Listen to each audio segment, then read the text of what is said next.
Mom, I'll fully support your decision to divorce Dad. My sister actually wants to go with you. Don't worry about me. I can stay in the countryside and take care of Dad. Wherever you and your sister are, that's my home. Once you both return to the city and settle down, I can visit anytime. Lin Zijin woke up with a splitting headache, hearing her younger sister Zheng Shui's voice through the thin wall.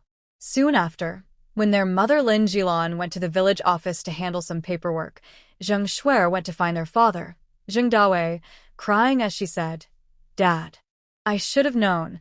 Mom only wants to take sister back to the city to enjoy a better life.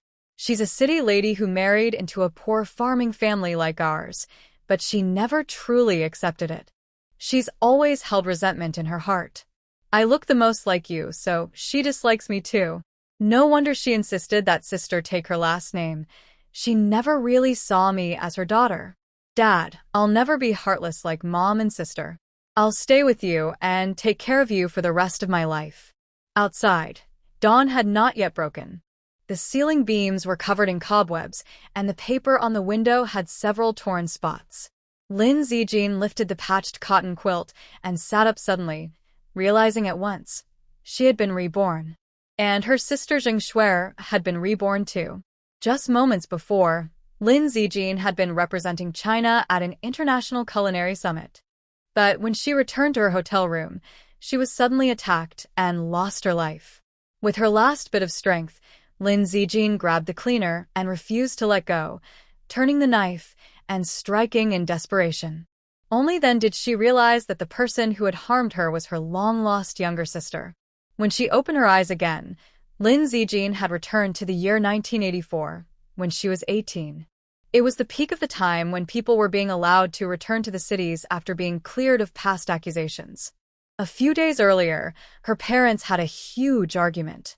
After receiving the official document that cleared her name, her mother, Lin Jilan, immediately decided to divorce Zheng Dawei so she could return to the city. Today was the day her mother received the household registration transfer permit. After coming back, her mother planned to confront Zheng Dawei and tell him, "I must take one of the children with me." In her previous life, Zheng Shui was only 15. Clever and ambitious, she knew that following their mother back to the city would mean a better life. So she cried and begged to go with her. She made a scene, even threatening to harm herself in front of Lin Zijin. In the end, even Zheng Dawei pleaded emotionally with Lin Zijin to stay. Soft-hearted, she agreed. But Lin Zijin still remembered the look in her mother's eyes as she left, a look full of heartbreak and sorrow, as if she were seeing someone else through her. That memory still haunted her. "Shui," Zheng Dawei said, "with your devotion and understanding, I'll do everything I can to support you. Let those two go back to the city and suffer. When they come back crying, we won't take them in." "Thank you, Dad. "You really are the one who loves me the most. Don't worry, once my sister and Mom go back to the city, they won't be able to register their household there. Without that, they'll have no legal status and won't be able to do anything useful. She'll just be a nobody. Dad, trust me. My grandparents passed away long ago, and my mom's house was taken away. Where can they live now?" They'll have to rely on others, and they won't even find jobs. Let them go. They'll regret it soon enough. They look down on us country people now, but when they go back, they'll end up working for others as servants. How embarrassing. Humph. That's what they deserve." Outside the door, Zheng Shui and Zheng Dawei were completely lost in their act. Zheng Shui was already imagining taking over Lin Zijin's good life. In this life, she wouldn't have to follow her mother to work as a servant, always trying to please others. She would be like Lin Zijin from the previous life, stay with her father, keep her rural household registration, get a special admission spot for rural students, and enter a good university. Then her father could seize the chance to profit from land redevelopment and become truly wealthy. Zheng Shui thought proudly that she would never be as useless as Lin Zijin, studying traditional medicine and cooking. She wanted to meet outstanding people and marry into a rich family. She remembered how hard her past life had been. Following Lin Jilan, that foolish woman, working humbly in an old officer's household, and later being driven out after failing to win the favor of the officer's grandson. In the end, Zhang Shui'er gained a bad reputation. In a hurry to settle down, she married a factory worker, but he turned out to be a heavy drinker who often lost his temper. Her life had been full of hardship for years, yet she didn't dare return to the village, afraid that Zheng Dawei and Lin Zijin would laugh at her. Just wait, she thought. The 3 grandchildren of the old commander are all troublemakers. Sooner or later, Lin Zijin will have her share of problems. Zhang Shui'er looked at Lin Zijin with resentment. Lin Zijin, with her charming looks, seemed to attract attention wherever she went. Zhang Shui'er refused to believe that in such an environment, Lin Zijin wouldn't repeat her own mistakes. Lin Zijin saw Zhang Shui'er trying to take the initiative and sneered. Did Zhang Shui'er really think getting into college was easy? Did she really believe someone like Zheng Dawei had the sharp sense to invest wisely and become one of the first wealthy people in the village? Lin Zijin waited for her mother to return. This time, she planned to speak honestly with her and not make her sad again. Sure enough, her mother soon came back, smiling happily, holding an approved document in her hand. "Zijin, look what I've got," she said. Seeing her mother again after so long, Lin Zijin felt deeply moved. In her previous life, she had always worried about her mother, knowing how hard her life had been in the city. Once she earned money, she had wanted to bring her mother back home. But then Zhang Shui'er caused trouble in the military compound. Her mother had been about to marry the old commander's son, but to avoid gossip, she resigned and left. Later, she fell seriously ill and passed away alone in a rented room. Lin Zijin only made it in time to see her one last time. Lin Zijin's eyes turned red as she suddenly rushed forward to hug her long-lost mother. Mom.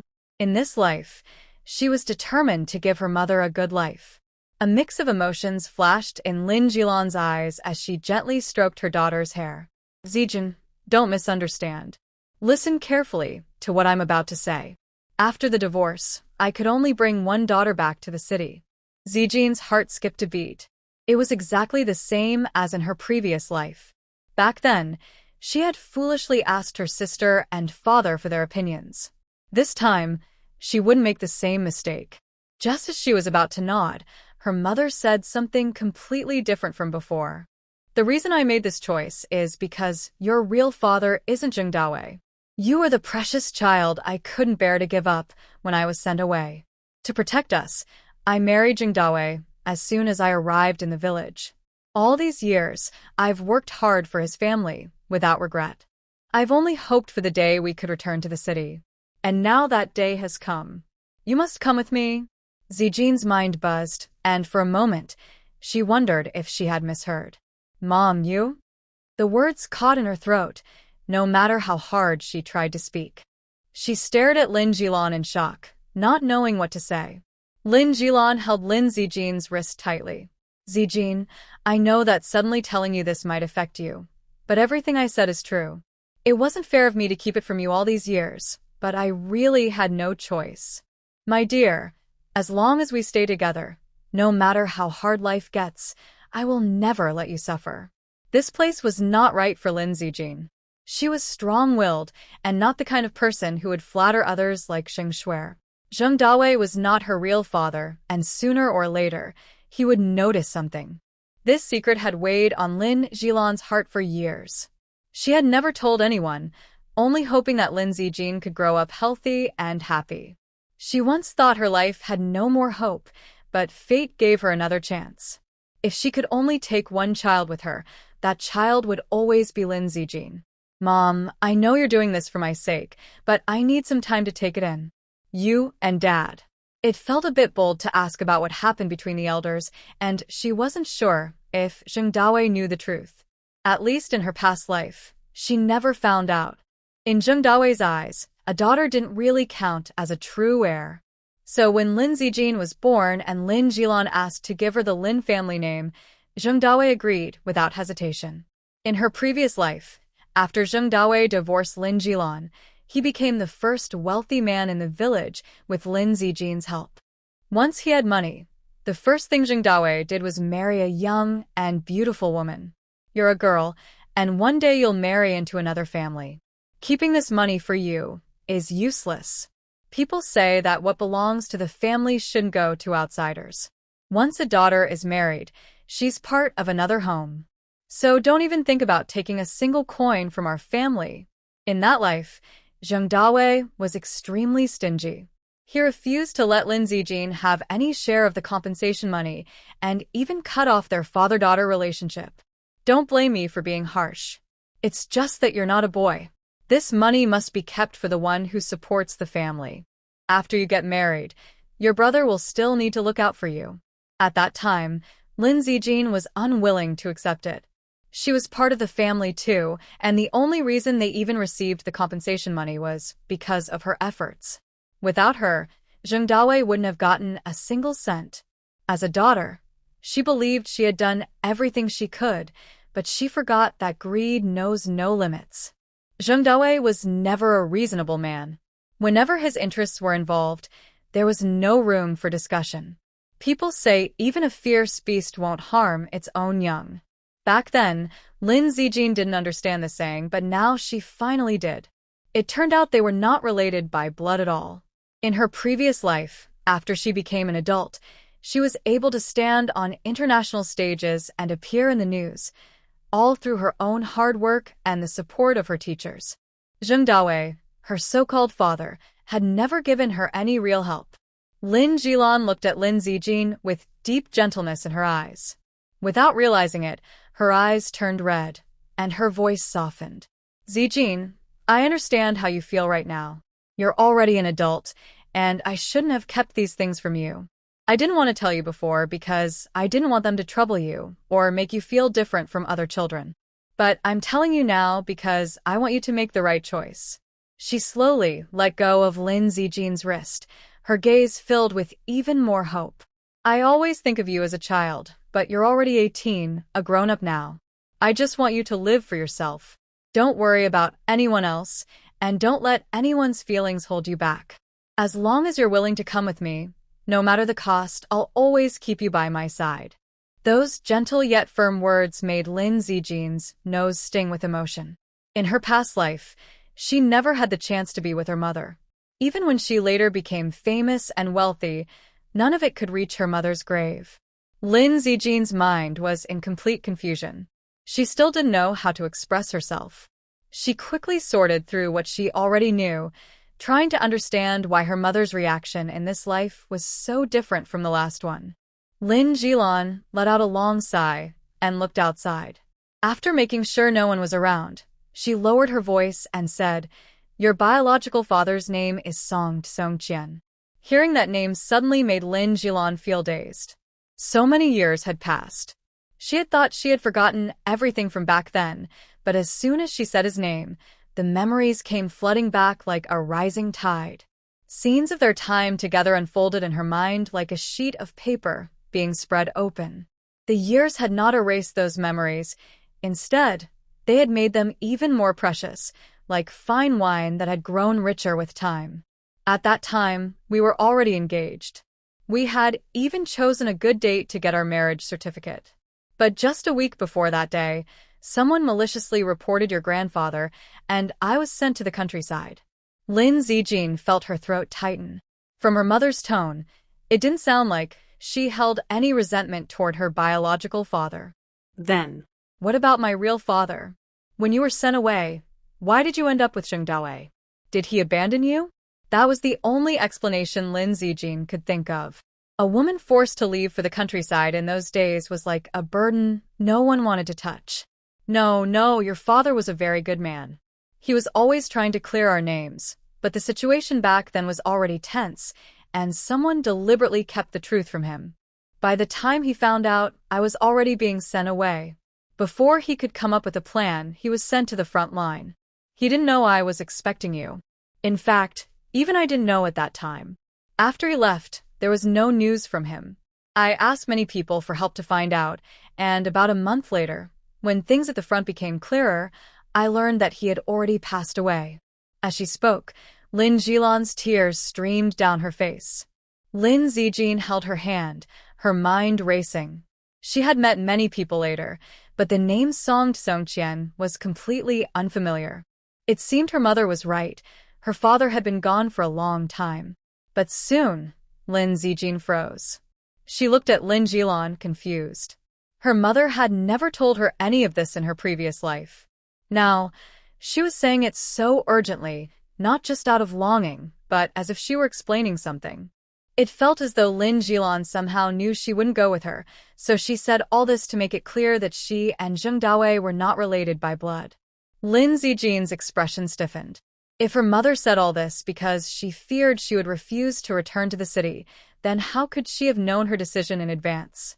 No matter how she looked at it, life after returning to the city sounded much better. Even just imagining it, her mother must have thought the same. She wouldn't want to stay in the countryside. After all, if money falls to the ground, no one would ignore it. Could it be That her mother had also been reborn? The thought of such an unbelievable thing made Lin Zijin's heart race with excitement. But she wasn't sure if it was just her imagination. If she asked directly, and it turned out to be a misunderstanding, others might think something strange had happened to her. She lifted her head and met Lin Jilan's gaze.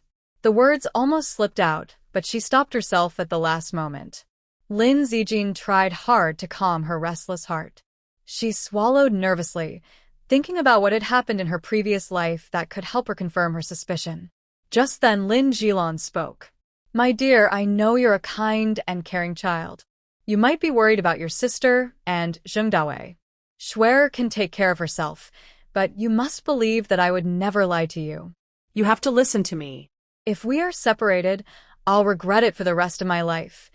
Even in death, I wouldn't be at peace." Those words pierced Lin Zijin's heart like a needle. In her previous life, she had tried many ways to see Lin Jilan again, but it seemed someone had deliberately stopped her. By the time she finally found her, Lin Jilan was already on the verge of death. After many years apart, Lin Jilan had grown much thinner than before, and her face looked more worn and tired. She reached out a trembling hand in pain. "Zijin, it's my fault as your mother. The one I've worried about most in my life is you. Now that I see you doing well, I can finally feel at peace. If you ever face hardships and I can't be there to help, you must stay strong. I'll be watching over you from above." At that time, the door to the room was locked. Lin Zijin could only watch through the crack in the door as Lin Jilan lay inside, her breathing weak and uneven. It seemed to take all her strength just to say those few words. Zijin knew that Jilan was in great pain at the end, but she refused to close her eyes until she finally saw her daughter. Only then did she rest. That moment was forever carved into Lin Zijin's heart, becoming her lifelong regret. As the memory suddenly returned, tears streamed down Lin Zijin's face. Seeing her like this, Lin Jilan's expression softened with love and worry. She quickly pulled her daughter into her arms and gently patted her back. "My dear child, don't cry. What I said earlier was too harsh. It must have frightened you, right? That was my fault. I just wanted to take you away from this troubled place, but I forgot that you're still so young. Mom, I don't want to lose you. I want to stay with you forever." Lin Zijin's tears flowed like a broken dam, each drop seeming to fall heavily on Lin Jilan's heart. "I know all this. You've always been the precious one your mother has carefully protected all these years. How could I not know your temper and personality? Zijin, everything I'm saying is true. If you come with me, your life will be much better than it is now. I'm willing to give you everything I have, even my life." She was a mother, and the instinct to protect her child was deeply rooted in her very being. "Not being able to give you a complete family has always been my greatest regret. You are my first child, and no one in this world wishes for your happiness more than I do." Lin Zijin held Lin Jilan tightly, her voice hoarse. "I know, I really do. I haven't been a good daughter. I always make you worry about me." Lin Jilan's eyes were also red, but as she listened to her daughter's words, she gently tucked a loose strand of hair behind her ear with comfort. "Zijin, I've already faced death once. This time, no matter what, I can't let you stay in the countryside and struggle with Zheng Dawei. He's selfish and only thinks of himself. If you stay with him there, your life will only become harder." Her words were carefully chosen. When they reached Lin Zijin's ears, they sounded both like a hint of rebirth and a simple expression of concern. For a moment, Lin Zijin felt torn inside. She wiped the tears from her face with one hand, lifted her head, and met Lin Jilan's eyes. Suddenly, an idea came to her. Looking at her mother anxiously, she said, "Mom, if I told you that one day we'll see Grandpa's treasured double-handled Rui vase on TV, would you believe me? If nothing unexpected happens, that vase will be kept in a museum as an important cultural relic." Lin Jilan froze for a moment, and her expression changed slightly. When the Lin family's home was confiscated, everything happened so quickly that they had no time to react, and many things couldn't be moved. Among them was the double-handled Rui vase that the old master loved most. When he first bought it, he had spent a great deal of money, and it soon became his favorite possession. He took care of it carefully every day. After the family's downfall, even when their name was later cleared, there was no way to recover those lost treasures. When Lin Jilan finally had the chance to return to the city, she kept asking about the whereabouts of those artifacts. But finding them was not easy. Such things don't just appear on their own. Fortunately, her persistence paid off. A few years later, in 1986, she finally saw it on television. She had been overjoyed that day, and the memory remained vivid. She even remembered the exact time she saw the program. It was 8:22 in the evening. That Rui scepter was bought overseas by an overseas Chinese and later donated to the National Museum for free. When Lin Jilan didn't respond, Lin Zijin thought her guess must have been wrong, and her eyes flickered nervously. "I know you might not believe me now, but it's okay. Everything will be proven in time. The museum you mentioned, is it the National Museum in the capital?" Before Lin Zijin could finish speaking, Lin Jilan blurted it out. Their eyes met, and both mother and daughter froze for a moment. Soon, Lin Zijin came back to her senses. Her eyes, already red, filled with tears, and her hands trembled in disbelief. "Mom, you know, that was something that would happen years later." If Lin Jilan hadn't experienced it before, how could she have said the museum's name so precisely, without any doubt? Whether it was her earlier vague words or her exact answer now, everything made Lin Zijin even more certain of what she had begun to believe. "Zijin, you've come back to life too." It wasn't a question. It was the joy of surviving a great ordeal and the deep gratitude of being reunited after loss. Lin Zijin held Lin Jilan tightly. "Mom, I thought I would never see you again in this life. Heaven has given us another chance. This time, no matter what it costs, I will go with you." Only by her mother's side could she truly feel the warmth of home. "The one I worried about most before I died was you," her mother said gently. "My good child, as long as you don't blame me, I'll be at peace. I know you've suffered a lot, but if you're willing to come with me, the weight in my heart will finally be lifted." She had thought she would go straight to the afterlife, but when she opened her eyes, she found herself back in the days when she could still enter the city. In her previous life, Zheng Shuai had cried and begged to go with her to the city. Although her heart favored Lin Zijin, both daughters were equally precious to her. Since Lin Zijin had volunteered to stay in the countryside, all the words she wanted to say were left unspoken, and from then on, mother and daughter rarely saw each other. She had planned to bring Lin Zijin to live with her once life became easier, but household registration issues were not simple. Zheng Shuai stayed by her side, yet getting a city permit was full of obstacles. Moreover, Zheng Shuai was ambitious but impatient, always chasing shortcuts. While her mother struggled in poverty, Lin Zijin was already shining brightly in her own field. Perhaps because of this sharp contrast, Zheng Shuai's heart grew more and more twisted, and in the end, she made a terrible mistake. The past events felt as if they had just happened. Lin Jilan held Lin Zijin's hand tightly. Neither of them had time to say much, and in the end, all their unspoken words were exchanged through a single look. Lin Zijin stopped crying and quickly repeated what she had heard from Zheng Shuai. "I only know a little. Right now, Zheng Dawei and Zheng Shuai probably don't know who I really am.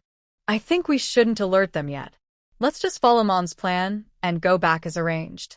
Lin Jilan nodded and took out a small jade pendant from her pocket. This pendant was meant for you, from your grandparents. I've kept it all this time because I was worried you were too young to take care of it. In my previous life, I wanted to give it to you before I left, but I couldn't find it no matter how hard I looked. Now I think it might have been taken by your sister or Zheng Dawei. Although Zheng Dawei didn't understand the quality of jade, he was greedy and always found a way to profit from anything that passed through his hands. Lin Jilan carefully placed the pendant in Lin Zijin's hand, a calm smile appearing on her face. I've kept this for you for so many years, and now it's finally back where it belongs. I feel at ease knowing it's with you. Zijin, you're grown up now. I know you'll do well in whatever you choose to do, and I'll always support you no matter what. Because Lin Zijin was her daughter. There has always been an unbreakable bond between a mother and her daughter. Lin Zijin felt her nose sting, and the tears she had just managed to stop almost fell again. She nodded firmly, just as she was about to speak when hurried footsteps sounded outside. Lin Zijin quickly pulled Lin Jilan behind her. The next second, the wooden door was kicked open, and Zheng Dawei stood there, looking impatient. You two just keep talking endlessly, don't you? There's still a pile of dirty clothes in the yard. This house is a mess. Go see if any other woman is as lazy as you. Lin Zijin quickly hid the jade pendant. If Zheng Dawei saw it, it would only cause more trouble. Lin Jilan reached out and carefully pulled Lin Zijin behind her. The two of them had never talked much before, but after opening their hearts today, they realized their bond was much deeper than they had thought. Zheng Dawei, no matter what, I'm divorcing you. Don't bother saying those empty words. From now on, you'll handle everything in this house yourself. I won't be your servant anymore, and I won't cook or wash for you again. Lin Jilan's words only made Zheng Dawei even angrier. Remembering what Zheng Shuai had said, that Lin Jilan looked down on him and on people from the countryside, his anger grew stronger. He reached out to grab Lin Jilan's hair, but she quickly stepped aside and avoided him. Zheng Dawei was furious. He had already been drinking before coming back, and now the alcohol was making his head spin. In his eyes, one person seemed to become two. Seeing Lin Jilan's calm and fearless expression only made his anger burn hotter. So, you really want to leave, huh? You think you're somebody now that you can go to the city? When you were sent down to the countryside, if I hadn't taken you in, who knows if you'd even be alive today? What's there to be proud of? So, what if you're from the city? In the end, you still became my wife. Do you still think you're that young, pretty girl from before? After shouting at Lin Jilan, he still wasn't satisfied. He glared at Lin Zijin behind her, his body swaying as if he might fall at any moment. And you ungrateful child. I'm your father, and you can't wait to run off to the city with her? I've known for a long time you're just like her. All these years, you've eaten my food and lived under my roof. Even if I had raised a dog, it would at least wag its tail at me. You're both heartless and ungrateful. Lin Zijin clenched his fists tightly, his eyes burning with anger. Zheng Dawei didn't notice and kept shouting, spitting as he spoke. He pointed unsteadily at Lin Jilan. I should never have taken you in back then. I should have left you in the cornfield to face your fate. People always say good people don't get good results, and that's completely true. If I had known that saving you back then would only bring me trouble, I wouldn't have done anything. Now look, I've ended up making both of you feel wronged. Zheng Shuai looked at Lin Zijin and Lin Jilan, both with red eyes, and secretly felt pleased. In her previous life, she had followed Lin Jilan everywhere, facing rejection after rejection. She once thought she could finally change her life, move her household registration to the city, marry a wealthy man, and live comfortably without worries. But in the end, Lin Jilan had no real skills. Even after moving to the city, she could only find work serving others. People secretly laughed at her, saying her mother was just a housekeeper. For a long time, Zheng Shuai couldn't hold her head up in front of others. Mom, it's true that Grandma and Grandpa's family used to have money, but that wealth didn't come from a clean source. Otherwise, it wouldn't have been confiscated. You and Dad have been married for so many years.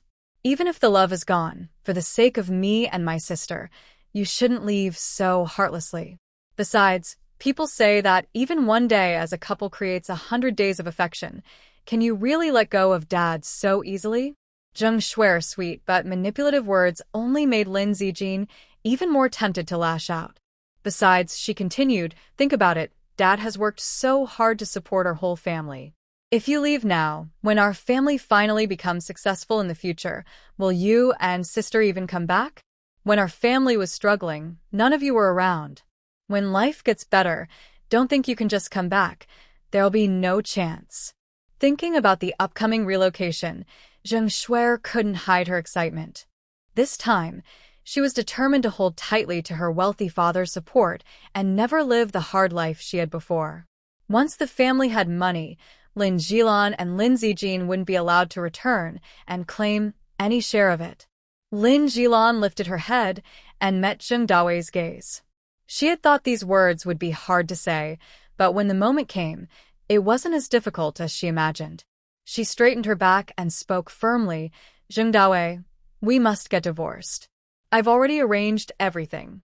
The day after tomorrow, once I get the proof of grain and oil transfer, the village will arrange a ride back to the city. From then on, I won't eat a single grain of your rice or drink a drop of your water. If you ever fall on hard times, it will have nothing to do with me or Zijin.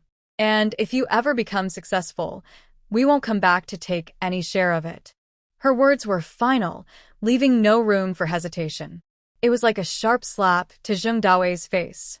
The man was furious, his eyes almost bulging out. You think you're something special? You couldn't even give me a son. I must have been blind to marry you.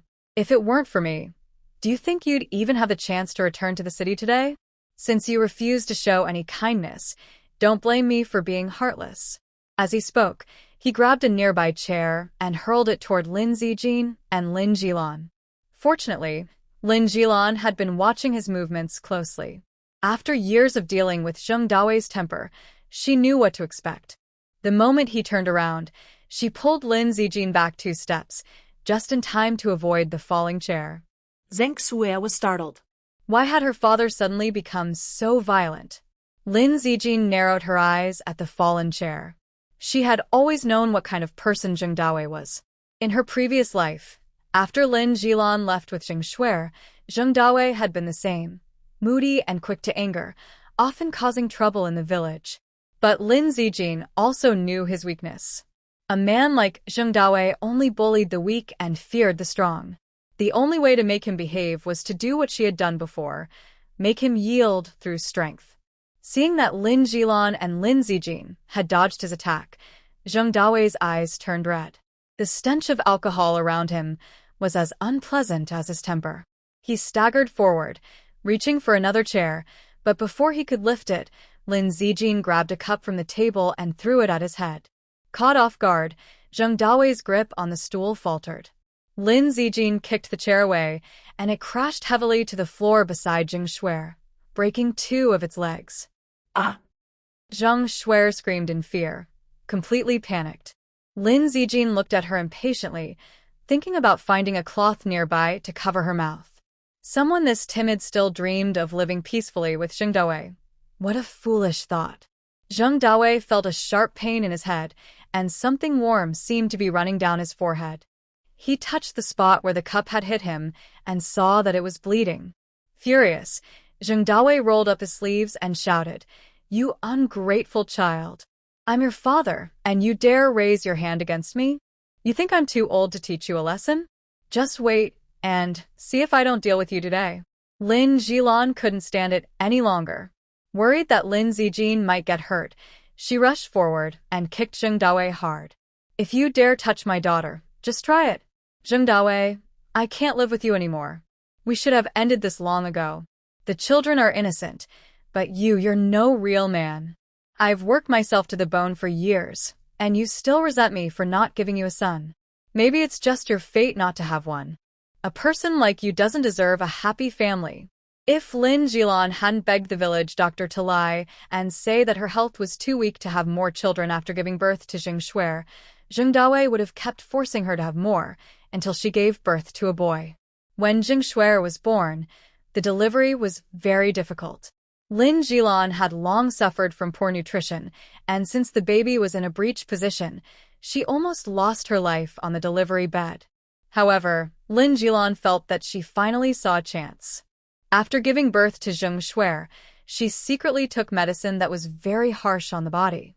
Even though it harmed her health, she was determined not to have another child with Zheng Dawei. Because of this, her husband Zheng Dawei and her mother-in-law Ma Chunlian constantly blamed her for not being able to conceive again. They often made things hard for her or spoke to her with hidden insults. Years of silent endurance seemed to burst out all at once. Do you think I don't know what really happened back then? Why did you save me in the cornfield? It was all part of your plan.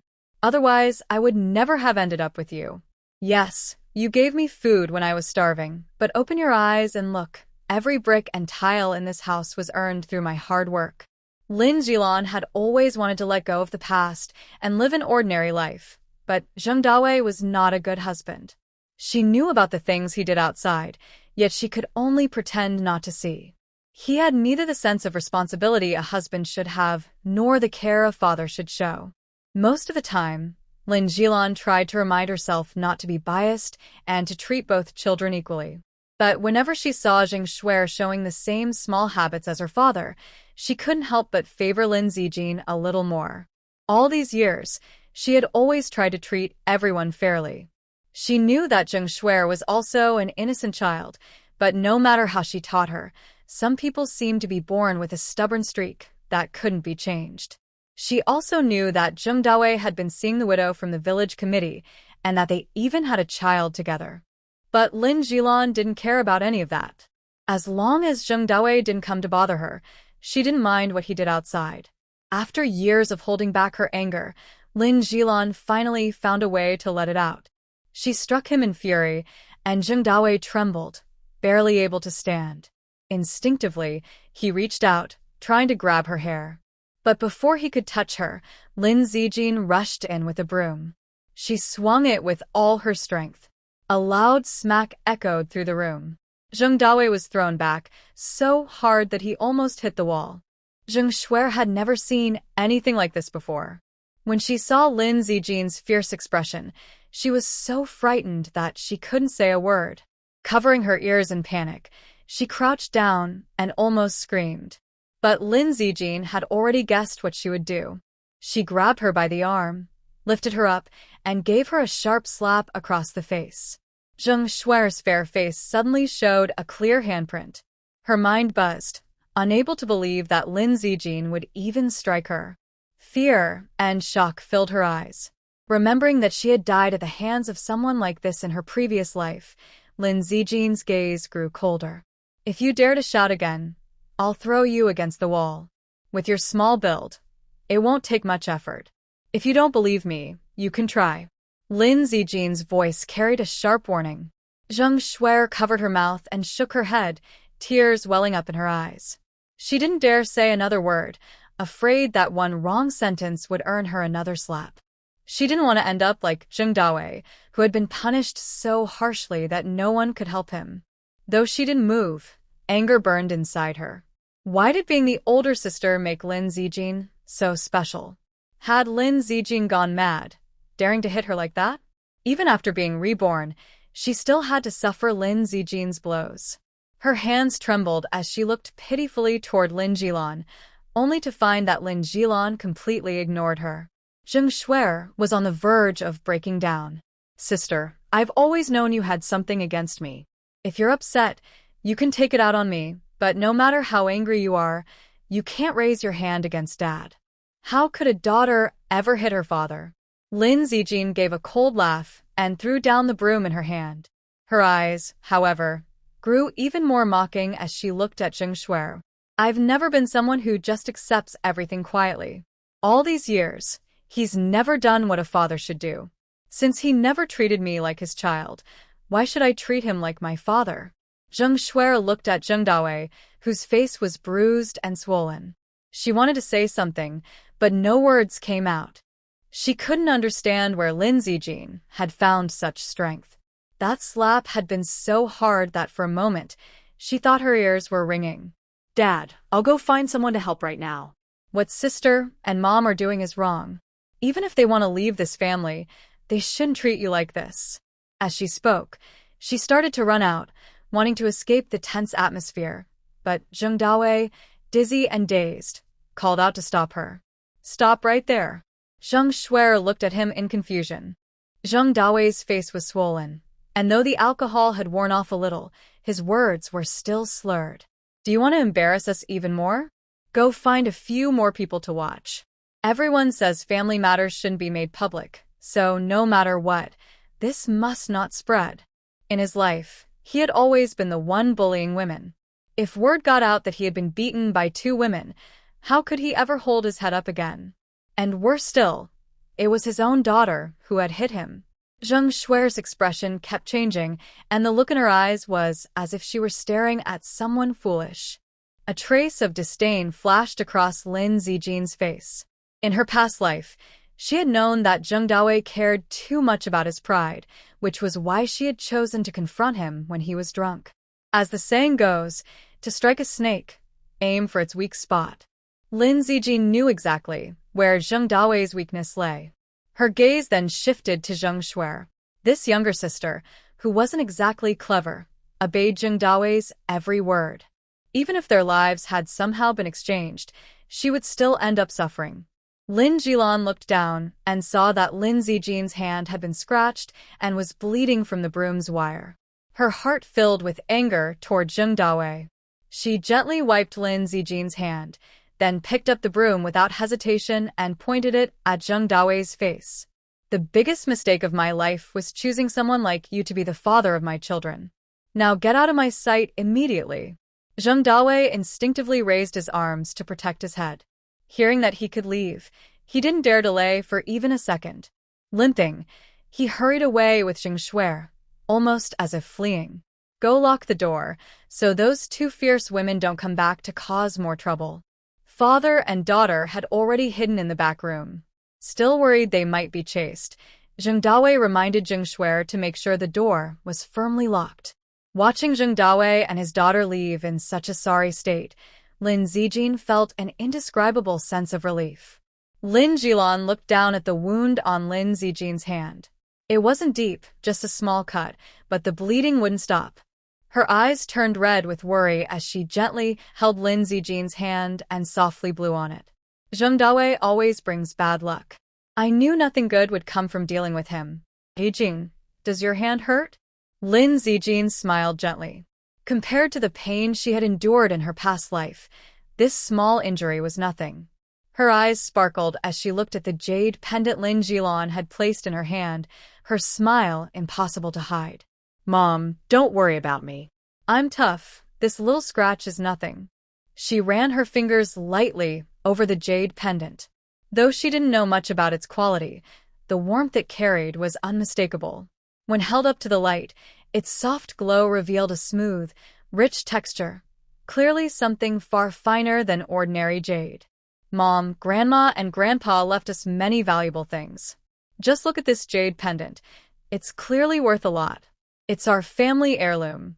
Since it was passed down from her grandparents, it must hold special meaning for the Lin family. Seeing Lin Zijin's little money-loving expression, Lin Jilan felt her heart soften again. Her eyes were full of pride and love for her daughter. Our family used to be quite well off. If it weren't for those who wronged us, we wouldn't have ended up like this. This pendant might be very important, but since Grandma decided to give it to you, you can do whatever you want with it. Lin Zijin leaned her head on Lin Jilan's shoulder, acting playfully, like she did when she was little. Then I'll have to think carefully about how to make good use of this jade pendant. When we get to the city, I'll make sure we live well and let Zheng Dawei regret his choices for the rest of his life. Lin Jilan couldn't help but laugh at Lin Zijin's words. In her previous life, when she was with Zheng Shuer, she had treated her well.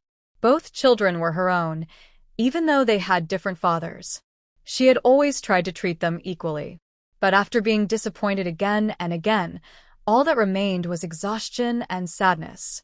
She had patiently advised Jing Shuer to rely on her own efforts, that no matter what kind of life she wanted, only what she earned herself would truly last.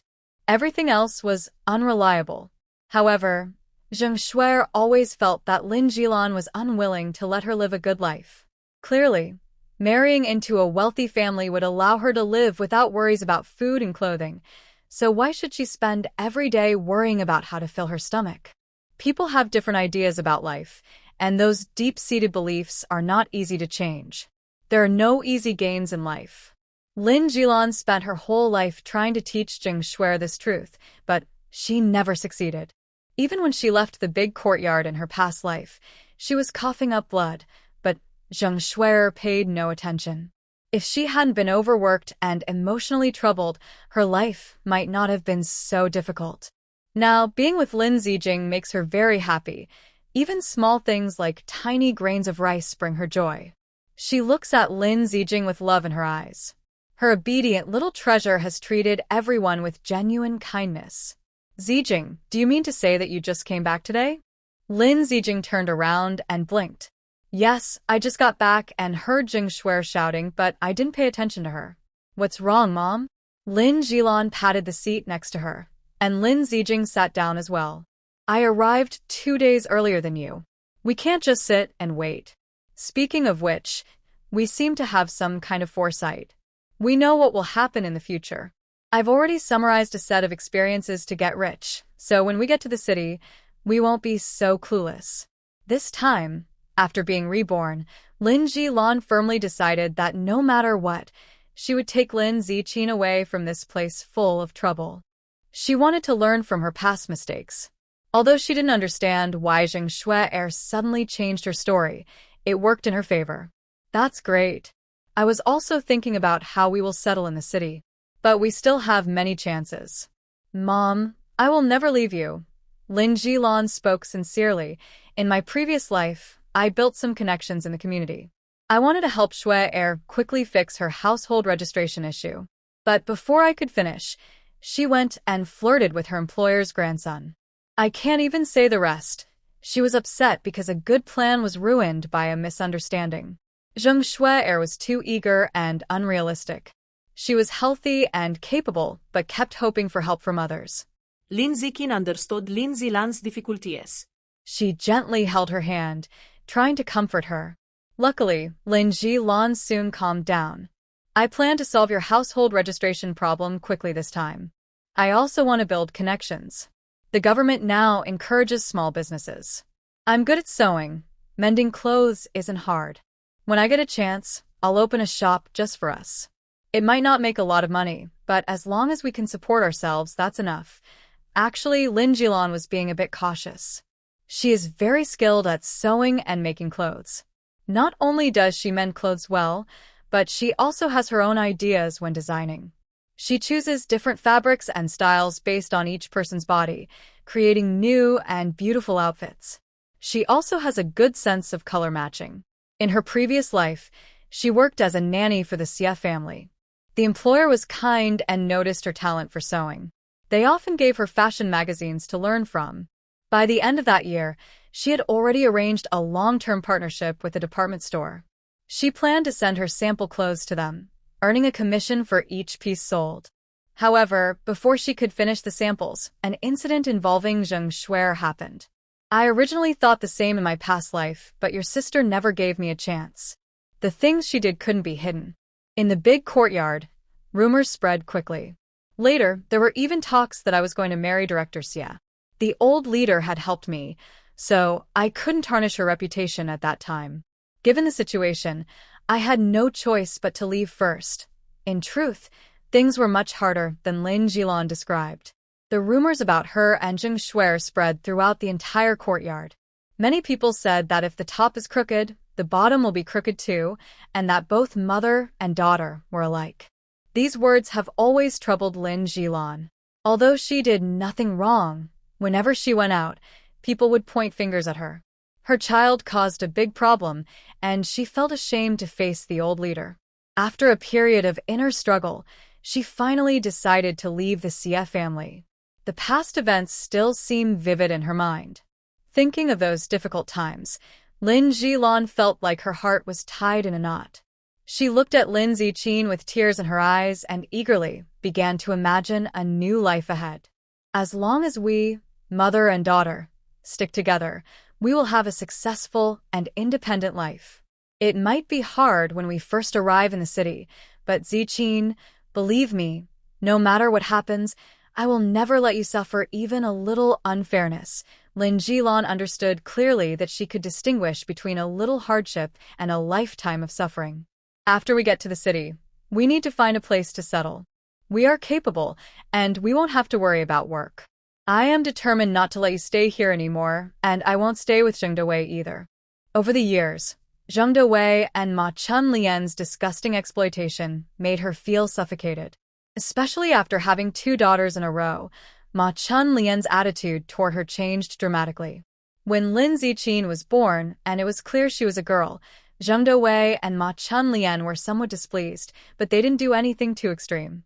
Since Zheng Shuai was born, Ma Chunlian has started criticizing her harshly. The day after giving birth, her body had not yet recovered, and Ma Chunlian forcibly stopped her medication, knowing she would never have another child. Ma Chunlian then treated Lin Jilan as a servant in the family without restraint. She handled all the small chores, did the heavy and dirty work.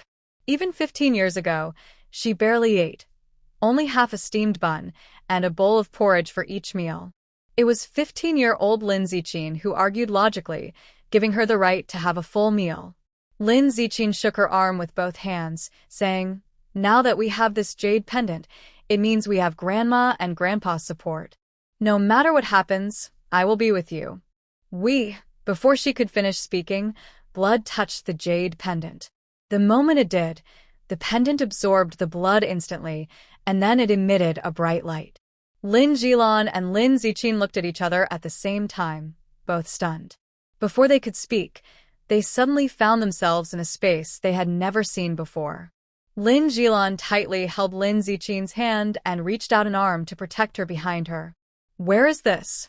How did we suddenly get here?" Lin Jilan was confused and nervously looked around, trying to find some answers. Lin Ziqin raised her head and saw a large, ancient building. Next to it was a clear, small river, flowing gently, much clearer than any river she had seen before. She looked at the jade pendant in her hand, then turned to look in the direction of Lin Jilan, her voice tinged with uncertainty. "Mom, it seems like the reason we appeared here is because of this jade pendant my grandma gave me." If she remembered correctly, it was because the jade pendant absorbed a drop of blood from her hand that this space suddenly appeared. Hearing this, Lin Jilan's heart finally eased, and her guard lowered a little. Lin Ziqin let go of Lin Jilan's hand and instinctively moved forward. There was a stone beside the river, and on it, 2 clear characters were carved. "Spiritual spring?" Lin Jilan also came over, both of them curious about everything here. "Mom, look, this stone has information about this river. It's called a spiritual spring. The water can be used internally and externally. If you have a wound, it can help reduce inflammation. Drinking it can also improve your health. Even growing vegetables or raising fish here would get better nutrients." Lin Jilan's eyes lit up with excitement. She had never encountered such a magical thing before. She thought surviving a second life was already rare, but now she had come to a different world, and it made her feel like it wasn't real. "It seems that Grandma and Grandpa left us a very special place, a lucky spot. No wonder Grandma was so sure I should give you this jade pendant. Ziqin, you must be my little lucky star. I didn't realize before that there was more to this jade than I thought. If it weren't for Ziqin accidentally activating it today, I wouldn't have known when I could find this place. Just this one river has so many benefits. Doesn't that mean many things here are better than usual?" When Ziqin was feeling thirsty, she took a sip of the spring water with a wooden spoon. The sweet water instantly soothed her dry throat, making her feel refreshed. "Mom, these effects are real. You should try some too. This water is even sweeter than the well water in our yard." Lin Jilan hesitated but took a small sip. The cool water went down easily, and she felt her strength returning. The uncomfortable feeling in her chest from being upset earlier also eased noticeably. Lin Jilan was a bit surprised, wondering if it was just her mind playing tricks. Just as she was about to test further, she heard Ziqin shout excitedly. "Mom, look!" Ziqin used the spring water to rinse her finger wound. In just a moment, the injury disappeared completely. Lin Jilan carefully checked her finger. "Does it still hurt? Is there any pain now?" Lin Ziqin shook her head and pressed firmly on her injured finger. "It doesn't hurt at all now. It's completely healed." Lin Jilan's smile almost couldn't stay on her face. "I've lived for 2 lifetimes and I've never seen anything like this. Could it be that we've arrived in a fairyland?" Eager to learn more, Lin Ziqin took Lin Jilan's hand and continued walking forward. "Mom, let's first check inside this house to see what else is there.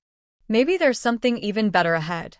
The house's door was very grand, giving off a wealthy and noble feeling.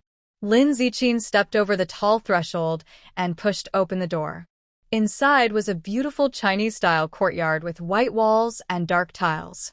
It was surrounded by misty water from the river outside, making the whole wall look like it was wrapped in a fairy aura. In the middle of the courtyard was a small garden. The air and humidity seemed to stay the same all the time, keeping the temperature comfortable. The flowers there bloomed brightly, just like outside.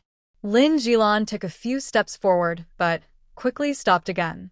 Peonies are already gone this month, but the flowers here are still blooming so beautifully. Many plants' flowering times seem to last longer than outside. Lin Ziqin suddenly had an idea. If we can grow crops here, the harvest will definitely be better than on regular land. The soil and water here can provide better nutrients for the crops. If we make good use of this place, even when we go to the city, we won't be helpless.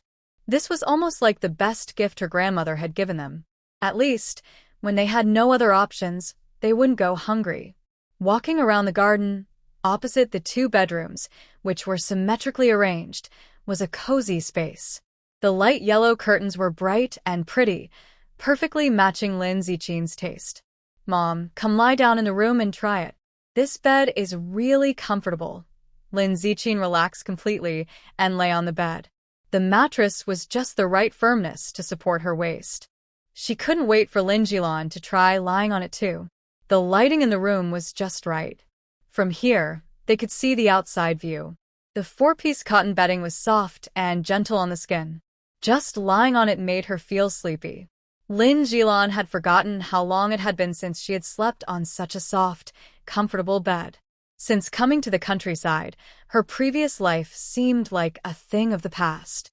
She kept numbing her pain with her current life. Mother and daughter lay on the same bed, and suddenly, a line of words floated in the air. Lin Ziqin looked at the words and suddenly understood. "Mom, as long as the 2 of us lie here and sleep, time outside will stand still. This bed can help us restore our energy and strength, like a personal energy station just for us." She didn't expect this place to have so many functions. If conditions allowed, mother and daughter could even live here forever. They wouldn't be disturbed by others and wouldn't have to worry about malicious people. Calling this place an isolated utopia is not an exaggeration at all. Yes, we now have our own house. At least, we won't have to worry about others' opinions anymore. I see there are a few other rooms nearby. Let's go out and take a look to understand what's inside. The mother and daughter stepped out of the house. In the yard, there was a stone table and stone benches. The decorations inside leaned towards traditional Chinese style. The house looked old, but every detail showed careful craftsmanship. Lin Jilan was curious about what was inside the remaining rooms. Together, they pushed open the heavy door. When they saw what was inside, they both widened their eyes in surprise. Lin Ziqin pinched her waist hard, feeling a sharp pain from her back, which made her finally believe what she was seeing. It was a huge kitchen that perfectly blended futuristic design with classical elegance. Not to mention the elegant and antique decor inside, some of the items were even things Lin Ziqin had never seen before. She felt like a mouse falling into a rice jar, smiling so much she almost couldn't close her mouth. For a moment, she didn't know how to express her happiness. The mother and daughter looked at each other, but Lin Jilan was the first to react. Wow, from now on, we really get to enjoy good food and drinks. The size of this kitchen probably surpasses even big hotels. Lin Ziqin was so excited, she almost forgot how to walk. Her eyes widened in amazement. Of course it does. Mom, look at these knives. There are more than 10. Before, you always said the knives at home weren't good enough. Now, you can use any of these here. Whatever you want to cook, just do it. Not only were the kitchen tools very complete, but just looking at the sharp boning knife, Lin Ziqin could tell how useful it was. It was finely sharpened, with a lightweight handle. She picked it up and felt it in her hand. Even girls with less strength could use it easily. Food is the most important thing for people. With these tools, she wouldn't worry about not being able to make delicious meals. Mom, look at this. Lin Ziqin touched and examined everything like a curious child, until she suddenly opened a large cabinet, revealing a stove, cutting board, oven, steamer, and other kitchen utensils all in one place. Lin Jilan was so surprised her jaw almost dropped. My goodness, what kind of magical place is this? How come there are so many things? It looks like it will take care of all our future needs for food, drink, and daily life. Lin Ziqin squinted her eyes. She is usually picky about food, but she never had the chance before. Now, she finally has the opportunity to make all the delicious things she likes. There are only two things in this world that she cannot afford to lose: her mother's love and good food. What makes Lin Ziqin happy is that she is both. There are instructions for everything here. Once you get familiar with them, you'll be able to use everything quickly. Mom, from now on, I will cook whatever you want to eat. Lin Jilan was amused by Lin Ziqin's expression. Then I am really lucky. I get to enjoy the happiness of having a daughter. How did I get so lucky? She looked happily at Lin Ziqin, who was jumping around in front of her, her eyes full of love that almost seemed to melt away. She watched as the baby in her arms slowly grew into a tall, graceful young girl. Time seemed to pass faster and faster. But luckily, heaven still gave them a chance to open their hearts to each other. From now on, every day will be a day for them to live for themselves. Lin Ziqin turned her head and saw a row of big cabinets nearby. One of them was filled with rich spices. She couldn't keep her mouth from opening wide in amazement. Is the top shelf of this herbal medicine cabinet also a cookbook? Aren't these two ancient cookbooks already lost to time? Lin Ziqin felt a bit curious. She tiptoed and reached out to grab something, but found she couldn't quite reach it. Lin Jilan carefully noticed the small writing above. Ziqin, it says here that we don't have enough points right now, and we can't open this cabinet yet. What does that mean? At this moment, Lin Ziqin also felt confused. This thing appeared out of nowhere. They didn't know how to earn points, what else they could do with them besides using them in the kitchen, or how many points were needed to exchange for these items. Lin Ziqin's eyes fixed on another large door. Knowing her daughter well, Lin Jilan immediately understood what Lin Ziqin was thinking. The two of them silently moved forward, quickly pushed the door open, and almost jumped with excitement when they saw what was inside. It could only be said that the items inside were better than the best. What they saw was a vast eco-area with grasslands, forests, and water bodies. The outside door was opened, and a transparent screen slowly lowered. It showed the current status of this eco-area, allowing mother and daughter to check quickly. Snowflakes and beef, Iberian black pigs, truffles, acorns, fish, poultry. Mom, we will never run out of food in the future. It's like heaven here. I almost don't want to leave. Lin Ziqin looked at all these top-quality ingredients and felt a little dizzy from the abundance. She reached out and clicked on Unforgettable Fish on the screen. She originally wanted to give it to her mother to steam and nourish her body, but the button was gray and couldn't be used. Lin Ziqin felt a little disappointed, while Lin Jilan gently patted her shoulder. Since these recipes require points, I guess these ingredients also need points to unlock. We just don't understand the rules here yet, but we have plenty of time to learn. Besides, we can't expect to get everything easily. One day, we will unlock everything here. Although Lin Jilan was curious about the things inside, her age made her able to control her impulses. Lin Ziqin nodded sadly. I saw so many delicious things, and I wanted to help you improve your health. Now I realize I was thinking too simply. But how can we earn these points? These great items are just sitting there unused, which isn't right. She supported her chin with one hand, puzzled. Lin Jilan's eyes turned as she thought. She had an idea. This place is actually our base. It will definitely be related to us in the future. We probably need to do something to trigger the point system. We might have to wait until we go outside to start. Once we leave, we can try and see how it works. Lin Ziqin immediately nodded and said, "You're right. Let's go now." They understood the general situation inside. Lin Ziqin and Lin Jilan stood in the yard, both thinking about leaving. Sure enough, the next moment, when they opened their eyes, they found themselves back in the simple little house. The jade pendant they once held had turned into a red mole, which now rested on each of their left wrists. Lin Ziqin looked at the red mole on her arm, gently touched it with her finger, and felt nothing unusual. Others would hardly notice it. Our plan remains the same. After we return to the city, we need to find a place to stay first. The things we saw earlier, we can gradually unlock them when we have more time. Since they couldn't get something without effort, they had to rely on their own hands to create a better future. Their time in the countryside was limited. After packing up their belongings, they also needed to save some extra money. Our first time in the city, we will need to spend some money. I will find a way to handle my job first. Don't worry too much about your household registration. I will take care of it as soon as I get a chance. Although the beds in the space are real, to avoid hunger, they still need to work hard themselves. Lin Jilan already had some ideas in her mind. She planned to bring some vegetable seeds to plant in the space, although she wasn't sure if the right temperature and water conditions would shorten the vegetables' growing time. As long as she could leave Jingdawei and this dangerous place, Lin Jilan felt full of energy. It's getting late. Check if you have anything else to pack. I'll go to the kitchen to cook. After we eat, we can rest early. Originally, Lin Jilan wanted to go to the kitchen herself, but she couldn't resist Lin Ziqin's pleading. The two of them only cooked their own meals and paid no attention to Zheng Dawei, who was bruised and battered, or Zheng Shuer, who was crying. When they smelled the delicious aroma of food, the father and daughter came out of the room.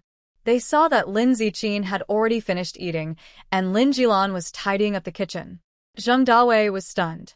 Zheng Shuer, who had been slapped by Lin Ziqin today, was already feeling wronged.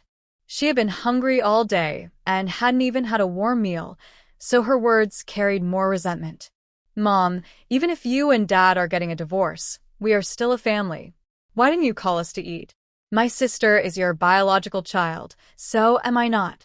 Lin Jilan shook the water off her hands, looked up calmly at Zheng Shuer, and met her gaze. There was no emotion in her eyes, just a distant look as if she was seeing a stranger. "You have chosen to stay with your father. As a mother, I respect your decision. You are about to become an adult. Your sister learned to cook at 14, but you still can't. I hope you can feed yourself with your own hands instead of lying in bed every day, waiting for others." Zheng Shuer closed her eyes again. She had heard such lofty words all her life. The lecturing was so familiar that her ears almost became calloused. Lin Jilan always acted so superior, as if her ability to marry into a wealthy family and live a luxurious life was something shameful. "If you don't want to do it, then don't. We're about to leave this home. What's the point of saying these cold words? We might as well go to Grandma's house to eat." Dai Weizheng pointed at Lin Jilan's nose. He was about to scold her, but when he saw Lin Zijing walking over, he immediately shut his mouth and, sensing the situation, followed Zheng Shuer with a limp to the next room. Ma Chunlian had already heard about what happened today. She had planned to wait until tomorrow to ask what was going on, but unexpectedly, Zheng Shuer and Dai Weizheng arrived during dinner time. Ma Chunlian looked at the two people with disappointment. She forcefully tapped Dai Weizheng's head with her hand. "What am I supposed to say about you? A while ago, I already said that the current policies have relaxed. Lin Jilan will definitely return to the city. Such a woman has a wild heart. When she gets a chance, she will try her best to climb higher." "What did you say back then?" "I tried to advise you sincerely, but you didn't listen. Now she wants to divorce you, and you come here looking miserable. Do you think I or your father can take care of you forever? Zheng Dawei originally just wanted to come here to get a free meal, but Ma Chunlian kept nagging and poking at his chest. Enough. What's the use of talking about this now? I didn't know this woman was a treacherous person. All these years, she lived here, ate my food, drank my water. I took care of her well, and she didn't even have a son for me. Now she wants to run away. Whenever this topic comes up, Zheng Dawei gets very angry. Ma Chunlian looked at Zheng Dawei's injuries with disgust. What happened to your face? Did that woman hit you? You're a man. How could she do this to you? After she finished speaking, she saw Zheng Dawei sitting painfully in a chair, seemingly avoiding certain areas. Ma Chunlian immediately became alert. I don't think you'll dare to do anything. Did Lin Jilan hurt your family's future? That wicked troublemaker. She's been causing chaos in our home all these years. What does she really want to do? Zheng Dawei felt as if someone had slapped his face hard. His face burned with embarrassment. Can you speak a little quieter? Does spreading this around make us look good? The whole village will know if you shout like that. Where will I put my face then? Since it was his own son, Ma Chunlian immediately softened. Is the injury serious? That troublemaker, I shouldn't have let her into our house in the first place. Should we take her to the clinic to check? If she really hurt something important, wouldn't our Zheng family be finished? Zheng Dawei awkwardly turned his head away, his face looking uncomfortable. It's not that serious. I just accidentally bumped into her. I'll be fine after resting for 2 days. No need to see a doctor. Moreover, he couldn't afford to lose face over this. Everyone in the village loved to gossip. If this got out, who knew how exaggerated the story would become? Ma Chunlian, with one hand on her hip, looked at the next-door door where saliva was flying as someone shouted. What does Lin Jilan think our family is? Does she think she can come and go as she pleases? If we hadn't taken her in, would she even have a chance to stay this long? Things are finally getting better, and she wants to divorce my son? Not a chance. After saying that, she looked at Zheng Ziqiang, who was sitting nearby, smoking and sweating. Her father, say something. Can our good family really be broken apart by that woman? Zheng Ziqiang exhaled a puff of smoke and sighed deeply. I think we should just forget about this matter. In the end, city folks look down on rural people. They say a forced apple isn't sweet. Since she already has this idea, we can't stop her.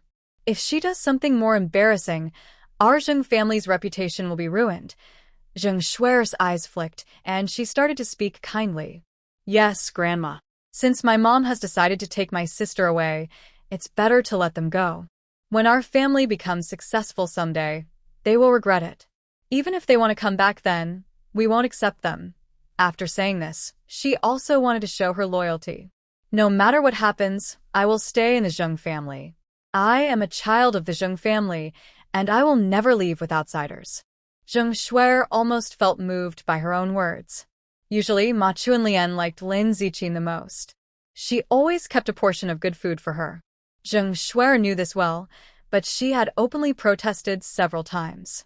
In the end, it didn't help and only made Ma Chunlian more biased. Now that Lin Ziqing was leaving with Lin Jilan, Zheng Shuer thought she would be treated a little better by Ma Chunlian. But her words became dry and hoarse, and no one agreed with her. Until she was almost too weak to stand, she finally saw Ma Chunlian look her over and shake her head, whispering to herself. What's the use of saying all this now? You don't have a brain for studying, and you won't leave this village in the future. If only you were a son, it would be better. A daughter who gets married is like water spilled. Staying in this family just means another mouth to feed. It's better to leave with Lin Jilan. Zheng Shuer wanted to speak, but the words caught in her throat. She felt a heavy weight in her chest, unable to swallow or speak. She had thought that once she was the only child in the family, she would get more attention. But she didn't expect that in Ma Chunlian's heart, she was still considered inferior. She was not as good as Lin Zihui in studying, and even in gender, she was judged harshly. In her past life, Ma Chunlian was happy when she found out the child left behind was Lin Zihui. She didn't care much for Lin Jilan. But this time, everything was different. Censur erklænscher her hans Teitzli. She knew the old man and woman were deliberately being unfair. When she was young, they never paid much attention to her. Later, when she and Lin Zihui went to school and competed for grades, their favoritism became even clearer. She gritted her teeth, trying her best to make her expression look softer. They will all die someday. These two people should not fall into her hands, or she might cut off their oxygen tubes. Otherwise, she would be betraying all the years she endured hardship in this family. However, Zheng Dawei looked very uncomfortable when he heard this. In fact, Zheng's family does not have no descendants. He has a son outside, born to the widow Zhang Yumei, named Zhang Guangzong. But talking about this openly is not honorable. Plus, over the years, policies have been in place. Whatever happens outside is outside. If he openly brings this child to Lin Jilan, the gossip from the village alone would be enough to ruin him. But now that Lin Jilan is about to divorce him, Zheng Dawei has other thoughts. He doesn't know when he can officially acknowledge the child and have him take his surname. The boy is almost 15 years old. Over the years, he secretly saved enough money. Yesterday evening, he counted and found he had exactly 2,000 yuan. No one else knows about this. Once Lin Jilan and Lin Ziqin leave with her, without these troublesome mother and daughter, the household expenses will decrease even more. He doesn't even need to hide it. All this money can be left for his son. Zheng Dawei sat in his chair, listening to his parents nagging, but his mind was already far away. A faint smile appeared on his face, and his eyes gleamed with pride.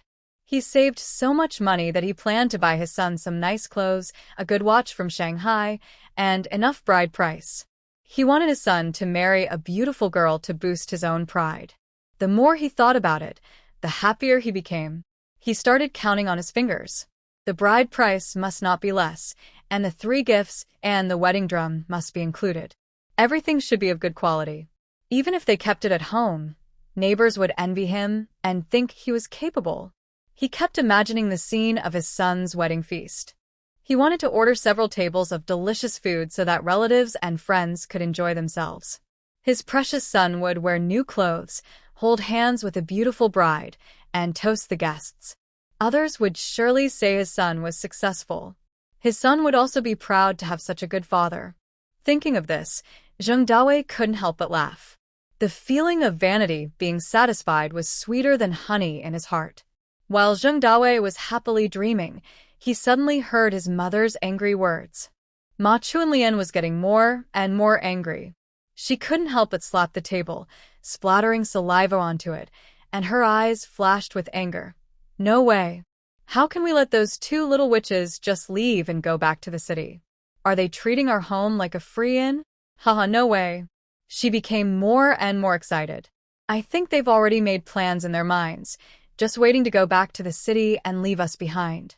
Zheng Shuer, sitting nearby, immediately moved closer and grabbed Ma Chunlian's arm, adding fuel to the fire. Mom, you're so right. I saw it a long time ago. My mom doesn't truly want to live with Dad. Whenever she can go back and enjoy life, she abandons Dad. Dad has been so good to her, but she is ungrateful and selfish. Ma Chunlian's face grew darker as she listened, feeling more upset. She thought, bah, trash. The daughter of a capitalist is clever. She pretended to be poor before, but now that she's ordinary, she wants to leave us? Our Zheng family isn't trash collectors. This time, I won't let her and her sister leave with a single piece of skin. If they do, I won't be a ma anymore. Mom, I support Dad. Whatever you do, I will support you. Zheng Shuer listened to Ma Chunlian and almost couldn't hide her smile. She quickly agreed. She would never let Lin Ziqin and Lin Jilan have an easy time. Meanwhile, on the other side, Lin Ziqin and her mother had finished eating and drinking. Just as Lin Jilan was about to pack up, she heard her daughter softly call her. Mom, sit for a while. I have something I want to talk to you about. Lin Jilan felt a bit confused. She wiped her hands and sat opposite her daughter. Looking at her daughter's tense face, she felt a strange heaviness in her heart. Lin Ziqin pursed her lips and spoke clearly. Over the years, Zheng Dawei always said we didn't have enough money at home. Expenses were tight, and we couldn't even afford meat. He kept saying he would buy some next month, but it dragged on year after year. We hardly ever get to eat any meat. Over the past few years, she saved and scrimped, not eating when there was no money, not even willing to buy new fabric, and wearing the same old clothes patched up repeatedly. Actually, it's not that our family is poor or broke. Lin Ziqin looked up at her mother, her eyes filled with suppressed anger. It's because Zheng Dawei has been deliberately withholding money. In the last life, when widow Zhang's son, Zhang Guangzong, got married, everything was grand. There were even 3 wedding dances and a big celebration. Widow Zhang specifically came to show off to me, and that's when I learned the truth. Lin Jilan's face looked very unhappy. She clenched her fists tightly. She had always known about widow Zhang and Zheng Dawei's affair, but she had chosen to ignore it. Anyway, she didn't like Zheng Dawei. Now that he had a new partner, he wouldn't bother her anymore, which was just fine. Zheng Dawei has been withholding our living expenses for years. Half of the money he saved was used to support widow Zhang, and the other half was kept by his precious son, Zhang Guangzong, as a dowry. Do you know how much that is? A full 2,000 yuan.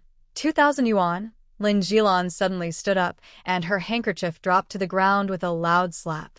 Her eyes widened in shock, and her voice changed. How is that possible?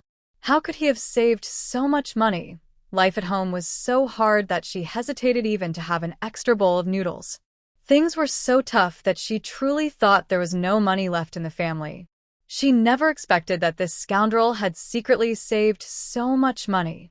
Over the years, the widow's allowance still left over more than 2,000 yuan. She couldn't even imagine how much Zheng Dawei had secretly hidden away. It's so terrible. Lin Zilan clenched her fists, feeling like she wanted to strangle Zheng Dawei right now. Why not? Lin Ziqin sighed with a bitter smile. All of this was saved from our hard work for our good son.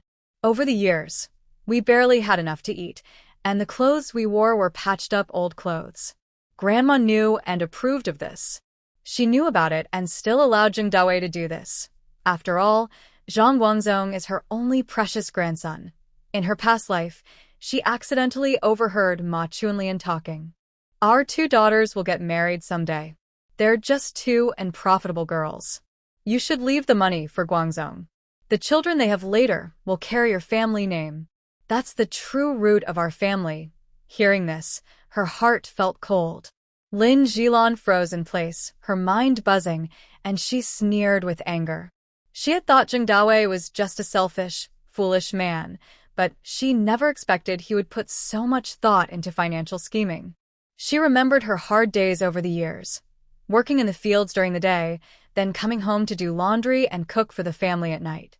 When she had free time, she would do some sewing to help make ends meet.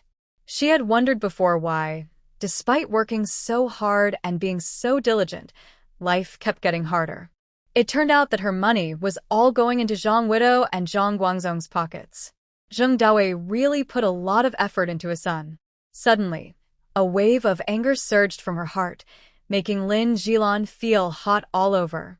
She bent down to pick up a handkerchief from the ground, her fingers clenched tightly, and her knuckles turned pale. She was not feeling wronged or sad. She was angry and disgusted.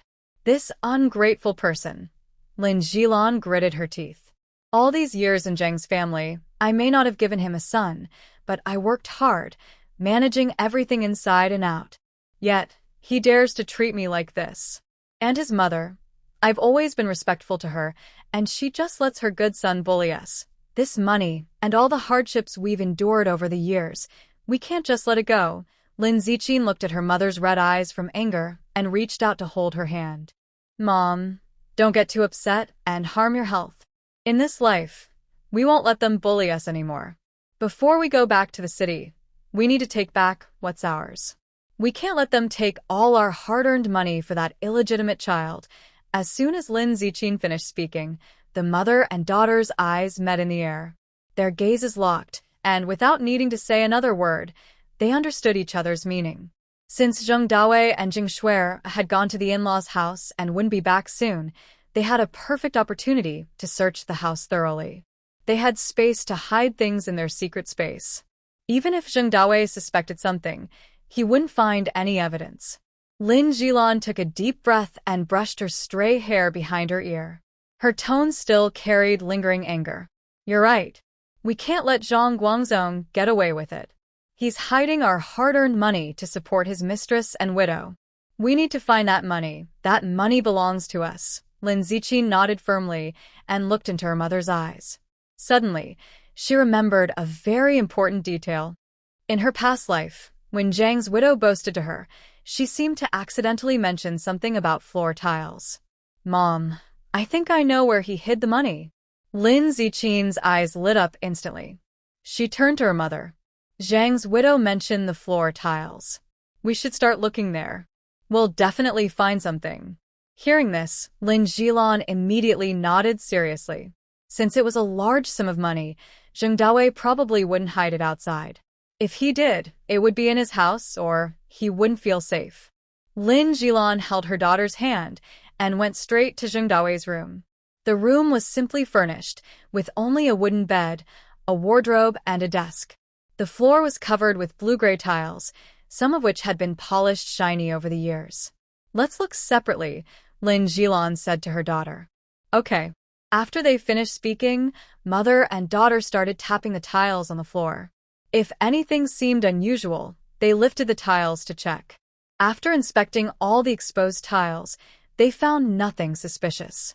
Mom, come help move the bed, Lin Ziqin said, rolling up her sleeves and walking to the side of the bed first. Lin Jilan nodded and went to the other side. Although the bed wasn't very heavy, the mother and daughter found it a bit difficult to move. Soon, the bed legs made a dull sound as they scraped the floor. They gritted their teeth and pushed hard, finally dragging the bed to the door, revealing some hidden bricks underneath. Mom. Look quickly. Lin Ziqin crouched down, her finger tracing the gap between the tiles. The gap here was wider than in other places, and there were some faint dirt marks around it, showing it had been pried open many times. She curled her fingers and gently tapped the brick with her knuckles. Soon a solid thud sounded. She frowned and tapped the brick below the turn. Although it was the same type of brick, the sound was completely different, much lighter, with a clear, hollow echo. Lin Ziqin quickly looked up at Lin Jilan and confirmed, I think it's right here. Lin Jilan also crouched down quickly. Together, they used a stick to pry open the tile. As soon as the tile was moved aside, what was hidden inside was revealed. It was a bundle wrapped in oil paper, with some dirt on the outside. Inside, there was a thick stack of money, including crumpled banknotes, some bills, and even quite a few heavy coins. The money was neatly bundled together. Lin Jilan quickly took out her handkerchief and placed it nearby, then carefully wrapped all the money. She quickly counted the larger bills, which totaled about 800 or 900 yuan. With the scattered coins and small bills, the total was at least 1,000 yuan. Lin Jilan felt very angry, and her hands trembled slightly. This money was earned through her hard work, saving, and being careful. Yet, Zheng Dawei had secretly hidden it here, planning to leave it for Zhang Guangzong. She took a deep breath and decided not to think about it anymore. At this moment, she knew she couldn't waste time. They had to find everything before Zheng Dawei returned. After putting the money away, the two of them quickly continued searching elsewhere. They knew there was only about 1,000 yuan here, but Zheng Dawei had hidden 2,000 yuan in total. He was probably afraid of something going wrong and being caught, so he split the money and hid it in different places. Since they planned to take his savings, they wouldn't leave a single cent behind. They kept searching inside the cabinet, carefully feeling around. Soon, they found a small compartment inside, which held the remaining scattered bills, about 700 or 800 yuan. There were also a few hundred yuan in coins hidden in the bed gap and along the wall. In total, the money added up to roughly 2,000 yuan. Lin Jilan looked at the thick stack of money in her hand, frowned tightly, and felt both angry and resentful. She couldn't help but curse. Cunning old man, he hid the money so deeply. This time, she took all the money away, so Zheng Dawei wouldn't have anything to give to the widow Zhang. Someone who loves money as much as he does must be so angry he might even lose his temper. Thinking of this, Lin Zilan felt much better. Before she could think more, Lin Ziqin quickly tugged at her mother's sleeve. Mom, let's put everything back quickly, or else Zheng Dewei will come back soon. He's so petty, he'll definitely notice something's wrong. Lin Zilan nodded. The two hurriedly tidied up, putting the floor tiles, brick beds, and wall bricks back in place. They also arranged the messy items in the cabinet so that no signs of disturbance or tampering could be seen. After finishing these, Lin Ziqin and her mother lifted the bed back into position, sweeping the dirt and debris from the tiles thoroughly. In just a few minutes, the once messy room was restored to its original state, as if the search had never happened. Once everything was cleaned up, mother and daughter stored the money in their space and then casually sat back in the yard. Not long after, footsteps and the sound of Zheng Shuai talking came from outside the yard. The gate creaked open, and Zheng Dewei walked in with a serious face. Zheng Shuai followed behind, giggling mischievously. As soon as Zheng Dewei entered and straightened his back, he took only a few steps before feeling a dull ache in his lower body. He endured the pain, his eyebrows tightly furrowed, and his face looked quite unwell. After entering the yard, he glanced at Lin Ziqin and Lin Zilan sitting there, his eyes full of threats. His tone was full of menace as he spoke. Let me tell you, don't think you're so great just because you've returned to the city, after being sent down for so many years. Do you still think you can suddenly become a phoenix? When you can't live in the city anymore, don't come crying back to me. Lin Ziqin clenched her fists, listening to his boastful words, and couldn't help rolling her eyes. She said nothing. Seeing that the mother and daughter didn't speak, Zheng Dawei thought they were scared. He felt very proud and immediately showed a mocking smile. His gaze shifted to Lin Ziqin, and he sneered, "And you, little ingrate, do you think I don't know what happened the night you fell into the water?" He clicked his tongue, pretending to be emotional. Sigh, a broken girl with unclear background. If you go to the city and marry a rich man, I can still ruin your marriage. Just wait and see. He paused, deliberately slowing down his speech, full of malice. If you dare to treat me like this, just wait. As long as I'm around, you and your mother won't have a good life. I want to see how you stand without me. When Lin Ziqin heard Zheng Dawei's words, her eyebrows instantly furrowed tightly. Her face changed, a hint of surprise flashed across her face, but it quickly disappeared. She had fallen into the water before, and just before she nearly died, she was saved by a stranger. This should be something no one knows. How does Zheng Dawei know so much about it? She really didn't expect that. With Zheng Dawei's personality, wouldn't he cause a big fuss? Lin Ziqin felt a heavy weight in her heart. She looked up coldly at Zheng Dawei. The next moment, a warm hand reached out and held hers. Lin Zilan quietly grabbed Lin Ziqin's wrist, looked at her, and her eyes showed a hint of worry that was hard to notice. What's going on? She was rescued after falling into the water? How come she didn't know? At first, she was very anxious, but seeing her daughter so calm, for some reason, her heart felt a little more at ease. But Zheng Dawei was acting very arrogantly. How? Did I guess right? Zheng Dawei saw Lin Ziqin's face change slightly, and he was feeling proud, thinking he had hit her weakness. His teasing smile grew even more. He leaned against the doorframe, crossed his arms, and spoke even more arrogantly. Don't think that just because you've returned to the city, you can live without worries. If I make a fuss, your reputation will be ruined. No decent person will want you then. TSK. I guess in the end, you'll just marry an old bachelor. Zheng Shuai stood behind Zheng Dawei, listening to his words without missing a single one. Her ears perked up instantly. How come she hadn't heard about such an exciting thing? Lin Ziqin is quite good at hiding things. These words kept spinning in Zheng Shuai's mind, and suddenly she remembered her past life. Back then, she was driven out of the big courtyard, and everyone in the neighborhood pointed fingers at her.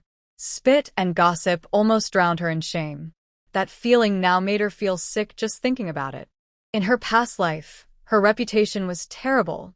Now, in this life, she didn't expect it to be Lin Ziqin's turn. That's great. Zheng Shuai only had these 3 words in her heart. She lowered her eyes, a look of pride flashing in her eyes, and her mind was calculating quickly. Lin Ziqin was already dirty, and now she held this evidence. She wouldn't be afraid of dealing with her anymore.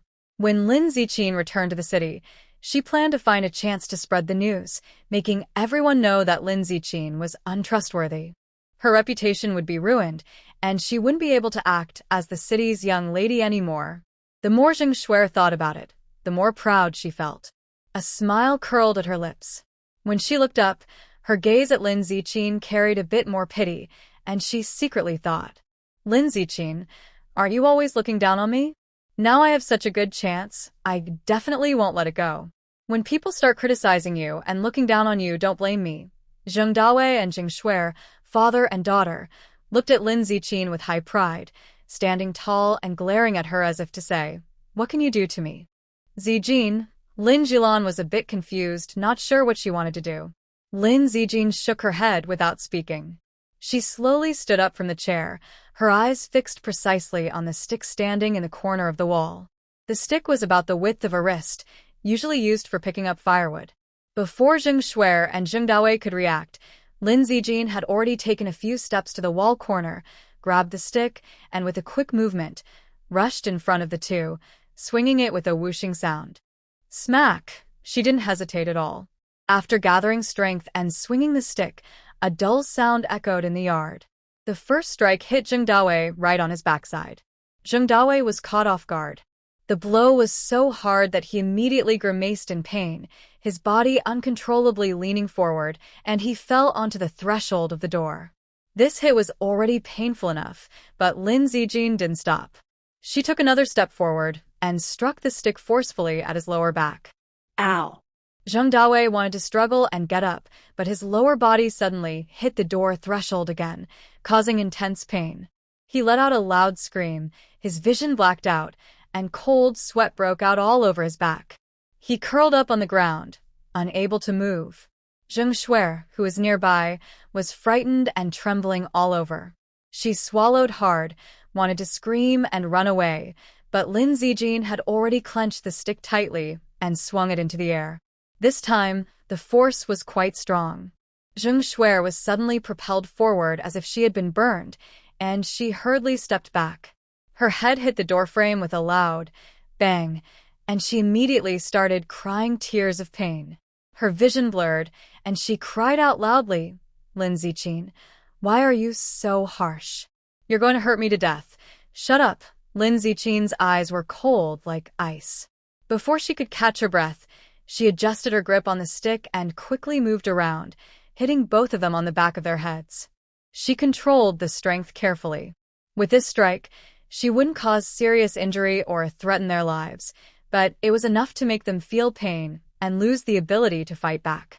Zheng Dawei's head was suddenly hit, and his face, already twisted with pain, became even more distorted. Now, he also heard a buzzing sound in his ears, and everything was unclear. A hard lump quickly swelled on the back of his head. He wanted to speak, but he could barely get out a word before dizziness overwhelmed him. His vision darkened, and he soon collapsed to the ground, unable to even call for help. Zheng Shuer was the same. Tears mixed with cold sweat ran down her face, and after a moment, she staggered and fell to the ground, completely unconscious. The whole process was very quick, less than half a minute. Both of them had been hit and fell to the ground. Lin Jilan stood nearby, her eyes wide with shock. She didn't expect her usually calm and composed daughter to be so decisive and ruthless when she was angry, hitting so hard and leaving no room for mercy. Zijin this. She quickly stepped forward, gently kicked Zheng Dawei with her toes. He shivered but showed no signs of waking up. Clang! Lin Zijin casually threw the stick in her hand aside, dusted her hands, and looked at her still stunned mother to explain. "Don't worry, it's fine. I controlled my strength. They won't die, just sleep peacefully for a while." After speaking, she stepped forward, grabbed the door handle, and closed the courtyard gate from inside. Just as she was about to close the door completely, Zheng Dawei's leg was caught there. Lin Zijing frowned, showing some impatience, and kicked his leg, finally successfully closing the door. After closing the door, she went over to Zheng Dawei, bent down, grabbed his arm, and dragged him into the house, as if pulling a heavy object. Seeing this, Lin Jilan quickly grabbed Jing Shui's arm and pulled her from the courtyard door toward the bedroom. Mother and daughter worked quickly and steadily, each holding one arm. The rough ground almost wore out their clothes, but Lin Zijing and Lin Jilan pretended not to see. Inside Zheng Dawei's bedroom, Lin Zijing let go and took a deep breath. Zheng Dawei suddenly fell to the ground with a thud, completely still. After confirming he was still breathing, Lin Zijing left the room. By then, Lin Jilan had already dragged Jing Shui into the room. Unlike Lin Zijing, she was less rough and gently pulled her into the corner of the wall. Lin Ziqin looked around and confirmed that both people had fainted. Only then did she feel at ease and close the door. After finishing everything, Lin Ziqin turned to her mother. The coldness on her face eased a little. "Mom, now it's finally quiet. Let's go back to our room and pack our things." "Don't worry about them." Lin Jilan nodded quickly and hurriedly walked back to the room with her daughter.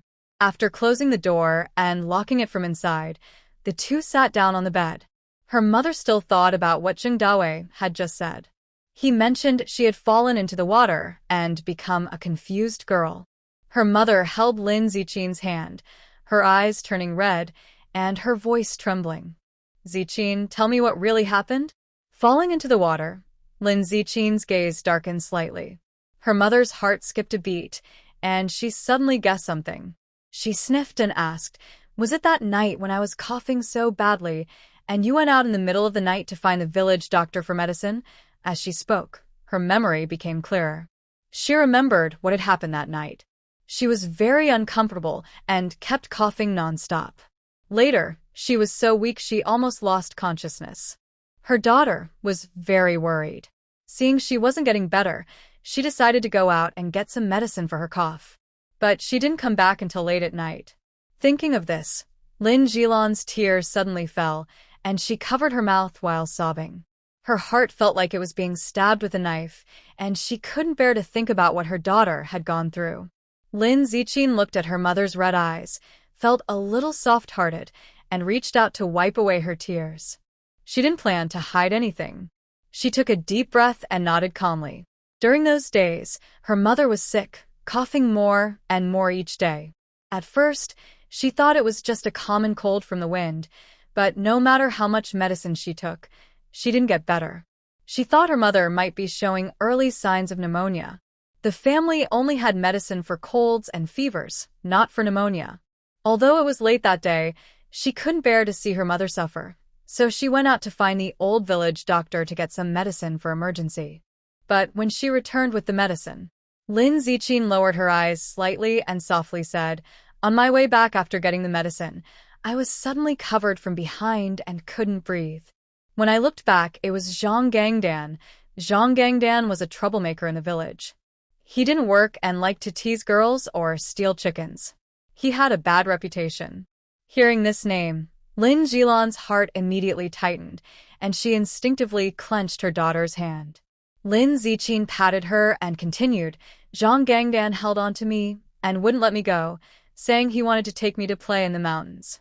I struggled and scolded him, but he was afraid others in the village would hear, so he covered my mouth and tried to drag me into the mountains."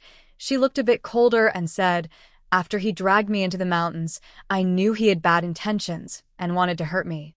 I couldn't fight him, so I thought I'd rather die than let him succeed. I pretended to agree, and then, when he wasn't paying attention, I pushed him away hard and jumped into the river. It was very cold then, and the water was rushing fast. The freezing cold seeped into my body. I remember it very clearly. I choked on several mouthfuls of water and then lost consciousness. When I woke up again, I could vaguely feel someone giving me artificial respiration. Later, when I was fully awake, I found myself lying on the grass by the river, covered with a man's coat. Zhang Gangdan was nearby, knocked out by him. It was too dark to see clearly who saved me. I only remember he told me to quickly put on my coat and go home, and that he would deal with Zhang Gangdan." Lin Ziqin spoke softly. "I was very cold and scared at the time. After talking to him for a while, I quickly left, wearing his coat. I kept the clothes of the person who helped me, hiding them carefully, afraid that Zheng Dawei would find out something was wrong. I never expected he would still find out. Hearing her daughter's words, Lin Jilan's tears flowed even more fiercely. She couldn't imagine how scared her daughter must have been, and she dared not think about what could have happened if no one had come to help her.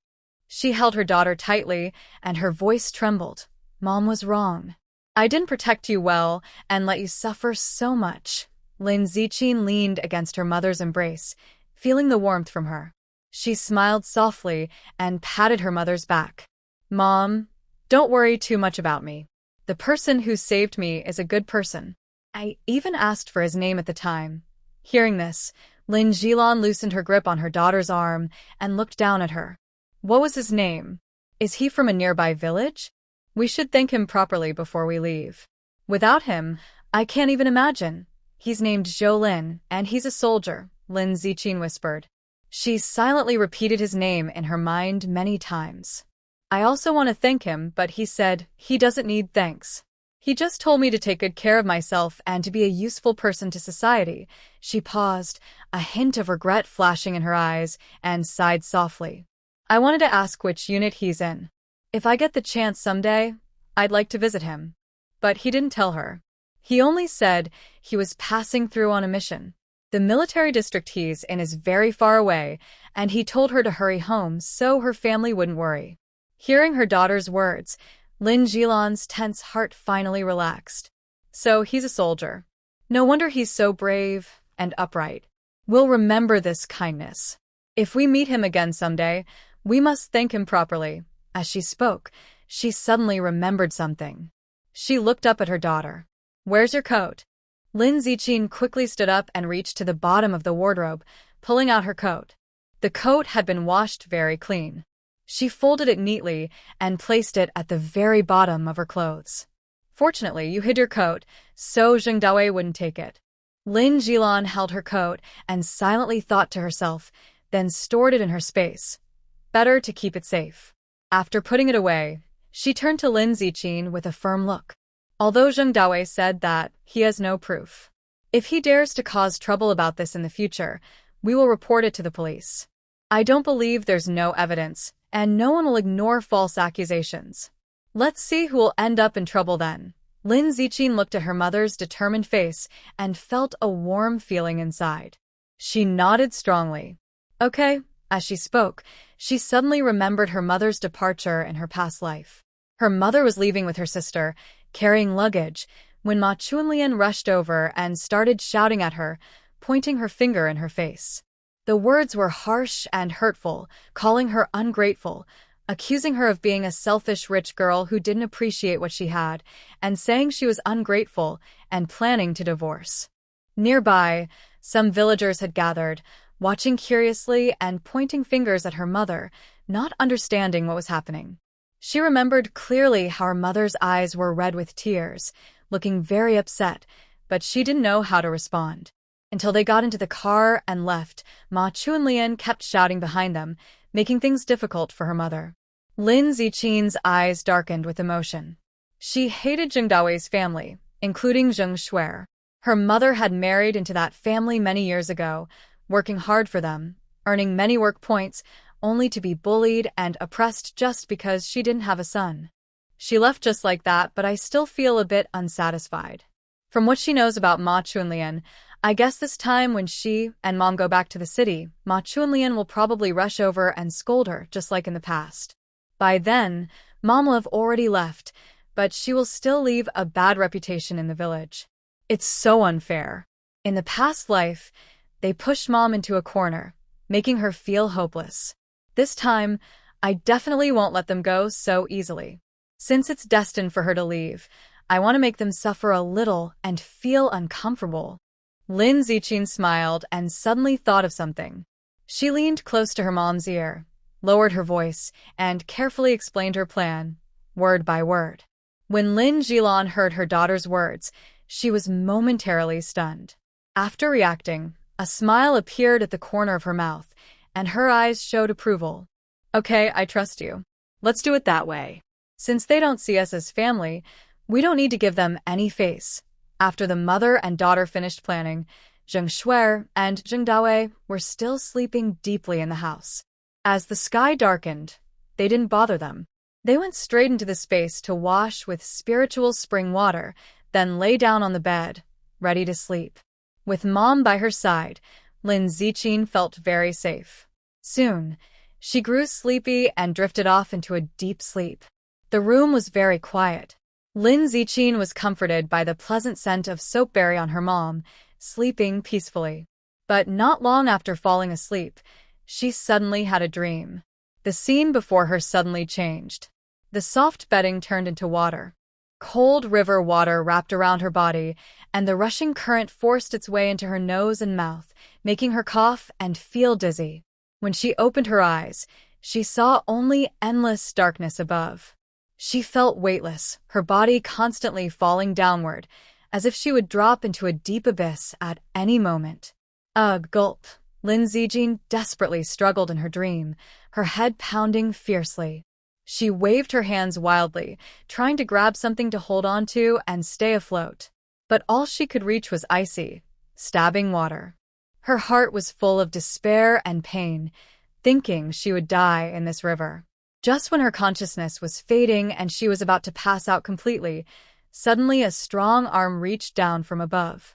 In the next moment, those hands securely wrapped around her waist. Through her wet clothes, she could almost feel the man's body heat. He was like a lifeline, pulling her out of the depths of despair in an instant. She didn't know how much time had passed, but she felt the crushing pressure of the water gradually lessen. Then, it seemed she was being carried away from the water's surface. Below her was solid ground. She collapsed into the man's arms, feeling her chest tighten painfully, making it hard to breathe. Just when she felt overwhelmed with pain and didn't want to suffer anymore, wishing to sleep, suddenly a cool, gentle kiss pressed against her lips, carrying a refreshing scent. Lin Ziqin could feel someone softly opening her lips. She clung to this moment like a lifeline, desperately grasping for the last bit of air, trying to breathe easier. Soon, she felt her breathing become smoother, but the swelling in her chest hadn't fully gone away. The man's fingers gently pressed on her chest, applying just the right amount of pressure. His hand seemed to have some kind of special power. The uncomfortable feeling of blockage in her chest eased after he pressed, and her body gradually regained some strength. But she still couldn't open her eyes. After a little while, she felt the man's lips land on hers again. At first, she enjoyed the feeling of relief that helped her escape the suffocation, but gradually, that gentle kiss deepened a bit. His tongue slipped in, and she felt her lips and teeth were wet and soft, with their tongues intertwined, mixing their scents. The big hands that had been pressing on her chest, she didn't know when, slowly slid down from her waist, moving downward. The fingertips that brushed over her skin suddenly felt very hot. Before long, her body, which had been cooled by the water, started to heat up. She felt a bit nervous and instinctively held her breath, her lips and teeth becoming stiff. The man on her body seemed to notice her tension. His large hands gently held her waist, and his deep voice softly whispered in her ear, "When kissing, open your mouth and breathe through your nose, or you'll get suffocated." His voice was a little hoarse, carrying a suppressed desire and a gentle warmth that was hard to notice. Lin Ziqin initially wanted to refuse. She reached out to push him away, but her body seemed to be under a spell, instinctively responding to his kiss. The romantic atmosphere kept growing, and Lin Ziqin's mind became cloudy from his kisses. Even her recently clear thoughts became blurry. She supported herself on the man's strong chest, trying to push him away, but her whole body was soft and lacked strength. She let out a muffled sound. A gentle breath echoed in the man's ear. The next moment, he took a deep breath and pulled her into his arms with one hand.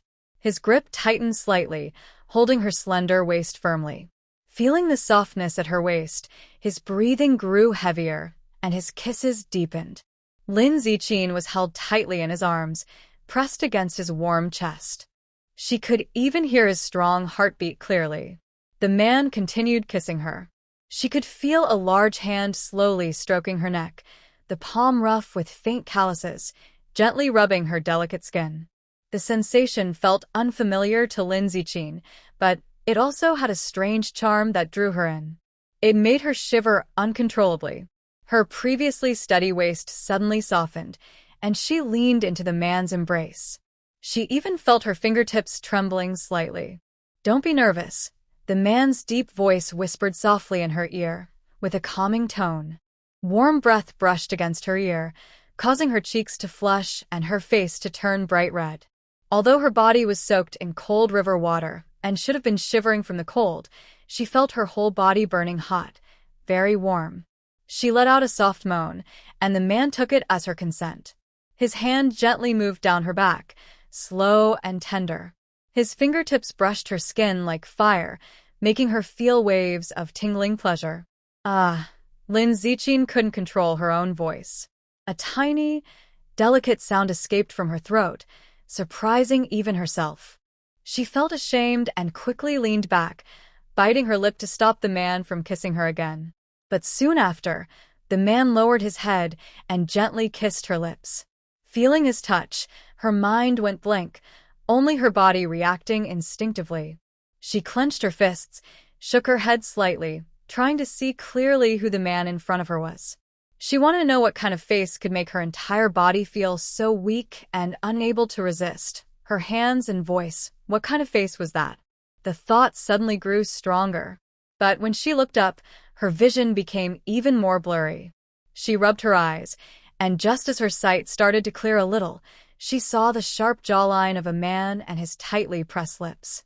Realizing she could see clearly, she felt happy and quickly blinked, wanting to look higher. Just as she was about to push away the fog in front of her, the scene suddenly shattered. She felt a strong wave of dizziness hit her head, and everything went black. Lin Ziqin suddenly opened her eyes wide, and her mind became clear instantly. Her chest was still heaving heavily, and her breathing was rapid. She looked up at the familiar ceiling beam, then turned her head to the side. Outside the window, the moonlight was still shining, and it wasn't even dawn yet. Nearby, she could hear her mother breathing evenly. It was just a dream. Lin Ziqin reached up to her pounding chest, feeling her racing heart, and her mind was blank. The sensations and sounds from the dream still lingered clearly in her mind, impossible to forget. She blinked, feeling strange, and quickly reached out to touch the corner of her eye. Her fingertips found a damp spot. Could it be tears? Her cheeks felt hot, and she froze in surprise. Her mind was about to explode with embarrassment. What is going on? What kind of dream did she have? She actually was kissed and cried in her sleep. If she told anyone, she would probably be laughed at. She shook her head, tossing and turning, feeling both shy and confused. All she wanted was to fall asleep quickly. But her mind was completely awake, with no sleepiness at all. Meanwhile, on the other side, it was still dark outside before dawn. The hospital ward was very quiet. Most lights were off. Only one light was on in the corridor. Inside the room, the metal bed frame reflected a cold glow. Xie Qingzhou was awakened by a sharp pain in his chest. He slowly opened his eyes. His dark eyes were still a little foggy from sleep. After a moment, he became more clear. He remembered the scene from his dream. His temples ached slightly, and he couldn't help but press his bandaged forehead. He had been ambushed by enemies while on a mission, injuring his head. He pushed himself to keep going, finished the task, and soon lost consciousness. Unexpectedly, he woke up again in a hospital. Xie Qingzhou pursed his lips.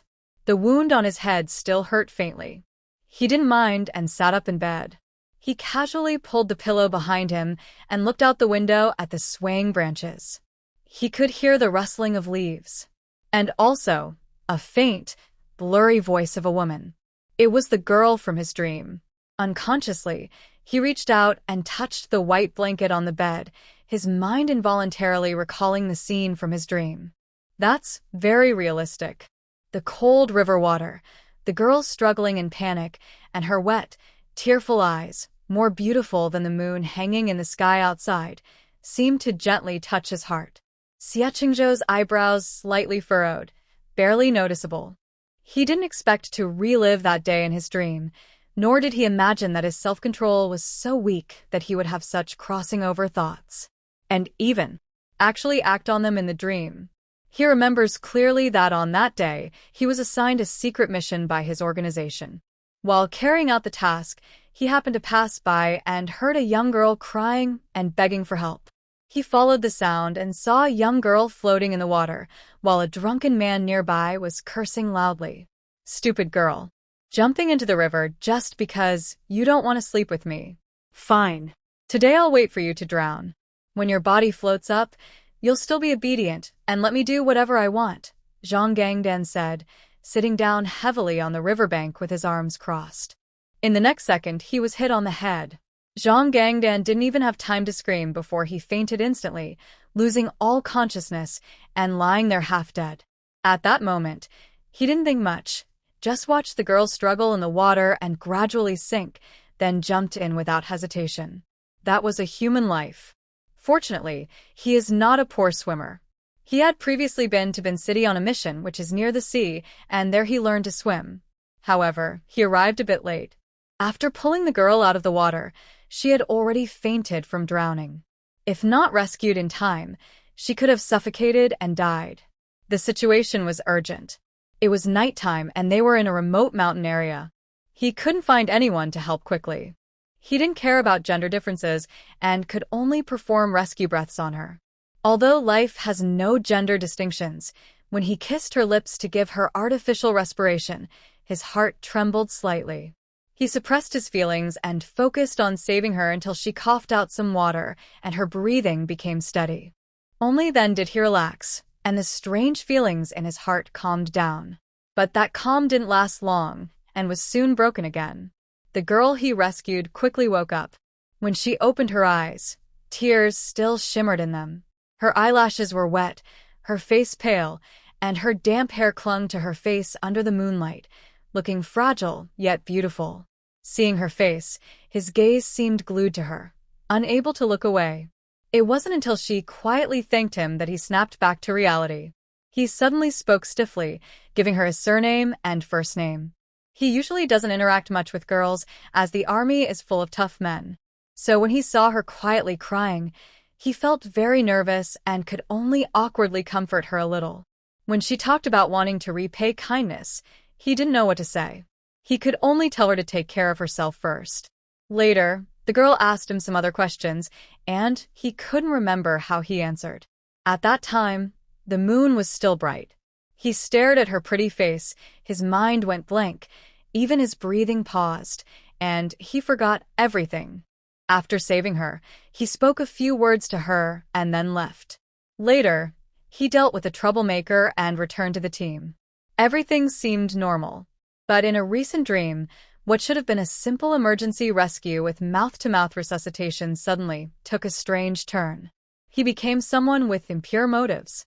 Even now, awake, he could clearly remember the warmth of her lips, her soft breathing, and even the taste between her teeth.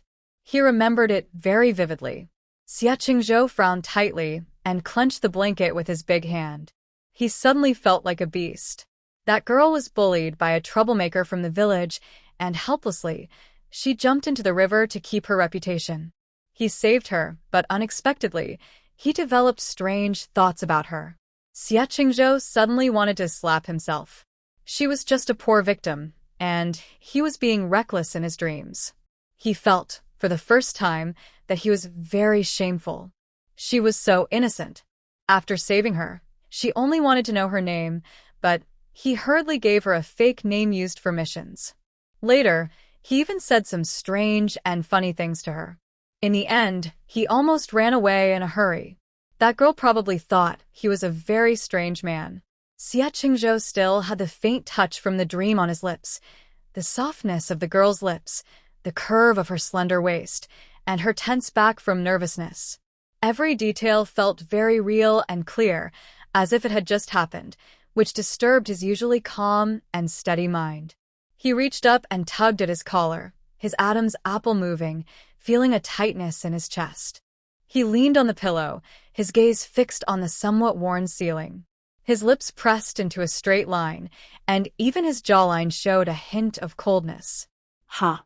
He chuckled softly, full of self-mockery.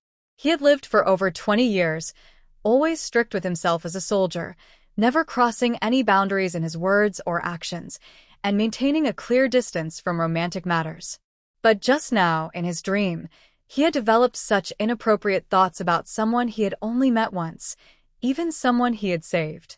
Those images kept flashing uncontrollably. Every movement seemed to slap him in the face, making him feel like a lecherous, opportunistic person. He suddenly clenched his hand tightly on the quilt, with visible veins on the back of his hand. The ward was very quiet, but then, with a screech, the door suddenly swung open, hitting the wall with a loud noise. Xie Qingzhou heard the commotion and frowned uncontrollably. He looked up and saw a young figure dressed in green rush into the room. Xie Mingxua was there to take care of his injured, unconscious brother. That night, he fell asleep but then suddenly had a bad stomach ache, so he quickly got up and went to the bathroom. Now, after finishing in the bathroom and feeling refreshed, he pushed the door open to go back to sleep when he suddenly saw a faint figure sitting on the bed. He rubbed his eyes to make sure he wasn't seeing things, and his eyes lit up with surprise. He shouted excitedly, "Brother, you're awake?" He slapped the switch, turning on the room's light, then hurried to the bedside. His voice was full of excitement, and he unconsciously patted Xie Qingzhou's arm. "The doctor checked you yesterday, and you were still unconscious. I thought you wouldn't wake up today. How do you feel now? Does your head still hurt? Do you want some water?" Xie Qingzhou was hit, and he felt a sharp pain from his wound on his arm. Xie Mingxua didn't notice his expression and plopped down on the edge of the bed. Then, a series of questions flooded out rapidly. He had a loud voice, and talking so close to Xie Qingzhou's ear made him dizzy and gave him a headache. Xie Mingxua finished speaking, but still felt it wasn't enough. He turned around and hurried to run outside, his footsteps loud and clear on the quiet hospital floor. No, I need to call the doctor quickly to check on you. Let them examine you, and only then can I feel at ease. Stop right there." Xie Qingzhou frowned deeply, feeling very annoyed with his younger brother, Xie Mingxua. Before he could say anything, Xie Mingxua was already rushing away like a whirlwind, disappearing in an instant. He looked at the empty hospital door and sighed helplessly. A faint twitch of a vein appeared on his forehead. Since he was young, Xie Mingxua had been like this, always loud and impatient. Even now, grown up, he was still so restless and couldn't stay calm for long. It wasn't even dawn yet, and the corridor was still very quiet. Most of the other patients were resting. He was so excited that he made a lot of noise, not caring if he disturbed others in nearby rooms. Soon, Xie Mingxua ran to find a doctor. Coincidentally, tonight was the shift for Xie Qingzhou's main doctor. When the doctor heard that Xie Mingxua said Xie Qingzhou had woken up, he was a bit surprised. He didn't delay and quickly brought a nurse to check on Xie Qingzhou's condition. "Brother, let the doctor examine you quickly." Xie Mingshua's voice was full of excitement. After entering the ward, he led Dr. Wang and a young nurse to the bedside. "Dr. Wang, please check on my brother. He's alert and awake." Seeing Xie Qingzhou sitting calmly on the bed with a clear expression and no signs of serious injury, he was momentarily stunned, showing an expression of surprise. "You're awake? Your recovery speed is really beyond my expectations." As he spoke, he flipped through the medical record book and asked carefully, "How do you feel now? Any dizziness or nausea? Does the wound hurt?" Xie Qingzhou answered calmly and steadily, "I feel okay. No dizziness or nausea. The wound is slightly itchy." Dr. Wang nodded and quickly recorded notes with his pen. Hearing his response, he relaxed a little and said, "It's normal to feel itchy. The wound is healing." Then, he gently pressed on Xie Qingzhou's bandaged forehead, took out a small flashlight, looked into his eyes, and checked his pupil response, moving with practiced ease. After the check, Dr. Wang was completely reassured. He turned to look at Xie Mingxua beside him and smiled kindly. "Don't worry, he's recovering very well. The wound isn't infected, and all his indicators are normal." Just observe him for 2 more days, and he can go home if everything stays fine. Really? Xie Mingchuo cheered instantly, so happy he almost jumped 3 feet high and sat down heavily on the bed. That's great. I knew my brother was strong. When I saw him covered in blood being carried back, I thought he was going into a coffin. It was so scary. As soon as Xie Mingchuo finished speaking, the atmosphere in the ward suddenly became a bit awkward. Dr. Wang and the nurse nearby exchanged a quick look, their smiles stiffening slightly. Xie Qingzhou glanced at him sideways, feeling a bit speechless. Although he knew his good-hearted younger brother was just worried about him, his words sounded so blunt. Being outspoken, Dr. Wang quickly tried to smooth things over, smiling as he said, "Comrade Xie's injury is quite serious, but his recovery speed is amazing. Usually, someone with this kind of injury would need to stay in bed for at least 3 days before waking up. But he woke up so quickly, no wonder he's got the physique of a soldier." Xie Qingzhou ignored Xie Mingqiao and turned to Dr. Wang, asking, "Doctor, when can I leave the hospital? I feel fine now, and I think the bandage on my forehead can be removed soon." The bandage was slightly affecting his vision, and he found it uncomfortable and too noticeable. Dr. Wang paused for a moment, then understood. Xie Qingzhou was so eager to leave because he just couldn't sit still and wanted to get back to duty. He sighed helplessly and shook his head, saying, "Comrade Xie, don't rush. Even though you're recovering quickly, your wound still needs to be monitored to make sure there are no hidden problems. You should know, injuries to the head require careful attention.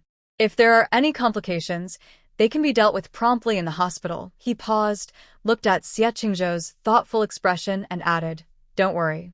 With your recovery speed, in at most 2 days, if your wounds heal well and there are no unusual problems, you'll be discharged. You should rest well in the hospital these next few days. Don't think too much.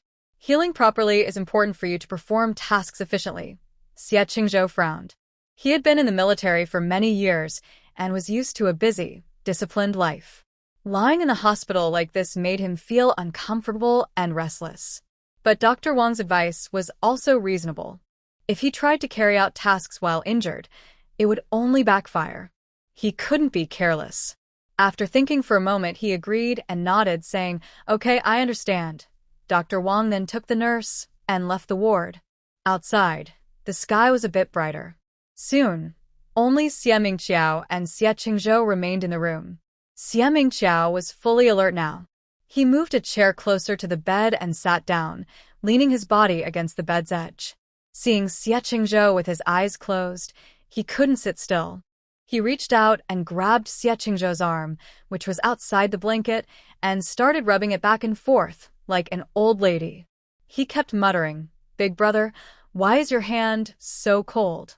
Is it because the room is too cold? Should I go get you a blanket? Or is the window not closed tightly?" He looked at the window and then reached inside the blanket to feel the temperature inside. Even with his eyes closed, Xie Qingzhou could feel the uncomfortable touch, and his ears were also hurting from the noise. He frowned, slightly tightened his wrist, and pulled back his arm, coldly refusing, "No need." Xie Mingqiao was the youngest in the family. When he was little, he was bullied. He rushed out alone and fought 3 kids, beating them up and getting his revenge. Since then, Xie Mingqiao has been a loyal little follower of Xie Qingzhou, always eager to stay close, hoping to be as skilled as his older brother. But he was young, talkative, and impatient, often causing headaches for Xie Qingzhou. He wasn't a bad person, just too careless. Xie Mingqiao was about to lift the blanket on his brother's hospital bed to cover him when he heard his older brother's cold words. He paused, hesitated for a moment, then moved closer, trying to look warm and caring. He said nervously, "I feel like you're cold. What if you catch a chill? Should I pour you a cup of hot water? It might warm you up." Xie Mingqiao paced around the hospital room several times, busy, but not sure doing what. The shadows flickering in front of him made Xie Qingzhou feel dizzy. Seeing Xie Mingqiao come closer again to check his temperature, he had no choice but to open his eyes and give him a cold stare, with a threatening tone. "Don't move." His voice was very low and cold, with a sense of intimidation that made people feel tense. Xie Mingqiao was stunned. He felt like he had been poked with a needle and obediently sat back in his chair, not daring to breathe loudly. He shrank his neck and muttered softly, "I'm just worried about you." Although he said that, his body was very obedient. His hands were neatly placed on his knees, like a student being punished by a teacher. The room was silent for a few seconds. Xie Qingzhou exhaled slowly and closed his eyes peacefully. Xie Mingshua's clear eyes looked at the expressionless man on the bed. After hesitating for a moment, he couldn't help but speak again. "By the way, big brother, second brother is also very worried about you. He came to see you yesterday and stayed in the hospital room for several hours. We had agreed that he would stay overnight tonight, but now that you're awake and recovering well, it seems he doesn't need to come anymore." Xie Qingzhou listened to his brother's chatter without even lifting his eyelids. He just responded with a faint, his tone clearly tired. "Got it." He kept his eyes closed, lying on the bed, not saying anything more. Seeing this, Xie Mingshua quickly nodded, acting like a well-behaved puppy. "Big brother, you should sleep. I won't talk anymore." But after sitting quietly for less than 2 minutes, he suddenly remembered something. His hands, which had been resting on his lap, clenched into fists. He suddenly slapped his thigh and raised his voice sharply.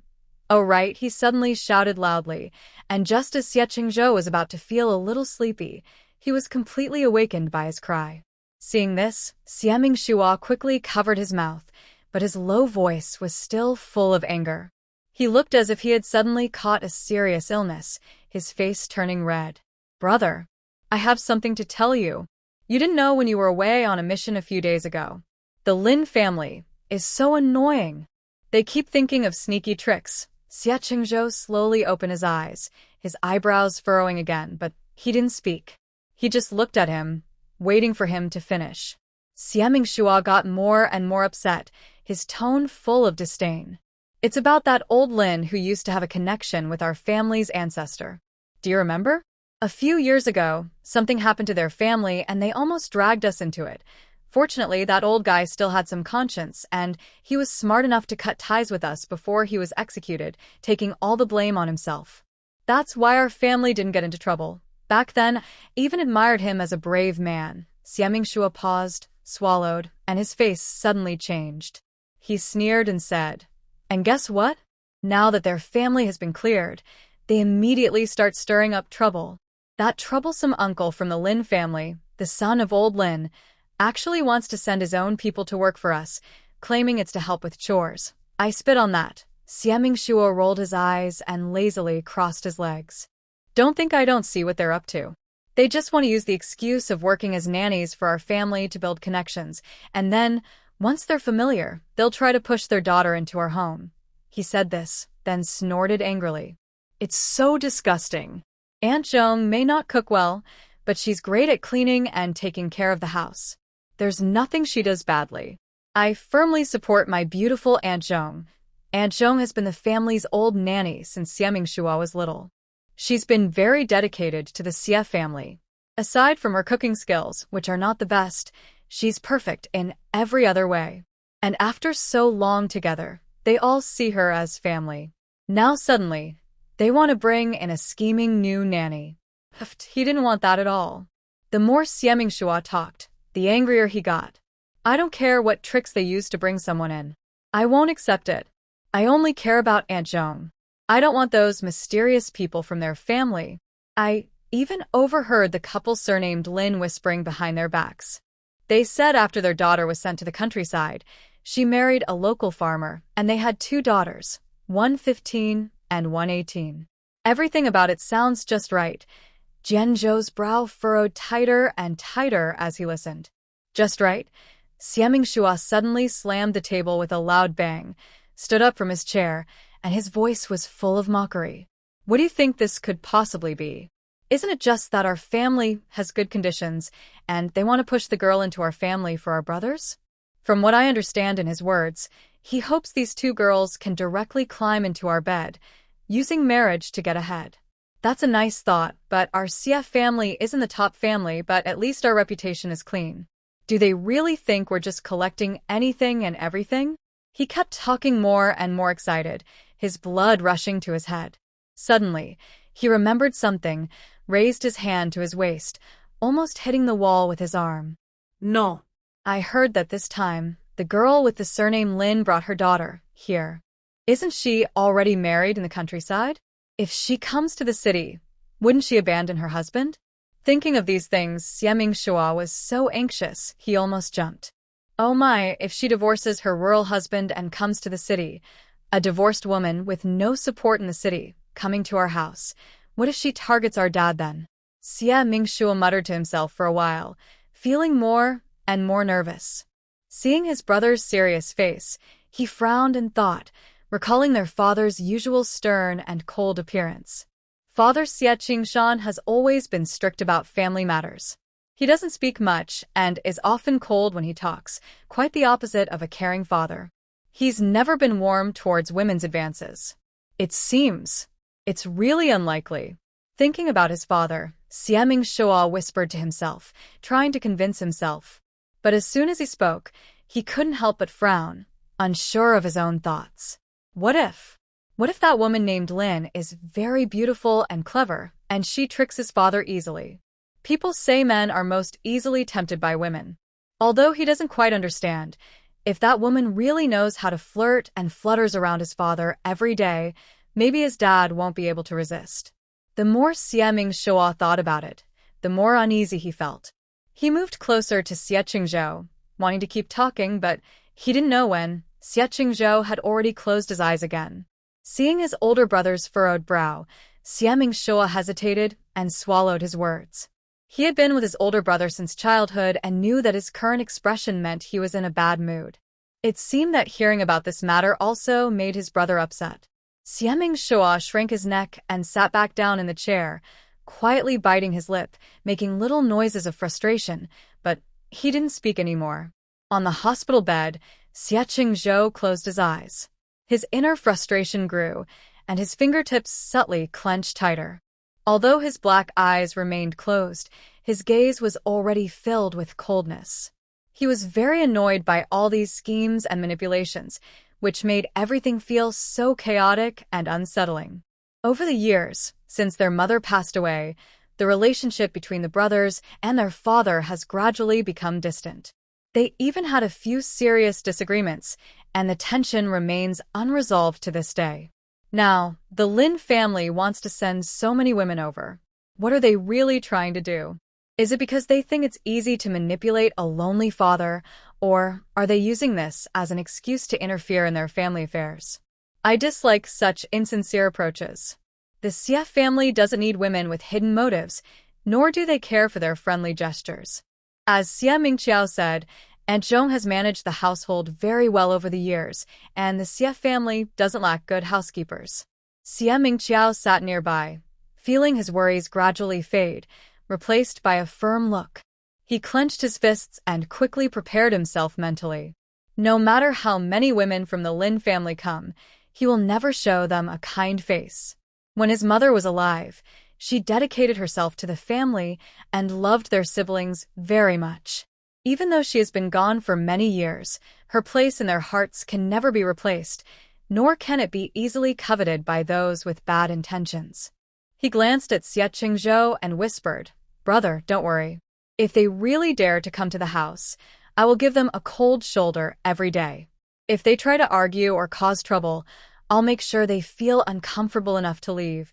I must protect the home my mother left me and never let anyone ruin it easily." He spoke firmly, with a very determined look in his eyes. Next to him, Xie Qingzhou listened carefully to his brother's words. He slowly opened his eyes, his black gaze calm and steady, with no sign of emotion, only a coldness that couldn't be melted. Over the years, his mother's face became a little blurry in his memory, but her gentle and strong personality became clearer and clearer.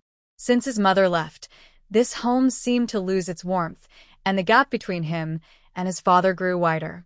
Thinking about other women wanting to enter the Xie family made him feel uneasy, but mostly he felt sorry for his mother. His mother worked hard to build this home. Without her, would it be invaded by people with bad intentions? His closeness to Xie Qingshan had weakened over the years. Father and son had become more distant. Since his father insisted on bringing the Lin family woman into the house, he didn't bother to care anymore. No matter what his father chose, it didn't mean he would accept the mother and daughter easily, or get along with them happily, or give them a good face. He simply couldn't do that. I have other tasks coming up, and I won't be returning home after I leave the hospital, Xie Qingzhou thought for a moment and said seriously. As for the family matters, you can handle them. Thinking about the task he was about to undertake, his restless feelings eased a little. Over the years, he enjoyed keeping himself busy because it helped him forget many worries, and his chaotic mind became clearer. Just as he had a task to do, it was perfect timing for him. He didn't want to see anyone. By now, the sky outside was bright, and the hospital was no longer silent. There were some talking sounds and footsteps. While they were talking, the door of the ward was gently knocked. The knock was soft, as if afraid of disturbing something. Knock, knock, knock. Xie Mingxua frowned and paused for a moment. He instinctively stood up to open the door, but then a sweet female voice sounded. Mingxua, can I come in? As soon as the voice was heard, Xie Mingxua's expression instantly changed to one of dislike, and his smile disappeared in a second. He rolled his eyes, sighed, and lowered his voice to complain to his older brother. All right, Su Ruoi is here. He looked a bit annoyed and shrugged helplessly. Brother, I have to say, Su Ruoi is quite good at choosing her timing. She came right when you woke up. Jie Qingzhou's originally cold face grew even darker when he heard Su Ruoi's voice, as if a layer of ice covered his eyes. His body temperature seemed to drop a few degrees. His dislike for Su Ruoi was 100 times deeper than for the woman from the Lin family who was about to arrive. Jie Qingzhou clenched his fists, lowered his gaze, his eyelashes trembling slightly, and involuntarily, memories of the past floated into his mind. Many years ago, when my mother was still alive and in good health, she only had a persistent cough that required medication. Overall, her condition was stable. Our family was peaceful and lively at that time. One day, my father, Xie Qingshan, suddenly brought a young woman into our home, saying he wanted to adopt her as a foster daughter and raise her in the Xie family. This event completely disrupted the peace of our family. My father explained that Su Ruoi's father, Su Weigua, was his comrade-in-arms who had fought alongside him and had died in a border mission due to an accident. As Su Weigua's friend and brother-in-arms, he felt responsible for his daughter. He remembered clearly that when he mentioned this, my mother, Su Xinyan, argued with him. Su Weigua sacrificed himself. I understand you want to help, but his wife is still alive and well. She's a mother, and she's doing fine. Why should she leave her child with us? Can't she take care of her own daughter? Plus, they received a large compensation, enough for them to live comfortably. My mother, Su Xinyan, refused without hesitation. My father looked upset but insisted. Her mother is now alone and feeling down. As a comrade-in-arms, I want to help take care of her daughter. What's wrong with that? Ruai is such a pitiful girl. Feeling down? Su Xinyan laughed at that moment. Is that what she told you? She truly feels sad and upset because her husband sacrificed himself. Why doesn't she keep her only hope close to her instead of pushing it away? Only you believe that. Giving the child to us is enough? I disagree. Everyone in the family knows that Su Xinyan's disagreement is not only because of this reason, but also involves more complicated issues. Su Ruoi's mother, Zhan Huiyan, is not only the wife of Su Weigua, but also childhood sweethearts with her father, Xie Qingshan. Initially, because Zhan Huiyan was very close to her mother and father argued many times. But I don't know if Zhan Huiyan did it on purpose, but she refused to hold back. So Su Xinyan thinks that Xie Qingshan wants to raise their adopted daughter because he cares deeply for his childhood friend, Zhan Huiyan. That time, their parents argued fiercely, and it was the first time the siblings saw such a fight. Their mother was so angry that her cough worsened that night. When she got up the next day, her dark circles and red veins in her eyes scared all of them. But even so, their father still refused to agree. After a short stalemate, Zhan Huiyan suddenly took Su Ruoi to the Xie family. She didn't ask anyone's opinion and directly said that after Su Weigua's sacrifice, she was too sad to take care of the child, so she left the child at the Xie family. Su Ruai was still young at the time. Her father had sacrificed himself, her mother had run away, and she was left at the Xie family's house. They couldn't just throw her out onto the street, so they had no choice but to accept this difficult situation. That period was especially hard because her mother's health was already poor. Plus, her mother and her father argued about her, making her condition worse. Their fights became more and more frequent. Sometimes her mother even coughed up blood, and her body couldn't handle it anymore. Those past events were brought up again, and Xie Qingzhou's expression grew colder. Just as Xie Mingxua was about to speak passionately, there was a soft knocking on the door outside. Both of them looked over at the same time. The door to the hospital room opened, and Su Ruai carefully carried a thermos from outside. She looked up and met Xie Qingzhou's gaze on the hospital bed. The moment he opened his eyes, her eyes showed a hidden surprise. "Big brother, you're awake? That's wonderful. The doctor said your condition was very serious. I've been worried all these days, praying that you would wake up soon. Now that I see you finally open your eyes, I feel like a big weight has been lifted from my heart." Her happy expression was genuine, not just for show. Her hands, holding the thermos, trembled slightly. Seeing Xie Qingzhou safe and sound, she was truly happy from the bottom of her heart. Xie Mingxu immediately looked over and said, "I knew Big Brother would be fine. Our Xie family members are not so easy to die. Big Brother is very lucky. You can just relax." He then pulled over a chair, but Su Ruai was entirely focused on Xie Qingzhou. "Brother, this is the chicken soup I made early this morning. I know my cooking isn't great, so I asked Wang Ma to help me. I chose a free-range chicken from the countryside because it's more nutritious and easier to absorb. Please try some while it's hot and see if it suits your taste." Su Ruai took a bowl and chopsticks, opened the lid clockwise, and immediately the room filled with the smell of chicken soup. The delicious aroma awakened Xie Mingxu's taste buds. However, noticing Xie Qingzhou's expression, he didn't dare to say anything unrelated.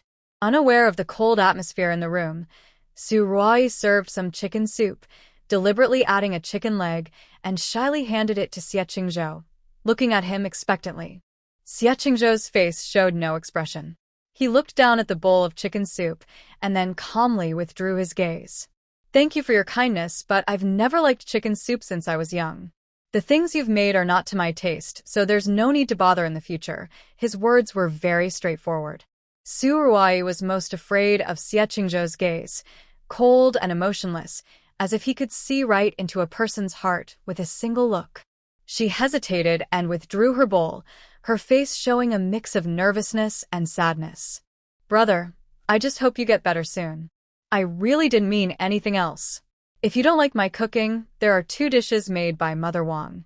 I don't like any of the dishes here, especially the ones made by Mother Wang," interrupted Xie Qingzhou, lifting his head.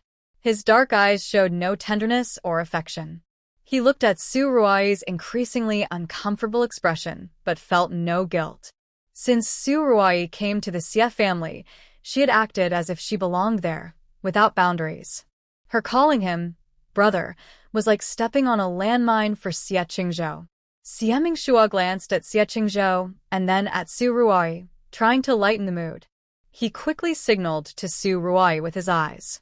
Realizing she had said the wrong thing, she quickly changed her words. "Qingzhou, if you don't like any of these, I won't make them next time." She nervously clutched her clothes, bit her lip, and looked at Xie Mingxua beside her.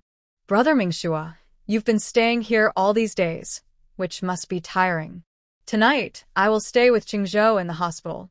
You should go home and rest well, regain your energy, and come back refreshed, because Xie Qingzhou's work is busy. They rarely have time to see each other. So, when they do have a rare moment alone, they naturally want to cherish it." Before Xie Mingxiao could speak, Xie Qingzhou disagreed with her idea. "This place doesn't need anyone to take care of it. There are nurses and doctors in the hospital. You and Xie Mingxiao should leave together." Su Ruai had just picked up the hot water kettle to get water from the supply room when she heard Xie Qingzhou's words. She felt wronged and her eyes turned red. She stood pitifully at the door, but Xie Qingzhou closed his eyes, completely ignoring her. She gently bit her lower lip, realizing her act was in vain. Xie Mingqiao didn't want to make Su Ruoyi too embarrassed, so he quickly tried to change the subject. Don't worry too much about him. The doctor said he's recovering well. My older brother just woke up today and might be a little tired. The doctor said he needs enough rest. Anyway, his health isn't serious now. Let's go back first. Su Ruoyi nodded, looking as if she might collapse at any moment, as if tears could fall from her eyes at any second. She put down what she was holding and reluctantly followed Xie Mingqiao out of the room. But as soon as the door closed behind them, tears streamed down her face. Seeing Su Ruoyi tearful like a fragile flower, Xie Mingqiao instinctively wanted to wipe her tears, but then remembered they were no longer children. Men and women are different, and he should have some boundaries. He extended his arm halfway, but then withdrew it, finally softly comforting her. Why are you crying? Is it because of what Big Brother just said? We've grown up together, and you should know his personality well. He's straightforward and not very good at expressing kind words, but most of the time, he doesn't have bad intentions. Don't make yourself upset over nothing. Although they are not biological siblings over the years, Xie Mingqiao has come to see her as a younger sister. But for some reason, Xie Qingzhou always keeps a cold face around her. Everyone has their own thoughts, and Xie Mingqiao can't control him, so he just tries to mediate. Su Ruoyi wipes away her tears, but her eyes are still red. She knows she probably made a wrong move today. Looking into Xie Mingqiao's eyes, she hesitates before sharing her true feelings. I know Big Brother has some opinions about me. I've been trying to improve our relationship. I just want our family to be happy and peaceful. Yesterday, she heard Wang Ma say that a new housekeeper would soon come to the house. The person used to be a wealthy young lady, beautiful, and able to speak foreign languages. This threatened Wang Ma's position. Over the years, Wang Ma has been working in the Xie family, and she has held a dominant position. Now, suddenly, someone new arrived, making both Wang Ma and Su Ruoyi feel insecure. Especially if the new person becomes the wife of the head of the family, all of Wang Ma's years of hard work would be wasted. I know I will never be the biological daughter of the Xie family, and I never dare to hope for that.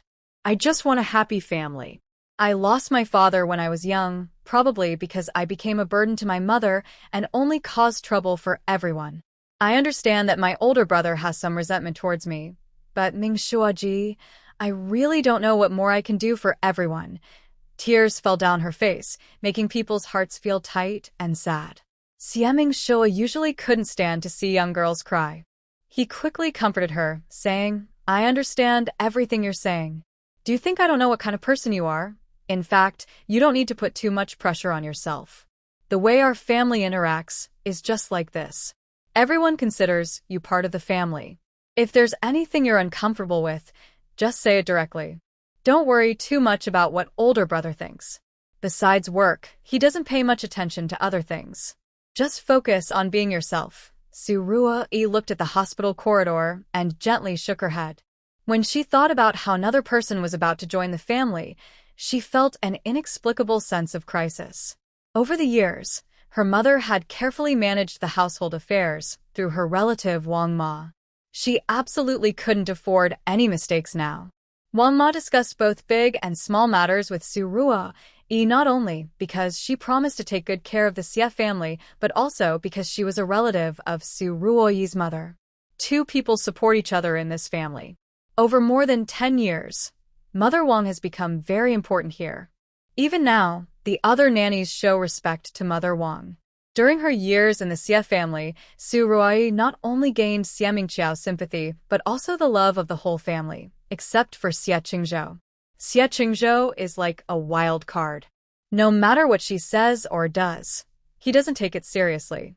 He rarely even looks at her, not even with a glance. This big gap in her heart makes Su Ruoyi feel very sad. She has done everything she can, even trying to find out what Xie Qingzhou likes. She works hard to be the perfect sister, but she can never reach his heart. For years, Su Ruoyi has wanted Zhen Huiyan to come back to the Xie family. Only when she and her mother are together does she feel like she belongs. She hasn't given up trying to persuade others. But Xie Qingzhou has a lot of influence. If he doesn't agree, no one dares to oppose him. This weighs heavily on Su Ruai, making her feel suffocated. Every time she wants to talk to Xie Qingzhou, she feels guilty and thinks she has no right. The Xie family seems to have no problem with her, but they are not happy about Zhen Huiyan leaving her child alone. Even when Xie Mingxua, who usually obeys her completely, mentioned Zhen Huiyan, he didn't look pleased, let alone Xie Qingzhou. I don't want to be so emotional, but many times I just can't control myself. Maybe because I didn't grow up with my real parents and I lack a sense of security. I always try to please everyone. I don't want anyone to dislike me. Brother Mingxua, what should I do so that big brother won't dislike me so much? This question really stumps Xie Mingxua. Among their brothers, Xie Qingzhou has the most distinct personality. If he doesn't like someone, he simply doesn't like them. He can't pretend otherwise or hide his true feelings. Over the years, they tried to persuade Xie Qingzhou many times, but most of the time, their words didn't get through. Before they could say much, Xie Qingzhou would often get into a fight with them. After a while, no one brought up the topic anymore. There are so many people in the family who care about you. You don't need to keep focusing on Big Brother. He's been acting on his own for many years and probably won't change his personality. If you keep worrying about this, you might be unhappy for a long time. The most important thing in life is having the courage to be disliked. Constantly trying to please others won't solve the problem. Su Ruai cried even harder, choking on her tears as she sobbed. I also dislike how I look, but I heard that our family will soon have a new housekeeper who will bring along a daughter just turned 18. She used to be a wealthy young lady, probably more beautiful and more sensible than me, and better at talking. I'm just worried that you might not like me once the new member arrives. She glanced up deliberately, watching Xie Mingxiao's face carefully. I heard that the wealthy young lady knows a lot and was carefully cared for since she was young. Besides my brothers, I have nothing else. I really can't lose you all. Xie Mingxiao's expression softened a bit. So that's what you're worried about. You could have just said it directly. It's just about adding a housekeeper. Today, I even discussed it with my older brother. Even if they send someone who looks as beautiful as a flower, we won't pay much attention. You're our little sister who grew up with us. We have a bond. How could just anyone compare? So you cried over this. If you'd said so earlier, you wouldn't have to shed so many tears for nothing. Su Ruai's long eyelashes trembled as she looked at Xie Mingxiao with red eyes, still a bit doubtful. I know Mingxiao said all this just to cheer me up. I heard that the wealthy young lady looks very beautiful when she smiles. Maybe once you meet them, you won't say these things anymore. This was sincerely how Su Ruai felt. She has been worried since last night. Even if she can protect the nanny and her daughter.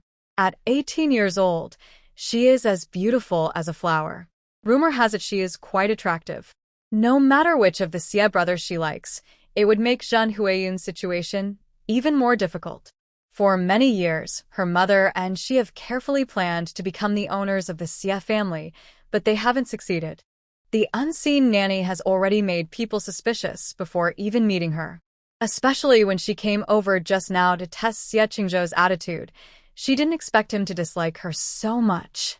Su Ruai was anxious and heartbroken at the same time. Since she was sensible, she had secretly liked Xie Qingzhou. She knew they weren't related by blood, so she could hold on to her hopes. She originally thought she could be a good younger sister for her mother, just treating Xie Qingzhou as her older brother. But her feelings grew harder to control, especially when she saw other women around Xie Qingzhou. Her heart fluttered wildly, as if it wanted to jump out of her chest. She thought she probably wouldn't be able to like any other man anymore. An 18-year-old girl is at her most beautiful. I'm just worried that my older brothers might like her more. I know I shouldn't have these thoughts, but each of these brothers is very important to me. Because I have so little I don't want to share with others. If Brother Mingxua thinks I am jealous, just pretend I never said these words. Su Ruai deliberately cried as she said misleading things, emphasizing that Lin Jilan was once a wealthy young lady. These words only made Xie Mingxua angrier. He looked at the cautious Su Ruai and sighed helplessly. Such a sweet and pretty girl, yet she always worries about love and heartbreak. Our Xie family is a pure and noble family. Neither the eldest nor the second brother would be interested in the children of wealthy families. Even though there are policies now to help them return home, who knows how they really cleaned up their past. Xiaming Shua didn't know much about these things himself, mostly hearing about them from Xie Qingzhou. Actually, the family doesn't lack nannies. But the Lin family, relying on their past connections, openly arranged for 2 people to come, which made people feel uncomfortable. Big Brother understands what the Lin family wants. Naturally, he won't give them a good look. No matter what, you are part of the Xie family.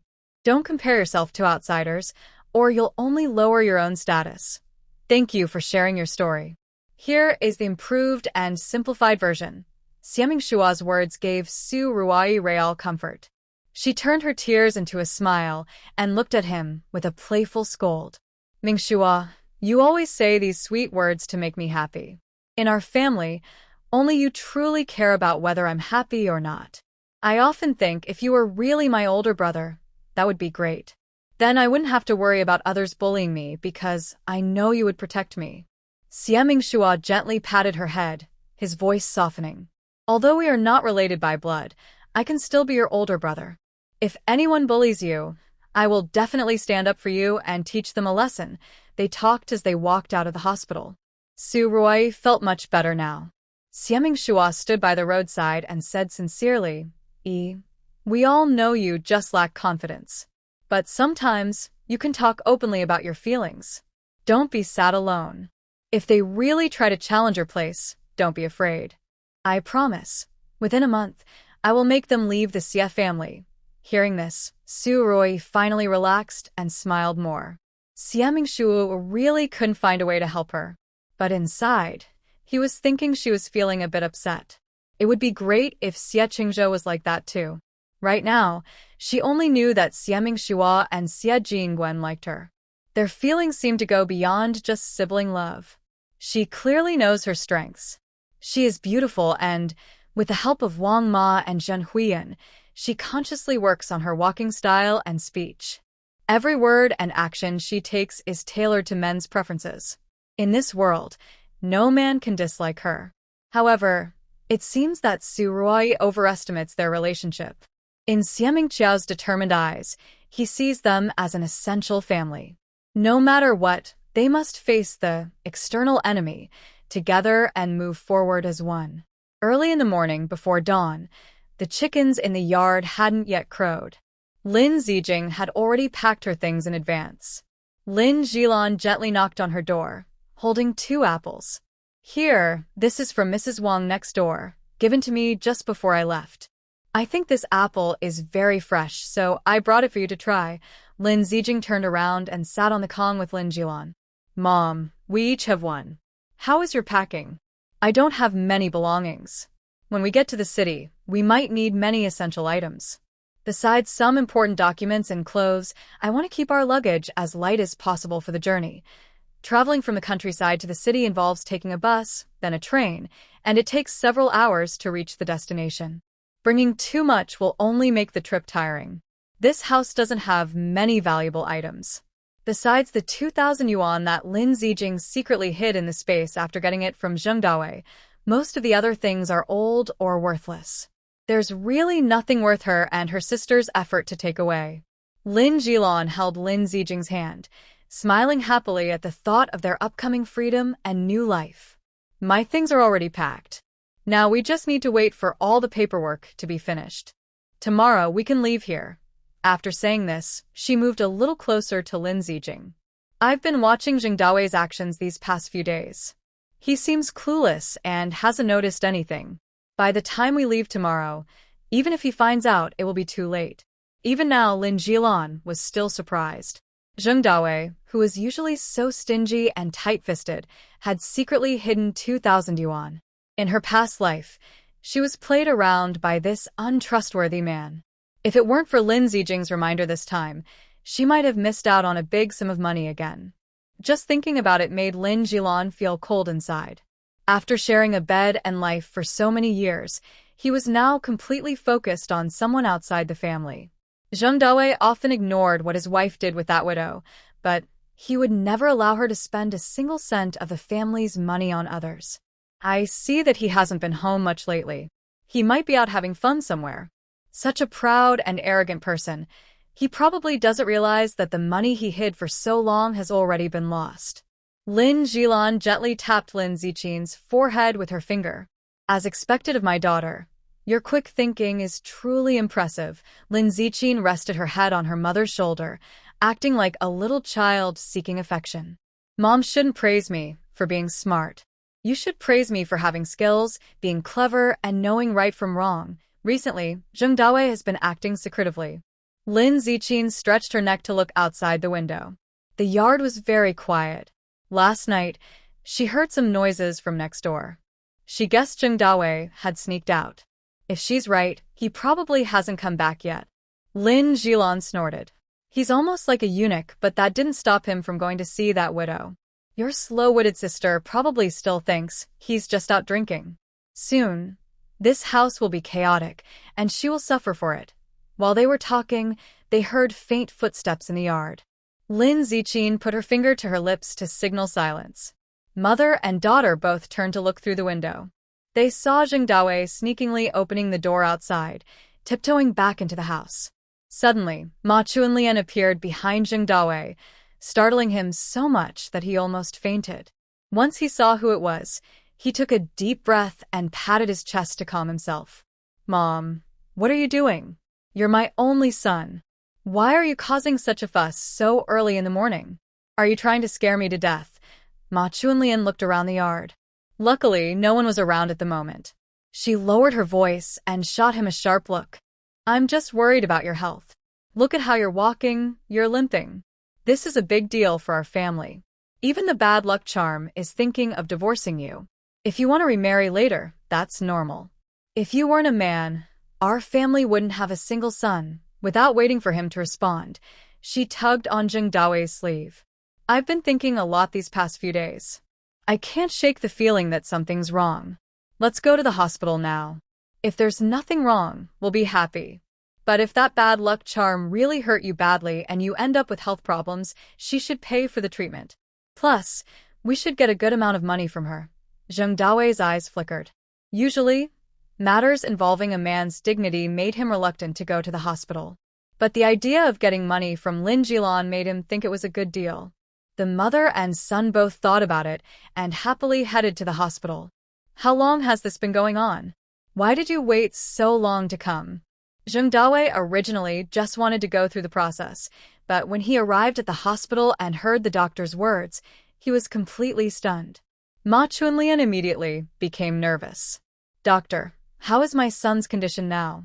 Will this affect his important functions? The doctor, with a serious expression, took off his gloves and shook his head. It's hard to say at this point. Since he's delayed treatment this long, it will be difficult now. Look at this. It's swollen, red, and ulcerated. He needs to change the dressing several times a day. If there's no improvement in a week, he will need to stay in the hospital. Otherwise, the doctor didn't continue, but Zheng Dawei and Ma Chuanlian already understood what he meant. Zheng Dawei clenched his teeth, enduring the pain in his body, but mostly feeling ashamed. Ma Chuanlian staggered back a few steps, nearly fainting when she heard this shocking news. Luckily, a quick-thinking nurse nearby helped support her. Ma Chuanlian immediately started crying loudly in the hospital. Oh heavens! What kind of woman did we marry? She's beaten her own husband into this state. We can't go on like this. People around looked over, and Zheng Dawei instinctively covered his face with his hand. His face showed embarrassment. He pressed his elbow against Ma Chuanlian, who was nearby. Mom, this is a hospital. Can you please stop making such a scene? Do you want everyone in the world to know what's happening? Ma Chuanlian still had tears on her face and looked back at Zheng Dawei. In the end, she could only hold back her frustration and anger. The first thing she did when she got home was to storm into the house, holding a rolling pin. At that moment, Lin Zichin and Lin Jilan were still discussing what time to catch the village bus tomorrow. Ma Chuanlian forcefully pushed open the door, raised her rolling pin high, and started shouting and scolding loudly, spitting as she spoke. Wow, you and Lin Jilan, usually so timid and afraid to say a word, now you want to divorce my son? And you even beat him up so badly? What's going on? Don't forget what kind of life you had before. Now you forget your gratitude, but you should see if this world can tolerate such ungrateful people like you. She said this while throwing the medical bill she brought from the hospital at Lin Jilan. People like you, darn city folks, coming here and stirring up trouble in our countryside, ruining a good family. Now my son is badly hurt, and you still want to treat us like enemies. If you don't pay the hundreds of yuan for the medical bills today, don't even think about leaving my house, Ma Chunlian was planning in her mind. Seeing how fashionable Lin Jilan and Zheng Shuer looked now, she suspected they might be getting some government subsidies. She wanted to make Lin Jilan give back every penny she had taken. Zheng Shuer was originally still sleeping, but when she heard the noise in the yard, she quickly put on a coat and came out. Seeing Zheng Dawei cowering nearby, and also noticing the gossiping women from the village, Qian Dama and Feng Erji, as well as Granny Yang, all looking from the door, she immediately united with Ma Chunlian. Mom, I know you've held resentment towards our family all these years, but since we are now a family, it's fate. You and Dad may have big disagreements, but you shouldn't have beaten him like this. I thought it was just a bruise, but it turns out he had to go to the hospital. Can't we talk things out properly? Why does it have to be so embarrassing? Hearing this, Zheng Dawei sat on the stone steps in the yard and coughed twice, putting on a performance that showed he was very weak, trying his best to act fragile. And you, Ziqin, you usually seem like a sensible kid. Why can't you tell right from wrong at this critical moment? I think you've been spoiled by your mother all these years. Look around the village. How many dare to fight their fathers? If you keep hanging around your mother, you'll grow up to be lazy and irresponsible. What man would dare to marry you then? Ma Chunlian looked at the growing crowd gathering at her door and felt even more energized. Our family hasn't lacked white flour buns all these years. We still eat coarse grains now. And you, the little ingrate, eat the most. How can you do this? Zheng Shuer instinctively started crying beside her. Sister, I tried to stop you before. No matter how deep the misunderstanding between our parents is, we children shouldn't interfere. If you hadn't insisted on stepping in again, maybe our parents wouldn't have reached the point where they felt they had to get married. Wouldn't it be better for our family to live happily? Why do we have to argue over what's right or wrong? Ma Chunlian's eyes shifted, inspired by Zheng Shuer. Over the years, my son has done so much for this family. In the past, you were all one family and whatever he did was justified. But now that you two insist on leaving, you should also return what my son has given. It's not right not to acknowledge it with a written note. Lin Jilan clenched her fist tightly, glaring fiercely at Ma Chunlian. Her words were very sharp. She could make even death sound like life. The family's bond has already broken, and she still wants to tarnish her reputation here. Just as she was about to speak, Lin Ziqin saw the woman outside the door, along with the widow Zhang and her son, Zhang Guangzong, both watching with amused expressions. Lin Ziqin ran her finger over her temple, raising her eyebrows slightly. She grabbed Lin Jilan's arm, signaling her to stay calm with her eyes, while continuing to deal with Ma Chunlian. Ma Chunlian did not expect things to go so smoothly. When she heard Lin Ziqin say this, she immediately took out a note from her pocket and handed it over. I've already written this. Over the years, the clothes you wear, the water you drink, and the food you eat all come from our family. Since you have called me grandma for so many years, I won't ask for the extra money. Just follow what this IOU says. First, take out the money you have now, and the rest can be paid back when you are better off. This way, I won't seem unkind and chase you away like orphans and widows. Lin Ziqin looked away from Ma Chunlian and focused on the IOU. Actually, Ma Chunlian couldn't read, and she didn't know where she got such a note. It was filled with all sorts of things, even including the oil used in their kerosene lamp. When Lin Ziqin saw the final number, she couldn't help but laugh. 5,000 yuan? If I add a little more, your family could become a wealthy household. I think you are the real capitalists. Her words sounded a bit sarcastic, but Ma Chunlian and Zheng Shuer didn't notice. They just thought she was giving in. Feng Erji, who had been watching, also joined in the fuss. Ma auntie, I think your daughter-in-law must have someone else outside. That's why she's in such a hurry to go back to the city. Otherwise, why would a family that's doing well suddenly want a divorce? Both children are already grown up. If they married early, like your daughter Zijin, she would already have a child at her age. It's almost time for her to become a grandmother. There's nothing more to fuss about. Auntie Qian threw sunflower seed shells all over the ground, glancing back and forth at Lin Zijin and Lin Jilan. Her words were not very kind either. I've always said that a girl shouldn't marry someone from the city. They wouldn't look down on our rural rough men. This girl already has 2 children, but still can't keep her heart. The Zheng family is quite pitiful. They had a grand wedding, but in the end, the wife left, and they even took the daughter away. TSK, TSK. Hearing these harsh words, Ma Chunlian cried even louder. The current public opinion favors her. As long as she acts like a victim, today's Lin Jilan will be stripped of everything, even if she doesn't die. Zheng Dawei became even more timid, sitting silently on the stone steps. He refused to say a word. The more he acted innocent, the more people thought he was being bullied. Lin Zijin sneered. These people are uneducated, but they're quick to spread rumors. Her face grew colder as she stared straight at second sister Feng. Do you have any proof for what you just said? Did you see my mother with another man outside? She can talk nonsense effortlessly, but Aunt Feng reminded me that last month I saw Uncle Wang helping you collect the land in the east of the village. Why does he only help you, and not others?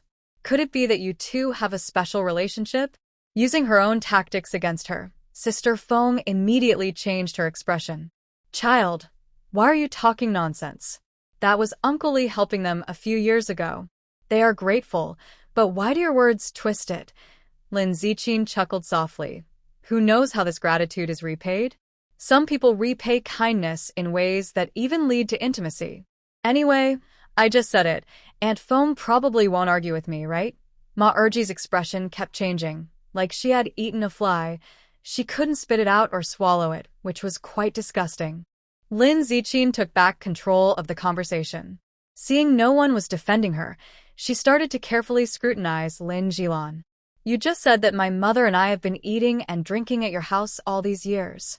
I want to ask Grandma, what about our efforts all these years? Lin Ziqin's eyes were sharp. Since my mother married into the Zheng family, she's been up before dawn washing clothes, cooking, and managing the house. The pig feed was gathered from the mountain by me. The wages from working in the fields were earned by my mother.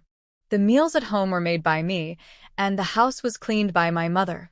She pointed to the house behind her and said, even the bricks used to build this house were made by my mother. Before the family was divided, my mother took care of her in-laws and helped with farm work. The white bread you mentioned was just half a bun with some white flour, made during my mother's postpartum period. Lin Ziqin took a step forward and looked directly into Ma Chunlian's eyes without fear. How can you honestly say you're going to ask my mother for money? Ma Chunlian hesitated and took a few steps back. Lin Ziqin looked at her coldly. If you're talking about compensation, you should be the one giving us money. Lin Ziqin then turned to see village Chief Wei and the women, which made her resolve even stronger. Over the years, the hard work my mother and I did at home doesn't count. The work points my mother earned, the money spent on building this house, and the medical expenses for my grandfather in recent years, all together, add up to more than 2,000. Since you've brought this up, and for the sake of our family, we won't ask for much. Just give us 2,000 to settle it. Hearing this, everyone was stunned. They gathered in small groups, whispering among themselves. This Lin Ziqin really dares to say it. She's asking for 2,000 yuan. That's a full 2,000. That's as much as my husband earns in 2 or 3 years. She's talking big, but I wonder if she's afraid she'll trip over her own words. Look, Zheng Dawei may not be perfect, but he is still Lin Ziqin's biological father. Since she married him and became his wife, she should contribute to the family. Everyone else does the same, so why is it that Lin Jilan can't handle it? These gossiping women can say anything nasty. Zhou Kaifeng and Zheng Yuhua exchange a glance and decide to stand up and speak for Lin Ziqin.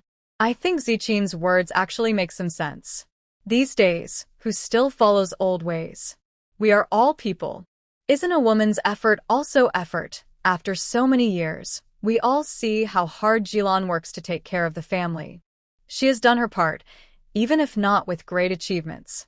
She deserves some compensation.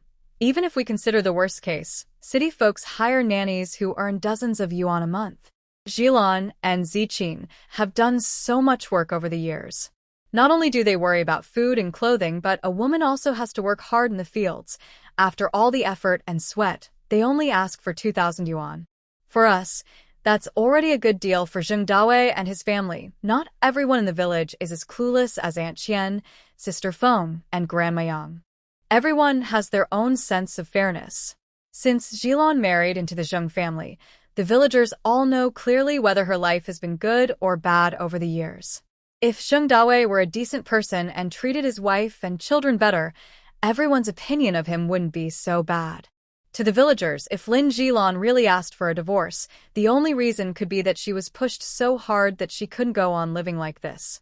Thinking of this, more and more people felt sorry for Lin Jilan and her daughter Lin Ziji, and they started speaking up for them.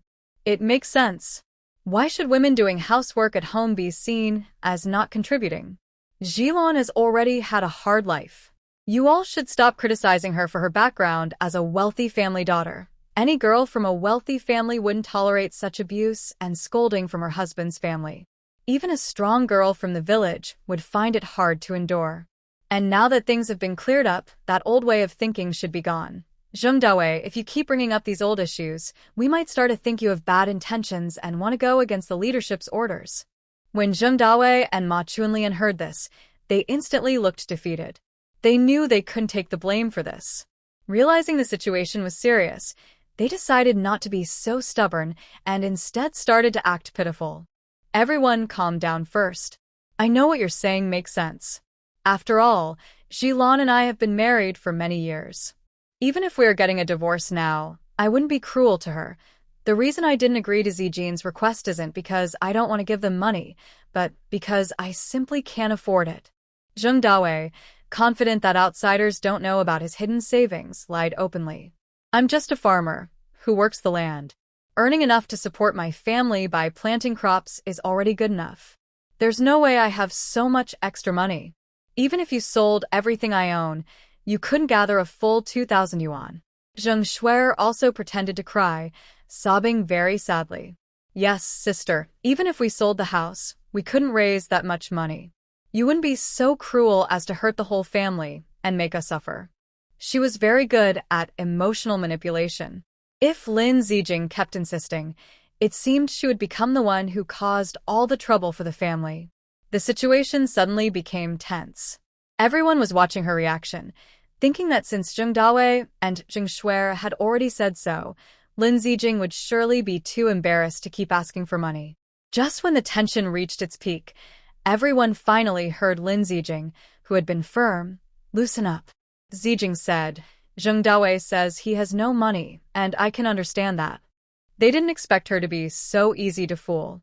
Zheng Dawei was suddenly very happy, ignoring the issue of titles, and quickly wanted to move past the money request. But then, Lin Zijing suddenly turned her head and gave him a small smile, her lips curling up. Her smile made him break out in a cold sweat. After all, he used all the money to support the widows in the village and his 2 remaining illegitimate children. How could there still be any family savings? Zheng Dawei's face instantly turned red, like a goose being choked. However, Lin Ziqin didn't give him a chance to speak. She blurted out everything she knew, like pouring beans from a bamboo tube.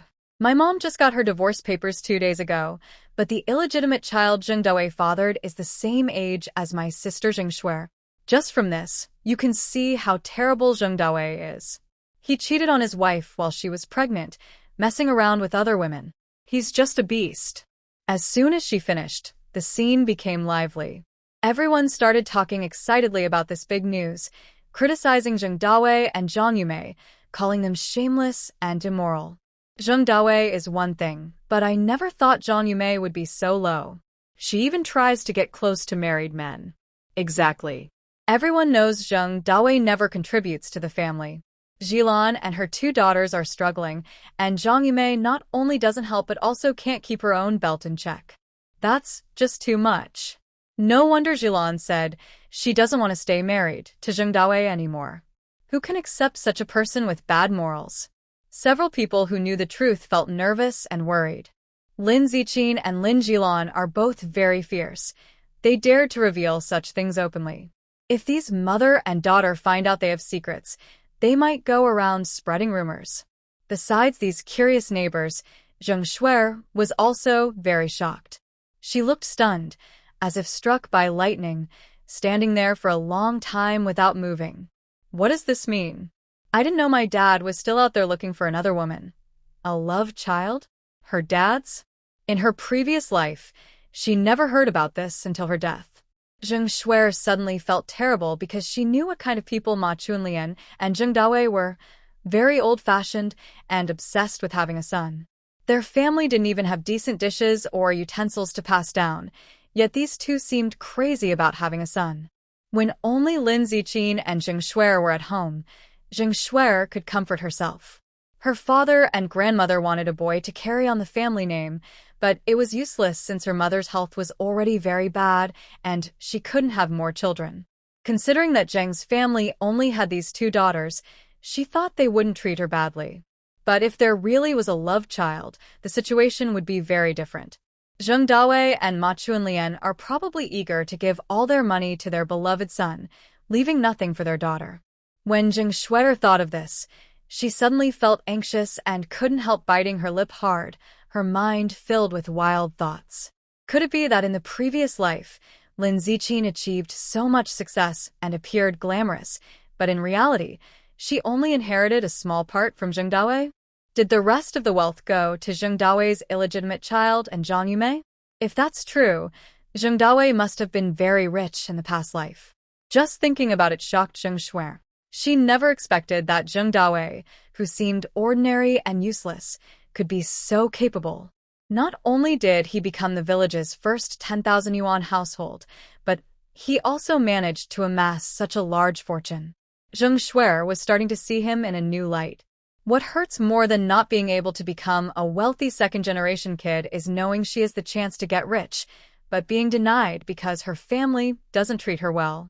The more she thought about it, the more her heart felt like it was being pricked by needles, almost wearing a mask of pain. She would rather not know if her family will have so much money in the future than see all their assets fall into the hands of an illegitimate child. Zheng Dawei and Ma Chunlian are really good at hiding things from me. They schemed against me for 2 generations and still expect me to take care of them in old age. How shameless. Zheng Shuer was really about to lose her temper, cursing fiercely in her mind. Suddenly, she had a bad feeling that she only realized after the fact. Was it a mistake for her to come back to life and firmly decide to stay in the countryside with Zheng Dawei? This thought made Zheng Shuer feel very uneasy, but once she made her choice to stand with Zheng Dawei against Lin Jilan, there was no turning back. No matter how hard this path was, she could only keep going on her knees. Zheng Shuer quickly comforted herself, thinking that she had already lived twice and knew what would happen in the future before anyone else. Even if she closed her eyes, her future life would definitely be much better than Lin Ziqin's. Zheng Dawei and Ma Chunlian were almost scared to death by Lin Ziqin's words. Although they had been having an affair for many years, they would never admit it openly in front of the villagers. They didn't know how Lin Ziqin, this mean girl, found out, but instinctively, they started to argue wildly. Lin Ziqin, what are you talking about? I, Zheng Dawei, am a clean and honest man. I have never done anything illegal or immoral. You have no proof, so why are you spreading rumors that I am unfaithful? Listen, Zijin, Aunt Zhang knows you're upset about your parents' divorce, but we can't just talk nonsense. I do have a son, but he's not related to Zheng Dawei at all. We're not even close. If you keep spreading rumors, don't blame me for not giving you face. Even Ma Chunlian was stubborn and tried to throw blame back. Exactly, as a mother, I know my son's character. There's no way he would look up to a widow who lost her husband. I think it's you, Lin Zijing, who is eager for a man, which is why you're so quick to blame your dad. It's really shameful. How did our Zheng family end up with such a lowly daughter? These words were really harsh, and the villagers couldn't stand to listen anymore. However, Lin Zijing didn't show any impatience or anger. Instead, she turned and looked at Lin Jilan. Fine, since you won't admit it, let's go straight to the police. I'll ask the police officers to come and investigate. This isn't something you can just say with words.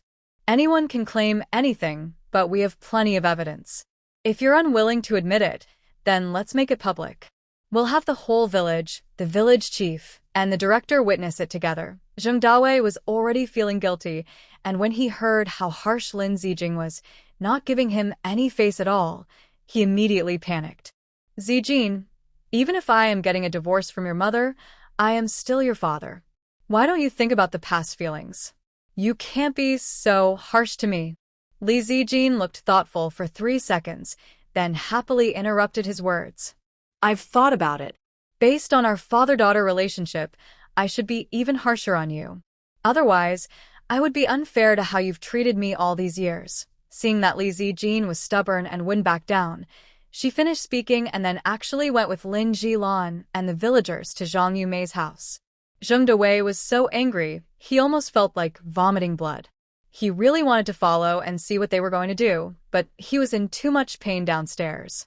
Every step he took felt like being torn apart, and he twisted his face in pain. He quickly called Ma Chunlian over to help him. Mom, I can't walk by myself now. Please come and help me. Let's go see what's happening. Guangzhong is the only root of our old Zhang family. No matter what, I absolutely won't allow that mean girl Li Zijing to hurt him. Seeing Zheng Dawei walking slowly like a turtle, Ma Chunlian was so anxious she almost wanted to push him aside and rush ahead. These two women are walking too fast. Dawei, I know you're not feeling well right now, but isn't there something important we need to handle? Just bear with it for now. Once we get to Zhang Yumei's house, you can rest. Dawei Zheng's face turned green, looking terrible, as if he had eaten something bad. He held back for a long time before finally saying, Mom, I want to walk faster too, but every step I take, it pulls painfully below. I really don't know what to do. He didn't walk far before the pain became unbearable. He used all his strength to push against Ma Chunlian. Ma Chunlian is a short, slim, and sharp-tongued old woman. She couldn't withstand Zheng Dawei's rough treatment. They both shouted loudly and fell in the middle of the road. He fell hard, not just embarrassing himself, but also getting stepped on by someone behind who was passing by, holding a stool and watching the commotion. Seeing this, Zheng Dawei was even more frightened. He quickly reached out to cover his most sensitive area, but it was too late. The area that was already hurt suffered even worse damage. Anyone who knows about such things understands how painful it is when that part gets injured. Zheng Dawei immediately felt so much pain that he couldn't speak, lying on the ground and rolling his eyes wildly. Next to him, Ma Chunlian reacted quickly. She turned over before the crowd arrived, lying on her back, but she was still being stepped on and was crying out loudly. For a moment, the scene was filled with loud pig-like squeals. If everyone hadn't reacted quickly and moved aside, this mother and son would have been seriously hurt. After the crowd dispersed, Ma Chunlian and Zheng Dawei were covered in footprints. They looked so messy that they could have been mistaken for beggars on the street, with no part of their bodies unscathed. Ma Chunlian was trembling with anger, and Zheng Dawei was still in pain and couldn't recover. They were used to being powerful at home and had never experienced such humiliation. They initially wanted to confront the villagers, but the two older women, Miao and Zhang, who had fallen on them after stepping on them, spoke first and started accusing them. Ma Chunlian, your head must have been kicked by a donkey. How could you lie in the middle of the road sleeping in broad daylight? I stepped on you and fell, twisting my ankle. Your ankle is swollen so badly that I probably can't work for several days. I've missed a lot of work because of this. You two must pay us compensation, or this matter won't be over. Zheng Dawei and Ma Chunlian looked very upset, almost as if they thought they were cursed with bad luck. Today, everyone seemed to come just to ask them for money. Before they could refuse, Miao and Zhang continued to shout, "Stop pretending to be innocent. You both have money to support your mistress, so you must have money to pay for the medical bills." Hand it over now, or don't even think about leaving today. Zheng Dawei and Ma Chunlian looked at each other in frustration. The matter with Lin Zijing hadn't been resolved yet, and now they had to deal with these two stubborn old troublemakers, which made them almost angry enough to spit blood. Ma Chunlian and Zhang Guangzong, who were walking ahead, kept close to Lin Zijing, afraid she might find some evidence at their home that could get them into serious trouble and land them in jail. To stop Lin Zijing from moving forward, the mother and son used every trick they had, even to the point of throwing a tantrum and rolling on the ground. Why do you have the right to come to our house and search for things? Do you think you're some kind of important business lady? You're just an ordinary person now. What right do you have to do this? You two are not allowed to leave or go into our house. If you do, don't blame us for being rude. The mother and son kept shouting at Lin Zijing and even threatened to complain to the village chief and village officials. Village chief, please control this rude girl. Breaking into someone's home is against the law. You probably don't want our village to have two lawless troublemakers, right? If outsiders find out, it would be so embarrassing. Lin Zijing, being clever, naturally didn't want the village chief to be caught between her and Zhang Yumei in a difficult position. Before the village chief could speak to mediate, she took the lead and, along with Lin Jilan, clearly expressed her stance. If we break in today, what can you do about it? Zhang Yumei, don't forget that when Zheng Dawei was cheating on you, he didn't even get a divorce certificate from my mother. Zheng Dawei's money that he gave you all belongs to both of them as a married couple. My mother has the right to ask for it back. Today, no matter what the consequences are, we will take responsibility ourselves. We also want everyone to see the true facts clearly. The property and belongings that originally belonged to our family are now in your home. Zhang Yumei, who is not related to us. If you can't give a reasonable explanation, my mother and I will have to report to the police for theft. Zhang Yumei was trembling with anger. Although she had indeed earned a lot of money from sweet talk over the years from Zheng Dawei, it was all consensual. She hadn't broken any laws, so Lin Zijing had no right to accuse her. I was polite and called you big sister, but I didn't expect you to slander me like this. Without evidence, how can you call me a thief? Believe it or not, I will sue you for defamation. Anyone can argue, but Lin Zijing didn't blink and immediately responded with all her words. If I dare to say such things, it means I have proof. I'm not like you, who commit dirty deeds and pretend to be innocent. I really want to live a shameless life like you, whether we are falsely accusing you or not. Just wait and see if your home has anything that belongs to us. If you say you have no connection with Zheng Dawei, then these things must be stolen by you. If you are connected, then you are the one who stole from others. You can choose whichever answer you like. Zhang Yumei already felt very guilty, especially since Lin Zijing was so eloquent. She was no match and was simply crushed under pressure. Not only was she unable to speak a word in her defense, but she also looked pale with nervousness and sweat on her forehead. Everyone present could see clearly that she was probably caught off guard by Lin Zijing and felt guilty. The villagers looked at Zhang Yumei with even more contempt, saying they couldn't believe her poor character. They used to think she was a good widow, helping out at home, but now it turns out she has brought shame to the village. Zhou Kaifeng and Zheng Yuhua were deeply impressed by Lin Zijing's quick tongue and clapped happily. Truly the daughter of Jilan, Zijing is so good at talking. Those few words just now were really brilliant. Such an outstanding girl will definitely have a bright future. Compared to Zhang Yumei, we trust Zijing's character more. Without solid evidence, she wouldn't casually accuse others. It seems that Zhang Yumei and Zheng Dawei's affair is confirmed. Others who were just watching also started to cheer, supporting Lin Zijing and her mother Lin Jilan. Zijing is right. Zhang Yumei, if you truly have a clear conscience, then let everyone come to your house to check. If they find no evidence, it will prove your innocence. If you keep hesitating and refuse to cooperate, it just shows you're guilty. We might have to take you straight to the police station. Zhang Yumei's head buzzed. She couldn't argue back against them. Once again, she felt that without her man, she was just someone being bullied. She felt so helpless. She couldn't help but weakly hug her arms and look for help from Zhang Guangzong, who had been standing silently nearby, hoping he would step in to protect her. But her son was not yet 15 years old, still just a child. Although he couldn't compare to Lin Zijing.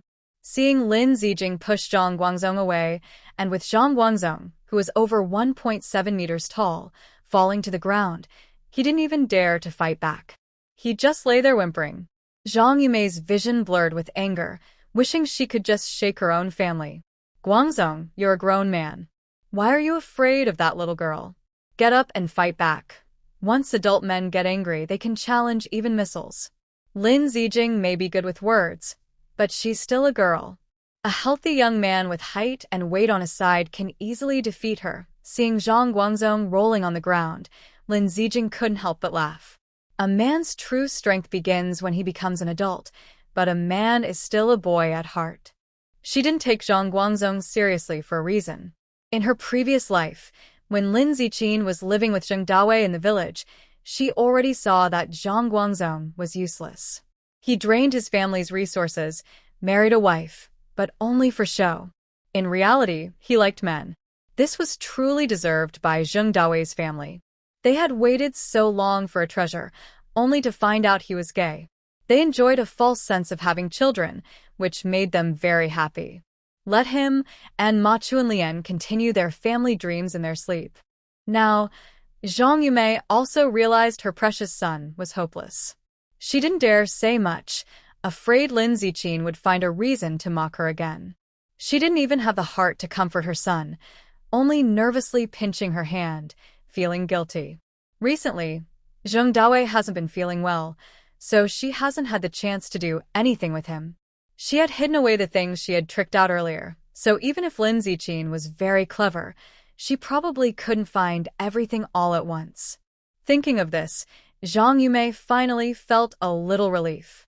Since both she and her son couldn't do anything about Lin Ziqin, this young girl who acted like a quarrelsome woman, they decided to morally pressure the village officials and ask village chief Wei and others to step in and discipline her.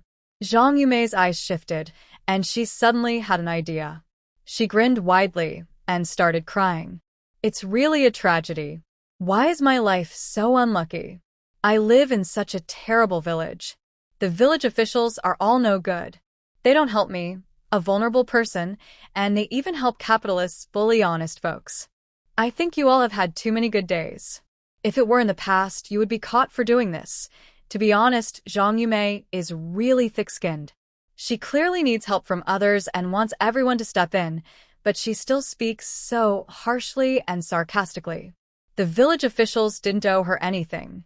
Why should they bear her anger? Naturally, they all chose to support Lin Zijin, who had a better reason. Director Li, the women's officer, found Zhang Yumei's tantrum and her unreasonable attitude amusing. She couldn't help but remind her, if you don't want people to gossip, you should behave yourself. If you don't want trouble, don't leave any flaws. Otherwise, even if we want to help you, we might feel embarrassed to ask. Everyone knew the truth in their hearts, but they didn't say it openly to save her face. It was obvious, though. Zhang Guangzong's looks are exactly like yours, so everyone could tell he was your child. Now, with family planning rules so strict, when the issue first came up, Director Li had been lenient, turning a blind eye out of kindness to the villagers. But since everyone is now questioning Zhang Guangzong's parentage, she feels she must investigate thoroughly. Actually, I was worried about not knowing who the father of your child is, so I couldn't register the details. Now, Zheng Dawei has come to me himself, which saves me a lot of trouble. Zhang Yumei's face suddenly turned pale with fear. She knew that if Director Li recorded this information, her affair with Zheng Dawei would no longer be a secret. Although the truth was bound to come out eventually, gossip among villagers and official records are very different. The villagers care most about their reputation, especially since Zhang Yumei was involved with a married man. Once this news spreads, she won't be able to face anyone again. Her face flickered with shame and embarrassment. The more she thought about it, the more uncomfortable she felt. She desperately wanted to stop Director Li, but couldn't find a good reason, feeling anxious and helpless. The ants watching the commotion looked at her facial expression and could no longer guess the truth of the matter. Zhou Kaifeng and Zheng Yuhua already disliked these homewreckers who broke up other families. They sneered and agreed. Director Lee, our village can't allow illegal residents. You need to register all their information quickly. It won't take long. People from nearby areas will soon know that Zhang Yumei is a troublemaker. It's better to have her tied to Zheng Dawei so she won't go around destroying other families. Zhang Yumei was heavily criticized and mocked, which really upset her. Seeing that no one present was willing to speak up for her mother, Zhang Guangzong cried even harder. Neither Director Li nor Zhou Kaifeng and Zheng Yuhua could hide their disgust at his behavior. Zhang Yumei, it's bad enough that you're morally corrupt, but you can't even teach your children. Your son looks like a little eunuch, but honestly, your son is so timid and useless, just like Zheng Dawei today. They are truly father and son, both like little eunuchs. Hearing this, everyone burst into laughter, almost laughing themselves to tears. Only Zhang Yumei and Zhang Guangzong looked pale, and their faces turned green, each looking more upset than the last.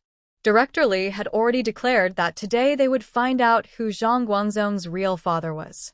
Even if Zhang Yumei was very unwilling inside, she could only stand with a group of people in the yard, watching helplessly as Lin Ziqin and Lin Jilan searched her house. She was so angry that her eyes turned red, and she cursed silently with clenched teeth.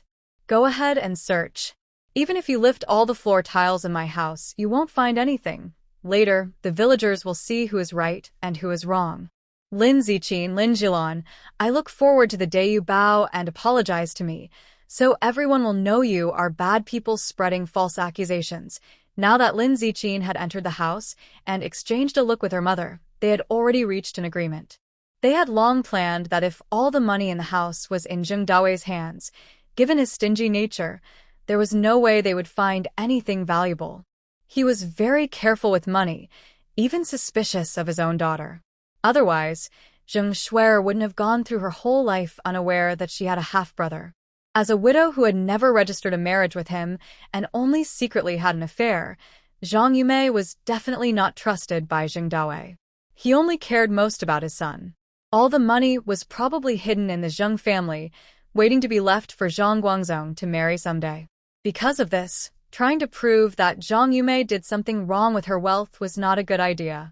They could only find a way to prove her affair with Zheng Dawei. Lin Ziqin lowered her voice and whispered to Lin Jilan. Mom, let's split up.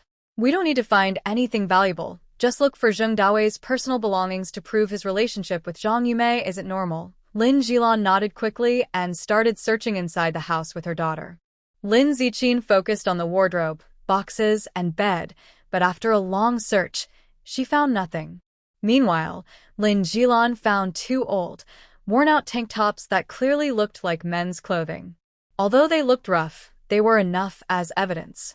After double-checking, Lin Ziqin put the items away and then left the house with her mother.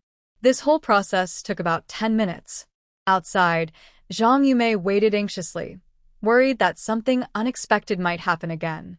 When she saw Lin Ziqin and Lin Jilan come out empty-handed, she paused for a moment, then showed a happy smile. Thinking she had won this time, she quickly shouted at the crowd watching nearby, trying to shift all the blame onto the mother and daughter. Everyone, open your eyes and see. I am not as lowly as Lin Ziqin and Lin Jilan. Without a man, I can't survive. I am a widow supporting my child. Life is quite hard, and I know the villagers often talk behind my back, but I believe I am honest and have never done anything wrong to anyone. Lin Ziqin and Lin Jilan, you two searched my house for so long. That's a huge insult. Since you found no evidence, you should come here and apologize by kowtowing. Maybe I'll forgive you if I'm in a good mood, and I won't report you for slander to the police. Zhang Yumei was still angrily shouting and spitting as she yelled at Lin Ziqin and Lin Jilan. Suddenly, Lin Ziqin pinched her nose and, with her other hand, pulled out a pair of large underwear, which she threw on the ground. The older women, known for their calmness, looked at this scene with disgust and quickly turned away, trying to avoid getting dirty. All the evidence is right in front of your face. How dare Zhang Yumei still claim she's innocent? If she hadn't been involved with Zheng Dawei, how could his underwear end up in her house? TSK, I didn't expect these two to be so sneaky behind the scenes. I saw that the underwear was torn, but who knows if Zhang Yumei tore it herself. Seeing this, Zhang Yumei was stunned. She couldn't understand why, despite being so careful and always cleaning up after herself, there was still this. She could only pretend to be tough and confident, barely managing to defend herself. You can't prove these shorts belong to Zheng Dawei. Maybe they belong to my son. Why do you believe whatever Lin Ziqin says? That's not fair. A few older women pushed and shoved, showing disgust. No one wanted to get involved with this bad luck. Luckily, some curious uncles nearby stepped in. They picked up the shorts from the ground, looked at them carefully, and found that they had Zheng Dawei's name sewn on. They immediately started shouting excitedly. Everyone, come see. These shorts have Zheng Dawei's name sewn on. It can't be fake. They must belong to Zheng Dawei. The Zhang family only has a mother and son. If Zheng Dawei wasn't involved with Zhang Yumei, how could he leave his shorts here? He probably came here on purpose to find Zhang Guangzong. This comment was really harsh, and everyone there felt sick about it. A few nosy older women saw Zhang Yumei still trying to argue and decided to take action. They joined Lin Ziqin and rushed into the house to look for more evidence. While no one was paying attention, Lin Ziqin quickly used the space to take out all the prepared shorts. It is impossible to keep all these items together. She is like a busy little bee, tossing one thing here and another there, working hard all the time. When the angry ants suddenly pulled out all these things on the spot, their faces showed shock and speechlessness. Could Zhang Yumei possibly have a secret habit of collecting others' underwear? The amount is so large, it's almost enough to pile up into a mountain. Zhang Yumei, who was outside and prevented from entering, suddenly took the blame for this, and her face looked very bad. She clearly had no idea where these underwear came from, but she didn't even get a chance to explain. Everyone saw these things being pulled out, so no matter how unfair she felt, she couldn't defend herself. The huge mental pressure was too much for Zhang Yumei to bear. She sat down heavily on the ground, looking hopeless, muttering to herself, I understand now. It must be that you all conspired together to bully me. Zhang Yumei was sure she had never seen these items before. The only possibility was that the people who came today to confront her secretly brought them in. Such a large amount couldn't have been done by Lin Zijing and Lin Jilan alone. It must be that everyone in the village is helping them cheat and is falsely accusing her. The more she thought about it, the more overwhelmed she felt, as if she saw how dark this village was and that she would never have a chance to rise above it. However, what she didn't know was that the villagers had never seen these underwear before. Naturally, they assumed these items had always been kept in her house. The more Zhang Yumei explained, the more it seemed to everyone that she was stubborn and still arguing even when facing trouble. People started criticizing her. It's obviously you who are involved in these shameful things in the village, and yet you dare to accuse others first. That's really rude. Just thinking that there's a woman living next door who likes to collect old men's underwear makes me feel sick. I really want to move out overnight. At this moment, Zheng Dawei and Ma Chunlian, the mother and son, finally rushed over exhausted. They originally planned to find a way to talk to Zhang Yumei first, to ask what she had told Lin Ziqin and Lin Jilan, so there wouldn't be any misunderstandings. But as soon as they entered, Zheng Dawei and Ma Chunlian looked up and saw the underwear flying in the air. One of the underwear with his name on it was being excitedly carried around by a big village dog. There were several holes at the back, making it very obvious. Zheng Dawei could tell at a glance that these were his personal clothes. He never imagined that the underwear he had worn just days ago to keep warm would suddenly appear in front of the whole village. This awkward scene was really overwhelming. Zheng Dawei couldn't help but shout loudly at Zhang Yumei nearby, "Why is my underwear here? Did you steal it?" Zhang Yumei, already feeling wronged, got even angrier at this and almost spat out blood. "Are you crazy? My underwear is dirty, smelly, and yellow.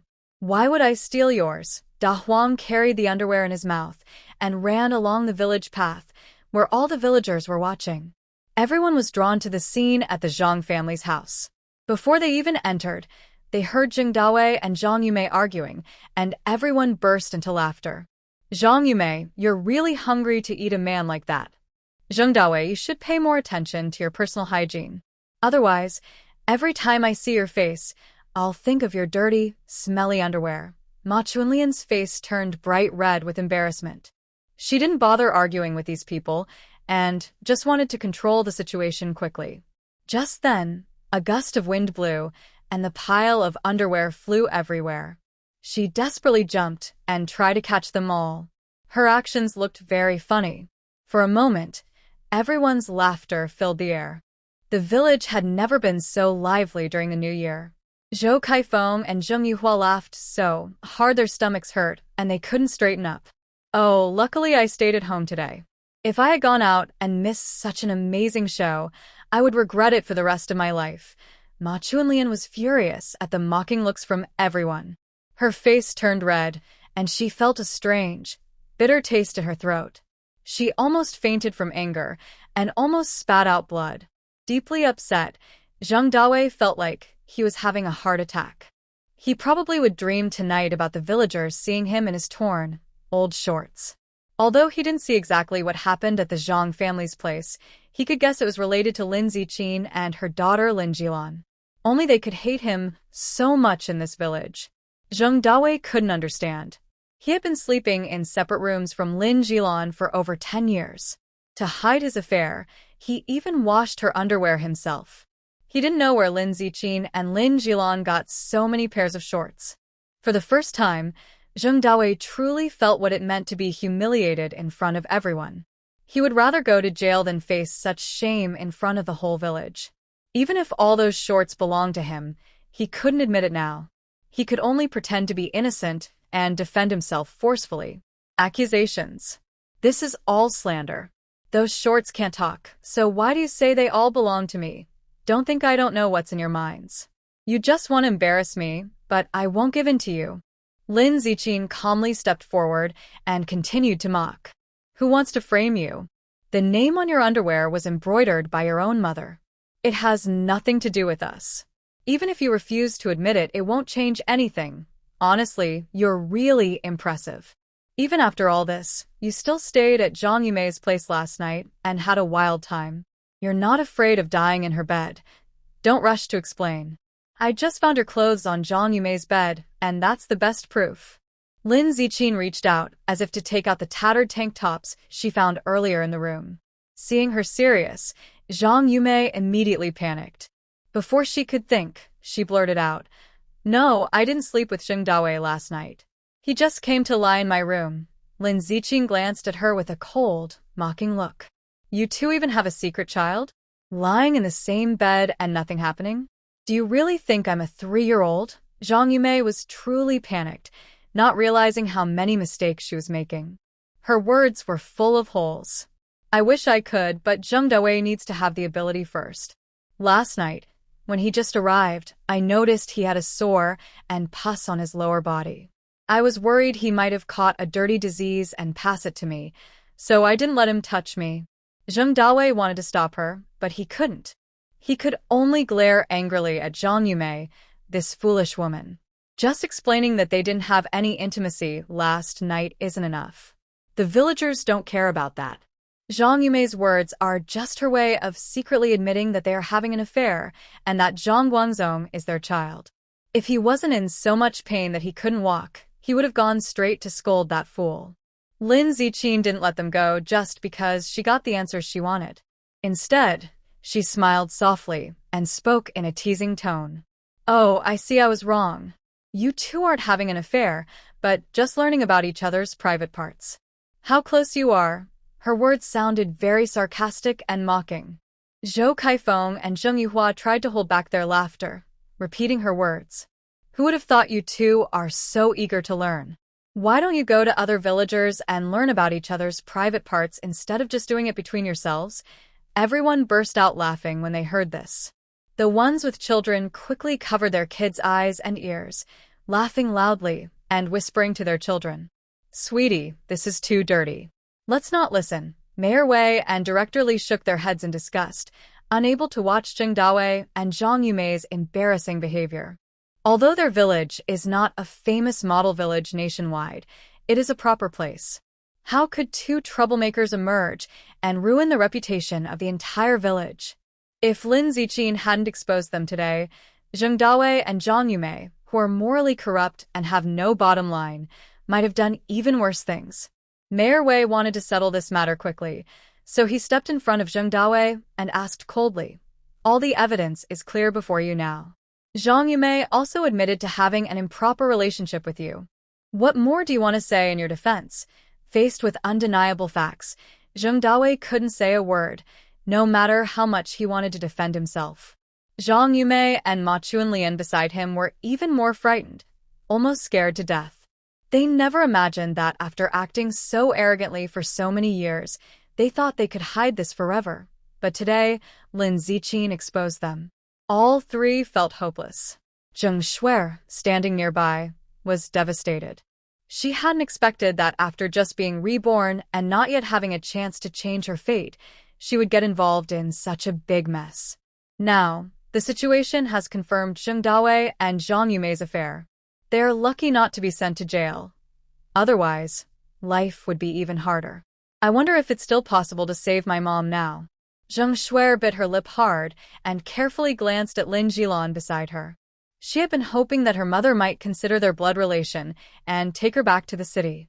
But when she turned her head, she saw that Lin Jilan's attention was entirely on Lin Ziqin, not even glancing at her.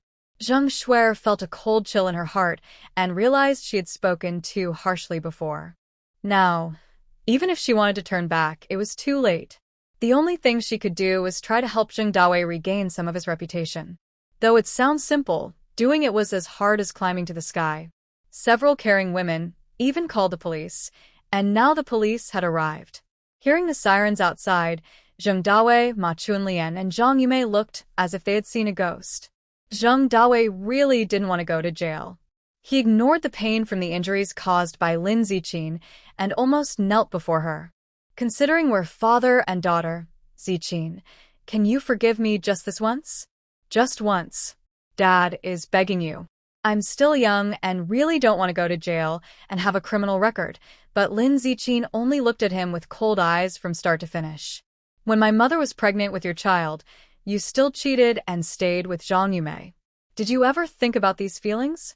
When you hurt me and my mother before, did you ever think about the fact that we once lived under the same roof? Now it's too late to say these things. It just makes me feel sick. Zheng Dawei's plan to act pitiful didn't work. Suddenly, he changed his attitude, becoming fierce and shouting loudly. You wicked person! How could you be so cruel as to send your own father to jail? Doing such a terrible thing will surely bring you bad luck. If I had known earlier that you and your mother were such ungrateful people, I should have just killed you years ago. Lin Ziqing wasn't surprised by Zheng Dawei's words. She thought he was just a bad person who couldn't change. Even if she was soft-hearted now and decided to forgive Zheng Dawei, he wouldn't appreciate her kindness. Instead, he would hurt her and her friends even more. It's better to send him to jail once and for all. Lin Ziqing now has the strength to protect her mother. She absolutely won't allow anyone to hurt her again. Zheng Dawei and Zhang Yumei, someone has reported you for crimes like harassment and bigamy. Come with us. When Zhang Guangzong saw Zheng Dawei and Zhang Yumei handcuffed by the police, he was very worried. Where are you taking my parents? This evidence further proves the affair between Zheng Dawei and Zhang Yumei. Zheng Shuer still hasn't fully accepted the fact that she suddenly has a younger brother. Seeing that Zhang Guangzong is such a fool made her so angry she fainted on the spot. Lin Ziqin and Lin Jilan explained the situation to Officer Zhao Zhengran. The situation is just as we told the police earlier. Zheng Dawei was having an affair with Zhang Yumei while my mother was pregnant with me, and they even had a love child. They lived together as a married couple, which is not only immoral, but also illegal. Their actions are very shameful. Even though my mother and Zheng Dawei have already divorced, Zheng Dawei should still compensate for the harm he caused my mother over the years. Zhao Zhengran agreed, feeling this was fair and wanted to seek justice for them. Why are you hesitating? Not only should the woman ask for a fair division of property after divorce, but Zheng Dawei's behavior is also terrible. He cheated on his pregnant wife. Is he even a decent person? quickly listen to them and make him compensate for his actions. The villagers also agreed. Yes, he should pay her and her daughter 2,000 yuan. Otherwise, Zheng Dawei won't learn his lesson. Ma Chunlian watched helplessly as her son was taken away in a police car. Now, a group of people surrounded her, demanding money. She felt like she wanted to die from the stress, and she cried loudly, tears and snot flowing. "It's not that I don't want to pay, I really don't have the money," she sobbed. Zhao Zhengran didn't believe her. "If you don't have cash, you can use valuables to exchange. The compensation must be paid within a day. Sell what you need to, or we'll help." The police and villagers were so firm that Ma Chunlian knew she couldn't escape this trouble. She hurriedly scrambled back home to find Zheng Ziqiang to borrow money. But even after counting everything they had at home, they couldn't gather the full 2,000 yuan. Desperate, Ma Chunlian and Zheng Ziqiang sat on the bed, almost pulling out their hair from worry. They were also afraid that if they delayed any longer, the police might come knocking on their door. They didn't sleep all night, crying and borrowing money from others. They never imagined that having a son would bring so much suffering. The only comfort for the couple was that they still had a grandson. They thought of the 2,000 yuan as money spent on their grandson's future. It's okay to lose some blood now. Dawei told me before that he had saved quite a bit of money, all set aside for his son's wedding. Now it can be used. When he comes back from the police station, we'll tell him and ask him to take out the extra money to fill this gap. After hearing Ma Chunlian's words, Zheng Ziqiang finally felt much better. He happily handed over the money they had gathered. He just wanted to spend a little to avoid trouble and quickly get rid of Lin Ziqin and Lin Jilan, who were like troublemakers. Lin Ziqin and Lin Jilan didn't care what they thought. Only after they actually received the money did they feel relieved.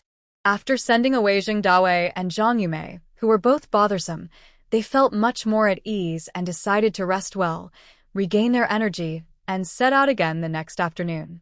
Although the mother and daughter planned to sleep in, their hope for a better future made them get up early. They took this time to pack their belongings.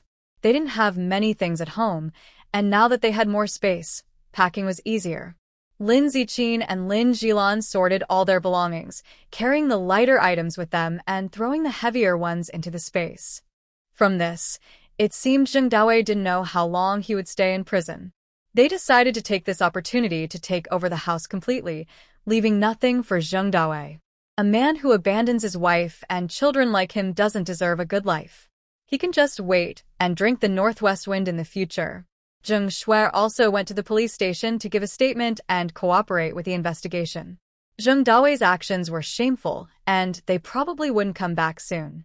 Right now, he was likely crying and complaining at the police station. Lin Ziqin held her mother's hand as they walked into the main room.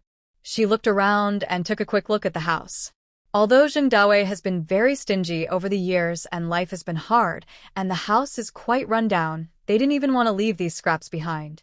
When he wasn't home, the two of them planned to clear out the entire house. She had long seen through Zheng Dawei's disgusting attitude. Since fate had given them space, and they wanted to leave, they would not leave him any room to follow. The mother and daughter exchanged a determined look, clearly showing their resolve. "Girl, you go pack your room. I'll go to the kitchen. Let's split up and work quickly so we won't be caught," Lin Jilan said softly, her eyes shining with determination. Lin Ziqin smiled slightly, clenched her fists, and nodded. "Mom, you can rest assured. I promise we won't leave even a bedboard behind." They immediately set to work, walking quickly toward their rooms. Lin Jilan headed straight to the kitchen. As she pushed open the door, she saw rice, flour, and cooking oil neatly arranged on the stove. A while ago, Ma Chunlian saw her beloved son had lost some weight and was worried. She bought these supplies and sent them over, saying they were for him to improve his health and get more nourishment. Usually, they weren't allowed to touch those fine grains and ingredients. Whenever they cooked, the simplest, roughest food was always in their bowls, but Zheng Dawei always had enough rice and noodles. Thinking of this, Lin Jilan's heart filled with resentment. "Don't blame me for being ruthless," she sneered softly, silently saying a phrase in her mind. She reached out and directly stored the rice and rice jar into her space. Then she picked up the oil barrel and flour bag one by one, leaving nothing behind. After a moment, the small area in front of her was completely emptied. Without hesitation, she turned her head and focused on the various condiment jars on the nearby table. Salt, oil, vinegar, soy sauce, and chili. All were quickly stored away into her space, not a single grain of salt left. She didn't even spare the pots and bowls, iron pots, aluminum basins, and a bunch of porcelain bowls from home, including a wine glass used by Zheng Dawei for many years, which was even cracked. She took everything, leaving nothing behind, thoroughly scavenged. After gathering these, she turned to look at the corner of the stove. There, a lot of firewood was piled up, collected by her and her daughter in the cold wind or under the blazing sun, exhausted from the effort, then carefully split in the yard. While they were busy, Zheng Dawei was probably still in Widow Zhang's arms, never once helping. Lin Jilan snorted coldly and directly took all the firewood away, not leaving even the half-burned piece in the stove. Since she was clearing everything out, she didn't leave any tools for cooking or making fire. After they left, if Zheng Dawei wanted to cook a meal, he would have to gather firewood himself. There was no more firewood. Lin Jilan frowned, her gaze fixed on the large iron pot on the earthen stove. This iron pot was bought a few years ago by Zheng Dawei, who spent a lot of money to have it made.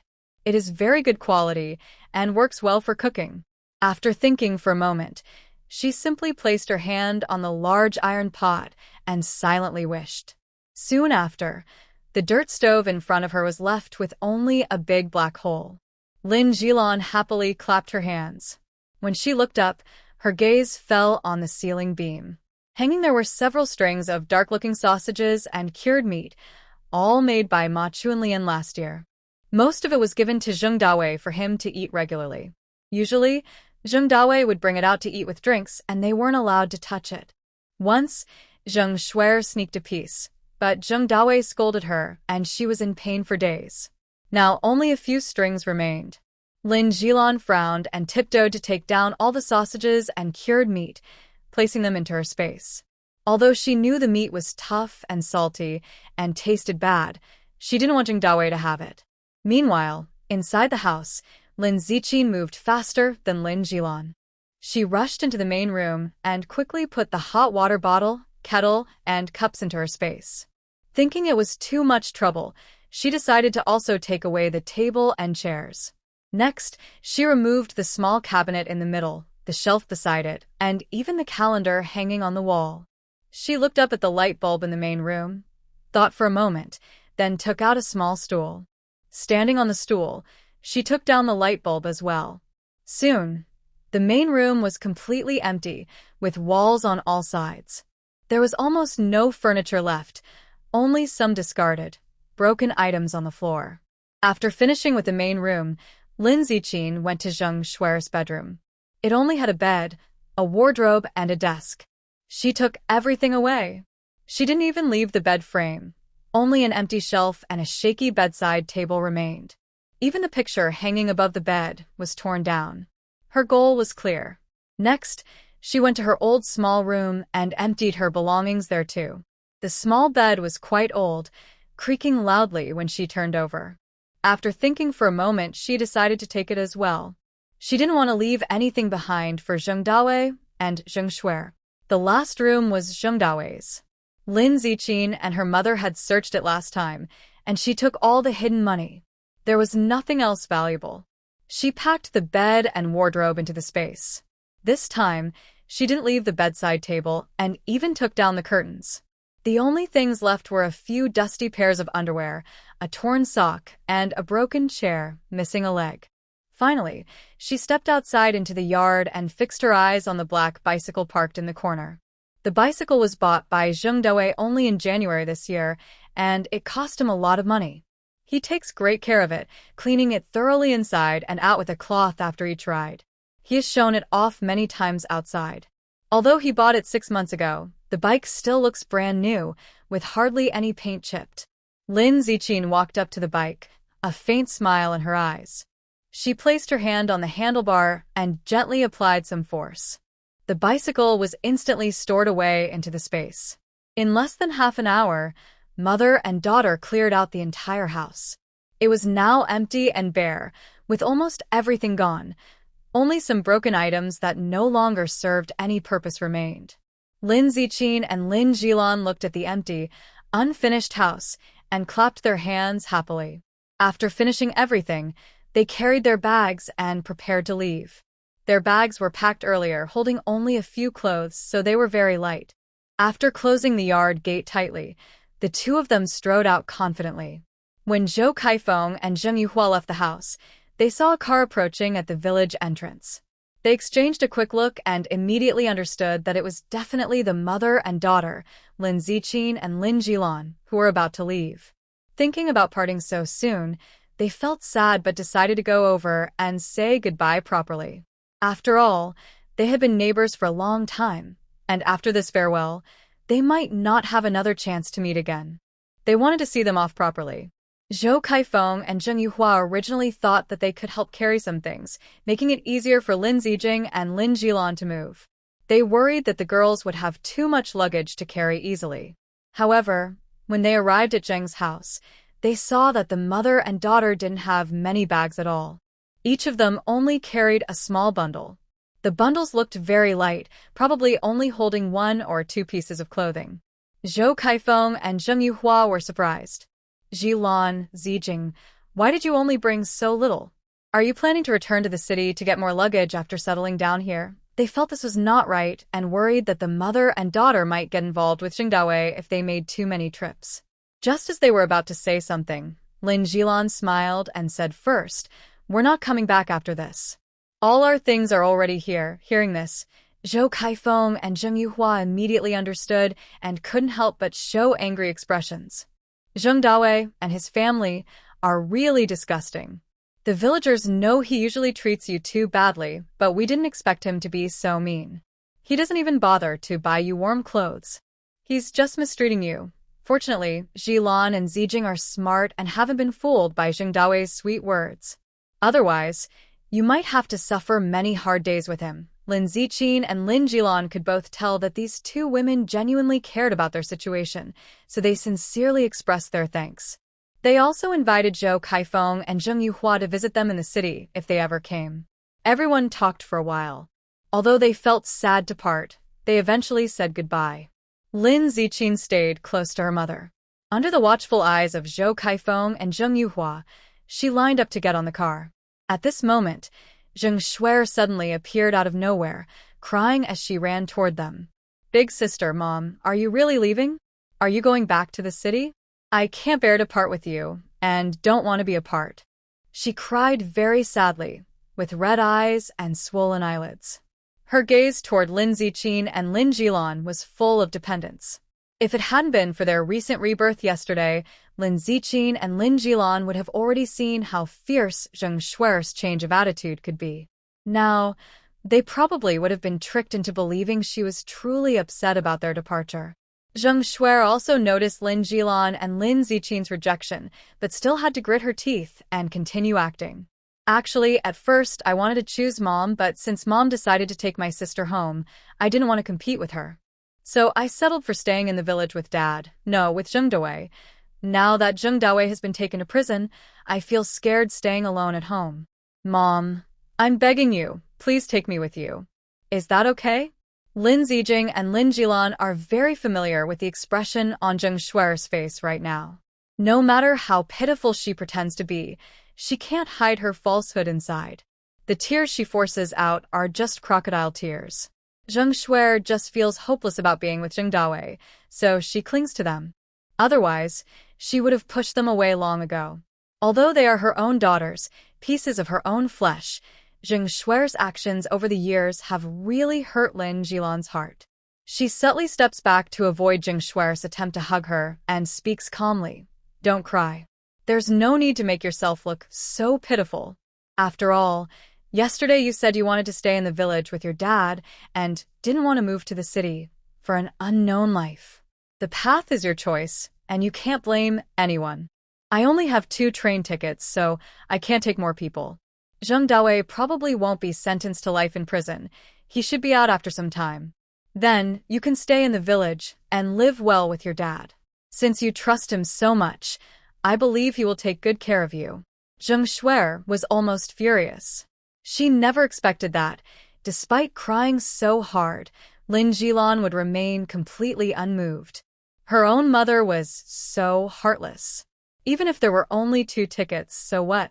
Just like in the past, she could leave Lin Ziqin in the village. After all, Lin Ziqin had followed Zheng Dawei for so long in her previous life. Even if unexpected things happen this time, she would surely adapt quickly. Zheng Shuer was crying with tears in her eyes and wanted to fight for another chance. But by then, Lin Ziqin and Lin Jilan had already moved to the front of the line. Seeing their cold, indifferent backs, Zheng Shuer realized she had no chance to exchange places with Lin Ziqin anymore. Her face showed despair. These 2 ungrateful people, how dare they call themselves her mother and sister? They are too cruel. Today's debt, she would remember it. Lin Ziqin could go to the city and live as a dependent. She better not show up in front of her again, or she would have to punish her again. Zheng Shuer clenched her teeth tightly, her eyes full of cold hatred. She had no idea what to do next. Just now, she went to the police station to check. She wanted to find out how long Zheng Dawei would take to be released. When she arrived, she saw Zheng Dawei sitting on a bench, pale and in pain, unable to stand up. She was very shocked by Zheng Dawei's weak and unsteady appearance and quickly stopped a passing female police officer to ask. Only then did she learn that Zheng Dawei's condition was due to a serious infection and ulceration below. As Zheng Dawei's daughter, Zheng Shuer felt a bit embarrassed discussing such topics with others. But then she thought that Zheng Dawei might never be able to have children again, and she felt relieved. This was actually good. If she couldn't have children, she would have less competition. Otherwise, she was afraid Zheng Dawei might get involved with Zhang Yumei again and have an illegitimate child. Zheng Shuer watched helplessly as Lin Ziqin and Lin Jilan got into the car without looking back. She felt almost overwhelmed with anger. Why was it always Lin Ziqin who got ahead of her? Why did Lin Ziqin always seem to have better luck in every life? Her mind couldn't help but recall how Lin Ziqin looked at a gourmet cultural summit in a TV show from her past life, so glamorous and bright. Her jealousy almost turned into real anger. Just wait and see. I don't believe Lin Ziqin will always be so lucky. Even if she succeeded in her past life, so what? This time, I will walk her path, and I will succeed too. When I achieve fame and success, I will come back and give both of you a big slap in the face. Lin Ziqin and Lin Jilan couldn't hear what Zheng Shuer was saying, but as they watched the scenery outside the car window recede, they clearly realized that the difficult days of the past were gradually fading away. Now, the mother and daughter finally feel completely at ease and can start to rest and recover. They are preparing to leave this place and face the next challenge. Zheng Shuer stood in the cold wind for a long time, almost catching a cold, and reluctantly went home. So many things happened in the past few days. It was truly exhausting. Right now, Zheng Shuer doesn't want to think about anything. She just wants to lie in bed and have a good sleep. But when she opened the door and looked inside, she found that in just one night, her home had become empty. All the furniture and decorations had disappeared, as if haunted. Suddenly, Zheng Shuer felt like the sky was falling. Without these things, she wondered how she could live in the future. Even in the kitchen, not a single grain of rice was left. It felt like they were forcing her to give up. The more she thought about it, the angrier she became. She turned around and cried out as she rushed outside. No matter who she met, she started complaining and reporting her troubles. Last night, I just stayed at the police station with my dad. When I got home, I found everything had been stolen, not just money and food. Even the furniture was gone. They even took apart my bed. I'm sure Lin Ziqin and my mom did this. No one else could be so cruel. They are clearly trying to push me to the limit. Zheng Shuer cried so hard she almost felt heartbroken, but secretly, she was secretly happy inside. She caused a fuss, hoping to at least embarrass Lin Ziqin and Lin Jilan by making them look like thieves and ruining their reputation, so they would never want to return to the village. This was her way of venting her anger.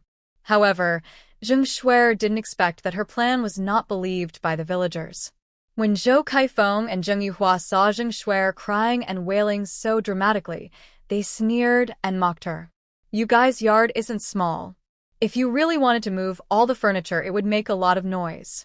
Yet, none of us neighbors heard anything. Everyone saw clearly that Ji Lan and Ziqin only took a small bag when they left, just a few clothes inside. They couldn't have taken your things. Maybe it's because you offended too many people and are now facing consequences. Zheng Shuai rolled her eyes and was so angry at Zhou Kaifeng and Zheng Yuhua's words that she fainted. Meanwhile, at the Xie family, Xie Qingzhou's recovery was as strong as expected. In just a short time, he was able to leave the hospital. The army initially wanted him to rest longer, but Xie Qingzhou was worried about unfinished business, so he refused to take leave and only made a brief visit home. Although they could only be together for a few short hours, Xie Qingshan was very happy. Seeing his children safe and sound was more important to him than anything else.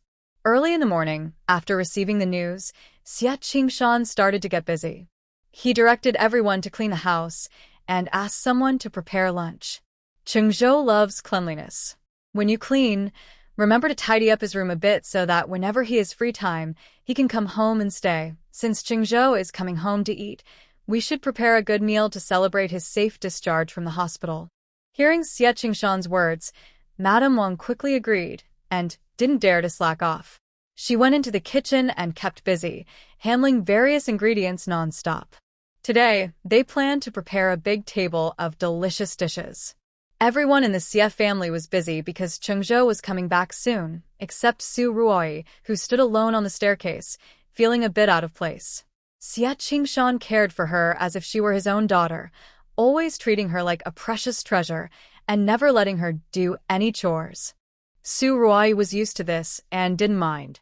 She only hesitated to speak. She remembered how Qingzhou had been cold and distant when she visited him in the hospital these past few days. She really wanted to tell Xie Qingshan to stop working so hard. Qingzhou might just be coming home to pick up some things and leave again. He probably wouldn't have time to eat. I was afraid that saying this might disappoint Xie Qingshan. Su Ruoi couldn't find the right moment to speak and kept delaying. By noon, she still didn't have the courage to say anything.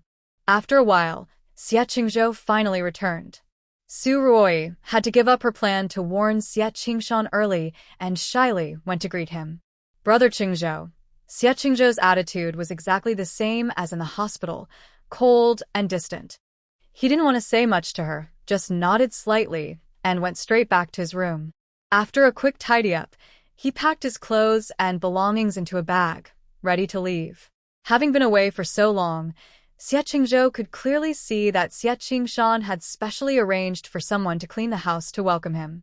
He pushed open his door and indifferently looked around this so-called home. It seemed the same as before, but many details had already changed. For example, the corridor was filled with brightly colored flowers, which looked very annoying. This didn't match Mom's taste at all. When Mom was still here, she would never have allowed these things. Xie Qingzhou frowned slightly, but quickly returned to his usual expressionless look.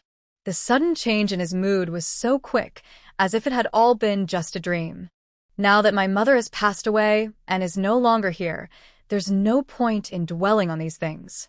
Xie Qingzhou sarcastically tugged at the corner of his mouth, just wanting to leave this place quickly.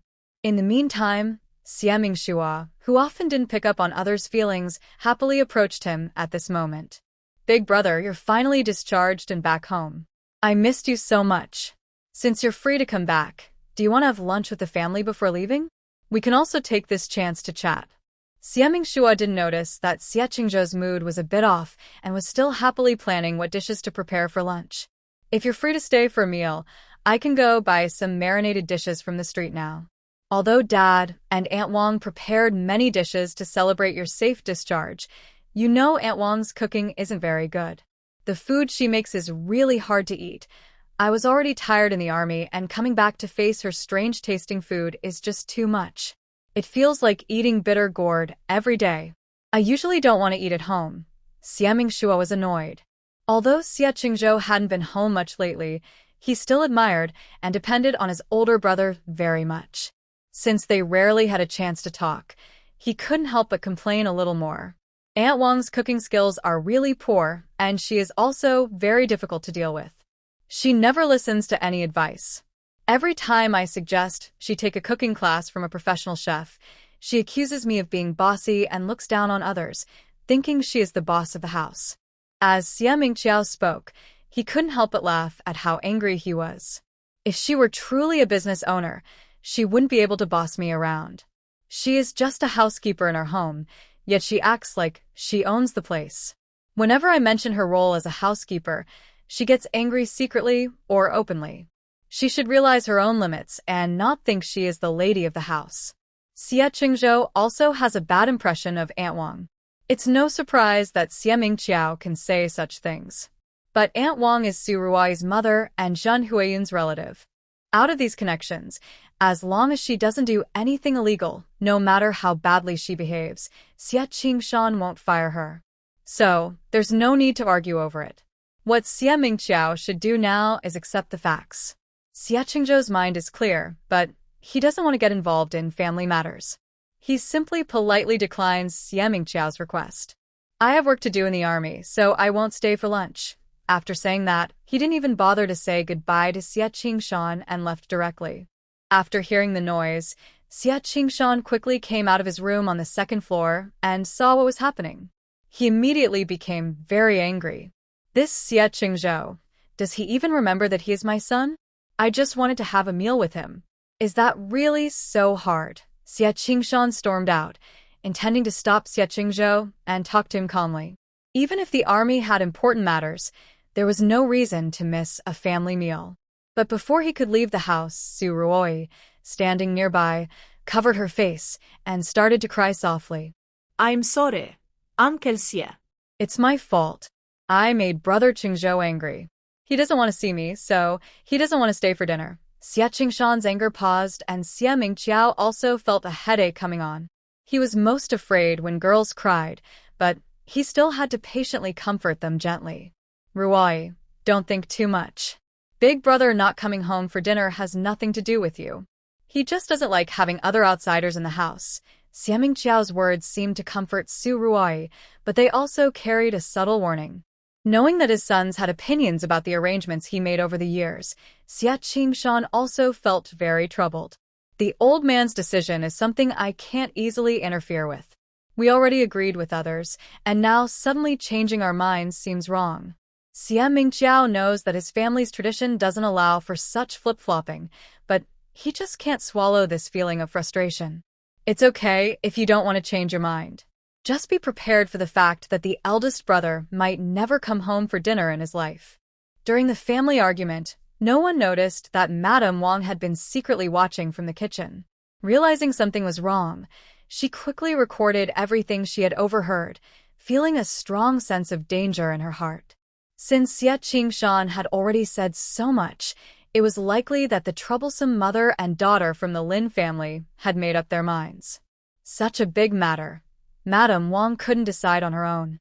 To avoid losing her position, she needed to report everything to Zhen Huiyun and ask her for advice. Zhen Huiyun and Xie Qingshan had been childhood friends for many years. She definitely knew how to handle the Lin mother and daughter. Right now, the Xie family didn't know that for many years, Zhen Huiyun had been pretending to stay away, seemingly distant from them. In fact, she was secretly keeping close watch through Su Ruoi and Madame Wang, fully aware of everything happening in the family. She was just waiting for the right moment to appear and directly take the position of Madame Xie. Mother Wang usually helps pass messages and cooperate, which is fine. But for such an important task, she can't be of much help. Zhen Huiyun can only rely on her daughter, Su Ruoi. Before Su Ruoi moved to the Xie family, Zhen Huiyun often brainwashed her. She told Su Ruoi to do whatever it takes, use all means, to win the hearts of everyone in the Xie family and clear obstacles for herself. Su Ruoi inherited her beauty and intelligence, and she did not disappoint her expectations. Over the years, she performed very well in the Xie family and gained everyone's favor. The only difficult person to deal with is Xie Qingzhou, who is tough and hard to crack at the moment. Zhang Huiyan also knows that Xie Qingzhou is very difficult to handle. Although young, he is almost as respected as Commander Xie Qingshan in the army, and he is very deep-minded. Getting him on her side is not easy. But facing this one obstacle to becoming the mistress of the Xie family, Zhang Huiyan feels very anxious, especially now that there are competitors. She fears that the two newcomers, who are maids from the Lin family, a wealthy family, might have powerful tricks to take her rightful place. If that happens, all her years of effort would be wasted. The bus was full, with a mix of many different smells. The bumpy ride made it uncomfortable, but Lin Ziqin and Lin Jilan were excited about starting a new, better life. So, they didn't mind the small troubles on the way. When they arrived in Beijing, their first task was to register Lin Jilan's household. Unfortunately, as expected, Lin Ziqin's household registration was rejected. Lin Jilan looked at Lin Ziqin with a little guilt. "Sorry, sweetheart. It's all my fault. I couldn't solve these problems quickly, so now you're without official papers." Without household registration, it's hard for Lin Ziqin to find a proper job. This was the first problem they had to fix. They used to own a house, but after the Lin family's assets were taken, their property was seized. They didn't know when they might get it back. "You might have to stay with me through some tough times, but I promise, once I get the chance, I will register you officially. I won't let you stay without papers forever." In her past life, Lin Jilan had done the same for Zheng Shuer, but Zheng Shuer was too impatient and often felt that Lin Jilan didn't care enough about her. Lin Ziqin held Lin Jilan's hand, still smiling playfully, as if these problems hadn't defeated her. "Mom, didn't we already expect this when we left? This isn't really bad news. There will be more chances in the future. The most important thing is that the two of us stay together forever. Having the household registration is already a good start. I know my mom will make plans for me, and I will definitely listen to her." Lin Jilan happily looked at Lin Ziqin, clearly proud of her obedient daughter. "Right now, we can only go to stay with relatives. Most of these people you haven't met before, but you don't need to be afraid. With me here, they won't trouble you. Once I have some money, we will move out immediately. I've already planned everything. We won't stay with others for long." Lin Ziqin felt touched inside. Lin Jilan had been exploited at the Zheng family for a long time, but when she learned there was a chance to return to the city, she decided immediately to take her daughter with her. She had been thinking hard for days, planning every step for her. Lin Ziqin nodded, her smile growing warmer. "First, you need to go to the neighborhood committee to register. I'll wait outside for you. I felt a bit dizzy in the car earlier, so I need to get some fresh air now." After solving the household registration issue, she needed to report to the neighborhood committee.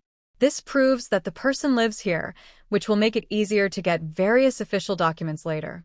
Lin Jilan gently patted Lin Ziqin's back. "Just stay here and don't run around. You're not familiar with this place yet. I'll finish the paperwork and come out right away." She explained everything carefully, as if she were giving instructions to a small child. Lin Ziqin felt a bit amused and helpless. "I remember everything you said. I'll just stand here and not go anywhere." Lin Jilan went into the neighborhood committee, while Lin Ziqin stood alone at the street corner. It was getting a little cold. The trees on both sides of the city were starting to shed their leaves. Lin Ziqin cupped her hands around her mouth and blew a warm breath, rubbing her hands gently. Soon Lin Ziqin adjusted her mood. As long as she could be with her mother, everything else didn't matter. There was nothing they couldn't solve together. Suddenly, a fragrant smell drifted from the roadside. Lin Ziqin turned her head to look and was surprised to see a famous old brand steamed bun shop right there. Her eyes sparkled. "Jinji Old Brand Steamed Bun Shop." As the saying goes, if you seek something hard, you'll find it unexpectedly. In the past, this old brand was listed as an intangible cultural heritage. "I never thought I'd see it here today." Lin Ziqin smiled happily and confidently walked over to buy 2 special lotus leaf soup-filled buns. She had always wanted to try learning how to make them, but as she got busier, the shop's requirements for artisans became higher and many things she wanted to do had to be put aside. "Miss, these buns are our special recipe. They contain soup and are still quite hot right after coming out. Be careful when you eat them, the owner kindly warned, noticing her unfamiliarity. Lin Ziqin smiled, her eyes forming a gentle crescent moon. She happily paid and thanked the owner. Thank you, sir. If they taste good, I'll come back next time. The buns from this traditional shop were quite different from others. Their shape was unique, not the usual round buns.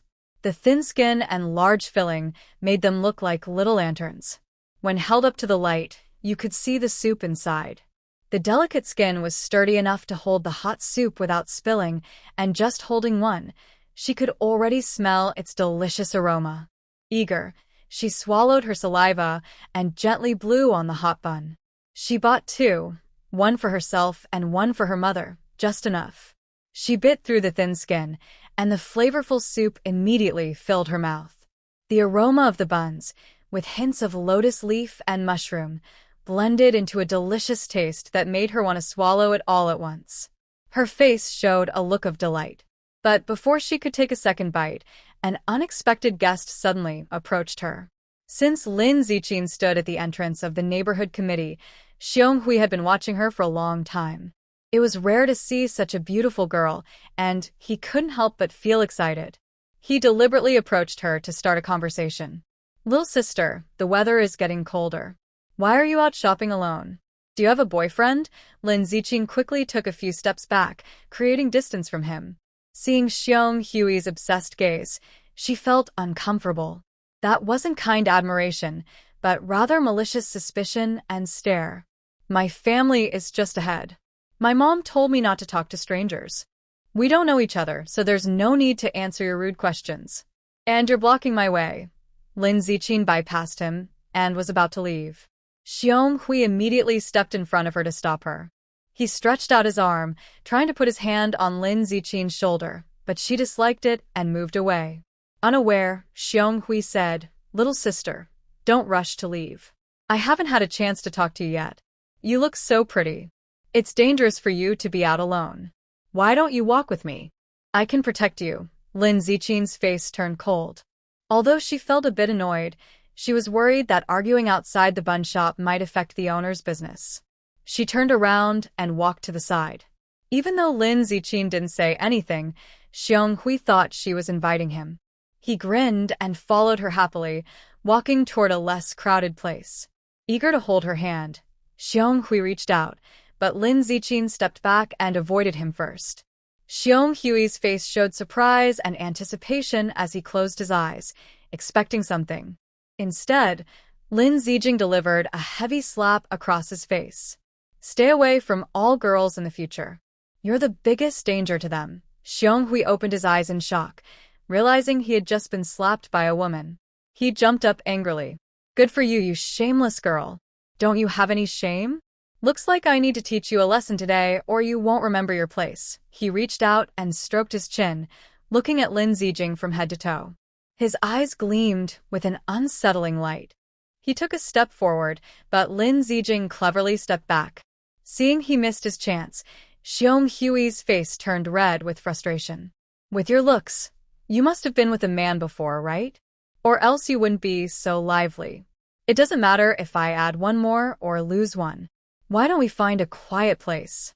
I promise you'll feel amazing." Smack. Before he finished speaking, Lin Ziqin slapped him again.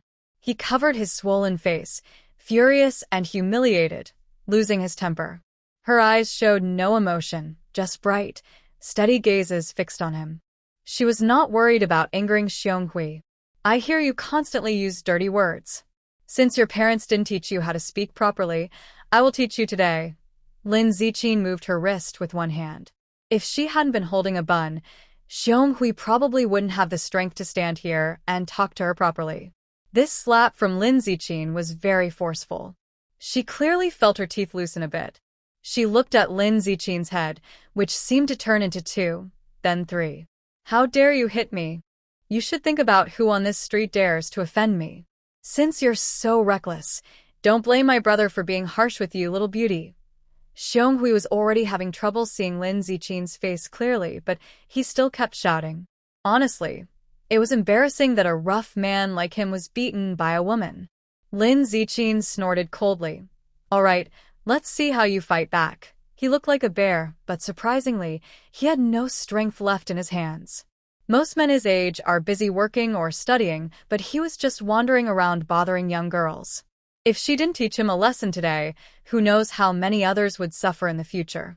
Just as Lin Ziqin was about to grab his collar and continue to fight, a figure being chased suddenly appeared from a nearby alley. The figure moved very quickly. Lin Ziqin didn't have time to react. The two shadows collided unexpectedly, knocking Lin Ziqin and Xiong Hui flying at the same time. Lin Ziqin fell to the ground in pain, thinking she was just having a bad day. First, she encountered a rude person, and now someone reckless. Her tailbone hit the ground hard, and the intense pain brought tears to her eyes. Bing Hui was also knocked over, landing on all fours. Seeing her bun fall to the ground, Lin Ziqin became very angry. Could you please wear glasses when you go out? Can't you see there are two of you here? She looked angrily at the person who bumped into her, but she was also dizzy from the collision and couldn't see clearly who it was, not even whether it was a man or a woman. The man who hit her glanced at Lin Ziqin and then at the thing that had fallen behind her. He muttered under his breath, "Darn it! If it weren't for the two people suddenly blocking his way, he might have already escaped." But that thing was behind Lin Ziqin. He looked up into the alley, sighed, and saw that his pursuers were coming quickly. It was too late to go back and get it. He clenched his teeth and decided to leave first. The man ran very fast, heading toward the busiest street, as if he was riding on a whirlwind. By the time Lin Ziqin finally caught her breath, the man was gone. She carefully supported herself against the wall and slowly moved forward. The pain from hitting her tailbone was too strong, so she dared not make big movements. Those darn troublemakers. One day you'll all be taken to the police station. Let's see if you still dare to bother young girls on the street. Lin Ziqin didn't expect her first day in Beijing to involve such trouble. Her household registration issue hadn't been resolved, and now she faced an annoying person. Her mood had already dropped to freezing point. With anger in her eyes, her green bean-shaped eyes still had tears that hadn't dried. Her red eyes keenly observed her surroundings, trying to figure out who had just bumped into her. If it wasn't intentional, she could accept it, but the force was so strong. Luckily, she's a healthy, young girl, and it could have been an older person. If it had been, she might have lost her life today. Lin Ziqin gently rubbed her lower back with one hand, feeling grateful for her youth. Not only did you bump into someone without apologizing, but I've never seen anyone so rude. As she finished speaking, she felt another man lean over behind her.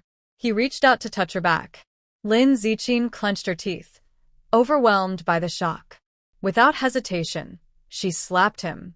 The slap echoed loudly in the alley, even heard from inside. You people are really too much. If you're bored every day, at least don't bother others. Because of her anger, her chest rose and fell rapidly. All her bad luck seemed to pile up today, making her question her life. The person behind seemed momentarily stunned, but they had no intention of leaving. Lin Ziqin quickly raised her hand to slap him a second time, but her arm was suddenly grabbed and held tightly. Lin Ziqin struggled hard to break free, but the strength difference between a man and a woman was too great. The man was not like the idle and careless Huang Hui. He seemed to have strong strength. Lin Ziqin believed she was quite strong, but even with clever tricks, she couldn't escape. She became anxious and kicked out with one leg to attack, but someone pulled her arm back. Following the force, the two looked into each other's eyes. Her hand was still tightly held, but Lin Ziqin saw the stern expression on the man's face, familiar from when she was rescued after falling into the water earlier. Her mind buzzed, and she felt momentarily dazed. When she finally recognized his face, her eyes widened in shock. Zhou Lin. Sunlight filtered through the leaves, casting dappled shadows on Xie Qingzhou's face. He turned his profile to Lin Ziqin, revealing a clear slap mark on his cheek. Lin Ziqin had used a lot of force, and her quick attack caught him off guard. He hadn't prepared for her. The slap hit solidly, leaving both of them stunned. He frowned and looked at Lin Ziqin coldly. In an instant, he took out his ID card, holding it so she could see the side with the information. The person who just collided with you is our wanted criminal, said the Chinese army officer. Lin Ziqin was struck by a sudden shock, like a bolt from the blue. The last time someone saved her, she didn't thank them properly, and now she had caused a big misunderstanding instead. She wished she could find a hole to hide in. Nervously, Lin Ziqin clasped her hands together and looked up carefully at Xie Qingzhou. She moved her lips to apologize, but Xie Qingzhou reached out first and pulled her aside. This spot is crowded. It's not safe for you here. After saying that, he quickly picked up the small bottle the man had dropped and carefully kept it. Lin Ziqin's face turned red with shame. She stood there feeling awkward, unsure of what to do with her hands and feet. I'm sorry, I just thought. Chunsheng, handle the situation here. This person is disturbing public order and harassing a young girl openly. I will go after the person in front. Nearby, Xiong Hui, who had also fallen to the ground, saw that things were getting worse. He scrambled to his feet, limping, trying to leave quickly. But Xie Qingzhou saw his plan early and signaled to Fu Chunsheng. Fu Chunsheng immediately took a big step forward and quickly twisted Xiong Hui's arm. Look where you are. Do you think you can get away with bothering a girl in broad daylight?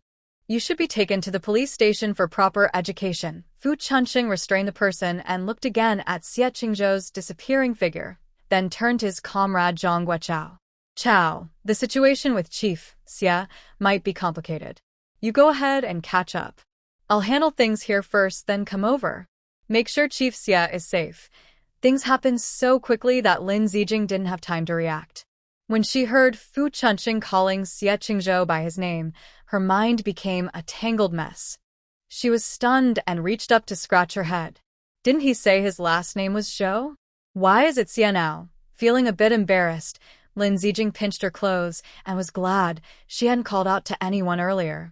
So she had mistaken someone. She hadn't had a chance to apologize earlier. The man was kind, but she had unjustly slapped him. Her guilt grew even more. Fu Chunsheng looked at Lin Ziqing nearby. She had been hit hard just now, and her eyes still looked red. He politely stepped forward to ask about her condition. Miss, how are you? Do you need to go to the hospital? Lin Ziqing came back to her senses and quickly shook her head, thanking him. No, thank you for your timely help. Otherwise, today's situation would have been really troublesome. It was this person bothering me. Thank you for helping me out. Fu Chunsheng looked at her and kindly reminded her. It seems you fell quite hard. There's a hospital nearby. If you don't have family with you, I can take you there. You don't need to feel troubled. Lin Ziqing quickly waved her hand and said, Thank you, but really, I don't need it. She looked back toward the direction where Xie Qingzhou had disappeared. I just had a misunderstanding with that official earlier. I thought he was also a troublemaker. If it's convenient, please help me pass along my apologies. Her words were sincere, and her eyes were a bit red. She nervously twisted her hair with her hands. Fu Chunsheng saw the flicker in her eyes and momentarily felt like his breath had stopped. He was stunned for a second, but quickly regained his composure. No problem. Our Chief Xie is always kind and gentle. Since you didn't mean any harm, I don't think he will blame you. After saying that, he cast a cold look at Xiong Hui, who is still struggling. You better behave yourself, or things will get complicated once we get to the station. Xiong Hui turned around with a pleading look, twisting his arms in a twisted way. Comrade soldier, this was really just a misunderstanding. I saw this young girl standing alone on the street, which was dangerous. I was just trying to help, even if I did it the wrong way. I promise I won't protect young girls so casually in the future. Isn't that enough? Fu Chunsheng snorted coldly. Protection? If there were more guardians like you in the world, wouldn't society be a mess? You're treating all of us like fools. Xiong Hui exhausted himself trying to explain, even jumping around to beg Lin Ziqing for forgiveness. Fu Chunsheng didn't give him another chance and simply ordered him to be taken away. Lin Ziqing came out of the alley, just as Lin Jilan finished her paperwork. She looked up and saw that Lin Ziqing's clothes were wrinkled and there was dirt on her back. She frowned tightly. She walked over with concern, one hand holding Lin Ziqing's arm and the other brushing off the dirt on her. I only went in for a little while. Why are you so dirty? Did something happen? She looked worried. Lin Ziqin held her hand and said, "Nothing happened. I just didn't see the step clearly when I was coming down, so I accidentally fell. Luckily, there were some fallen leaves nearby, or I might have gotten hurt badly." After saying that, she carefully watched Lin Jilan's face and pouted playfully, "Mom, I still hurt from the fall." Lin Jilan looked at her and smiled slightly. "You're already such a big girl, but you still trip while walking. Next time, be more careful. I'll hold your hand so you can walk more steadily." Lin Ziqi nodded, but Lin Jilan's expression suddenly became serious. She gently rubbed Lin Ziqin's hand with her thumb. Her daughter was pretty, and walking alone on the street was not safe. "I just thought about it. Our top priority now is to find your great-uncle's family quickly. Before my parents passed away, they left. Your great-grandfather's family not only immediately cut ties with us, but also took many of our belongings." A hint of anger appeared on Lin Ziqin's face. "We are all family, yet they act so ruthlessly. They knew we were wrongfully accused, but still took advantage of us. Their behavior is no different from that of thieves." Lin Jilan didn't bring up this matter, and Lin Ziqin almost forgot about it. The mother and daughter stopped walking. Lin Jilan thought about what happened before returning to the city in her previous life. Her eldest uncle's family lived well by using things they got from the Lin family, but as soon as they heard about the new policies, their biggest worry was that Lin Jilan would take her children to join them. So, they arranged for the mother and daughter to go to the Xie family to work as nannies overnight. Lin Jilan held Lin Ziqin's hand as they walked along the road. A cool breeze blew past, and she looked at Lin Ziqin's eyes with worry. "I'm just worried because you are young. They might scheme against you later. The Lin family has few relatives, and even though they are some of our last kin, we don't feel any family bond with them." Lin Ziqin understood the sadness in Lin Jilan's heart and gently hugged her. "But you still have me." "I will always be your daughter. No matter what happens, I will always be the person you trust the most."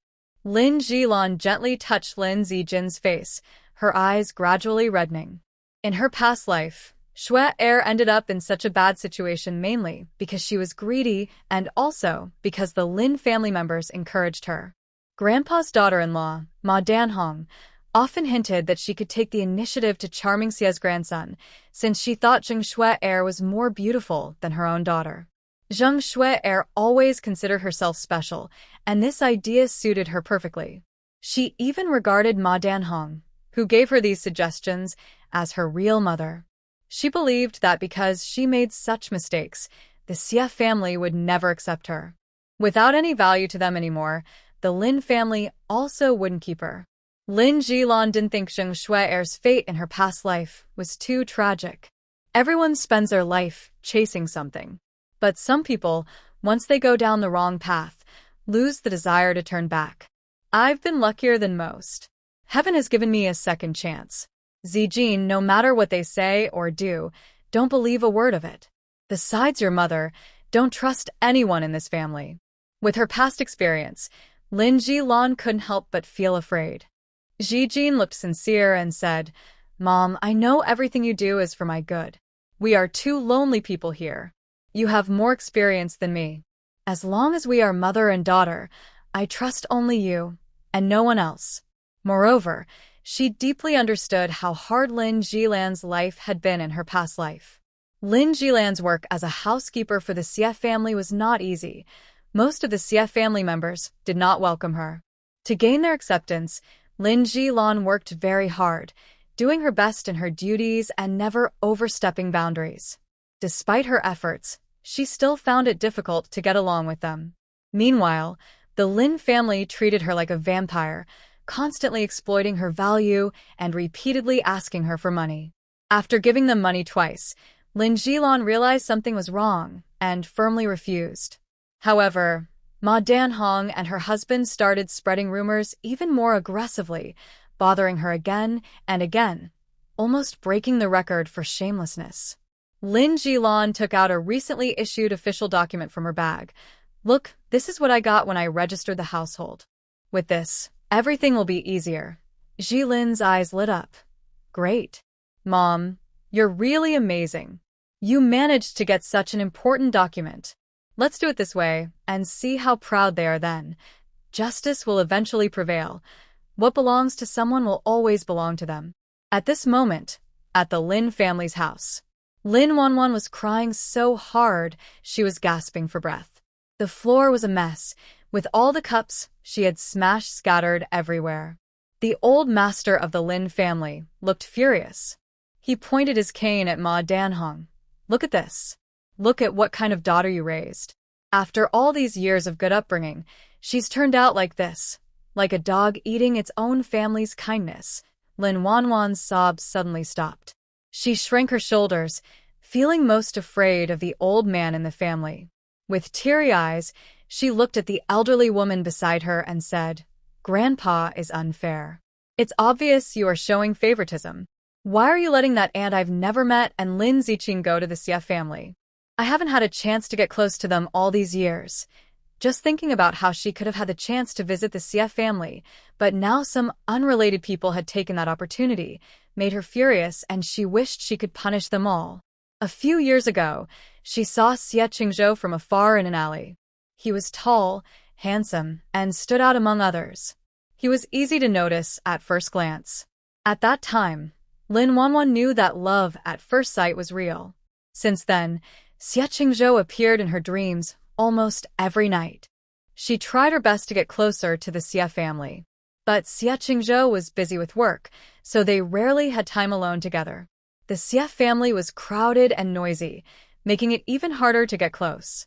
Lin Wanwan was quite upset about this for a long time. If they go, and the mother and daughter fall in love with someone from the Xie family, wouldn't that be a waste for us? Such a good opportunity. Why not leave it for our own family? She couldn't understand, and was lost in her own pain. Grandma Wei Yuanshan sighed helplessly and waved her over. Lin Wanwan, with red eyes, walked toward her. "Where did you get such a big temper, child? Do you think sending them to the Xie family is a good thing? That was in the past when they worked as nannies, doing chores for others. You grew up in our wealthy home. What can you really do?" Ma Danhong immediately nodded and handed her a tissue. "They're not going to be mistresses like before. If they go, they'll be treated as servants. It's foolish to care so much about such trivial matters. I don't understand what you're thinking." Although the Xie family is a wealthy and noble household, they are known to be hard to please.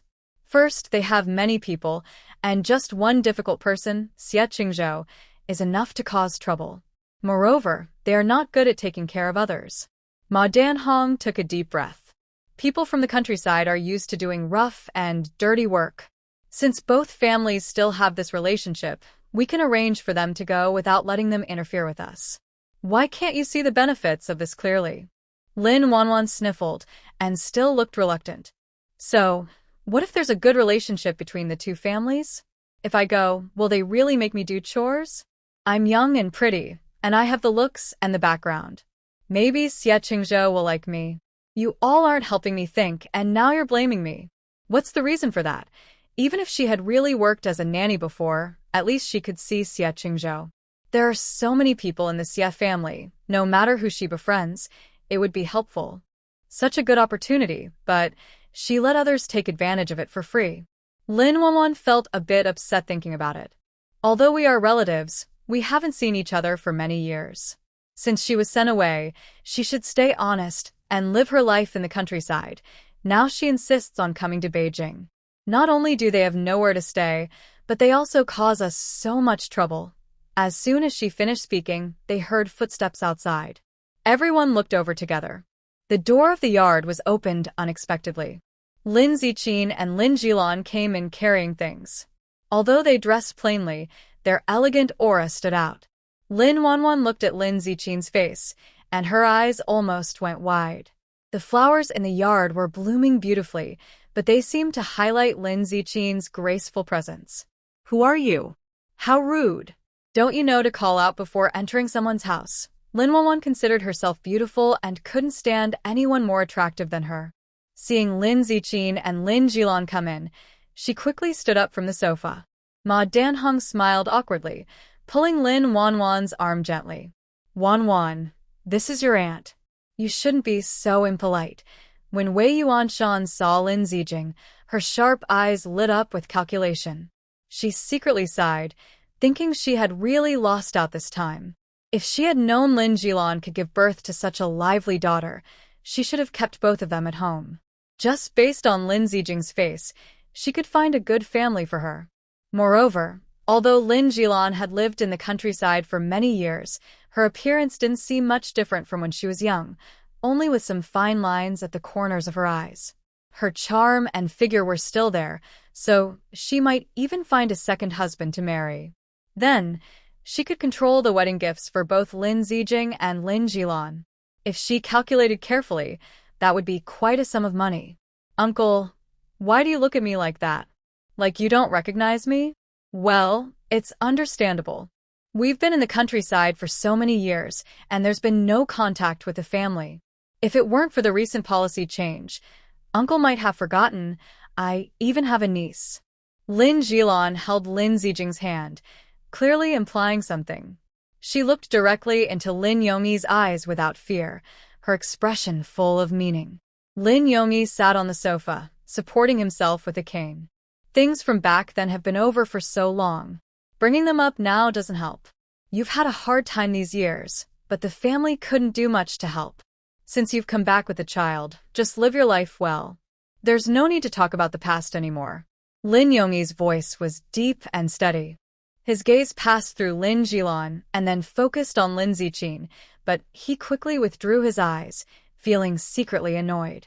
Who would have thought that a child born from Lin Jilan and a rural woman could be so beautiful?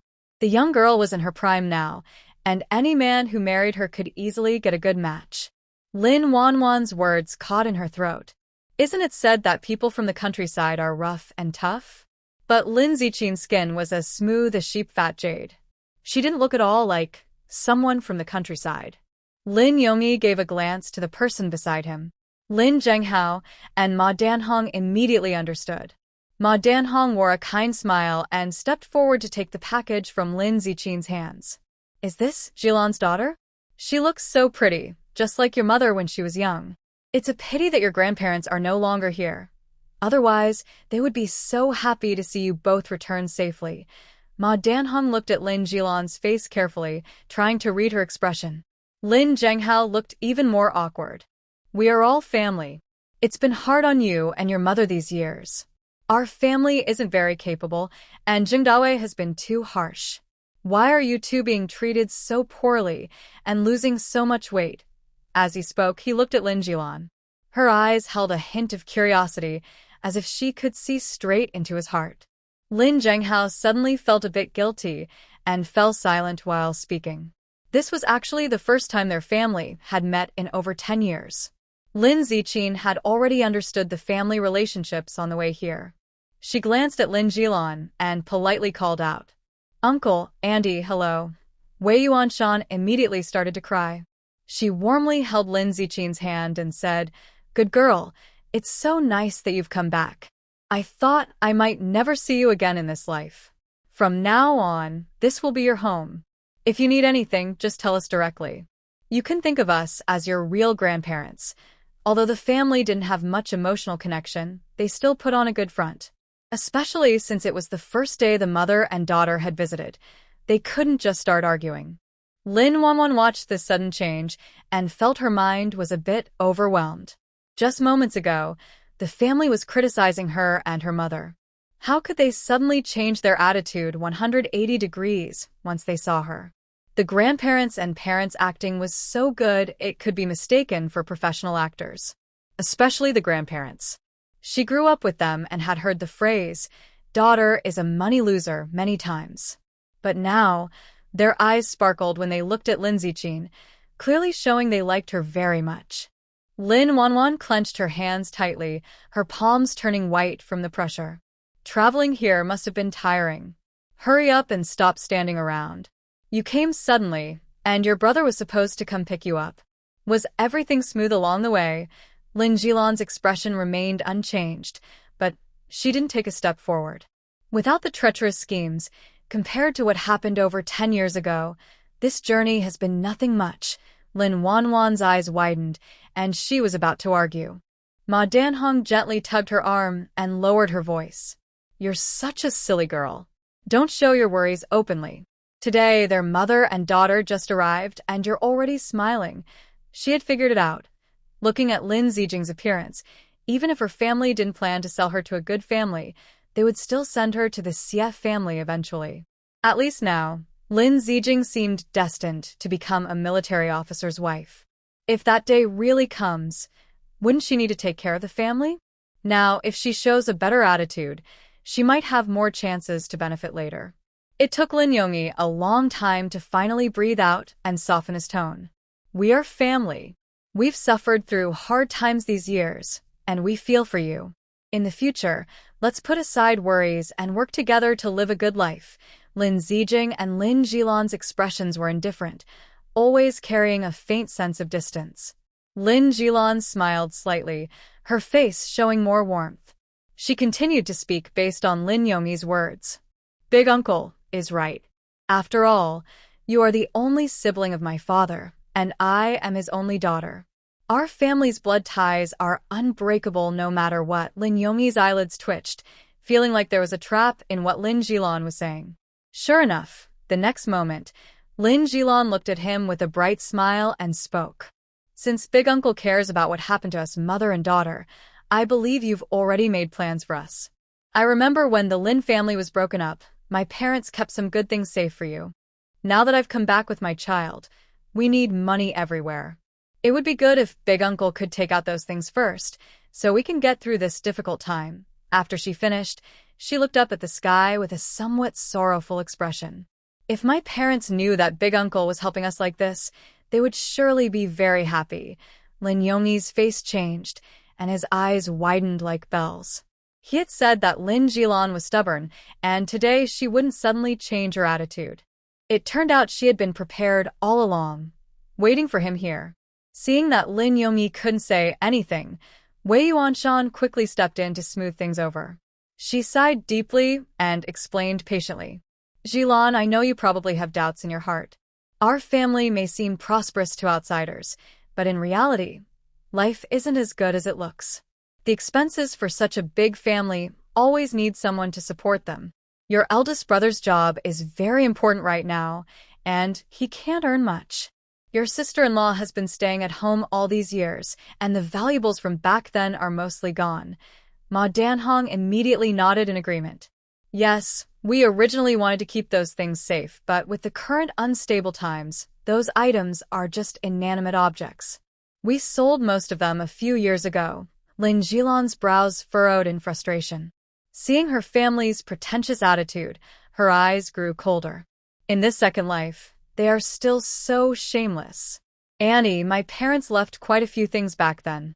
Even if we sell them, it might bring in a few thousand yuan. The house doesn't cost us anything, and my older brother has a job. Those savings shouldn't run out so quickly, right? Wei Yuanshan placed a hand near her lips and coughed twice, looking even more upset. It's also my fault for holding us back. I've been unwell these years and needed frequent hospital visits. Most of the money went into treatment. If I had known you were coming, I wouldn't have gone to the doctor, and I would have left those things for you. Lin Yongyi's face showed some embarrassment. He turned his head with a warning look. Enough, it's all from the Lin family. It doesn't matter who it belongs to. He gave Wei Yuanshan a look, and she understood immediately. She sat down on the sofa, glancing sideways at Lin Jilan. Jilan, your sister-in-law is pregnant again. The house isn't very big, and with so many of us, there's not enough space. We're also worried about you and your daughter living alone outside. If we had known you were coming, your eldest uncle would have arranged a good job for you in advance. She looked at Lin Wanwan and said slowly, Thank you, old commander. He's a trusted old friend of our Lin family. You should go stay at his place for a while. I know you're a hardworking girl, and even Schwer wants to apply for this job. Also, the salary from the Xie family isn't low. You can support yourself and your daughter. They provide food and accommodation, so it won't cost much. It's a good opportunity. She took a letter from the drawer and handed it to Lin Jilan. Lin Jilan looked at it and saw it was exactly the same as in her previous life. Lin Ziqin held her hand, and Lin Jilan immediately nodded. Thank you for your trouble about the job. I will go to the Xie family. The Lin family members breathed a sigh of relief. But before they could relax too much, Lin Jilan's words took a turn. Regarding the future, I will cut all ties with you. We will no longer have any contact in this life. From now on, we are no longer relatives, and you don't need to look for me anymore. When Lin Jilan said this, everyone present changed their expressions. Lin Zhenghao was the first to react. He pointed his finger at Lin Jilan's nose and shouted angrily, "Lin Jilan, what do you mean by that? Do you know how hard my dad worked to help you make connections and find opportunities when you were returning to the capital? I never thought you would be such an ungrateful person." Lin Wenwen seemed to find her confidence and snorted coldly, implying criticism of Lin Ziqin. As expected of a child of a wealthy family, you use others to your advantage so well. I always said we shouldn't interfere with them. Now look at us, neither inside nor outside the family are we welcome. Grandpa, they are eager to cut ties with you. Ma Danhong also changed her expression, losing her previous gentle demeanor. Jilan, your words are a bit too harsh. Our family is doing this for your own good. If you can't understand our good intentions, that's one thing, but to say such things and hurt your parents' feelings is another. Remember, in the past, your own family's actions caused trouble for innocent people like us. We haven't said anything about it until now. You can't just end things so decisively. Lin Jilan was amused by their attitude. Isn't cutting ties what they wanted most? Yet, when she brought it up, they acted as if they were deeply wronged. Lin Ziqin was about to step forward and say something, but Lin Jilan stopped her with a hand. She spoke clearly. Since you all care so much, then we should cut ties completely, so I won't cause you trouble in the future. She paused, then looked at Lin Zhenghao with a smile. Since things have come to this, I won't hold back anymore. I officially inform you that I am reclaiming your current residence. The Lin family members looked at each other, confused about what Lin Jilan meant. Lin Ziqin added, maybe you've lived here too long and forgotten who owns this house. My mother has already submitted proof that the property is registered under my grandparents' names, so it's also part of the property clearance. She straightened her back and raised her voice. I give your family 1 month to move out, or we will have to handle it legally. Lin Ziqin's smile remained, but her gaze at them carried a hint of teasing. These people thought they were clever, believing they could manipulate others easily, but in reality, they were the ones truly foolish. Lin Ziqin and Lin Zilan stood together, forming a natural barrier. Everyone in the family looked over at them, but the two women ignored them. Lin Yongyi covered his chest with one hand, looking at Lin Jilan in disbelief. You really went so far. I am still your elder after all. If I hadn't secretly helped you over the years, you and your mother might not have made it this far. Things have come to this point, and you still don't show gratitude. Instead, you're putting on a show. Do you think this house can be taken back just because you say so? The more they got angry, the clearer I felt. In my past life, I was tricked by these people and ended up with nothing, only to be criticized and looked down upon. Now, in this life, I finally have a chance. Even if it means destroying everything, I won't let these people rest easy. Why are you so angry, uncle? I returned what was ours. The house was originally in my parents' name. If I hadn't managed to escape, it would have been taken away and confiscated. You've lived here all these years, and the ones who should be thankful are you. Since we've decided to face each other honestly, I won't hide anything anymore. Wei Yuanshan took a deep breath, almost fainting from the stress. She tremblingly pointed at Lin Jilan and said, You ungrateful person. How could you do such a terrible thing? We're all family. Why can't we talk things out nicely? Why do we have to fight like this? Why are you so eager to hurt each other? Lin Jilan had been living in the countryside all these years. Naturally, the Lin family didn't expect her to suddenly turn the tables. Lin Zhenghao's voice suddenly grew louder. Lin Jilan, even if you turn this house into a public property, you won't gain any benefits. Have you thought this through?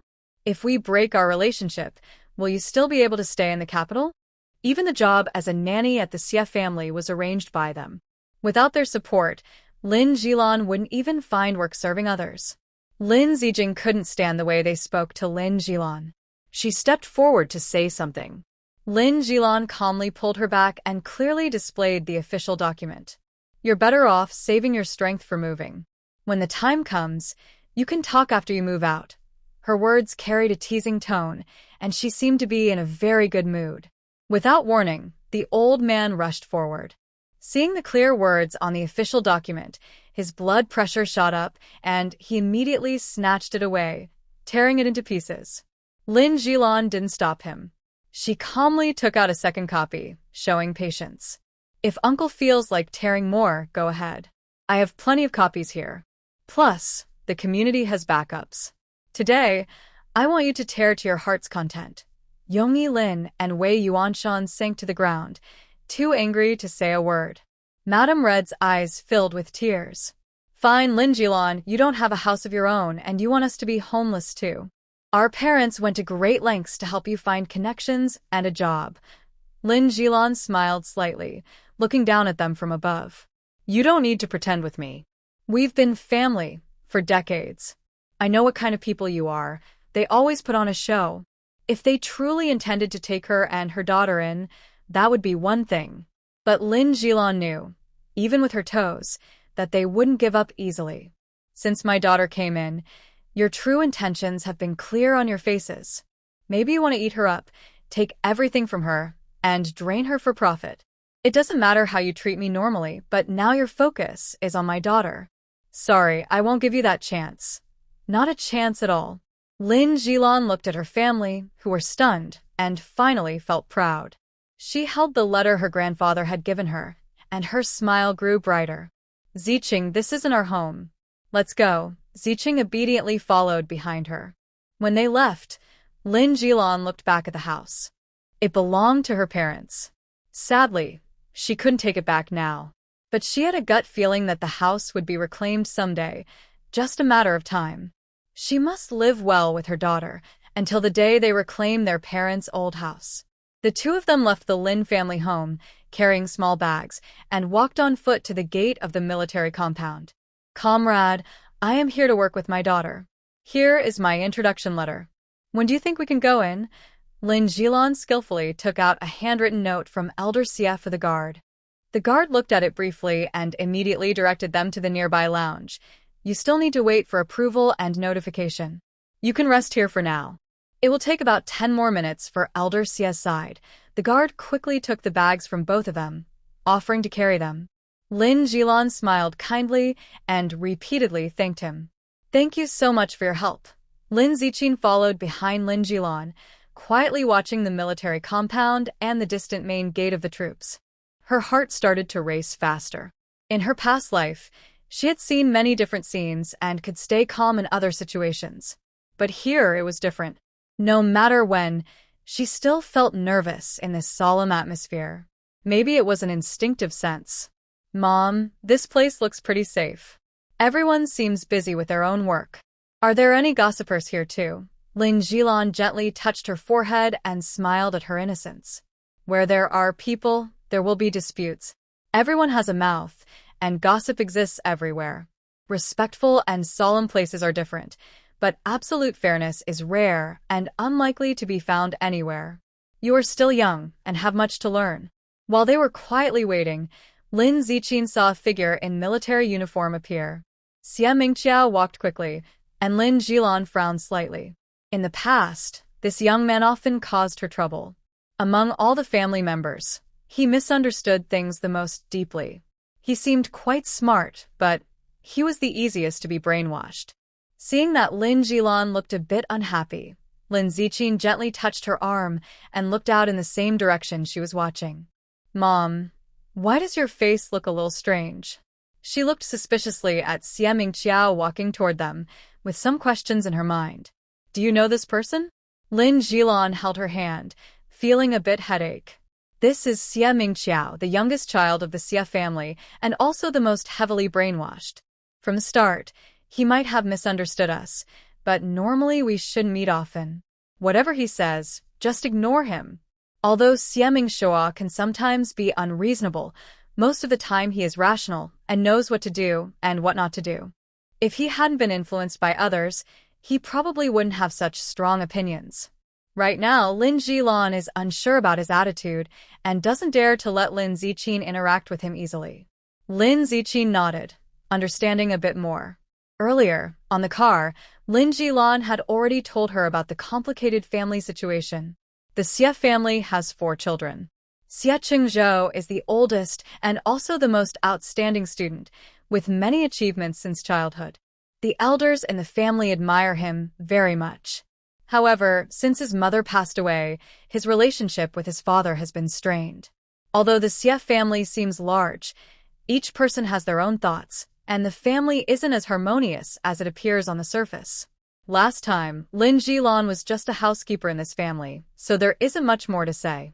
The second child is a girl with a carefree personality, which makes her quite likable. Xie Jingwen is also easy to get along with, always polite and gentle to everyone. But Lin Jilan has seen him lose his temper in private. He's not as gentle as he appears. The youngest is the boy in front of her, Xie Mingxua. He is simple-minded and not very clever, easily manipulated by others. Also, Xie family's adopted daughter, Su Ruoi, is usually treated quite kindly at home. You don't need to pay too much attention to her. This is my workplace, so don't feel inferior. Just get along well with everyone.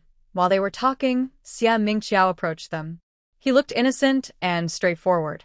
Seeing Lin Jilan with her daughter, he thought they were military family members visiting the base. He happily wanted to help, but when he saw Lin Zijing for the first time, he froze in place. He stood still, staring at Lin Zijing's face. It wasn't greed, but clear admiration and surprise. Growing up in the compound, he had seen many girls, but he had never seen someone as beautiful as her. Lin Zijing's skin was as white as porcelain, her big eyes and long eyelashes like butterfly wings. Her hair was simply tied up, with a strand falling behind her ear, but it didn't look messy. Xie Mingxiao blushed like a young boy. Such a bright and charming girl, people might think she was a TV actress. He even felt a little shy to look directly at Lin Zijing. He scratched the back of his head and turned to Lin Jilan, speaking warmly. Andy, are you here with the troops? Do you have many things? I happen to have time to help you move everything. Seeing Xie Mingxiao approaching, the guard's eyes lit up. Brother Mingxua, you're just in time. These 2 people are going to your house. The introduction letters have just been submitted. You might as well take them there directly. We only need to register them briefly. Xie Mingxua was stunned as if struck by lightning. His eyes showed a hint of regret at first. He glanced at Lin Ziqin's face and quickly understood. These must be the mother and daughter sent over by the Lin family. His expression immediately changed, and even his look at Lin Ziqin became different. How could she be considered beautiful? She clearly looks like a woman with a lot of scheming. The Lin family sent such a mother and daughter to their home, who wouldn't see through their real intentions. He looked at the guard beside him and instantly lost his good mood. Don't come to me with such things. I'm busy every day and can't bother with all the messy family affairs. Since these people are from our family, just tell someone to go directly to the old master. Don't come to me with trivial matters. He originally wanted these 2 to give up easily, but unexpectedly, they arrived at a bad time. He hadn't even decided what method to use against them when they came over eagerly. Lin Jilan looked at Lin Ziqin with a helpless shrug, but her face still wore a gentle smile. He's like this, once he decides on something, nothing can change his mind, not even 9 bulls pulling him back. But we should just focus on doing our own work and not think about anything else. Since Xie Mingxiao has misunderstandings about them, there's no need for them to rush to prove anything. Lin Zijing looks at Lin Jilan with some concern, having encountered such a situation on her first visit. Xie Mingxiao's change in attitude makes Lin Zijing vaguely guess how difficult Lin Jilan's situation was in her past life. She gently squeezes her hand and says, I know, Mom. You don't need to worry about me. I always understand our goal. She doesn't care about others' opinions. She doesn't believe there's anything in this world she can't handle. Xie Mingxiao is walking forward when she notices a car stopping at the gate of the courtyard. A man in a military uniform steps out with long strides. Lin Jilan and Lin Zijing are both drawn by the sound of the brakes. Seeing the visitor, Xia Mingqiao immediately smiles and waves hello like a child. Big brother, why are you back? I thought you would have left the capital by now. Xia Qingzhou is busy with work and usually doesn't stay at home for long. This time, it seems like something unusual has happened. After recognizing his face, Lin Zijing's heart skips a beat. Perhaps sensing her gaze, Xia Qingzhou also looks in this direction. Two people looked at each other, and the man still had a faint handprint on his face. Several hours had passed, but the mark was still there. Lin Ziqin took a deep breath, closed her eyes, and wished she could find a hole to hide in. Nothing was more embarrassing than this. First, she had mistaken her savior for a flirt and scolded him. Then, on the same day, she saw him a second time. At the same time, she learned that he was her employer's grandson and the most difficult one to deal with. Lin Ziqin felt overwhelmed and didn't know how to face Xia Qingzhou. She was the first to turn her head shyly, avoiding his gaze. Lin Zhilan noticed that Lin Ziqin's expression looked strange and asked suspiciously, "Hey, I noticed Xia Qingzhou's look at you doesn't seem right. Are you hiding something from Mom?" Lin Ziqin rubbed her forehead with one hand and looked at Lin Zhilan with a well-behaved expression. "No, nothing. I just thought he looked familiar. Maybe I was mistaken. We don't see each other often, so how could we know each other?" Lin Zhilan said seriously, "Anyway, the people from the Xia family each have their own temper. But they don't usually interfere with our work, so Mom won't let you be upset." At least, she trusted the integrity of the Xia family's elders. With him here to keep things in order, even if others have some opinions, they wouldn't dare to go too far. So, I have no worries about working here with Lin Ziqin. Compared to the dangerous den of the Lin family, at least here, everyone's intentions are clear. Xia Qingzhou's expression remained unchanged, but he recognized Lin Ziqin immediately. He looked away and then focused his gaze on Xia Mingqiao, showing a look of dislike that couldn't be easily hidden. Xia Mingqiao glanced in Lin Ziqin's direction and quickly introduced himself. "The two beside her are going to be our housemaids. Just look at their looks. Anyone with a brain can see what the Lin family's useless men are thinking. Their sneaky plans are all written on their faces." Xia Mingqiao spoke angrily about this matter. The fact that Su Ruoyi felt such a strong sense of danger meant that her and her daughter were not simple people. "I was glad at first that they were military relatives coming to serve, but luckily I didn't go to help them. Otherwise, I'd be kicking myself in the middle of the night for even thinking about it." Seeing Lin Ziqin recognize him, Xia Qingzhou no longer felt the need to hide anything. He was surprised to meet this girl who had once slapped him. What a coincidence that enemies meet again, and here they are, face to face. Xia Qingzhou's lips pressed into a thin line, and a flicker of displeasure crossed his eyes when he looked at Lin Ziqin. His gaze was too direct, and Lin Ziqin couldn't help but notice it. Noticing his displeasure, Lin Ziqin understood that the misunderstanding between them might be even deeper. She silently sighed and looked at Xia Qingzhou with some guilt.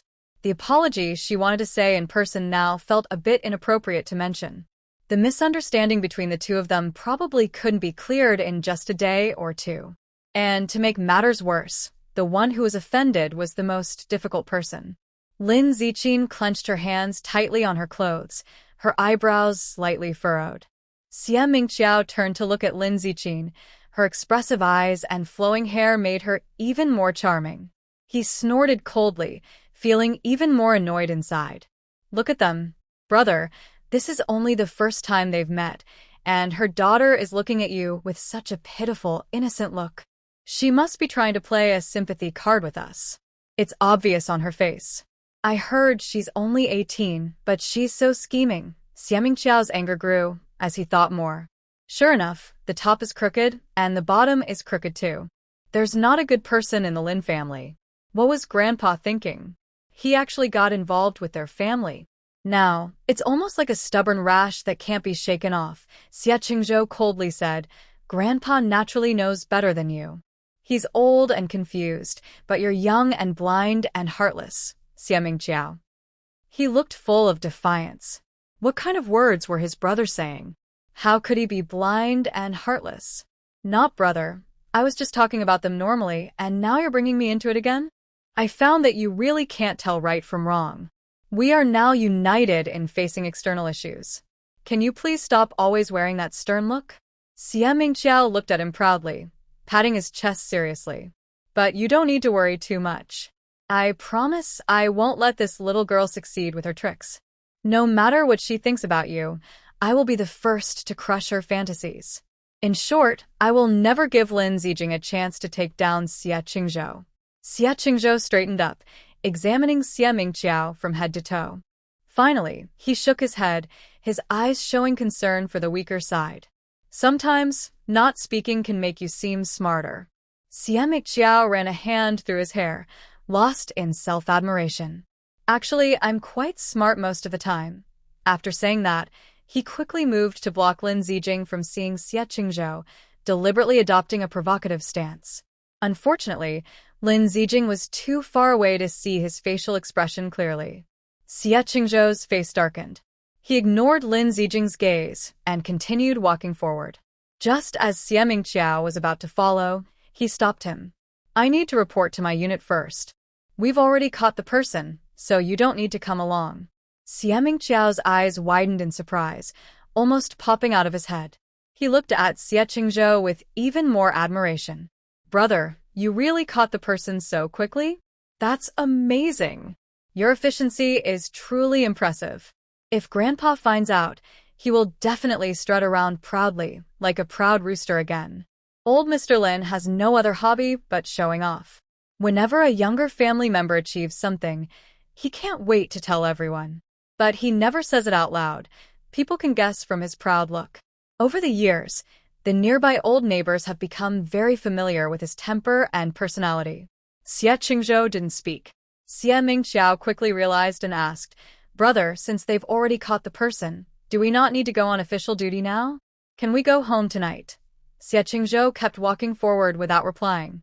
Xie Mingqiao looked annoyed and glared at Lin Zijing. Big brother probably went back to the dorm again. He doesn't come home often.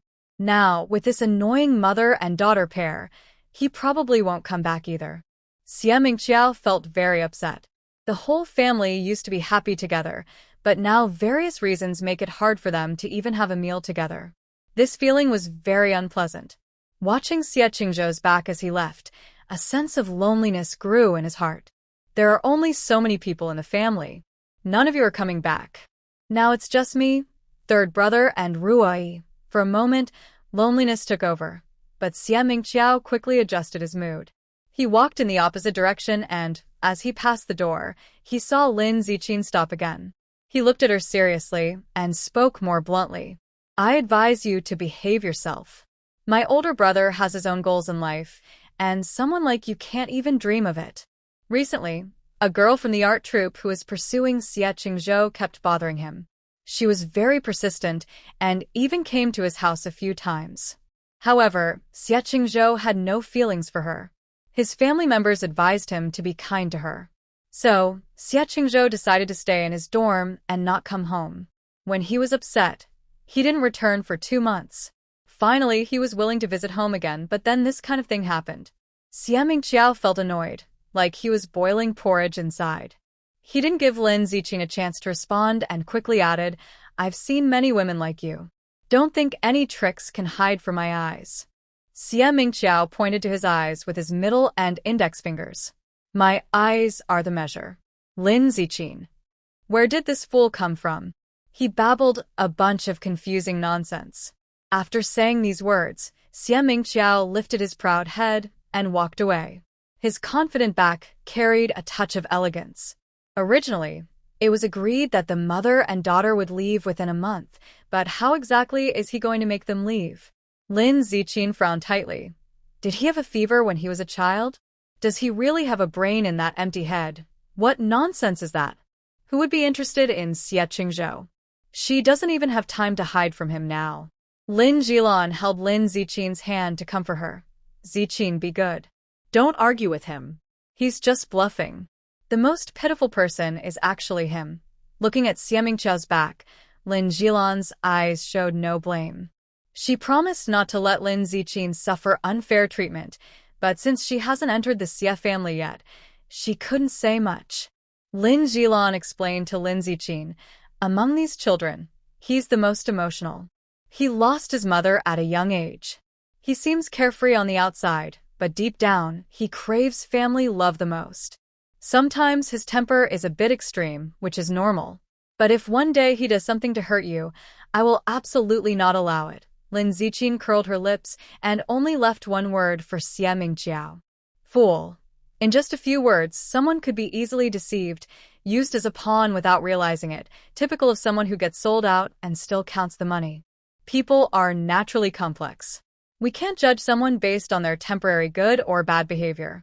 A gentleman judges actions, not intentions. Humans are social animals, so we try to get along with others. The saying, time reveals a person's true nature, is true. Today, he did offend you, but in the future, there will be a good chance to discuss it. Lin Ziqin leans on Lin Jilan's shoulder, waiting for the Xie family to come and pick her up. I understand these things, but I feel a bit upset inside. You said he was brainwashed by Su Ruai. As an adult, he should have his own thoughts, know right from wrong, and see things clearly. Being easily manipulated shows he is not mature enough. Maybe he is pitiful, but these are not our fault. He shouldn't be hostile towards us. Lin Jilan looks at her daughter with admiration and nods happily. It seems my daughter has truly grown up. She can understand some things on her own. Hello, Aunt Lin, right? I am Xie Jingwen, the third son of the Xie family. I heard you were coming, so Grandpa asked me to come and pick you up. While mother and daughter are talking, Xie Jingwen approaches from afar and greets them first. He is handsome and gentle, with a calm and refined presence. He seems easy to get along with. Lin Jilan's smile widens. Yes, thank you very much. We could have gone by ourselves, but there are rules here. Thank you for sharing the text. Here is the corrected and simplified version. Xie Jingwen's gaze fell on Lin Ziqin. He paused for a moment, then smiled warmly. He took the luggage from Lin Jilan's hand. Just leave these to me. The checks here are stricter, but it's to cooperate with the organization and to keep the soldiers safe. Things will get better over time, and the process will become easier. Aunt Lin, come with me. Let's go to the house and talk. Lin Jilan held Lin Ziqin's hand, and they, along with a few others, left the lounge. Although she had seen Xie Jingwen lose his temper a few times, Lin Jilan still thought well of him.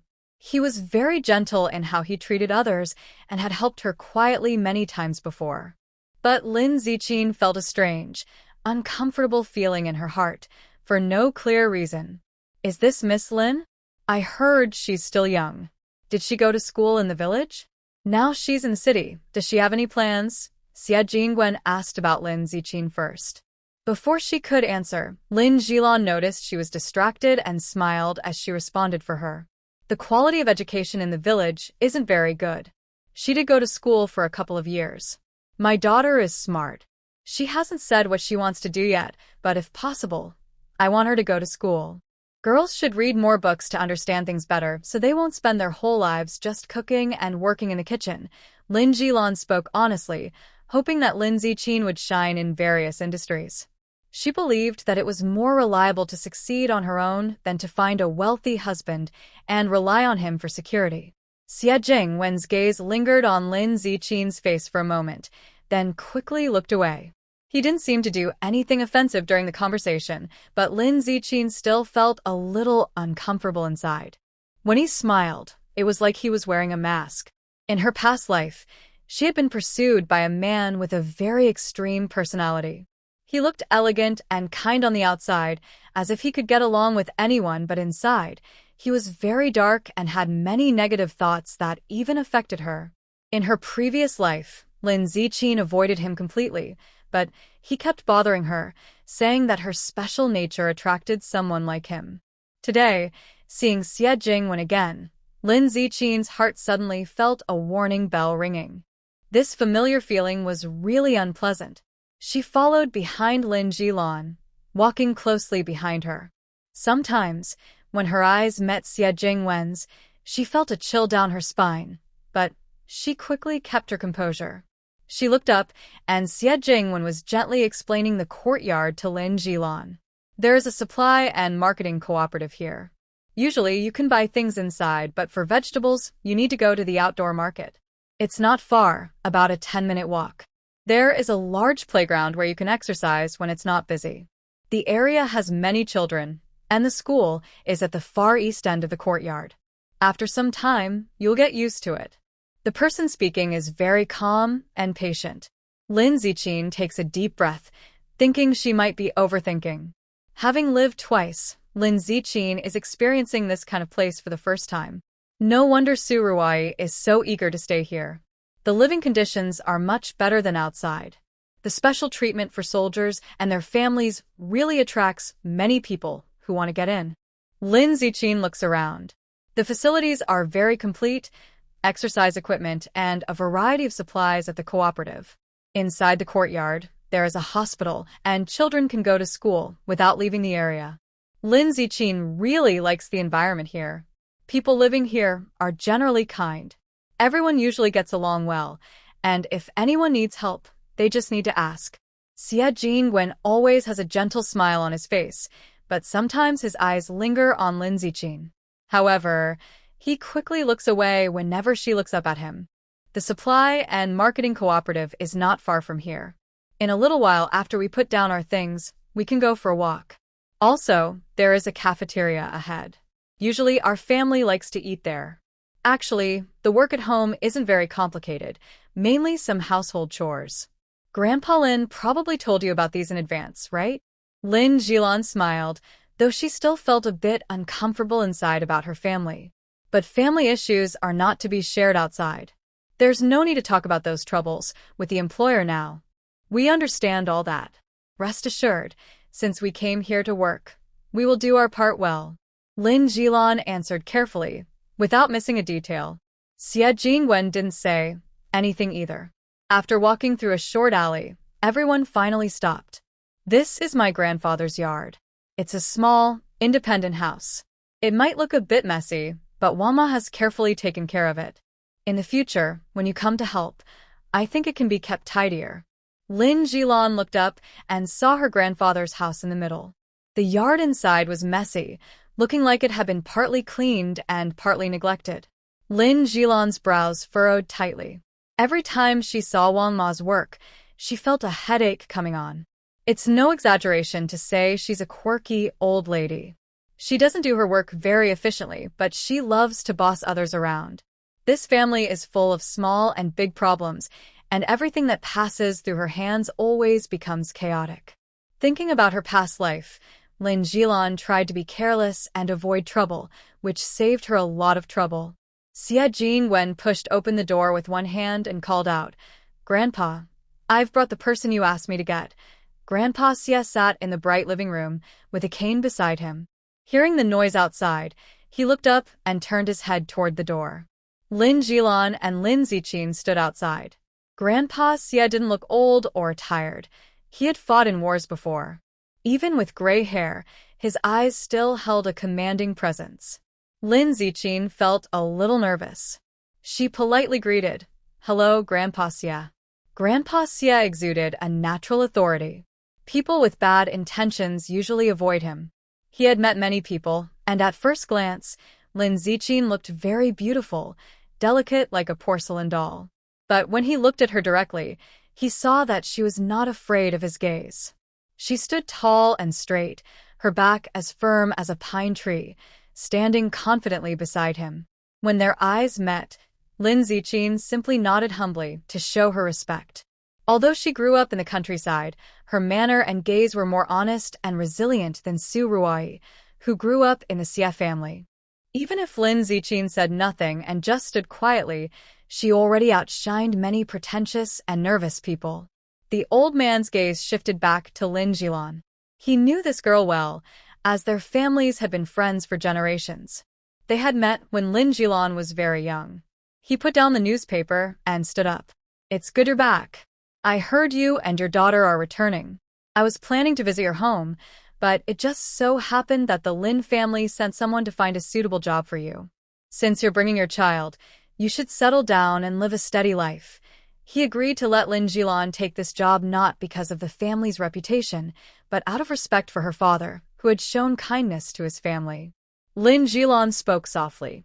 Despite the hardships in the countryside over the years, she hadn't changed much. She smiled and nodded. Thank you, uncle, for still caring about us. I know you are thinking of the bond between you and my parents. If they were still alive, they would be at ease. I will do my best to take care of my responsibilities. This scene felt very familiar. In her past life, Lin Jilan had said the same words. She understood deeply that she owed her parents a lot. Even after they passed away, they had paved the way for her to reach today. The old man sighed deeply, as if he was seeing an old friend through Lin Jilan. After a long moment, he came back to himself. You look just like your mother, just like when you were 17 or 18. While the adults talked, Lin Zijing didn't interrupt. She just smiled sweetly. The more she spoke, the more mistakes she made, but she knew that a smile could always soften others' hearts. The old man gently pressed his forehead with one hand and called out to Madame Wang, who was busy in the kitchen. Madame Wang, since you're here to work at the house, please arrange for these 2 women and their daughter to stay in the empty room on the 2nd floor. Since they're new here, see if they need anything, and buy what's necessary. If there's anything else they need later, just tell me. Make them feel at home here. Madame Wang came out of the kitchen, wiping her hands, clearly showing her feelings. Her face expressed obvious dislike. She had been living in the Xie family's house for many years and always stayed on the 1st floor. Most of the people living on the 2nd floor were the owners of the house. When Lin Jilan and her daughter moved in, they went straight upstairs. Madame Wang couldn't help but feel a bit threatened. Her expression was quite unhappy, and her hand-washing gesture looked a little rough and rude. There was no warmth in her voice. Since the master wants you to stay on the 2nd floor, then follow me upstairs, she muttered to herself, thinking that they had just arrived and already acted like they owned the place. If she hadn't been wary of them for a long time, maybe they could have replaced her position. The more she thought about it, the angrier she became, so she didn't bother to hide her displeasure. Lin Jilan and Lin Ziqin followed her upstairs. Madame Wang quickly led the way, as if a dirty tail was trailing behind her. She confidently spoke. I'll say this first. I am quick to do things, and I really dislike people who hold others back. I heard you all come from the countryside, so logically, you should be quick at work. Her tone carried some dissatisfaction. From now on, when there's work to do at home, be swift and efficient. Don't make me repeat myself multiple times. Also, the old master asked you here for work, so don't have any inappropriate thoughts. If you do, not only will you lose this job, but you might also struggle to get by in the city. As expected, just like Zhen Huiyan said, these 2 people are not here to be nannies. They are aiming for the position of the head of the Xie family. On their first day here, the mother and daughter couldn't hide their true intentions and showed their true colors to intimidate her. Madame Wang looked at both of them and snorted coldly. If she didn't give them a warning, her own reputation would be ruined. She grew impatient and looked at them sharply, knocking on the wall nearby. You 2 are here to work. Don't whisper about things unrelated to your job. This is your room. First, pack your things. Once everything is settled here, I want to see what skills you both have. She acted like the owner of the house, as if she had already become part of the family. Lin Ziqin glanced at Lin Jilan. The mother and daughter clearly didn't see her as important. Lin Jilan held Lin Ziqin's hand and walked up the stairs. You don't need to test me on what I can do. If I were useless and timid, old master wouldn't have agreed for me to work here. But seeing how you've messed up the house, I think you don't have much real skill either.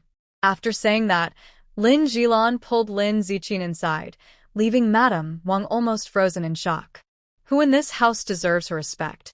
Even though Xie Qingzhou rarely comes back and never eats her cooking, he still doesn't speak to her like this when they meet. When Lin Jilan first arrived, she wanted to take her place. Mother Wang suppressed her urge to scream and glared fiercely at Lin Jilan. Lin Ziqin and Lin Jilan are in 2 different rooms.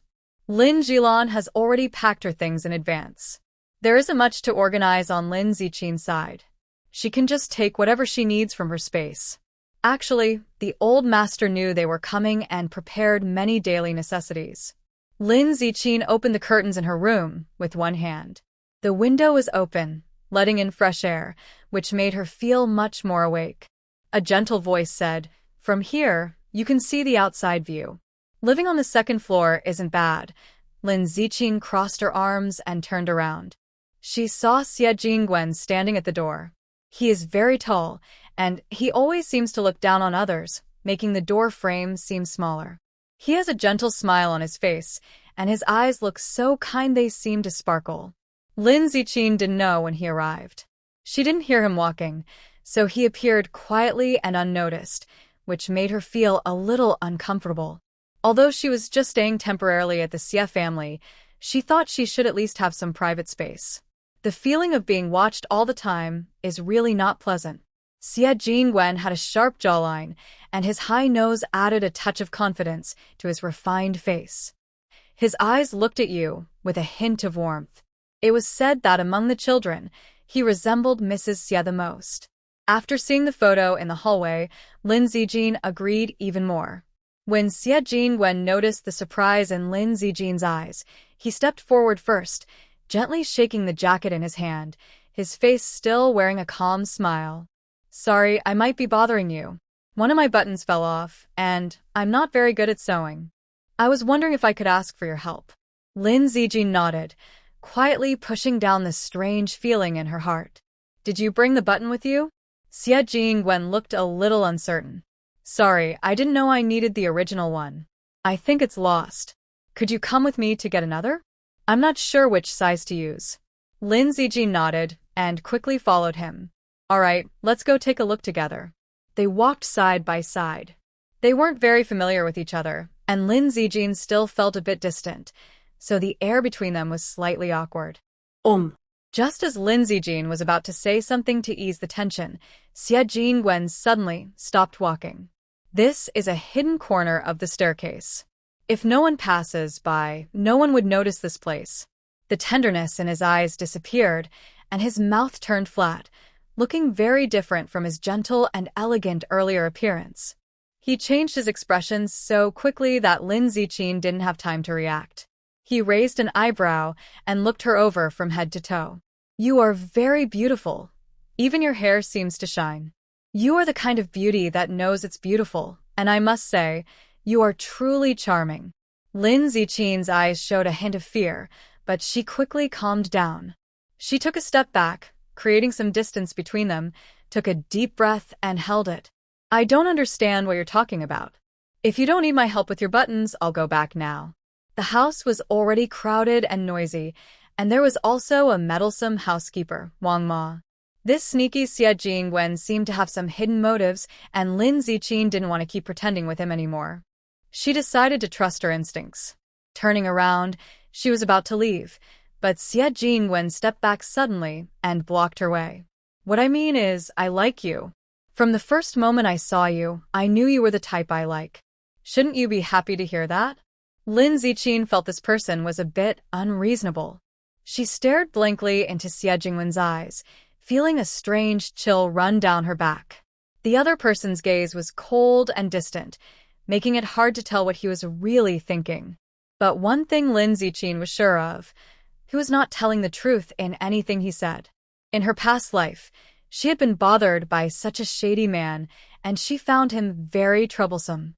Lin Ziqin wanted to speak, but didn't know what to say. The man was aggressive, stepping closer and closer. When they were almost face to face, he reached out to touch her face. Lin Ziqin slowly backed away, but he blocked her way. The only option left was the stairs. Seeing her reach the edge of the stairs, a playful glint appeared in his eyes.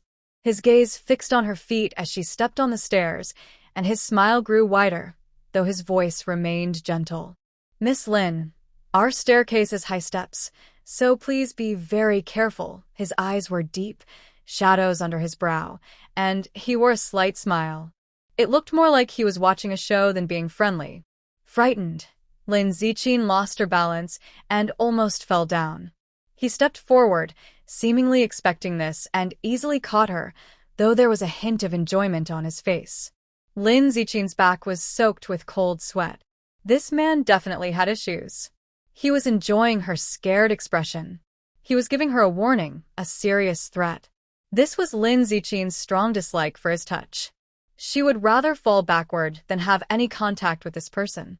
Just as Lin Zichin thought she was about to fall, suddenly a figure appeared behind her, wrapping one arm around her slender waist. When Lin Zichin carefully opened her eyes again, she found herself securely held by the man. Startled, she turned her head and made eye contact with Xie Qingzhou. His eyes were deep, and his pupils reflected her face. The distance between them was so close that Lin Zichin could feel his gentle breath on her neck. Her cheeks grew hot, and her ears turned red. Xie Qingzhou's hand on her waist felt numb and tingly. The close contact gave her a strange feeling, especially as the warmth from his broad palms spread from her waist, making her want to step away. Their tense expressions made Lin Zichin forget to pull away. This feeling was very much like a dream. She realized it was not right, and hurriedly looked down. Just a quick glance revealed a faint scratch between Xie Qingzhou's middle and ring fingers on his left hand. In that moment, countless images flashed through her mind. This person, both in feeling and in the scar on his hand, matched exactly with the one in her dream. Her breath caught for a moment, and she stared fixedly at Xie Qingzhou, more certain than ever of her suspicions. Originally, when I met today, I heard someone call him Commander Xie. Lin Zichin thought she had mistaken someone, but it turned out he was indeed Zhou Lin. However, she couldn't believe that such a coincidence could really happen in this world. To address some reader comments, here is an explanation of the story's background. 1. In the previous life, her mother was pregnant before marriage. She was discovered while being sent to the countryside. For the sake of her reputation and her child, she didn't tell anyone and quickly got married to hide the scandal of premarital pregnancy. 2. In that past life, her sister caused misunderstandings between her and her mother, leading to difficult choices. Her mother agreed to let Zichin stay because it was simple. She returned to the city with her. They were returning as regular city residents, not as educated youth, and no organization would have accepted them otherwise. Losing her family, her home, and her job, her daughter, who returned with her, would have become an unregistered resident. Zichin was a good student, and her rural household registration allowed her to take the college entrance exam. In her previous life, she also got into university. Moving to the city without proper registration would have delayed her studies, and her mother considered all this. 3. Why go to the Xie family? Because her mother had built connections in the military district and knew that Old Master Xie and Commander Xie, the male lead's father, were benefactors and important people in her life. She was close to success in her career, but was just short of it. Therefore, she was confident she could give her daughter a better future and was determined to keep Zichin with her. 4. Forcing the mother and daughter into the Xie family was just a random idea I made up to create a romantic pairing. As mentioned earlier, the mother and daughter are both grateful to the two employers in the Xie family, the Old Master and Master Xie, and hold them in high regard. Of course, she doesn't care about the younger generation of the Xie family. They are just a bunch of reckless kids. The only unpredictable factor in her past was the little daughter who held her back. Now that she's gone, there is a more capable person, Zichin. Returning to the city was not as easy as everyone thought. It wasn't just about finding a place to live. Unlike now, there were no hotels or inns everywhere back then. With their past, finding a job was already a challenge.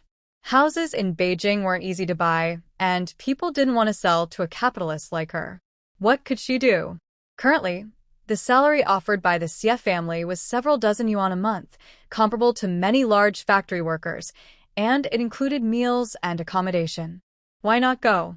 Moreover, with Zichin and her mother's abilities, building connections and resources in the military compound was just a matter of time, offering more chances for success. Back then, many people desperately tried to get into the military compound, which was a place for high-ranking officials, not just a simple family residence. There was no need to weigh pros and cons. Mother and daughter had to go to the Xie family. Honestly, They were attracted by the resources and opportunities there. It had nothing to do with the younger members of the Xie family. Neither mother nor daughter cared about them. Lin Zijin's eyes remained fixed on Xie Qingzhou. Just as she was about to step forward to confirm something, Xie Qingzhou frowned subtly and quietly took a step back. He spoke seriously, with no visible emotion in his eyes, and his words sounded cold. "Stand still." These words came from above Lin Ziqin's head. He released her waist and they moved a little farther apart. Lin Ziqin looked up and clearly felt that his tone was just cold, even with a hint of dislike. Her initial curiosity about his attitude was instantly disappointed. A strange anger rose in her heart because he was so inexplicably rude. If he disliked her, he might as well not save her. He had a sour face, as if saving someone was a burden. Lin Ziqin disliked this feeling. She never expected everyone in the world to approve of her, but it was unfair for someone to judge her so harshly at first glance. She took a deep breath and calmed her emotions. Her mother was here to work as a nanny, so she couldn't cause trouble. Still, she felt some resentment inside. She stood properly and shot a glare at Xie Jingwen. If it weren't for this person causing trouble and interfering, such ridiculous things wouldn't happen. She was peacefully in her room when suddenly she realized that the Xie family members were all so mean-spirited. If Xie Qingzhou hadn't arrived just in time, she might have fallen down the stairs and gotten seriously hurt. Especially the person next to her, Xie Qingzhou. He looks like a gentleman, but the only bad thing is that he can't speak nicely. He always has a cold, icy face. If someone didn't know better, they might think he did something terrible. Xie Jingwen was just looking at Xie Qingzhou and was a bit surprised that her older brother suddenly appeared at home. At this time, Xie Qingzhou should be out on a mission. Even if he returned to the office, he usually wouldn't come home. Today, it seems the sun is rising from the west. Lin Ziqin looked at Xie Jingwen with some annoyance. Her gentle expression from before was gone, and her tone carried a hint of blame. "Xie Jingwen, right? Since you need my help to sew your clothes, please bring the clothes and buttons over." There's no reason for someone to help and then expect others to do everything themselves. After saying this, she forced a smile that wasn't very pretty. "I'm not going with you. After all, men and women should keep their distance.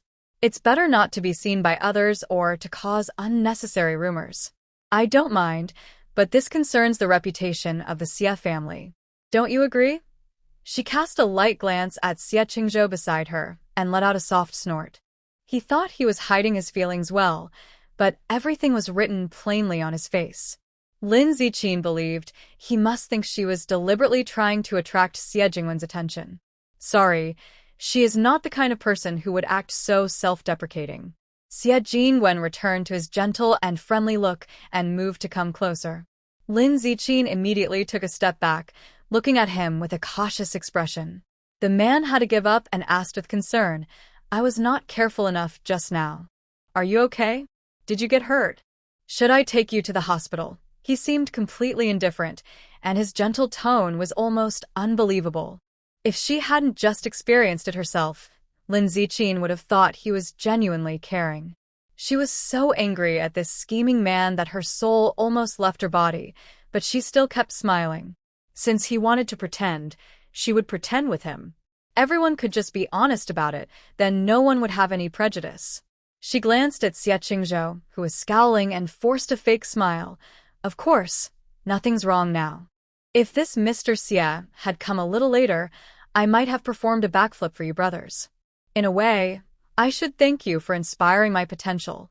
All of this was caused by him, yet he still had the nerve to ask how she was doing. Lin Ziqin really couldn't understand what kind of mind such a person had.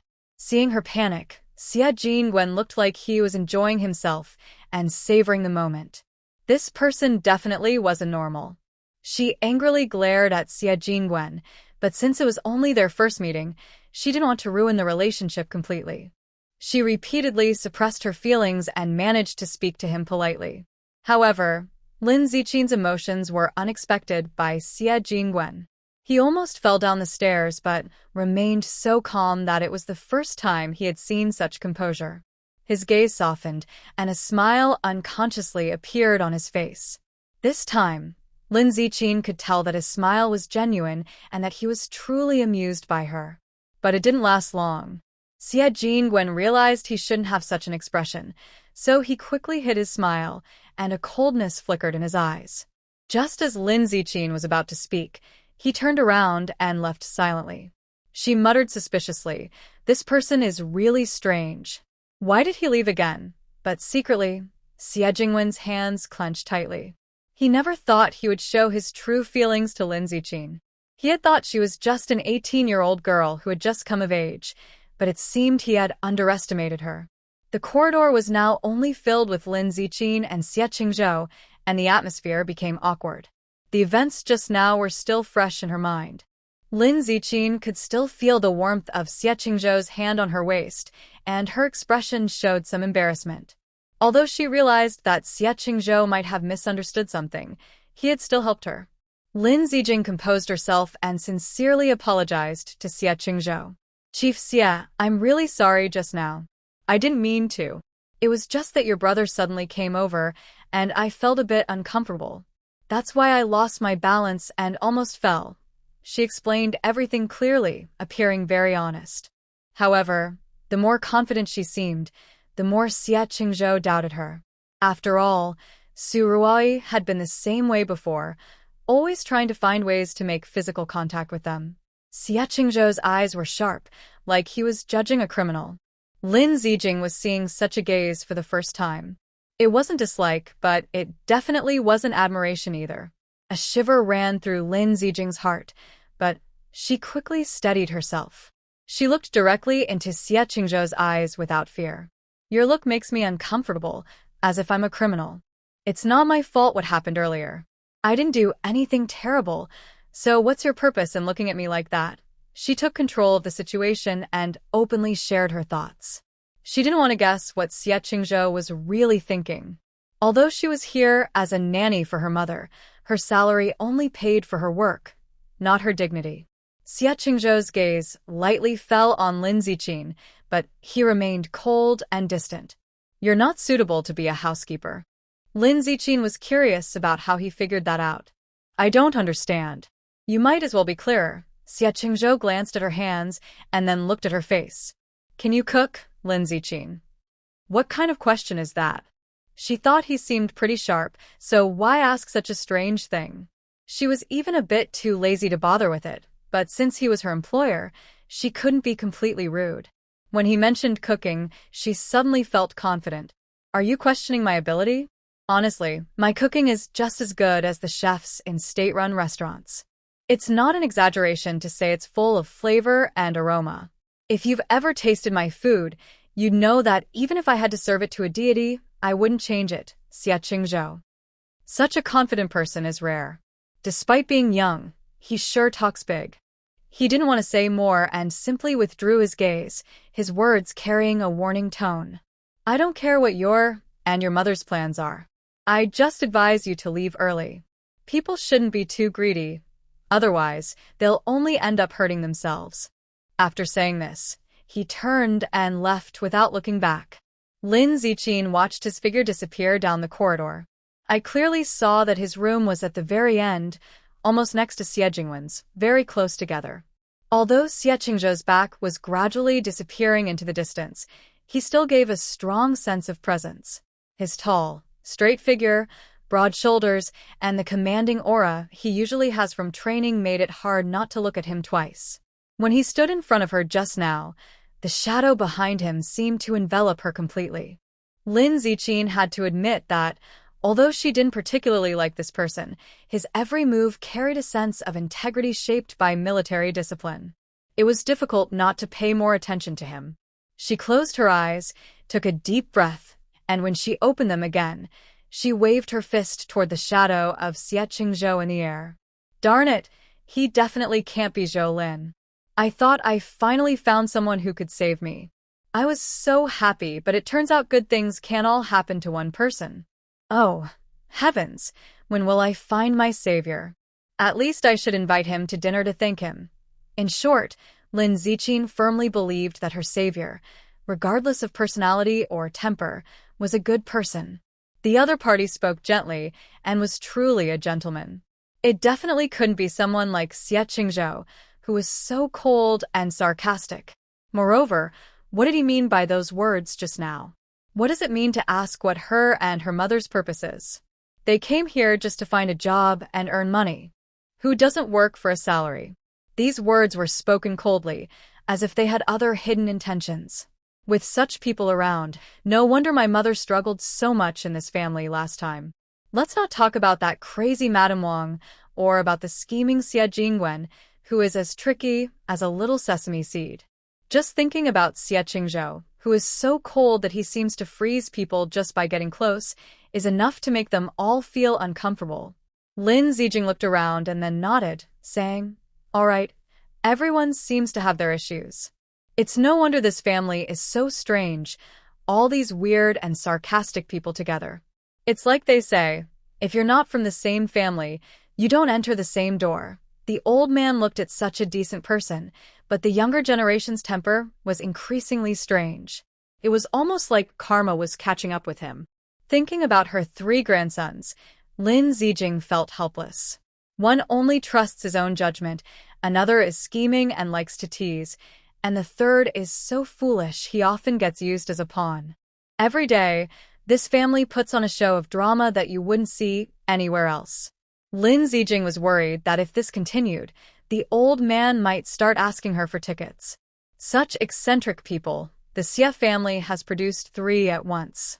Lin Zijing glanced towards Xie Qingzhou's room and said, "Haha, the Xie family's ancestors must be very upset now." She also heard from Lin Jilan that only Xie Qingying, the second sister of the Xie family, is a very good person.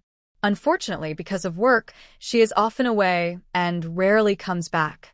Lin Ziqin looked up at the ceiling and said, "Our normal genes now only passed from mother to daughter." She shook her head in frustration, feeling that the old man's life was quite miserable. Even at his age, he still worries about his descendants and has to give advice on things like hiring a nanny. Just as Lin Ziqin was about to leave, she saw Su Ruai peeking at her from the gap in the staircase. The person was dressed in a white dress, standing like a ghost, moving silently. Lin Ziqin was so startled that her heart skipped a beat. She initially didn't want to pay attention, but Su Ruai slowly came down the stairs. Her words were hard to understand. "Are you the daughter brought here by Aunt Lin Jilan today? If so, I should call you sister." "I saw everything that just happened." Lin Ziqin raised her eyebrows slightly. Why did this person speak so oddly? Seeing is seeing. The path is right here, and I'm not blocking you from looking. Lin Jilan briefly introduced Su Ruai, so Lin Ziqin didn't have a good impression of her. Objectively, most of the hardships in her previous life were caused by this person. Su Ruai clearly noticed Lin Ziqin's expression. It seemed she had no intention of talking to her. She quickly stepped forward and blocked Lin Ziqin's way. "It seems you misunderstood me, sister. I just wanted to tell you not to be upset. Our eldest and second brothers didn't mean anything bad. They just don't really like you. I only feel sorry for you and Aunt Lin Jilan." Lin Zijin thought this person was a bit strange. Her eyes stayed on her for a moment, but she couldn't be bothered to say more. Su Ruai, pretending to be kind, said, "Grandfather's 2 great-grandchildren will be back soon. Xiangxiang and Ruerue really dislike strangers. What if they ask you to leave when they arrive?" Su Ruai stared at Lin Zijin's face, trying to make her give up. But she had imagined Lin Zijin to be too fragile, not realizing that the other woman didn't react to her pressure at all. "My mother and I are here to work and earn our pay. We don't need anyone to like us. As long as they recognize our work, that's enough. The rest doesn't matter to me." Su Ruai's smile froze. Her sarcastic words had landed softly, like a punch into cotton. Her nervous look disappeared quickly, replaced by another sweet smile. She glanced toward the stairs and spoke in a soft, delicate voice. "If Annie and sister both think that way, that's wonderful. Actually, I really feel sorry for Mrs. Wang. You know, with such a big family, everyone has different tastes. As the saying goes, everyone likes different flavors, and she has to cook for so many people. It must be hard for her." She finished speaking and then looked towards Xie Qingzhou's room, crossing her arms and raising an eyebrow. Especially today, since my older brother is back home. You just arrived and might not know his habits. Because he has no sense of taste, he is very particular and picky about food. In fact, Lin Zijing wasn't very familiar with her. Strictly speaking, if she hadn't learned about this person from Lin Jilan's words, this would probably be their first time meeting. Of course, Lin Zijing wouldn't think that Su Ruai was giving her a kind reminder. A faint smile appeared on her face, with no hint of fear about Xie Qingzhou's pickiness. Instead, her expression showed some eagerness to try. Although I don't know your purpose, I still appreciate your honesty in telling me all this. I will pay attention to what you said. But whether others can eat what I cook depends on my own skill. She believed in her cooking skills. Even someone with a poor appetite would take a few bites. Her confidence came from her professional ability. Su Ruai was stunned.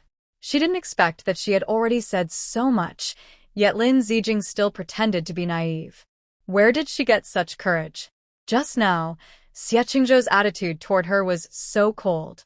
Couldn't she see that herself? She clenched her fists tightly, more convinced that Lin Zijing and Lin Jilan had come with a purpose. Otherwise, how could ordinary people tolerate such a cold attitude from Xie Qingzhou? Lin Ziqin wanted to act friendly, but was met with coldness. She could easily guess the dirty thoughts in her mind. Su Ruai straightened her back, originally trying to look taller than Lin Ziqin to look down on her. But even when she tiptoed and lifted her head, Lin Ziqin was still almost half a head taller. Don't blame me for not warning you. My older brother's usual food doesn't suit his stomach, and the 2 children who are coming soon are very fragile. If they don't eat well, they'll get diarrhea or a fever. Lin Ziqin looked at her with some impatience. So, what exactly do you want to say, Su Ruai? Is she really insensitive, or just pretending to be? Xiangxiang and Ruerue are the favorites of the second sister. The second sister is guarding the home front in the borderlands, and the only thing she worries about are these 2 children. If you can't take good care of them, feed them well, then you're neglecting your duties. She smiled warmly, trying to see some panic or even a bit of pride on Lin Ziqin's face. Actually, these chores were usually done by Aunt Wang alone. Now that you and Auntie are here, she can relax a bit. It's actually a good thing. After saying this, Su Ruai couldn't help but laugh. She was already looking forward to the moment when everyone would be eating and Lin Ziqin would be embarrassed in front of the family. She has lived in the Xie family for many years, so she knows almost everyone's personality well. Usually, the old master doesn't eat much, and Xie Qingzhou often doesn't dine at home. Xie Jingwen always finds excuses to go out, and at the dining table, the most common companions are her and Xie Mingqiao. However, Xie Miqiao had already promised her that he would firmly stand on her side. He guaranteed that within a month, they would both disappear from the Xie family, which made Su Ruai even more confident. No matter what tricks they are up to, she will watch for their foxtails to reveal themselves. Besides her and her mother, any man who wants to get close to this family must get her approval. Oh, by the way, I advise you not to try to get close to those 2 children. People say these kids are very clever, and the old master loves them the most. If things go wrong, you and your mother might have to leave here. The 2 children left by Xie Qingying are both strange. One has a quick temper, is irritable and unpredictable, always looking fierce when talking to anyone. The other is like a mute, unable to make a sound no matter how much you try to get close. She ignores you completely, living in her own world, looking dull and silly. Someone like Lin Zijing, who is delicate and gentle, might find these 2 children enough to give her a headache, or even make her cry out of frustration. In just a short moment, she had already imagined a good story in her mind. Now she was just waiting for the main characters to appear, hoping Lin Ziqin would applaud when she fell from grace. Lin Ziqin's face was so calm that no emotion could be seen. She simply stared steadily at Su Ruai's face, making her feel a little embarrassed. Su Ruai held her face with both hands and glared at her irritably. Why are you looking at me like that? I'm telling the truth. What do you want? Lin Ziqin took a step forward, closing the distance between them. Then she slightly bent her waist and said, I don't mean anything bad. You have a piece of food stuck in your teeth, and when you just spoke, you were drooling a little. Maybe you need braces, because of your overbite. I suggest you take it seriously soon because overbites tend to get worse, and your lips might stick out more. From the side, your mouth already looks quite protruded. Lin Ziqin spoke as if she knew a lot, even sharing her own opinion. If you ignore it now, it will be harder to fix later. Also, you keep drooling when you talk, which isn't very clean. Maybe others won't mind, but I do. You know, people's saliva can be quite dirty. After saying this, Lin Ziqin looked distressed and shook her head, stepping back a little in disgust. Su Roi immediately covered her mouth with one hand. She cared most about her face. Many people praised her for being beautiful, saying she looked like a fairy descended from the sky. When Lin Ziqin said this, she immediately panicked, covering her head and even trying to reach out to cover Lin Ziqin's mouth. You're talking nonsense. My mouth is perfectly normal, not at all prominent. No spitting or anything. I didn't do that. You're clearly slandering me. Barefaced slander. She absolutely would not allow anyone to question her beauty. This was her biggest card in her hand. She hurriedly wanted to find a mirror, but her little dress had no pockets, so she didn't have a mirror with her. Lin Ziqin saw her intention and sighed helplessly. You don't need to worry so much. Even if you look in the mirror, it won't change how you look now. I'm just telling the truth. But you're very sensitive and overthink things. And what's more important is that what's on your forehead isn't a pimple, but a sore. Is it itchy normally? When you scratch it, does it hurt? Lin Ziqin pointed out her current condition. Su Ruai felt a bit guilty, but didn't want to admit it. She stiffened her neck and argued. It's not true. I'm still young, and I just have some teenage pimples. Who doesn't get pimples at that age? It'll go away, eventually. Don't try to scare me with your fancy talk. I'm not like those uneducated country folks from the countryside. Lin Ziqin shrugged her shoulders casually. Since you don't believe what I say, there's nothing I can do. After all, it's hard to persuade stubborn ghosts. But I have a kind heart, so I must remind you. If you keep staying up late, your liver fire will flare up and you might end up with a bad face. Su Ruai screamed and covered her ears. Ah! Don't keep talking. You actually dared to curse me.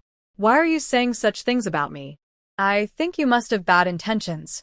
Just as Su Ruai was about to break down emotionally, she saw Xie Shua coming down the stairs. Tears streamed down her face as she grabbed Xie Shua's arm, her voice trembling with sobs. Brother Ming Shua, you're finally here. If you don't come soon, I might be bullied to death. She just cursed me very badly. Xie Shua frowned as he looked at Lin Ziqin, his eyes showing more impatience. This person definitely came with a purpose. It was obvious as soon as she arrived at the Xie family. But before Xie Shua could speak, Lin Ziqin looked at Su Ruai with a confused expression, asking questions that seemed to cut straight to the soul. Do you always lie so easily? Weren't we just having a nice chat? I'm giving you a checkup. If you go somewhere else for consultation, you'll have to pay. Besides, what exactly did I say to insult you? Lin Ziqin looked at Su Ruai with honest confusion, clearly puzzled. If it weren't for the strong alliance between Xie Shua and Su Ruai, just seeing Lin Ziqin's innocent expression, Xie Shua might have turned against her. Su Rui's eyes moved repeatedly, trying to speak several times, but couldn't remember what Lin Ziqin had just scolded her for. But all the words she said hit her where it hurt, making it hard for her to accept calmly. Su Rui covered her mouth with one hand, afraid that her teeth and food bits would be seen by others. Blushing and feeling frustrated, she could only manage to say, Brother Mingshua, this sister is just jealous that I look better, dress better, and style myself better. Xie Mingshua immediately understood.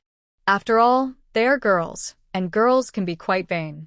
Especially since Su Rui is indeed pretty, so Lin Ziqin's sarcastic remarks were expected. Understanding the whole situation, Xie Jingwen looked up. Just as he was about to confront Lin Ziqin, he saw that she had already gone back to her room, leaving no chance for him to speak. Lin Ziqin closed her door and sneered slightly.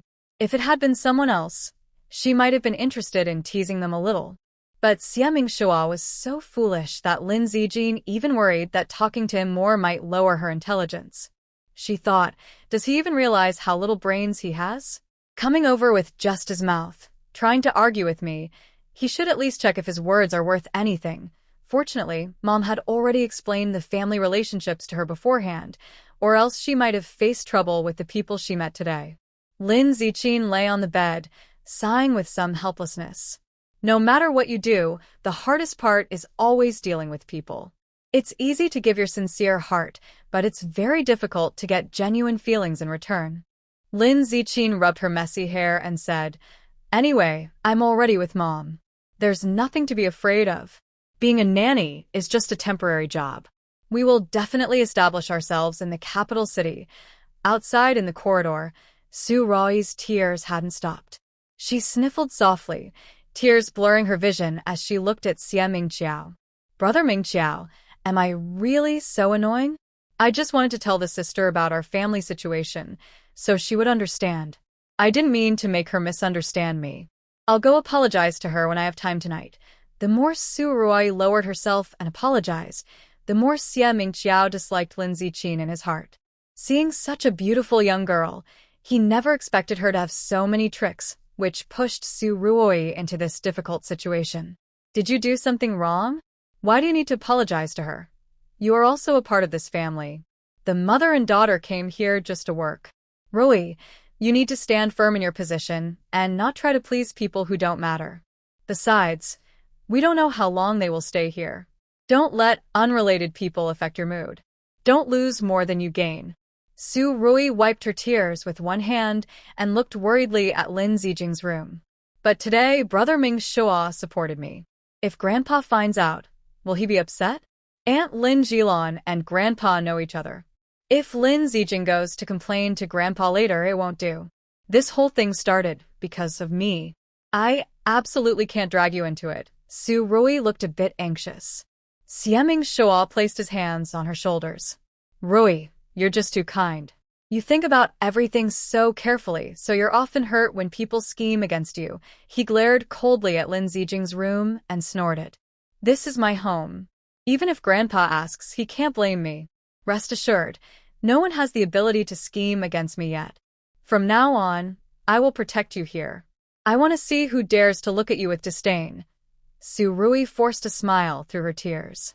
"I knew Brother Ming Shua would protect me.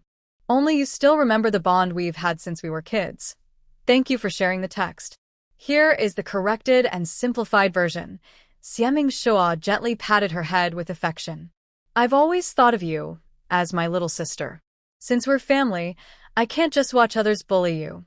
Su Ruoyi's smile grew brighter, her eyes shining like a sweet, innocent girl.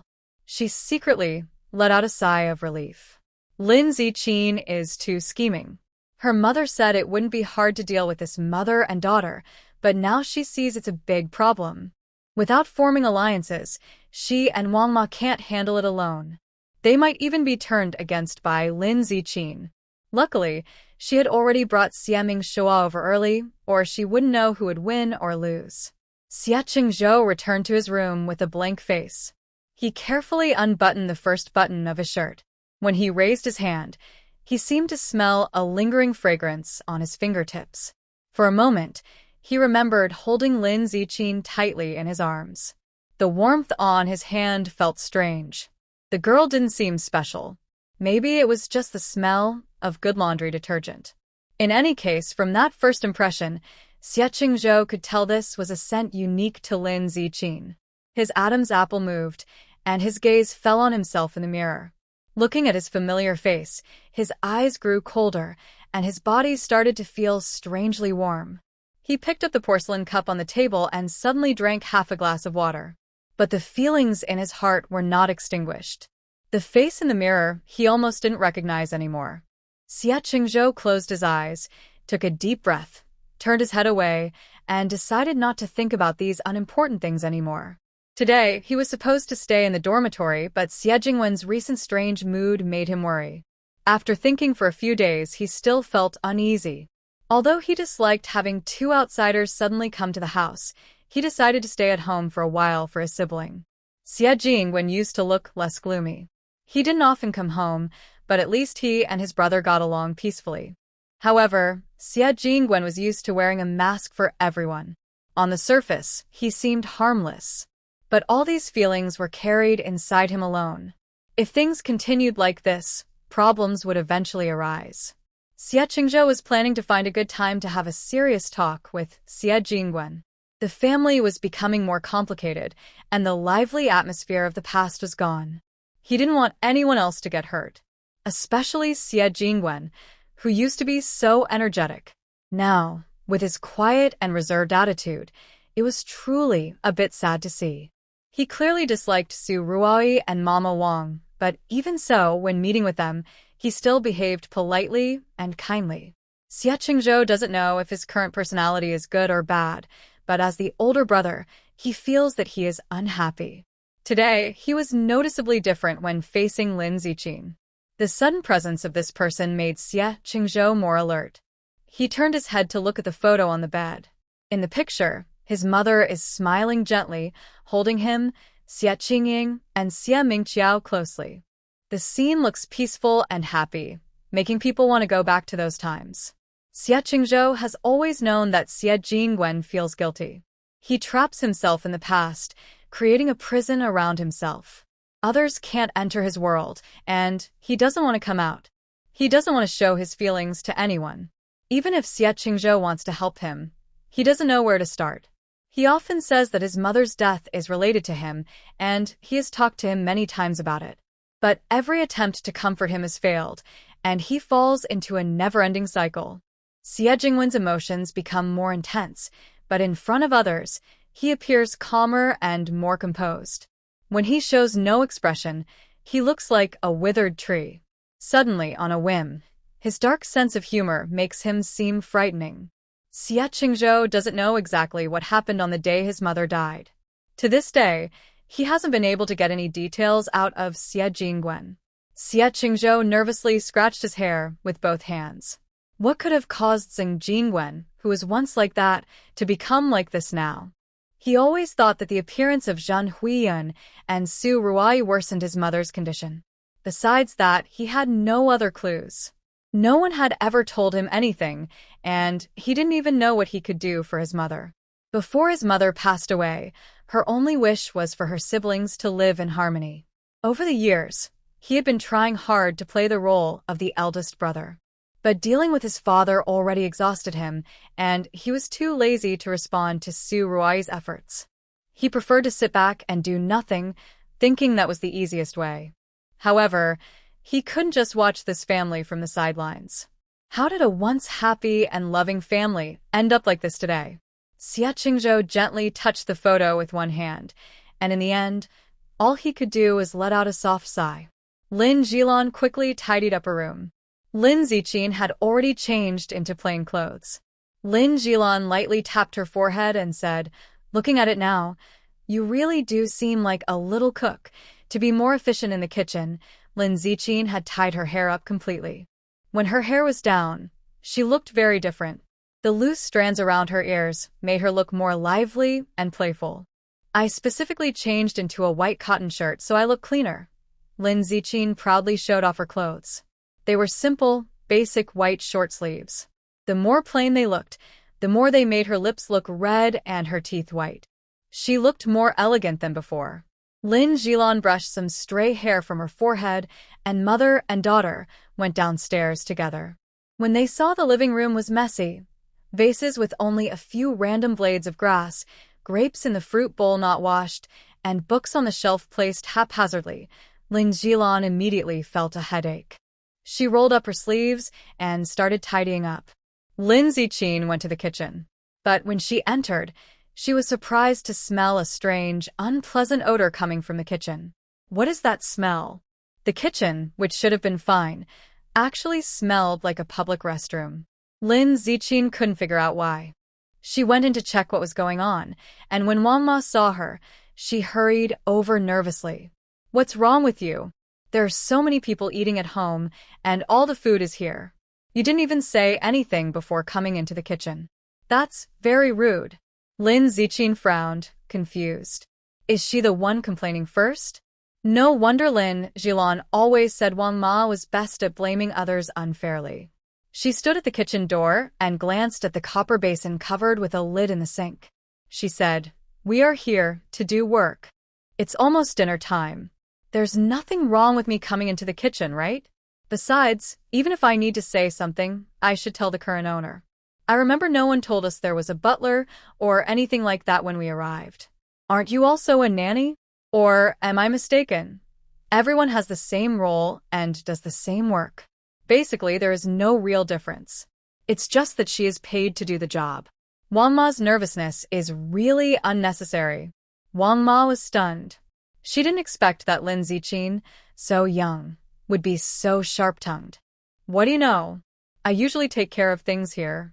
I saw you're young and worried you might mess up. These are important ingredients. The old master and the 2 children are not in good health. These are for nourishing their bodies." After she finished speaking, she looked at Lin Ziqin with some disdain. "If these ingredients really had a problem, could you handle it? This isn't your countryside. Not everything here is cheap. If anything in this house gets broken, it would be enough for you to drink a lot." Lin Ziqin simply took a quick look in the kitchen and understood. This person's fussing and troublemaking probably means she's feeling guilty. She pointed to the bowl in the water tank and said, "Even if this is for nourishing the body, these things should be properly disposed of, right?" Moreover, she really hadn't heard of this stuff being used for nourishment. And with such a strong smell, could it be that her nose was faulty and couldn't smell it? Anyone would agree that no one would eat something so unappetizing. Since her cooking skills were lacking, she shouldn't choose ingredients that require special techniques. Madame Wang looked at Lin Ziqin with disdain and said, "I told you, young people don't understand anything. This kind of thing is best when it's pure and natural. I warn you, don't touch anything of mine. I've been cooking all my life. Surely I know more than you." Lin Ziqin hesitated, swallowing her words, and glanced at the kitchen. In the end, all her frustration turned into a subtle, awkward smile. This time, she truly understood why her mother said no one in the family liked to eat. At first, she thought it might be some hereditary eating disorder. But now it seemed that there was no problem with anyone else. Only the cook in the family was at fault. The food was so poorly made that even if an animal ate it, it probably wouldn't be able to swallow. If someone could eat Madame Wang's cooking without gagging, then they must be really hungry. "Are you sure that original flavor is meant to be used here?" Lin Ziqin hesitated, wanting to ask but holding back, finally unable to resist, and asking aloud.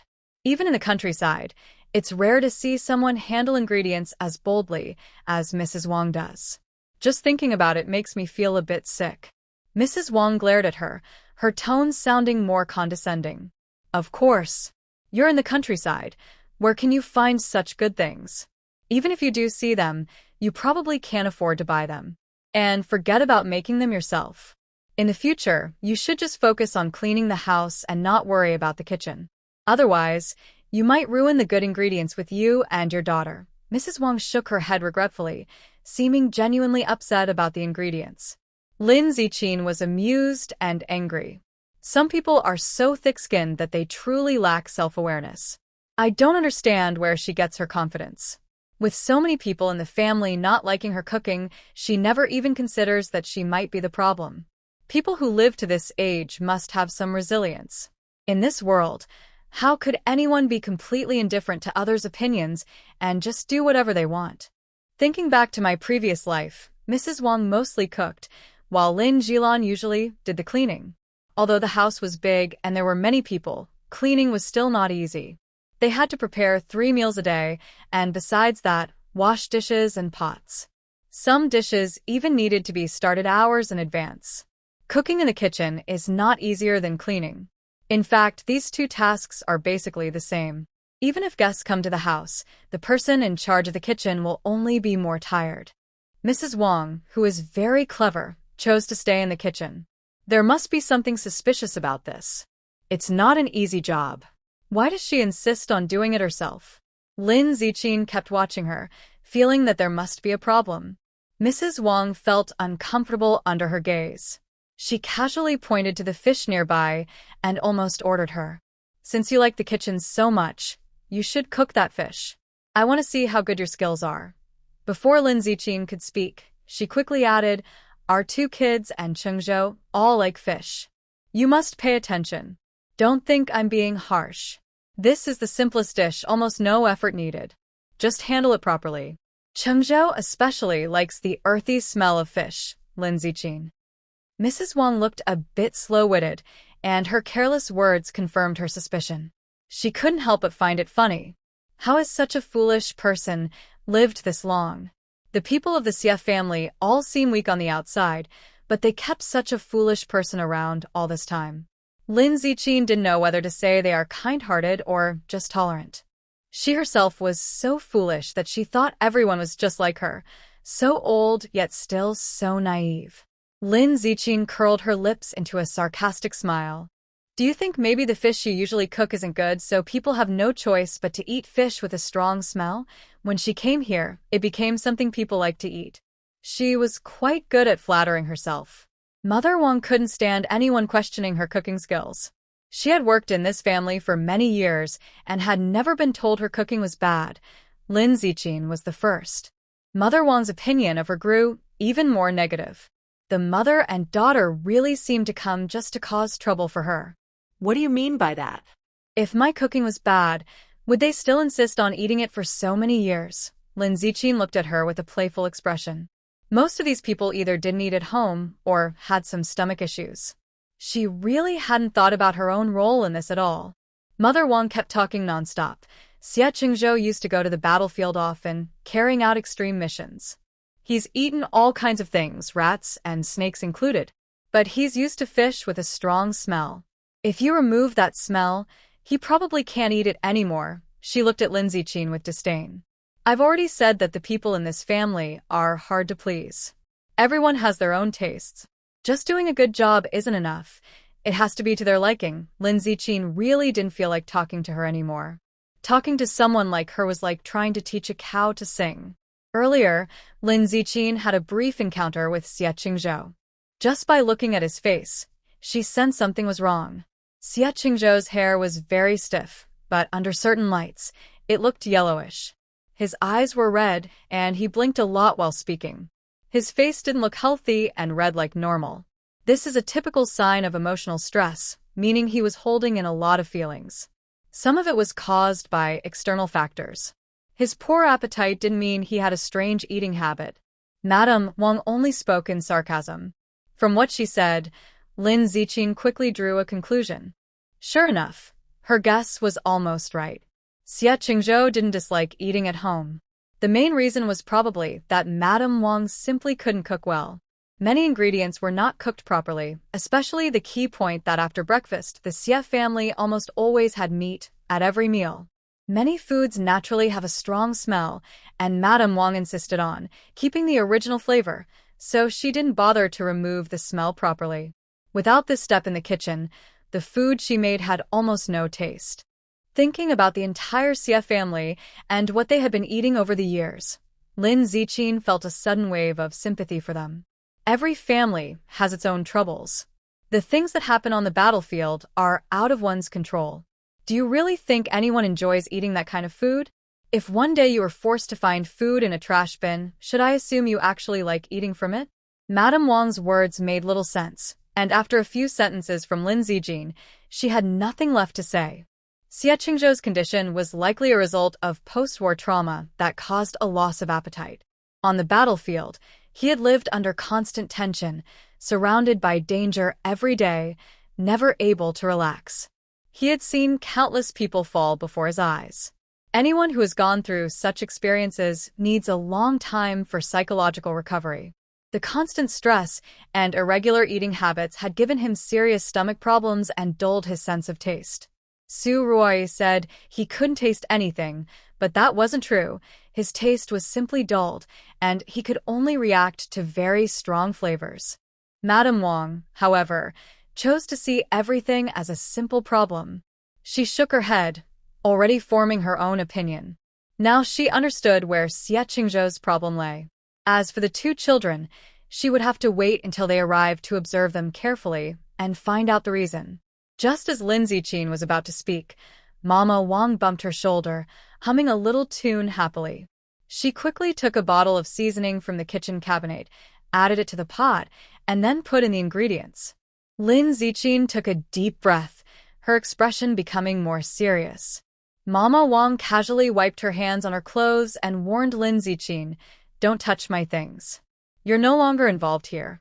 Just make sure the fish is prepared.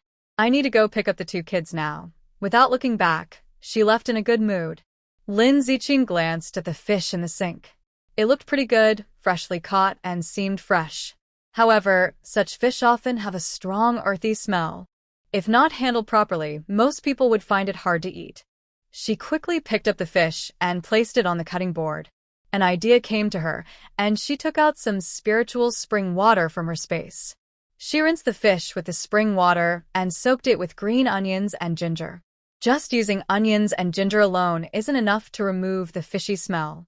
She searched the kitchen for a while and found both green and yellow lemons.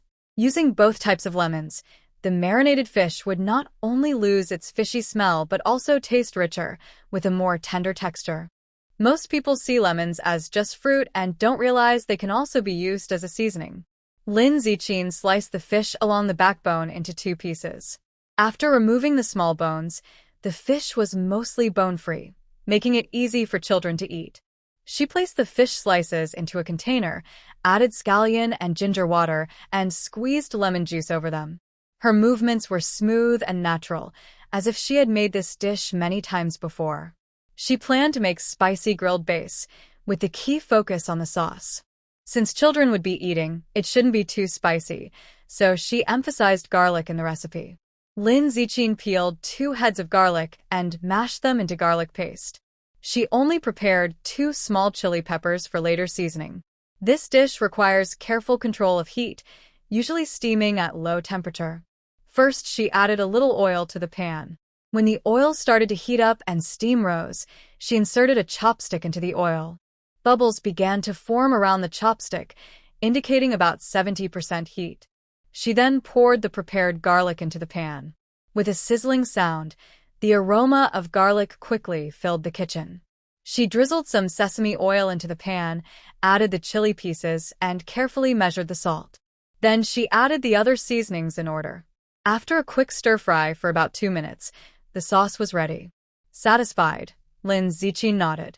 Although there's a bit too much sauce, it will taste good even when used with steamed buns. This shows her confidence in her cooking skills. The hot sauce was poured over the neatly arranged fish on the plate, coating each piece with flavorful sauce. Once all the work was done, Lin Ziqin placed the fish in the pot to steam. Cooking it slowly over low heat helps keep the fish tender and fresh. When the 2 children returned, Su Ruai was already waiting eagerly at the door, ready to watch the fun. The 2 children were on their way home and were quite happy to hear that Xie Qingzhou was coming back. But as soon as they entered, they saw Su Ruai standing nearby. She cheerfully took their backpacks, smiling, but her expression seemed a little strange. Su Ruai glanced toward the kitchen and raised an eyebrow, saying, "Xiangxiang and Ruerue are back. We have a new family member. Annie wants to introduce her to you." The 2 children froze in place, both looking inside the house at the same time. A new family member? Mrs. Wang looked at her, and Su Ruai happily took the children's hands. "I told you before, 2 helpers are coming to our home.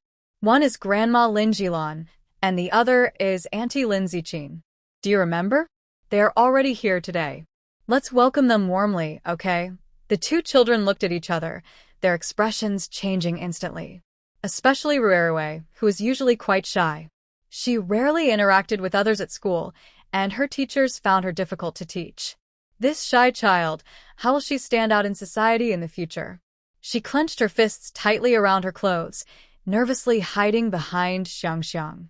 Her eyes kept searching around, as if something in this family made her feel unsafe. "What's wrong with you 2? Have you been bullied at school? You look upset. If anything happens, please tell Auntie, okay?" Su Ruai watched the children's reactions, feeling more satisfied. This is exactly the behavior she wanted. She didn't want anyone to give Lin Ziqing a good attitude. She didn't believe that over time, When everyone in the family, including the children, disliked her and her daughter, Lin Zijing could still stay peacefully. Beside her mother, she wouldn't allow anyone else to think about taking the family's main position. Su Ruai looked at the two children still standing there, then glanced toward the study. Great-grandpa doesn't know you've come back yet. Go say hello to him first, okay? Dinner is almost ready. The children usually go to greet the old man first when they return home. Today, because of Lin Zijing and Lin Jilan's arrival, both children were extremely anxious.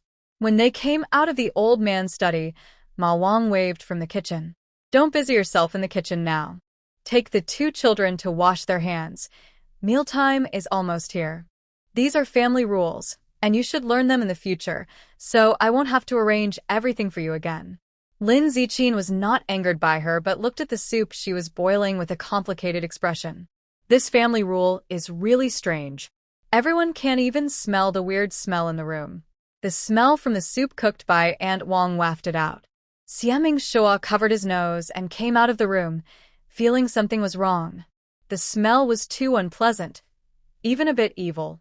He waved his hand under his nose and asked, Aunt Wang, what are you making in the kitchen? Why does it smell so bad? Did you burn something? Aunt Wang immediately got anxious and almost started to jump. Oh, my little ancestor. You can't say that randomly. When I cook, I always control the heat carefully. This soup is made with some medicinal herbs to help the old master and the children strengthen their bodies. You don't even know how expensive these herbs are. But that's not the main point. I followed the recipe to make this nourishing soup. I went several kilometers early this morning to buy these herbs. I was so tired when I got back that my legs almost gave out. She took a deep breath, sniffed the soup, and almost vomited. But seeing Lin Ziqin's amused face, she forced herself to hold back. This smell really isn't pleasant, but the soup made with it is very tasty. Many things may not smell good, but they taste delicious. Su Ruai immediately came over and firmly stood on Wang Ma's side. Yes, Brother Ming Shua. We've been eating Wang Ma's cooking all these years, and she has never made a mistake. She is always careful, so this soup definitely isn't a problem. Xiaming Shua no longer doubted.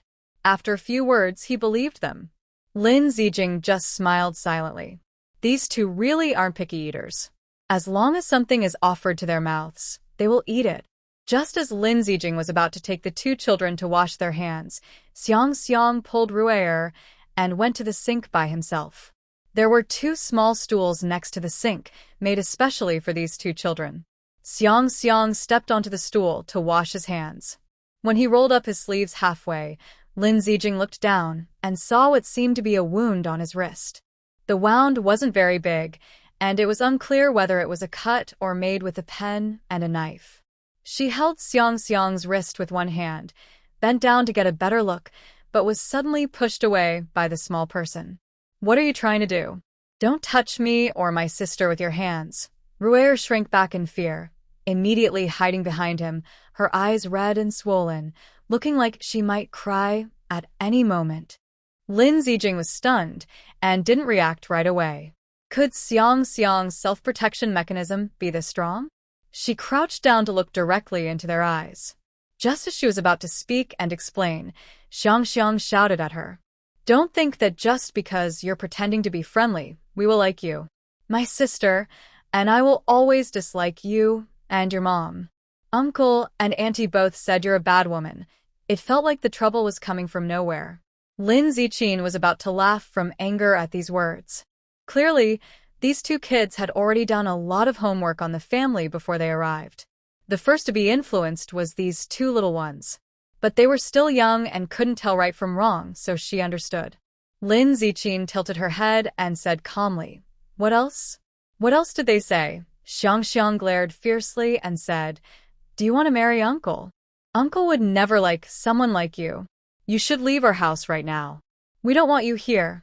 Ruerue was so scared she didn't dare to lift her head. Her small body trembled with fear. Before Lin Ziqin arrived, Su Ruai had already given them many hints. This time, Lin Ziqin came to become their auntie. She not only had a fiery temper but also knew how to pretend in front of others. If someone like her really joined the Xie family, Ruerue's mom would definitely be unhappy. The two children rarely saw their mother, and when they finally had a chance to be together, they just wanted to live peacefully. Su Ruoi pretended to scare the children. Do you know what happens if mom gets upset? Both children shook their heads in fear, their small faces full of worry. Su Ruoi looked impatient. Are you two the most foolish kids? As silly as pigs. If your mom gets upset, she might act like Uncle Da and stop coming home often. Seeing their frightened expressions, Su Ruoi felt very pleased. She proudly stroked her hair. What if it really happens? What will you do then? If Uncle Da doesn't want to come home and your mom doesn't come back, maybe no one will want you anymore. Her gaze moved between the two children, smiling on her face, but to them, she looked like a monster from hell. Ruiri's eyes instantly filled with tears as she remembered the teasing words from the kids in the courtyard who used to bother her and her brother. Those children would often form a circle around her and her brother, sometimes even throwing stones at them. The tallest boy, Chiang, always organized the others to exclude them. You two were born without a father. My mom says you're just little wild children. Now your mom doesn't want you anymore. Everyone should stop playing with them, or else you'll have no parents at all. Parents are usually the most important people in a child's life. Hearing that their parents might abandon them makes the children feel like fierce animals. She's still mute and can't speak at all. Her mom must dislike her for not talking, so she doesn't want them. Rui's tears fell quickly, and she didn't know how to respond to their words. Usually, her mom only comes back during the new year, and sometimes not even then. Even when surrounded by others, Xiang was not afraid. He tightly protected Rui and stared fiercely at the group. You're talking nonsense. We are not children that no one wants. My uncle told us that our mom is defending the country. She is more great than anyone's mom. We are her most important children, and she will never abandon us. But these words only made the others laugh even more. Rui sniffled quietly, and normally, only her uncle and grandpa went to parent-teacher meetings. They hadn't seen their mom for a long time. If it weren't for a photo, the two kids might have forgotten what their mom looked like. Thinking about those people's teasing, the two children couldn't help but feel scared. They didn't want to be unwanted children or be called wild by other kids. Rui snapped out of her panic and looked up at Lin Zichin's pretty face. This aunt looks very beautiful and doesn't seem so fierce. But little uncle and Annie both say she is a very annoying and mean woman. Since they say that, it must be true. Lin Zichin stood under the ceiling light in the bathroom. Her fair skin made her face look even whiter and more beautiful, to the point that Rui felt a little scared. She shivered uncontrollably and nervously clenched her hands. Does this pretty aunt also pinch her like Annie does whenever she's upset? She gently touched her arm and looked at Lin Zichin with a frightened expression. When will mom come back? She didn't want to stay here any longer. Xiang sensed Rui's fear and pushed Lin Zichin away with all his strength. Stop spying on us here. We don't need your help. Stay away from my sister, or don't blame me for biting you. He showed his teeth fiercely and tried to stand in front of Rui, trying to look intimidating. Lin Zichin was indeed pushed back and almost fell to the ground, but she didn't get angry. If I simply observe the two children today, I can tell something is strange about the situation. Usually, children at this age like to be spoiled and seek love from their family. But one is overly shy, and the other is very irritable. There must be something or someone in their environment that is not good for their mental and physical health. The two children clearly resist talking to her. Lin Zichin didn't force them to speak. She just quietly stood nearby, watching them wash their hands. Sometimes, rushing things is not a good idea. Children's worlds are naturally innocent and pure. As long as they don't have genetic issues, she doesn't believe there are inherently evil children in this world. Otherwise, someone must have told the children something, which is why they already have such hostility towards someone they haven't even met. Moreover, the two children seem very tense from the moment they entered. Although Lin Zichin was in the kitchen at first, she kept a close eye on them from the moment they came in. A child of only a few years old, if raised by their mother, wouldn't be so aggressive. Lin Zichin still doesn't know what they've been through, so she decided to just observe quietly. For now, she can only take things step by step. Xiangxiang carefully helped Ruiri onto the stool and gently rolled up her sleeves. Little sister, you wash now. I've rolled up your sleeves so you won't get wet. The two children were very close, giving a strong sense of mutual dependence and shared hardship.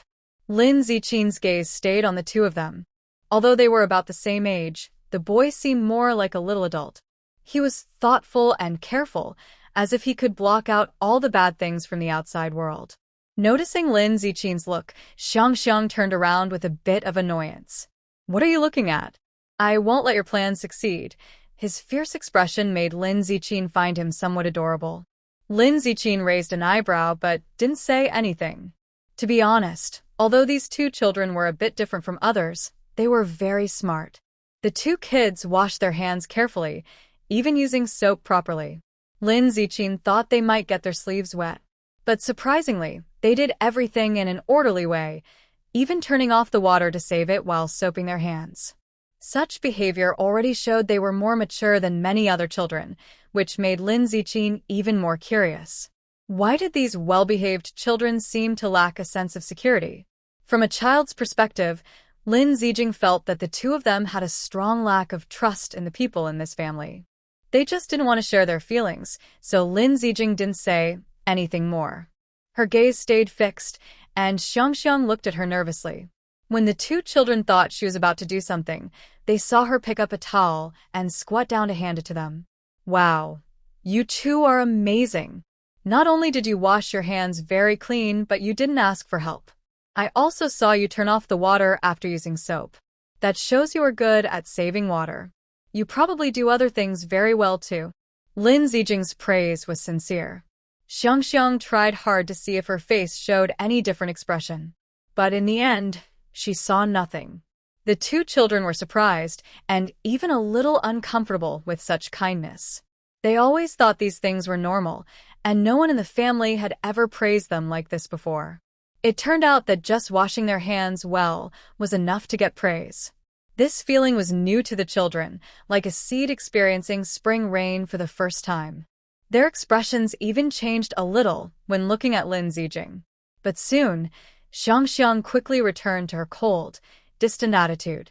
Her little uncle said this woman had many tricks, and her best skill was to influence children's hearts. They absolutely cannot be easily fooled by Lin Zijing. The reason she said that must be because she has other plans. The little girl is naturally kind-hearted. Seeing Ruerue look guilty, as if she was apologizing for a misunderstanding earlier, Xiangxiang tightly held her small hand. Little sister, you must not be tricked by this person. She and Auntie are the same. Even such a beautiful older sister can be very good at fooling children.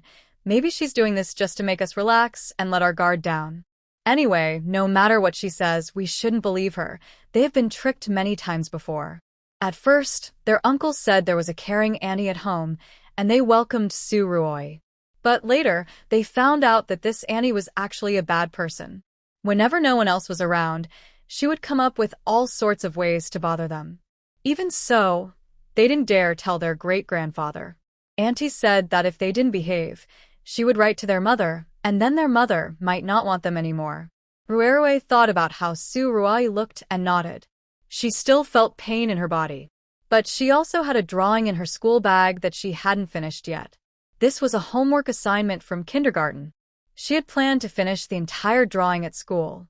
However, the teacher said that the remaining half needed to be completed together with her parents. She doesn't know who her father is, and her mother is often away, so she really can't find anyone suitable to help her with her homework. In the past, only Xie Qingzhou would spend time with both of them. But later, he came home less and less, making it difficult for them to see him even once in a while. Therefore, if it weren't for this situation, the two children would be happy to know that Xie Qingzhou was coming home. Xie Jingguan is busy with his own things every day, and usually isn't very interested in anyone. Although he seems gentle, he usually doesn't ask about their school matters and rarely spends time with them. Because of this, their uncle, who already struggles with studies, draws even worse. Long before he started school, the old man worried a lot about him. But in the end, He realized he wasn't cut out for studying, so he gave up and let him develop his own talents. Both children know this, so they never go out of their way to find him. And as for the rest of the family, Wang Ma and Su Ruoi, they're the ones they fear most. Wang Ma is always nagging, criticizing them whenever she sees them. When Su Ruoi is upset, she calls them into her room and scolds them harshly. Going to her willingly is like lambs walking into a tiger's den. Xiaorui nervously counts her fingers, silently waiting for how much longer until the new year. She had tears in the corner of her eyes. Now, she can only see her mother in her dreams each day. Although Xiang doesn't say anything, he counts the days on the calendar every morning before going to school. Seeing the thick calendar getting thinner each day, the little boy's hope for what's to come grows stronger. Lin Ziqin looks at these two little kids, like small bitter gourds. They can't protect anyone, yet they act like hedgehogs, showing their spines whenever strangers appear. If they hadn't been in a weak position at home for a long time, they wouldn't have to hide their feelings so much. Lin Ziqin thinks that only through long-term contact can things change, so she isn't in a hurry to get closer to them. Both children probably have emotional wounds, and such wounds need caring words to heal. The two kids finish washing their hands and come out of the bathroom. Madame Wang happily places her homemade soup on the table and lifts the lid with one hand. When she smells the aroma, Rue's stomach churns, and she feels very uncomfortable. When she feels sick, her heart feels even sadder. She feels very unwell now. The smell makes her want to vomit. But she dares not vomit, or Madame Wang might secretly lock her in the small dark room when no one is around. The room is small and dark, so dark that she can't see her hand in front of her face, with no light at all. Sometimes, when no one else is at home, Madame Wang forgets and even locks herself inside all day. Inside, she can't see anything, and sometimes she can hear mice gnawing on things. She is always so scared that she trembles. That feeling is very frightening. She can only hold back her nausea and try not to show any signs of her fear. Madame Wang is very proud of her work. She glances at the clock on the wall and loudly calls upstairs. Dinner is almost ready. Everyone, come down quickly to wash your hands and eat. Su Ruoi helps bring bowls and chopsticks from the kitchen. Everyone is already sitting at the table. Xie Qingzhou walks down the stairs slowly. He has changed into a simple short-sleeved shirt. But the discipline he learned in the army over the years is deeply ingrained in him. Even in simple clothes, he looks different. He just walks down the stairs neatly, and that alone draws everyone's attention. Xie Qingzhou stands straight, and because he is tall, Su Ruoi is momentarily stunned. She is admiring him so much that she doesn't have time to look away. When her eyes meet his, she clearly sees the dislike in his eyes. She quickly looks away, but her face shows a hint of hurt. She had been working hard in this family for many years, but her feelings for Xie Qingzhou had never changed. She didn't even know what else she could do to win this man's heart. Lin Ziqin was beautiful. On her first day here, she already had contact with Xie Qingzhou. Of course, she felt threatened. No matter what, she would never let this mother and daughter stay in the house. Seeing Xie Qingzhou truly at home, the two children's eyes lit up. Xiang and Ruer immediately ran over, hugging Xie Qingzhou's legs and looking up at him. "Uncle, you finally came back. We missed you so much during this time." Xie Qingzhou's expression was gentle as he patted the heads of the two children. He said that children change a lot in just one day. Since not seeing the children for a while, they seemed to have grown quite a bit. However, Ruer was usually weaker physically. Although she had grown taller, she still didn't have much flesh on her. Every day at home, they only had 2 dishes. Although the ingredients were fresh, once cooked by Wang Ma, the flavors were always strange. No wonder the 2 children didn't like the food at home. Usually, he even had to eat in the cafeteria. If this continued, the children's health might suffer. Xiang talked about the homework the teacher assigned today.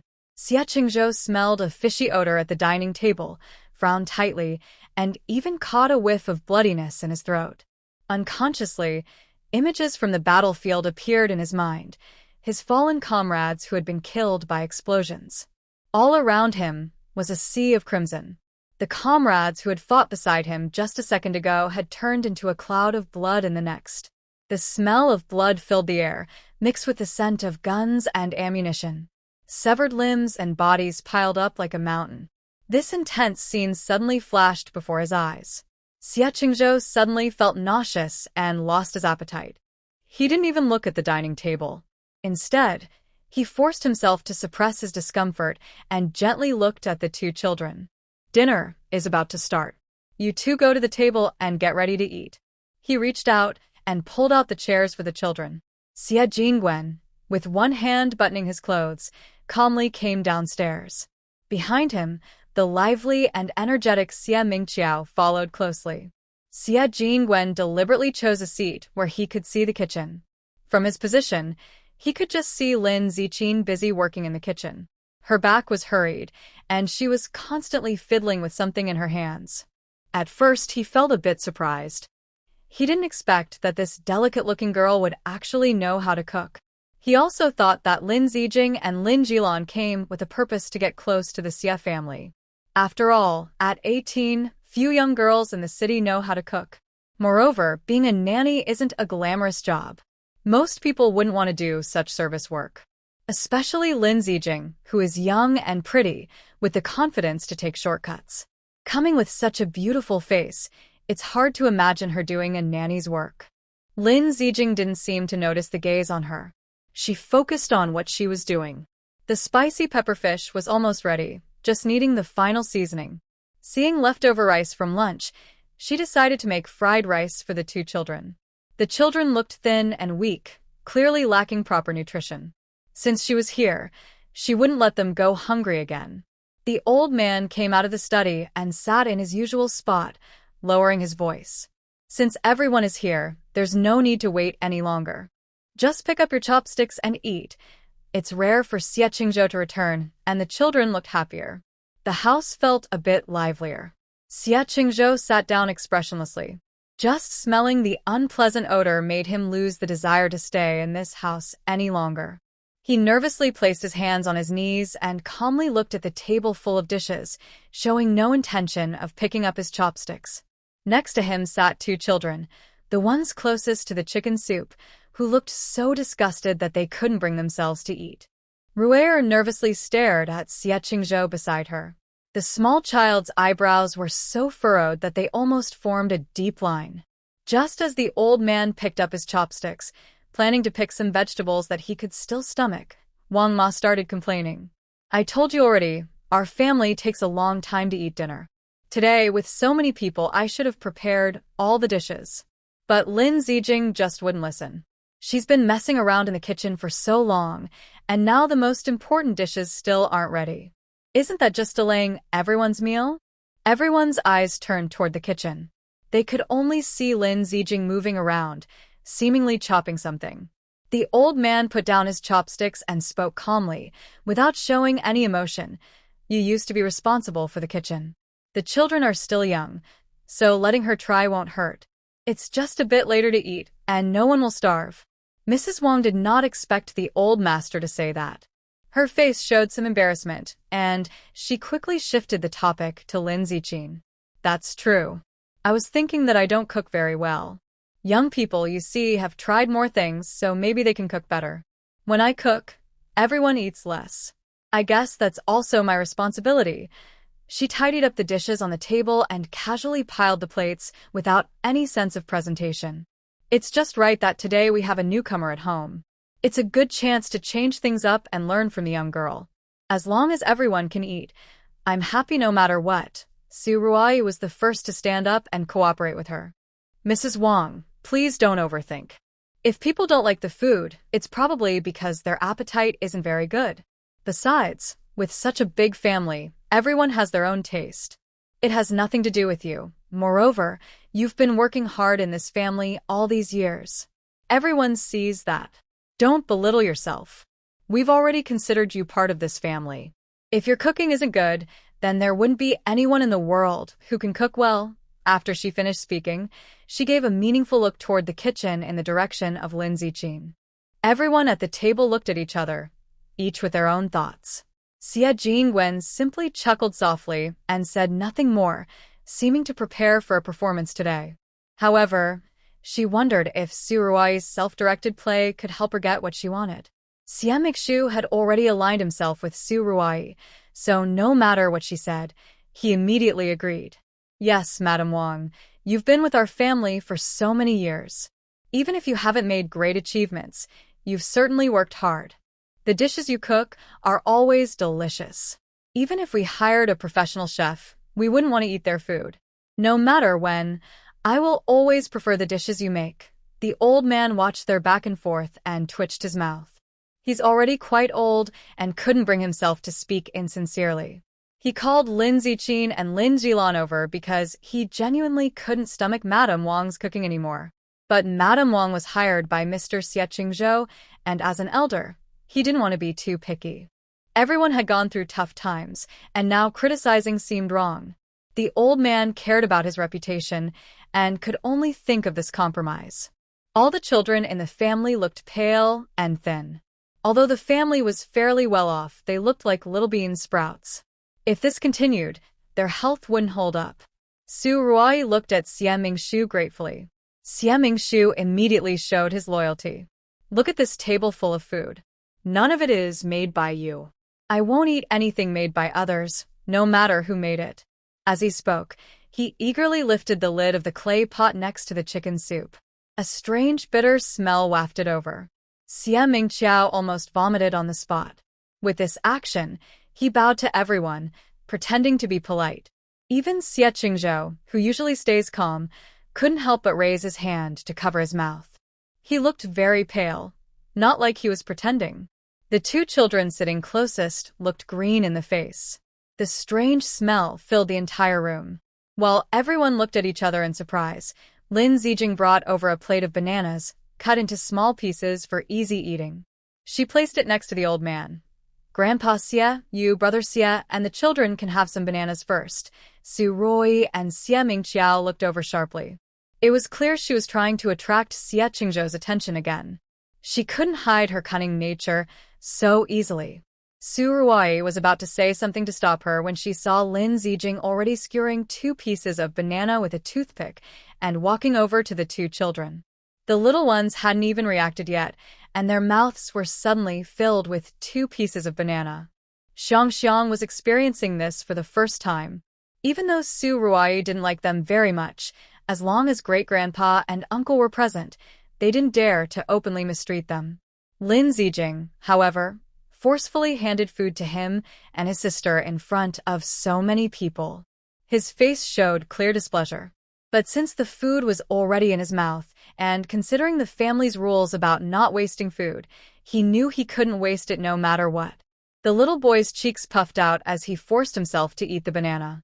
Bruiri, though unsure why Lin Zijing was doing this, knew that she rarely got to eat fruit at school. The banana was sweet and she liked it. So, the little girl chewed obediently. Strangely, right after swallowing the banana, the overwhelming feeling in her stomach disappeared. Xiang was also surprised by how his body was changing. Just moments ago, he felt very sick, but now he felt quite comfortable. Although the chicken soup on the table still smelled bad, he was glad he could hold back his nausea and not vomit at the table. The old man didn't understand why Lin Zijing wanted them to eat fruit before the meal. But trusting Lin Jilan and her daughter, he also took a piece. As soon as he swallowed the banana, his eyes lit up involuntarily. Is it really not so bad anymore? Why is that? I never realized before that eating fruit actually has this kind of benefit. Lin Ziqin wore a calm smile, but she didn't rush to get close to the 2 children. Instead, she placed the used toothpick into the trash can. Seeing everyone's curious looks, she explained slowly. When I was in the kitchen earlier, I noticed some of you looked uncomfortable. The chicken soup on this table doesn't smell very good, and I thought you might be feeling a bit nauseous. Usually, when people feel sick, it's often due to stomach acid. Eating fruit doesn't really reduce nausea, but bananas can help balance stomach acid. These are basic facts, but most people don't know them. My knowledge of daily life comes from my past experiences. Everyone looked at her with a bit of admiration. The old man took another piece of banana. Just as he was about to eat more, Lin Ziqing quickly took the banana away. Grandpa Xie, you shouldn't eat too many bananas on an empty stomach, especially now that you're older. They contain a lot of sugar, so they shouldn't be eaten like regular fruit. Tomorrow, I will prepare a meal plan for you. Xie Jingwen looked at Lin Ziqing with a playful expression. I didn't expect this young girl to actually know some things. This whole family was easily controlled by her. Lin Ziqing picked up some fruit. Since everyone can hold back their stomach acid, it won't affect our meal later. Please wait a little longer. The fish will be ready soon. She carefully prepared the meal, and there was no way she would let Aunt Wang, who was like a bad apple, ruin it. Today, she wanted to use her cooking skills to win over these two little kids completely. Xiangxiang looked a bit unwilling and pouted. Even though Lin Ziqing made all this for them, he definitely wouldn't think she was a good person. He just turned his head to look at the dishes Aunt Wang made. Not only did the chicken soup smell very bad, but the other vegetables on the table also didn't look fresh. In their memory, vegetables were usually bright green. But Aunt Wang always had trouble controlling the heat when cooking. To avoid some vegetables being undercooked and causing stomach issues, she usually blanches all the vegetables first, then stir-fry them until cooked. Anything made by Aunt Wang generally tastes the same. The other dishes looked even worse, dark and unappetizing just to look at. Actually, the two kids aren't usually picky eaters, but they don't eat much when they come home, and Aunt Wang doesn't understand nutrition balance. The kids can grow healthily despite poor nutrition, mainly because of good genes. Even though Xiangxiang is a boy and develops a bit later, he has grown taller compared to before. However, in the same class, he is still one of the shortest. Looking around, there is almost nothing to eat on the table. Xiangxiang puts down his chopsticks, with no particular expression on his face. I've already had a snack at school, so I'm not hungry now and don't want to eat anything. Wang's mother hears this and looks over. Although she smiles, her smile doesn't reach her eyes. To the two children, her expression seems a little frightening. Without waiting, she scoops 2 bowls of soup and places them in front of the children. You're growing now, so you need to eat well. The food at school isn't nutritious. I've added herbs to this soup. Boys need to eat more to grow taller. If not, they might get bullied. Ruera looks at her bowl of soup with a worried face, then carefully glances at Xiangxiang. The soup looks dark and strange. It smells odd and has a bitter taste, worse than the medicine she took when she was sick. She wonders if she should really drink this. Besides the children, even the old man isn't spared. Wang's mother quickly scoops a bowl of soup before he can refuse and places it in front of him. Old leader, I've noticed you've been coughing a lot these past 2 days. Continuing like this isn't good. I added some good herbs to this soup. Drink more today, and maybe you'll feel better tomorrow. After she finished speaking, she looked at Xie Qingzhou beside the old man. Xie Qingzhou didn't like her openly showing his disapproval. He didn't speak, so she didn't dare to act rashly. Moreover, his usual tastes were hard to understand. Mama Wang even turned directly to Xie Jingwen without thinking. Xie Jingwen's face showed no strong reaction, and he didn't seem to resist the meal. Mama Wang hesitated about whether to serve him a bowl when Lin Zijing spoke from behind. People say that people with weak health shouldn't eat too much of these herbs, or they might become too weak to recover. It's better to skip the 2 kids and the old leader. After she finished, Su Ruai felt a chill down her back. Sure enough, Lin Zijing looked at her with a gentle smile and said the most deadly words in a soft tone. By the way, Ruai and Ming, wasn't it? Didn't you both say you loved Mama Wang's cooking the most? She stared at the dark, murky soup, her smile deepening. Isn't this the perfect opportunity? Mother Wang worked hard to prepare a big table of food, adding many precious herbs. Don't you think you should set an example and first take a big bowl? Lin Ziqing held back a smile and looked like she was waiting to see a good show. Xiaming Shua was still suspicious. How could such expensive herbs make the soup taste like that? Even if he couldn't cook, he knew how to eat. Could this really be something safe for people to eat? Lin Ziqing smiled and said, I didn't make much food, just a fish dish and fried rice. It should be enough for 2 kids. You don't have to wait for more dishes. Su Ruoi and Xiaming Shua looked very unhappy. Who would have thought that after opening the soup, it would taste so disgusting? And this woman acted like they had to eat her cooking? Who would want that? Xiaming Shua couldn't hold back his doubts anymore and interrupted Lin Ziqin. I think you just want to harm us for money. Look at this thing. It's not even fit for a dog to eat. You want to trick me into drinking it. I knew you had bad intentions coming into our home. Lin Ziqin shrugged.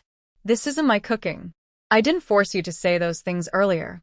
Why are you suddenly accusing me of having bad intentions?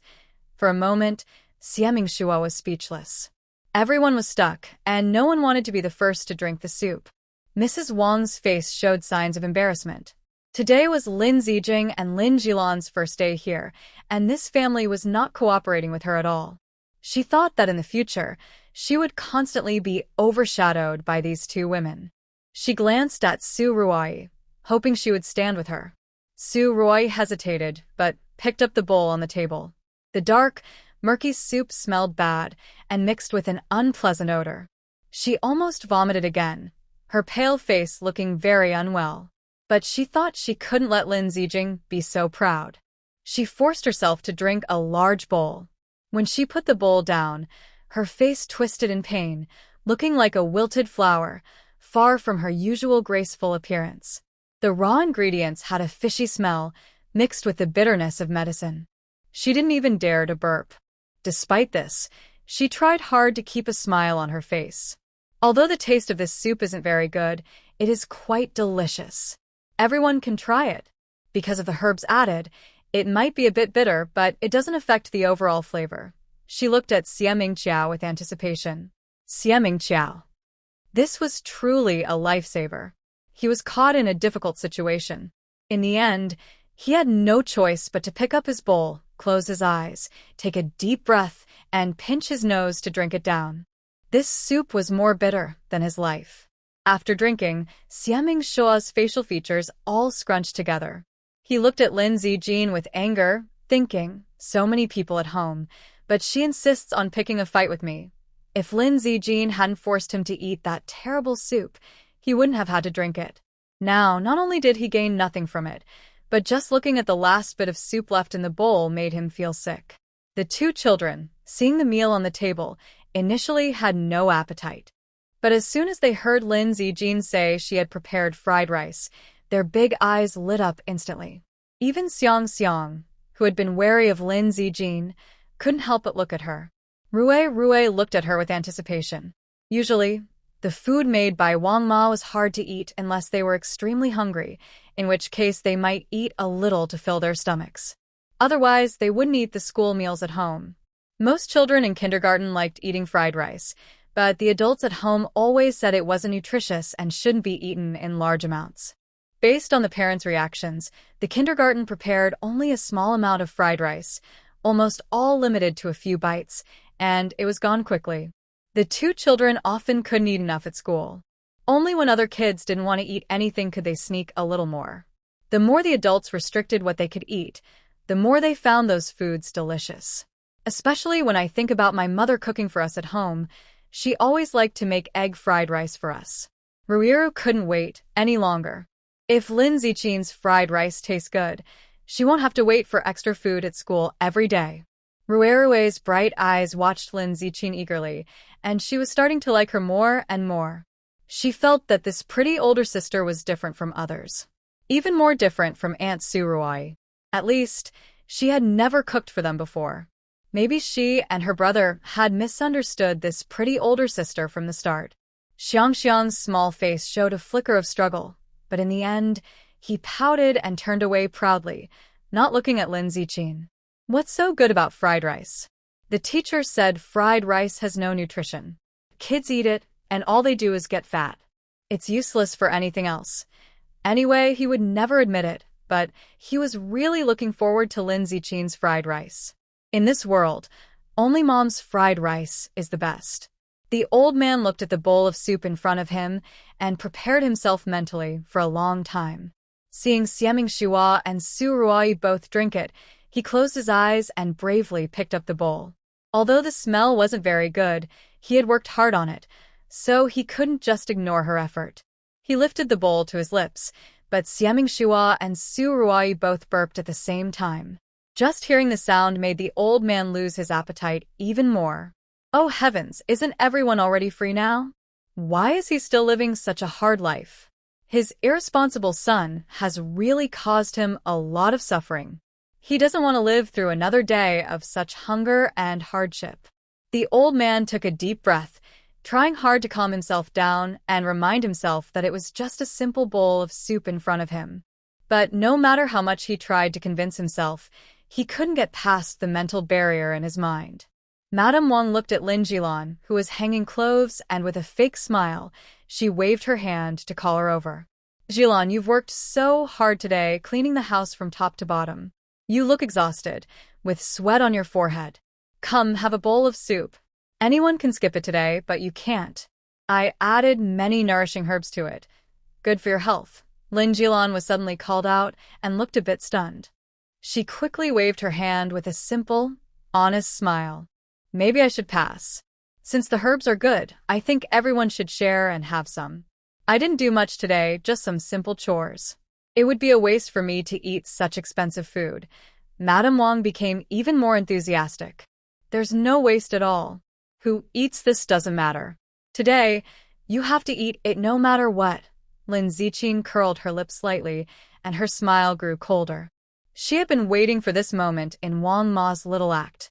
When Wang Jilan finished hanging all the clothes and was walking toward the dining table, Lin Ziqin quickly picked up a pair of unused chopsticks from the table, twirling her wrist to stir the soup inside. Soon, she found a complete chicken intestine. She scooped out that piece and displayed it like a work of art for everyone to see. Wang Ma, I think this soup is not safe to drink. Look, there's poop inside the chicken's stomach. She showed it openly, making sure everyone saw clearly. Especially when she reached Su Ruoi and Xie Mingxua, she even added a slow-motion effect and then gave a light TSK. No wonder everyone said the soup tasted bitter earlier. Usually, the herbs you add should make the soup slightly sweet, and it shouldn't be too bitter. Since you didn't clean these things properly, it's no surprise the smell is so bad. Wang Ma. She broke out in sweat and was about to rush over in a panic, but Lin Ziqin was faster and placed the chicken stomach back on the table.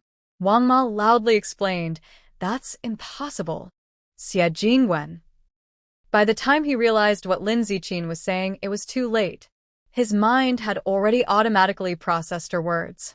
Xie Jingwen's stomach churned violently. Thinking about the whole bowl he just drank, he wished he could vomit out all his internal organs along with it. He clearly saw the stuff on the chicken's stomach. His esophagus kept churning, but he couldn't bring himself to vomit. Xie Qingzhou was about to put the rice into his mouth when he suddenly paused, quietly put down his chopsticks, and looked angry. Su Ruoi didn't need to say anything. She had just barely held back her nausea and drank a big bowl, now realizing she had just eaten something terrible. Her face turned pale, and she couldn't stop dry heaving. The old man's pupils widened in shock. His eyes were like copper bells, staring fixedly at Wang Ma. This darn thing. They treated the Xie family members like they were enemies. Finally, he seemed to doubt what he saw. He looked again at the food on the table, feeling almost too angry to breathe. The two children were lucky they had just held back their stomach acid, or they might have already vomited. Xiangxiang quickly covered her nose with one hand, while the other hand helped her sister cover hers too. Wang Ma was panicked. It's not like that. This thing isn't necessarily completely bad. I washed it several times before. I do this all the time, and no one has ever had a problem. She forced a nervous smile and looked at the old man in a pleading way. But inside, she was more annoyed with Lin Ziqin. As soon as this little troublemaker arrived, she wanted to give her a warning. She had been in charge of this house for so long, and no one had dared to openly sabotage her like this before. Is this how you usually do things? Are you saying you handle cooking like this all the time? The old man was furious, and his voice grew louder. Before Wang Ma could explain, Su Ruoi had already rushed into the bathroom, unable to stop herself. Thinking about the dark, disgusting thing she had just drunk, she vomited so violently that she felt dizzy. Her hair was messy and stuck to her face, hiding her usual elegance. The more she vomited, the more she felt sick inside. Her natural reflex made her throat burn fiercely. Tears streamed down her face uncontrollably. Outside, everything was silent, only the sound of Suruai vomiting repeatedly inside the bathroom. It seemed like she was about to vomit out half of her bitterness. Xiang Xiang and Ruerue looked at each other, feeling a strange sense of satisfaction. When Suruai finally stopped retching and came out of the bathroom, she stared fixedly at Lin Zijin. She was so shaken that she could hardly speak, still trying to clear Wang Ma's name and accuse Lin Zijin. Lin Zijin could see through their tricks with just one look. Their methods were limited. She didn't give Suruai a chance. In one quick step, she rushed into the kitchen and took out the chicken stomach that hadn't yet been cooked. "Look, Aunt Wang said these are fresh vegetables she bought from the market this morning. They've been sitting all day without being prepared. She originally planned to cook them later, but I saw them myself. Everyone, take a close look. It's clear they haven't been washed properly." She casually brought out a basin of washed vegetables. Of course, it's not just the meat that wasn't prepared well. Even the leafy greens on the table have black spots. These are pest eggs. These bugs love to eat the heart of the greens. If the eggs aren't washed away, people might accidentally eat them with the vegetables. Lin Zijin looked at the two small children, who looked like tiny bean sprouts, and sighed helplessly. If healthy adults eat these, they might just have a stomach upset for a few days. But if children who are still growing eat them, that's a serious problem. Even Xie Jingwen couldn't hold back anymore. Hearing this, he covered his mouth and hurried to the bathroom upstairs. The old man's face instantly darkened. He silently stared at the table full of food. Xie Qingzhou also lowered his chopsticks with a cold expression. The pressure from both made Aunt Wang tremble slightly. "Old leader, it's not like I usually cook so many dishes alone. I didn't do it on purpose. Lin Zijin interrupted her before she could finish her excuse. "What do you mean you didn't do it on purpose?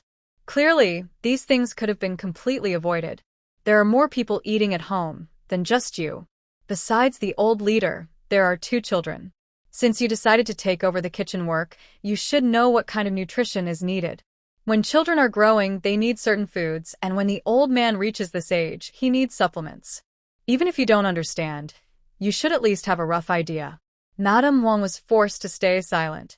She didn't even dare to meet Xie Qingzhou's eyes. This person is not only a tough military boss but also part of the family. She felt guilty and looked away, trying to minimize the damage. "Old leader, I've been working at home for many years. You know how I usually am. I definitely didn't mean for you and the children to eat this kind of food." She nervously rubbed her hands together. "I was in a hurry today, took a shortcut, and didn't wash the vegetables carefully. Besides, look at these bugs, so tiny, who could see them?" Before Lin Jilan and Lin Zijin arrived, she had to handle many things alone in this house.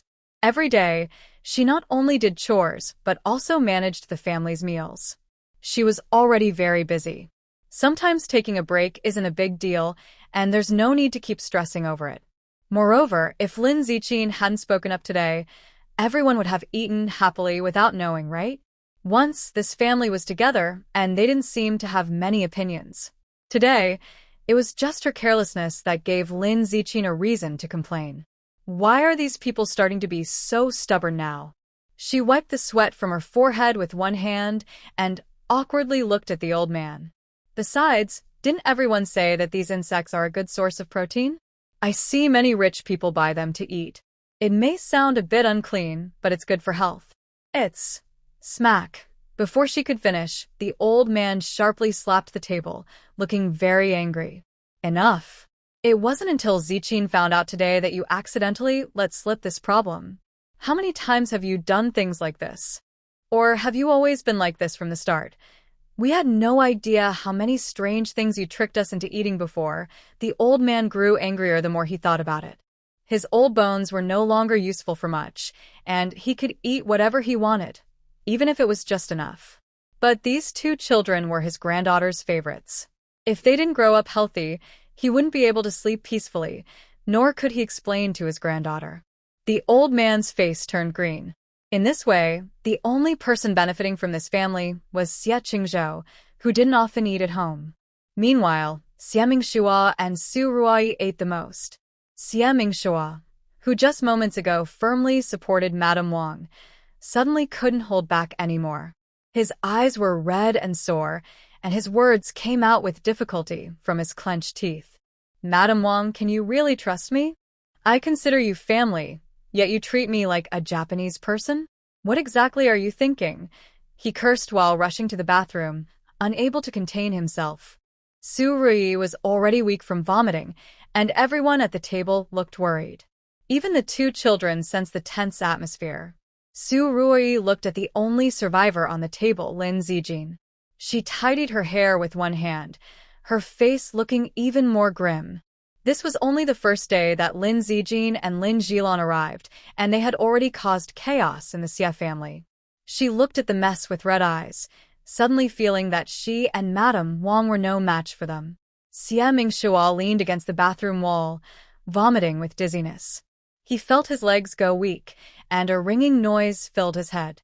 Besides the burning sensation in his throat, he kept feeling nauseous whenever he remembered. This feeling was very uncomfortable. For a moment, he truly understood how hard pregnancy sickness could be for women. When he was about to vomit everything out and his vision was blurry, he finally felt a little relief in his stomach. Not just the bowl of soup he drank today, but he wished he could also vomit out all the food cooked by Aunt Wang over the years. He stayed in the bathroom for a while before slowly supporting himself on the wall and coming out. Seeing Aunt Wang standing in the living room with a frightened look, his anger still burned inside him. This unkind Aunt Wang. He staggered forward, pointing a finger at her. Aunt Wang, did you ever seriously handle the food we ate before? When did I ever suffer like this? Not only did she make him eat dirt, but she also tried to make him swallow bugs. Thinking about how he and Su Ruoi usually ate the most, his now empty stomach produced some bile again. He couldn't help but turn and start vomiting wildly. Su Ruoi looked at Lin Zijing with anger. If it weren't for her, everyone's reaction wouldn't be so intense. Xia Miqiao kept scratching his throat, his eyes red from vomiting. He initially wanted to complain about something, but soon remembered that Aunt Wang was originally from the countryside. In fact, she had been doing her own thing all these years.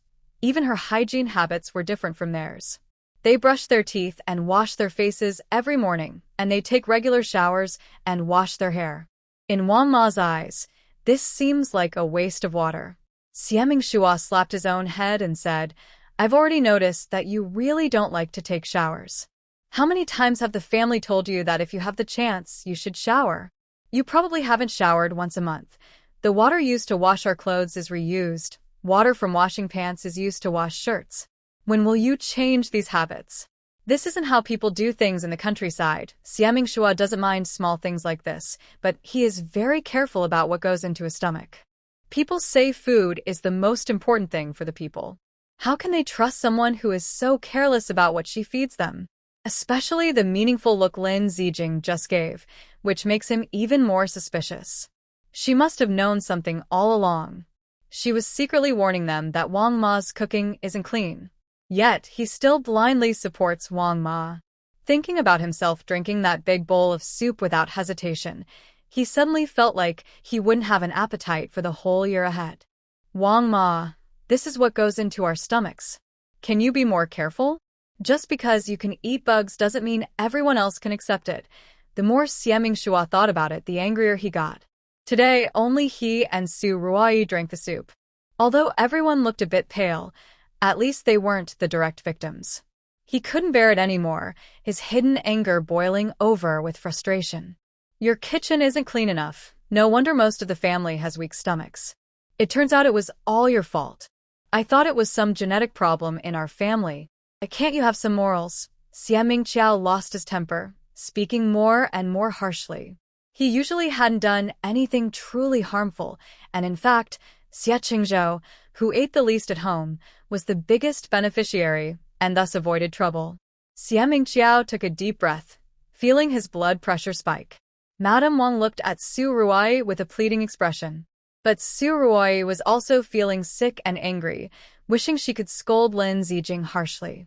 Today's events definitely couldn't be brushed aside. If not, No one in this family would trust Madame Wang anymore. She opened her mouth to say something but suddenly smelled her own breath.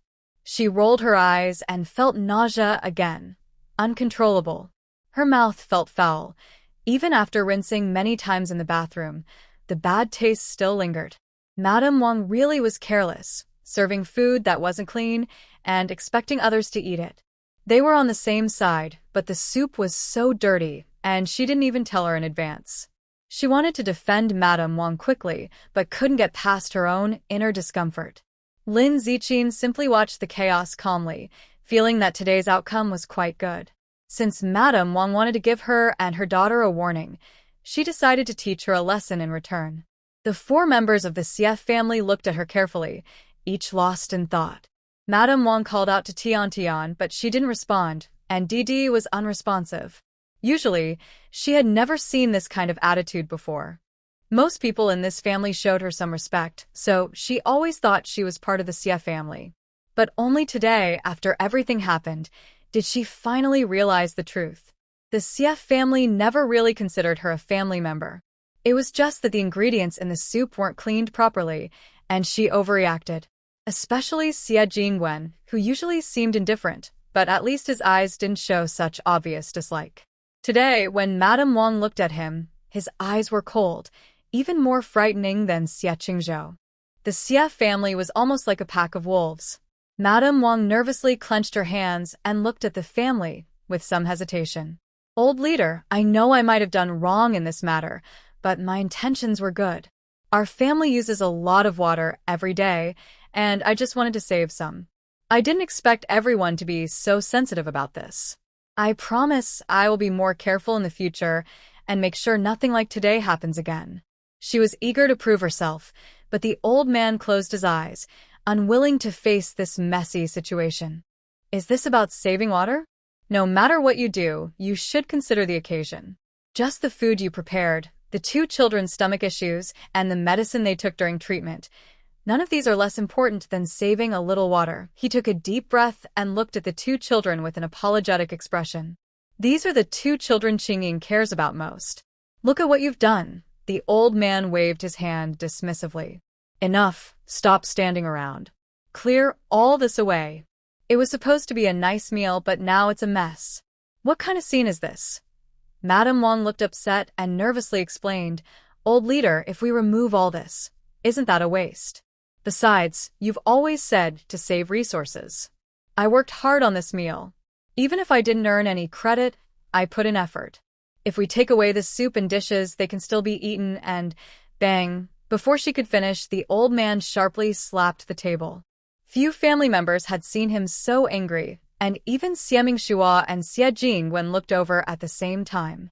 How many times have you said these hypocritical words?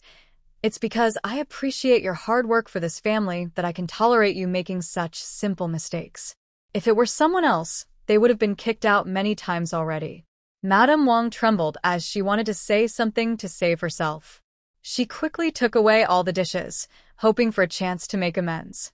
Everyone shouldn't go hungry. Zijing just said her cooking isn't enough for everyone. I'll go make some noodles now.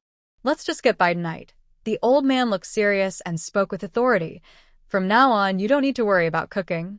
Starting today, you are not allowed to step into this kitchen at all. Seeing Madame Wang's nervous face, the old man didn't want to lose his temper completely. They are both old people. Everyone cares about their dignity. A big burst of fire made him feel a little better. His anger finally eased a bit. From now on, your main job is to keep the first floor clean, sweep the floor, do the laundry, and water the plants if needed. Can you handle that? Madame Wang nodded, holding back her frustration and not daring to speak more. At this moment, Lin Zijing had already put on an apron and stepped back. The fish in the pot had been steaming for a while, and in a few minutes, it would be ready. The most important thing now was to make the fried rice. Lin Zijing lifted the lid, and the aroma of fish started to spread out. The entire cave was filled with the smell of garlic, and the 2 children couldn't stop swallowing their saliva. Compared to the strange dark dish they had just seen, this was truly a food that made people feel hungry. The tempting aroma and tender fish instantly made the group of people who had been feeling upset earlier want to eat. especially Ruer. She usually doesn't feel interested in any food she sees, and even at school, she rarely gets to eat those fruits. Today, with Wang Ma causing trouble, she couldn't bring herself to eat anything. But the dishes made by Lin Zijing seemed to have a special magic. Even before seeing what the dish looked like, they were already eager to taste it. Xiangxiang couldn't help but swallow his saliva. Even when eating at a government restaurant, he had never smelled such a delicious aroma. He suspected that Lin Zijing must have added something special, otherwise even children wouldn't be so tempted. The kindergarten teacher had already warned that children should be cautious of all good things, or they might be tricked. Xiangxiang lowered his voice and tightly held Ruer's hand. We must not be fooled by her. Maybe her cooking isn't that good either. Wang Ma can feed us bugs, so who knows if her food is bugs too. Ruer felt a bit confused, but her eyes showed some fear. In this house, besides uncle and great-grandpa, there is no one they can trust. Moreover, everyone keeps saying that this sister is not good, and the two little ones don't know what to do. Ruer is holding her stomach with one hand. Although her brother said not to pay attention to Lin Zijing for her own good, she now really feels very hungry. During school PE class, she already had no strength left. If there hadn't been a snack before school ended, her stomach would have been growling loudly. Xiangxiang, though still stubborn, keeps glancing toward the dining room. He hasn't eaten a full meal in a long time. Now, the smell of food at home makes it hard for him to think clearly. Although the adults at home look very angry, Lin Zijing's cooking is truly tempting. Lin Jilan helps by bringing the fish that Lin Zijing prepared to the table, and Lin Zijing immediately goes back to the kitchen. It's getting late. You all don't need to wait for me. You can start eating. I still have some fried rice, and it won't take long. Actually, the fried rice should have been ready long ago. But since there wasn't much leftover rice at noon, and Lin Zijing didn't expect so many people to eat, she is now steaming some more rice to have ready. Xie Mingqiao, not believing in luck, simply stands at the kitchen door. Who knows if the food you make is edible? Today, I will strictly watch everyone entering and leaving the kitchen. No one is allowed to let anyone eat anything unclean. Lin Zijing shrugged her shoulders, showing she didn't care. The saying goes, a good person has nothing to fear from a crooked shadow. Today's situation made it clear that Wang Ma needed to understand her proper role. Watching Lin Zijing scoop steaming rice from the pot, Xie Mingqiao looked at her with disdain and a hint of schadenfreude. I told you you can't cook. You're just pretending. Lin Zijing looked up calmly and gave him a cold glance. If she didn't know he was foolish, she wouldn't bother arguing. Just that one comment made her want to let him go hungry. She kept working, took 6 eggs from the basket, and skillfully cracked them into a bowl. Then she picked up chopsticks and stirred the eggs. Everything was ready. She turned on the stove, waited until the pan was warm, then added some cooking oil. For a moment, Xie Mingqiao felt a bit unsure of himself. Seeing how skilled Lin Zijing was, it didn't seem fake. But her cooking steps seemed a little off. Xie Mingqiao leaned against the kitchen door and said casually, aren't fried rice usually made with leftover rice? You're using freshly steamed rice, so the taste might not be good. I suggest you stop fussing. Everyone's waiting to eat. Lin Zijing didn't even look up. That's just a misconception. Actually, fresh steamed rice is best for fried rice, as long as it cools down first. That way, it won't be too moist or sticky. Of course, the key is in the heat and technique. Upon hearing this, Xie Jingwen felt only curiosity. It was the first time he had heard such a statement. He simply pulled out a chair and went over to see the excitement.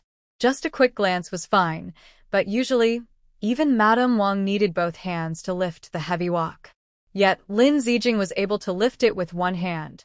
Especially when hot oil splashed and flames suddenly appeared, causing Xie Mingqiao and Xie Jingwen to instinctively step back. Lin Zijing remained calm and composed. She served the cooked eggs, added rice into the wok, and skillfully tossed it. After a quick toss forward, she added the cooked eggs, a little salt, and then tossed and stirred from the side. The key to good fried rice is the wok's flavor. Soon, the aroma spread out. Lin Zijing poured in the vegetables and stir-fried vigorously. The rice grains were separate and fragrant. All done. Everyone can start eating now. Su Ruo's face turned pale. Today, Lin Zijing seemed to be sacrificing Madame Wang to show how impressive she was. Xie Mingqiao, who had agreed to work together with her, had unknowingly betrayed her. She felt a deep anger inside. She knew Xie Mingqiao was not very smart and unreliable. Looking around, even the old master at the table was won over by Lin Zijing's bowl of fried rice. Only Xie Qingzhou looked to have a normal expression. She took a deep breath, holding back her urge to pick up her chopsticks. This fried rice is just plain rice, and it has little nutrition. Eating this is only to fill your stomach. Also, everyone's stomach is quite fragile, and eating too much rice can be hard to digest. You didn't think about Grandpa's health at all. After she finished speaking, her stomach made a loud growl. Su Ruo awkwardly covered her stomach, her face turning red like a cooked shrimp. She thought someone would defend her, but no one even seemed to hear what she said. They eagerly picked up their chopsticks, ready to eat. Lin Zijing didn't serve much food, so if you didn't start eating soon, you really wouldn't get any. She made the fish look and taste delicious, tender and fragrant, paired with a bite of rice. So tasty it could make your mouth water. Lin Zijing picked up her chopsticks, took a piece of fish, and shared it with Xie Qingzhou, who frowned. Just as she placed the rice on the table, the usually serious Xiangxiang couldn't help but exclaim, "Wow!" Although he still didn't like Lin Zijing, no one would argue with their own stomach. Especially since this fried rice looked and smelled so good, it was impossible for it to taste bad. Seeing that the faces of the two children had already changed noticeably, Lin Zijing straightened her back even more. Not to brag, but this simple fried rice was something she had specially learned from a master of intangible cultural heritage. It looked simple, but there were many skills involved, especially in wrist strength. Don't say this pot. If it were 2 pounds heavier, she could still handle it easily. Seeing Xie Jingwen and Xie Mingshu's surprised expressions, Lin Ziqi knew she had definitely succeeded. She enjoyed watching their innocent reactions. Xie Qingzhou doesn't like eating fish because it smells strong. Since serving in the army, he rarely eats meat anymore. He was about to refuse, but when he looked up, he saw the old man happily enjoying his food. The old man carefully picked up a piece of fish. The moment the garlic and fish entered his mouth, the aroma of garlic mixed with the fresh fish made his eyes widen in delight. It was as if he had been transported to a beautiful heavenly place, and the wrinkles on his face seemed to soften with happiness. His bright eyes made Xie Qingzhou hesitate. Is it really that delicious? He carefully took a small bite. To his surprise, there was not a hint of fishy smell at all. All that remained was the fresh taste of the fish. Lin Ziqin added some shredded green onion inside. Tasting it carefully again, he noticed the layers of flavor in the meat. The onion aroma was strong but not greasy, and it was different from anything he had eaten before. Lin Ziqin's cooking method was very unique. She also considered the children, making the dish not too spicy, but with a hint of fragrant spiciness. It was just right for children to enjoy and made the dish more appetizing. For the first time, Xie Qingzhou finished a whole bowl of rice at this home. He was a bit shocked and even found it hard to believe. He rarely eats at the dining table at home. The food made by Lin Ziqin is truly different from ordinary dishes. This feeling is hard to describe. No wonder she confidently said she could cook in the hallway. He turned his head to look at Lin Jilan, with more curiosity in his eyes. Are these mother and daughter here for a purpose, or just for a job? While Xie Qingzhou was thinking, Lin Ziqin naturally took the empty bowl from his hand and filled it with rice again. Her movements were smooth and natural. Xie Qingzhou was momentarily stunned, with no time to react before she had already handed him a bowl of rice. Lin Ziqin kept eating quietly. Throughout the meal, they didn't exchange glances. Xie Qingzhou only watched her hands. Her fingertips were very clean, and her hands were fair, unlike Su Ruo. Although Lin Ziqin's fingers were slender, you could see some calluses on her knuckles, indicating she often did chores at home. She is pretty and could marry a good man. If she wanted to climb higher, the Xie family might not be the best stepping stone. Xie Qingzhou took another bite of rice and looked toward the kitchen, deep in thought. Her nails are clean, And her stove must be very tidy. Everyone rarely ate such a filling meal, especially Xiangxiang and Ruerue, who ate so enthusiastically they seemed to forget everything. Xiangxiang drank a large glass of water in one go and was about to eat more. Usually at home, where have these two kids ever eaten like this? Lin Ziqin picked out the non-spiky parts and handed them to Ruer. This time, Xiangxiang didn't refuse but looked at her with some anticipation. Lin Ziqin couldn't help but smile a little. Kids have simple minds. A bowl of fried rice can win their hearts. It seems these two little ones are not very stubborn. While eating, Ruer looked at Lin Ziqin with bright, sparkling eyes filled with admiration. Lin Ziqin enjoyed this feeling of being admired by children. She looked at Ruer proudly, with a gentle smile in her eyes. Take your time eating, there's still plenty in the pot. If you're still hungry, I can make more. But I remember someone just said they didn't want me to cook. Xiangxiang lowered his head silently, but his face turned red uncontrollably. The little guy cares about his pride too. Lin Ziqin smiled and didn't tease him further. Sometimes, Ruer would glance toward Lin Ziqin, clearly considering her as part of the family, with no more of the earlier guarded attitude. The old man ate happily, almost ready to give a big thumbs up. I didn't expect that Ziqin, at such a young age, has such good cooking skills. Luckily, today we have your food, or else so many of us would be hungry together. Although Lin Ziqin felt a little proud in front of the two kids, the old man's obvious praise made her a bit shy. Actually, I usually practice cooking myself. My mom is also a good cook, but we don't have such good conditions in the countryside. Most people find joy in simple life. Everyone is very clever, and many even turn wild vegetables from the fields into tasty dishes. Even when facing the old man, Lin Ziqin remained calm and respectful. Her coolness among peers already outshined many. Even Xie Qingzhou kept glancing at her repeatedly. Their interaction was completely noticed by Su Ruoyi. She had been in this family for a long time, but Xie Qingzhou never looked at her. Yet, on Lin Ziqin's first day, they had already interacted. She felt angry and determined to drive Lin Ziqin and her daughter out of the house. But even though she was furious inside, her stomach was still uncooperative. After eating the meal Lin Ziqin made today, she realized that Wang Ma's cooking was truly not good. In just a moment, she finished a bowl of rice. She looked up toward Lin Ziqin, suspecting that she had planned this. Lin Ziqin deliberately made the food so delicious to make her eat more. Soon, she would become fat, and Xie Qingzhou would dislike her even more. Xie Qingzhou was too focused on his own thoughts to notice Su Ruoyi's feelings. He just silently looked at the bowl of rice in front of him. He has known for a long time that he has mental health issues. Since returning from the battlefield, he hasn't been able to eat peacefully. Food for him is just a way to stay alive. He can't taste the flavors that others enjoy.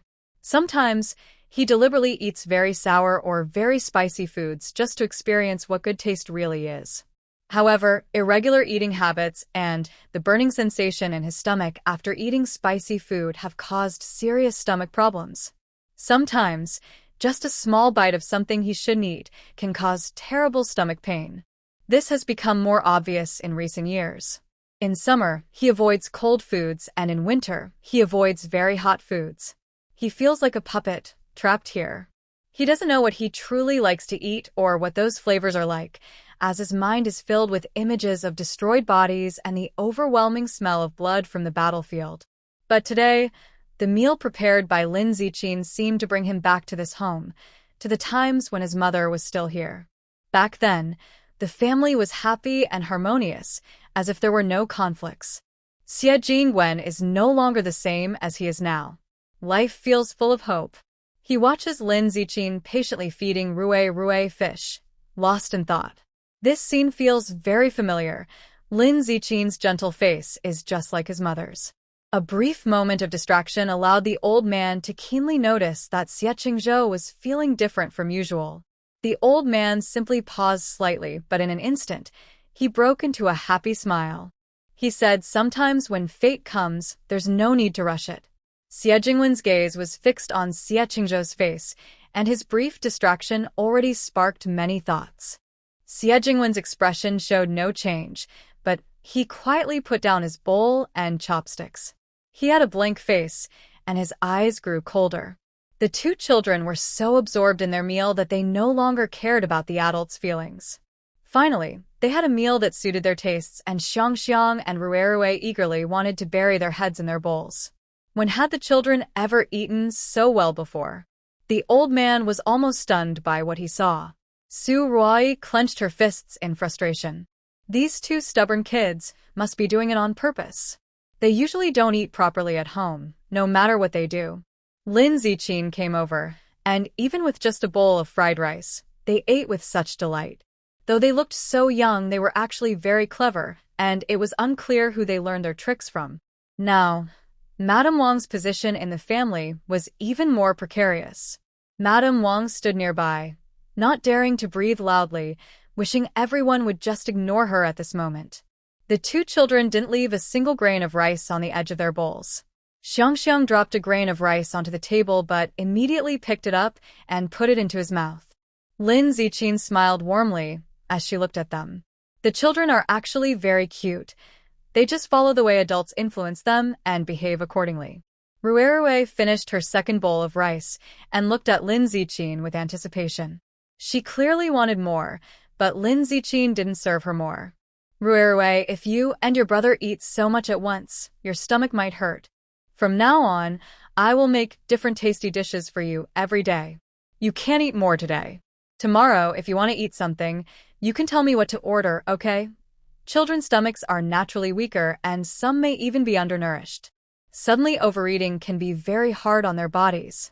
Xiangxiang felt a little disappointed, but remembered that sometimes eating too much fruit at school could also make him feel uncomfortable. So he didn't insist anymore.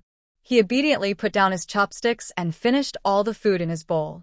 Lin Ziqin's smile grew even warmer. Eating so frugally and such well-behaved children like you, having two at home must make everyone very happy. Ruerue's face turned slightly red as she secretly looked up at Lin Ziqin from time to time. Both children stopped eating, and the old man happily put the remaining food into his own bowl. Lin Ziqin was quite skilled.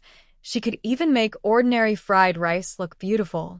Because of the meat oil used, even though there was no actual meat inside, just one bite was so fragrant it was almost addictive. The old man looked very happy, as if he had turned back into a young person. Has Su Ruai ever seen the old man eat with such a big appetite before? She always thought that the people of the Xie family didn't like to eat much. But they actually showed respect to Lin Ziqin like this. After a quick meal, everyone at the table had their own thoughts, except the old man who humbly asked questions. Ziqin, how did you remove the fishy smell from this fish? It has no onion or ginger flavor, but it tastes very fresh and tender. You didn't use chili to hide the taste, nor any other complicated seasonings. The most important thing was that the whole fish had almost no fish bones. Besides a large backbone, even the children could eat it without much trouble. Usually, this kind of cooking requires a lot of oil, but Lin Ziqin made it very light. She had already started clearing the dishes and explained simply, "It's not difficult. I used lemon to remove the fishy smell, along with some spices during marination.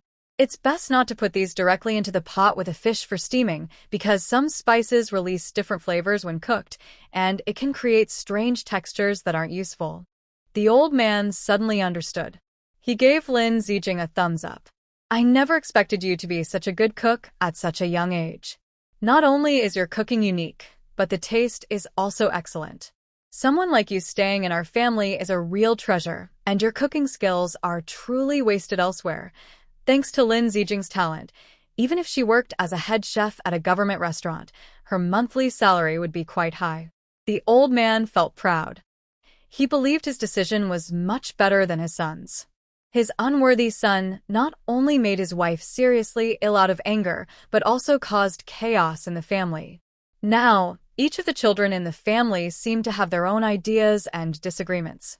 Ignoring these internal conflicts, the most frustrating thing was that someone, who seemed to have appeared out of nowhere, brought in Wang Ma. She couldn't do anything right. She couldn't keep the kitchen clean, and even watering the plants could kill them. The old man was at his wit's end. wondering what simple job he could give Wang Ma. When he first announced that Lin Jilan would come to the house as a nanny, most of the family members were surprised and opposed. But after just one day and one meal, Lin Zijing had already won over most of them. The old man looked at Lin Jilan again. After all, she was a relative's child. He then glanced at Wang Ma, who was trembling nearby, and once again felt that his decision was very wise. The old man said seriously, "Little Wang, from now on, the kitchen chores at home will be handled by Jilan and her daughter. You only need to take care of the cleaning. You don't have to worry about the rest. You've been here for so many years, so you should take a good rest. Consider it as a way to lighten your workload." Madame Wang was sweating anxiously. There was money to be made in the kitchen, so handing over her authority so easily seemed like giving away a good opportunity. Wouldn't that just benefit Lin Jilan for nothing? She had been in this family for many years, and no one had ever dared to challenge her position before. From the very first day the mother and daughter arrived, the old man was so eager to take away her power. If they stayed here longer, wouldn't they just take over completely? "Old leader, I usually pay close attention when I cook. Maybe I can learn from Comrade Lin Ziheng in the kitchen. I want to improve too. If she ever has trouble, I can step in and cook for everyone." The old man thought for a moment and finally waved his hand. "No need for that. If Ziheng can't cook, Jilan can do it. Cooking also requires talent. But it's good that you have this intention. First, clean up the house. Based on your performance, you might be assigned other tasks later, Madame Wang." She wasn't stupid. Did they want her to do more work? She looked at Lin Ziheng and quickly spoke up. "Old chief, I can stop being responsible for the kitchen, but I will go buy the vegetables every day." Her words sounded a bit stiff, almost impossible to refuse. Not only did the old man and his family look over, but so did Su Ruai. Realizing her words might be inappropriate, Madame Wang broke out in a sweat and quickly explained. "I think Comrade Lin Ziqin is still a young girl. She probably doesn't go to the market often, and the markets in Beijing are quite expensive. She doesn't know where I usually buy vegetables. If she gets tricked into paying too much, it would be a loss for our family. Her monthly salary was limited. If she didn't make some extra money from buying and selling vegetables, she wouldn't have any other income. She usually made money by buying vegetables cheaply and selling them at a profit. She had just started saving a little, and now that Lin Ziqin was here, her source of income was threatened." The old man just looked at her steadily, squinting his eyes. Though he didn't speak, it felt like he could see through everything. Madame Wang shivered involuntarily, feeling guilty. Just as she was about to explain, the old man suddenly spoke. But his words were directed at Lin Ziqin. "Ziqin, since Xiao Wang wants to teach you these skills, you should go with her every morning to see what vegetables she buys. You're talented at cooking, but you're still young and have a lot to learn." Lin Ziqin quickly understood everything. Actually, the old man was very clear about everything in his heart, which is why he specifically asked her to stay with Wang Ma. The old man was not only very satisfied with Lin Ziqin but also very trusting of her in everything she did. This girl was not only capable but also had high emotional intelligence and good judgment. He looked at Lin Ziqin with eyes full of approval, not as if he was looking at his future daughter-in-law, but more like he wished she was his own granddaughter. Xiaming Shua didn't care at all about what was happening over there. He and Su Ruai didn't have much time to eat. The few dishes that were available were all given to Xie Qingzhou and the old man. He stood there holding his chopsticks, feeling stunned. How could there be so little food? It was simply not enough to eat. Su Rui's eyes turned red with anger. Lin Ziqin must have come prepared. She knew exactly who was in charge of this family. She even only let Xie Qingzhou and the old man eat enough, while the two children were just part of her flattery. Only they too didn't get any benefits and were served a bowl of soup that smelled terrible. Xiaming Shua was so angry just thinking about it. Su Ruai lowered her voice and looked at Xiaming Shua with an apologetic expression. "Brother Ming Shua, I'm sorry. Today's things are all my fault. Otherwise, no one would have had such a bad meal. Don't blame yourself. This isn't really your fault. You didn't cook the meal and you only drank a bowl, right?" Su Ruai. Her fair face, showed some cracks. Without Xie Mingqiao mentioning it, she almost forgot about it, but he brought it up again. Su Ruai wished she could vomit out last year's meal. He added an important point. Besides, it seems like only the two of us are unhappy at this table. Look at how they eat, completely unaware of the world. He didn't leave even a single fish for him. If he hadn't taken a piece of fish at the start, he wouldn't have been able to get any from the whole plate. While they were talking, they turned to see Xie Qingzhou and Xie Jingwen had already finished their food. Xie Mingqiao thought that Xie Qingzhou usually didn't eat much, so today he probably didn't eat much either. He had planned to scoop some leftovers from his bowl. But today, it seemed like he was hit by something dirty, and he ate everything clean, not a drop of oil or water left. Xie Jingwen ate happily and looked at Lin Ziqin with a gentle expression, as if nothing unpleasant had happened in the hallway this afternoon. Thank you for your hard work today. You and Annie haven't eaten yet, so please finish cleaning up and have your meal. Wang Ma can handle the dishes. Lin Ziqin paused for a moment, but she didn't actually dislike washing dishes. Cleaning dirty things little by little is quite relaxing. The main reason she hesitated was that she was worried Wang Ma wouldn't wash everything properly. I can do it myself. It won't take long to tidy up these things. I usually do it at home and know how to save water. Xie Qingzhou simply glanced at her lightly, clearly understanding her thoughts. He subtly looked at Xie Mingqiao, who still seemed eager, and said something that made people want to laugh or cry. Mingqiao, you ate the most today. You must be full by now. Later, go to the kitchen and learn from Wang Ma how to wash dishes. You're grown up now, and it's time to learn how to do chores. Xie Mingqiao's eyes nearly popped out of his head. When did his older brother start telling such obvious lies? It's not big brother. I didn't eat that much. I barely took a few bites. I haven't even steadied my chopsticks and the food on the table was already gone. Xie Qingzhou looked at him calmly. But today you ate your meal and drank a big bowl of soup. Aren't you full? When did your appetite get so big, Xie Mingqiao? That was a real heart punch. Not a good person. His brother was teasing him, and there was definitely more meaning behind his words. Xie Mingqiao's stomach churned again, and he walked sadly toward the kitchen. Lin Ziqin saw that Xie Qingzhou had already made arrangements, so she no longer took on any work herself. She and her mother hadn't eaten all day, especially after traveling in such a dusty and tiring way. The meals on the train were also very expensive. The 2 buns they bought on the way were only eaten a little before being knocked onto the ground. She looked kindly at Madame Wang, who was reluctantly clearing the table, and felt unexpectedly happy. In her previous life, Lin Jilan had suffered a lot at Madame Wang's hands. Now that she was here, she would definitely not give anyone the chance to upset her mother. Suddenly, Madame Wang felt a chill down her back. Xie Mingqiao was usually a lively person. When he was bullied outside, he would definitely retaliate fiercely. At home, it was the same. He had just drunk a big bowl of soup and looked dizzy, and now that Xie Qingzhou had given him a chance, he wouldn't miss the opportunity to make things difficult for her. Madame Wang's smile froze a little, and she looked at Su Ruai for help.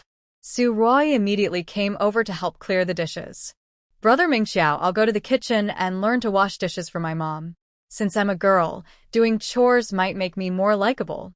You should go rest in your room. Xie Mingqiao almost gritted his teeth as he said, No need. The task my older brother assigned to me must be done well and on time. Madame Wang, don't worry too much. Just focus on washing the dishes properly. Mrs. Wang was overwhelmed with tears.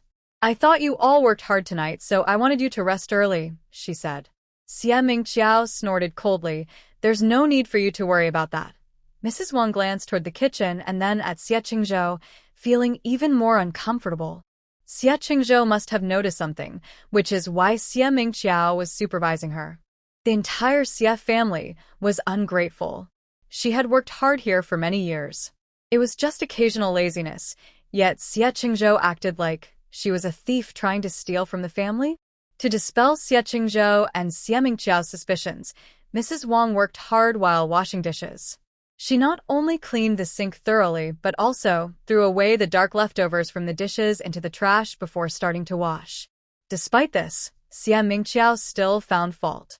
Mrs. Wang, what's wrong? You're an elder in the family, so how can you not know to save water when washing dishes? You turn on the tap so full, isn't that wasting money? Our family may look prosperous to outsiders, but we need to remember the hardships we've endured. Mrs. Wang immediately turned down the tap a bit, squeezed some dish soap onto the plate, and was about to rinse it when Xie Mingqiao made another comment. Mrs. Wang, do you even know how to do housework? There's a sponge right here, isn't there? Even I know that dish soap should be applied to the sponge first. Do you know how expensive a bottle of goldfish dish soap is now? Moreover, with all this foam, won't you still need to rinse it off with boiling water? You really need to change your water-wasting habits. Otherwise, when you go back to the countryside to work, your husband might scold you hundreds of times a day. Mom Wang takes a deep breath. What a sharp tongue. Xie Miqiao licks his lips, wondering if he's poisoning himself. Isn't there more oil on the plate? I was thinking. What are you thinking? No matter how much oil there is, you can't use that much dish soap.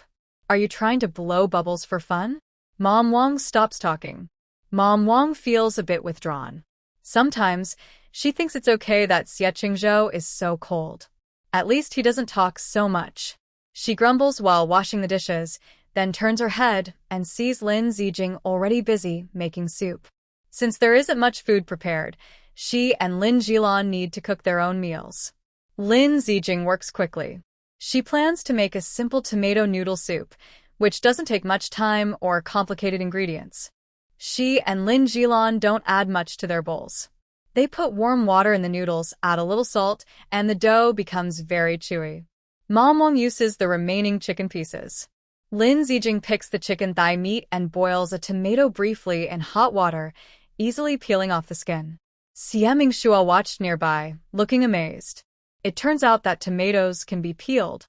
So, what was his previous habit of eating tomato scrambled eggs while picking out the skin? Lin Ziqin turned on the stove and heated the iron pot. She didn't add any oil first. She put the tomatoes in, followed by some small green vegetables she prepared. She just stirred them lightly a few times, then added chicken thigh meat and some water, ready to pull the noodles. She tore the noodles into small pieces, and the water in the pot started boiling. Lin Ziqin opened the lid, releasing the fragrant aroma of tomatoes. She carefully added the noodle pieces little by little into the pot, then sprinkled some chopped green onions. The delicious smell already filled the air as the water boiled. Finally, she drizzled a few drops of sesame oil and added a pinch of salt. Turning around, she put the lid back on and saw Xie Mingqiao staring intently at the noodles in the pot. Outside the kitchen, two children were leaning against the doorframe. Kids usually can't resist tomatoes. The fresh meat and fragrant oil smell made them feel hungry again, even though they had just finished eating. Lin Ziqin looked at the two little ones with eager eyes and couldn't help but find it a bit funny. Xiang held Ruerue's hand, patiently waiting outside the kitchen door. Xie Mingqiao also kept pretending to look away casually, but when he met Lin Ziqin's gaze, he couldn't help feeling a little awkward. But soon, he pretended to be indifferent. People can't always sacrifice their dignity and go hungry. He really didn't have enough to eat tonight, and there wasn't much left at home. The pot of tomato noodle soup that Lin Ziqin made, the mother and daughter probably couldn't finish it all. It was understandable to share a bowl with him. Xie Mingqiao was happily looking forward to it when he saw Lin Ziqin without hesitation go past him, take out a few bowls, turn off the stove, and serve some. There were 2 large bowls and 2 small bowls. The small bowls didn't hold much. Lin Ziqin carried the bowls to the table and cheerfully waved to the 2 children. Do you really want to eat? Don't just stand there. Come to the table and let the food cool down. I still have chicken drumsticks inside. The 2 children became even more eager, leaving Xie Mingqiao alone in the messy kitchen. He angrily grabbed his hair with one hand, then waved in front of Lin Ziqin, feeling reluctant. He was an adult. Couldn't she see that? He really hadn't eaten enough for dinner. Lin Ziqin came out of the kitchen, and Lin Jilan had just finished hanging up her clothes. She pulled out a chair and called out, "Mom, the food is ready.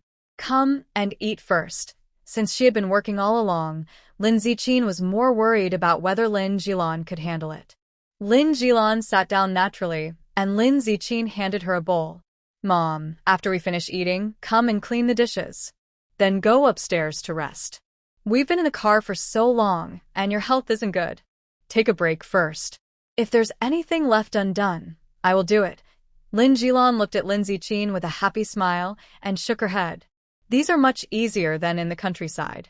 They are simple tasks, not requiring much effort. Su Ruoi, on the second floor, smelled the aroma and carefully watched from the stairs. She initially thought Lin Ziqin was secretly eating alone, and even planned to catch her in the act. But she didn't expect the ingredients on the table to be so simple. Perhaps the most expensive thing is the leftover chicken that Granny Wang used. Su Ruoi was quietly pondering. How could such simple ingredients produce such a delicious smell? Maybe some special spice was added? But then she thought that only Lin Ziqin and Lin Jilon were eating what Lin Ziqin made, so there was probably no need for anything special. She glanced towards Xie Qingzhou's room and remembered Lin Ziqin's interaction with him today. It seemed she understood what kind of person Xie Qingzhou liked. Her eyes flickered. But it's just cooking. How hard can it be? She decided to learn from Granny Wang properly. She would pay more attention to hygiene than Granny Wang. When the time comes, she wouldn't believe she couldn't win Xie Qingzhou. Lin Ziqin placed a spoon in the small bowl, gently blew on the hot steam, and fed it to Ruei. Ruei ate the food, and her stomach felt warm all over. It was completely different from the plain noodles that Mother Wang usually made. The smell of tomatoes was strong. Lin Ziqin was still cracking 2 eggs into the dish, and even the vegetables she usually disliked were fragrant. Xiang originally wanted to be polite, but when the tomato soup from Lin Ziqin's spoon touched his lips, he couldn't wait and opened his mouth eagerly. Realizing what he had just done, the little boy's face turned red very quickly. Lin Jilon and Lin Ziqin exchanged a knowing look and smiled happily. Lin Ziqin picked out 2 pieces of meat and put them in the child's bowl. Kids need to eat more high-protein foods to grow taller. Ruei touched her chubby little belly, looking like a ripe winter melon. Xieming Shua watched another pot of rice without his share, and saliva almost dripped everywhere. For the first time, he hated that he was not a child. He wished he hadn't confidently said he trusted Mother Wang. Not only had he offended Lin Ziqin, but now he couldn't even get a full meal. Xieming Shua felt sad about himself, and suddenly his stomach growled loudly. He awkwardly covered his uncooperative stomach, feeling even more annoyed with the culprit, Mother Wang. Mother Wang, can you be more careful with your work? This dishwashing is just washing dishes, but look at the stove, so much oil. Didn't you see it? Isn't it necessary to clean everything in the kitchen thoroughly? Otherwise, how can the food be safe to eat? Madame Wang is usually lazy and doesn't work very seriously. But just standing for a few minutes to wash dishes makes her back stiff as a board. I'm about to start cleaning. Isn't it still dirty here? She says. Xieming Qiao's eyes are fixed on her. It's best to do the work carefully. After all, everything in the kitchen is for everyone to eat. Plus, your salary isn't low, 30 yuan a month, which is higher than many factory workers' wages. You should be aware of this. The amount of work you do should match your pay. Madame Wang feels angry, but can't say anything. She can only smile awkwardly.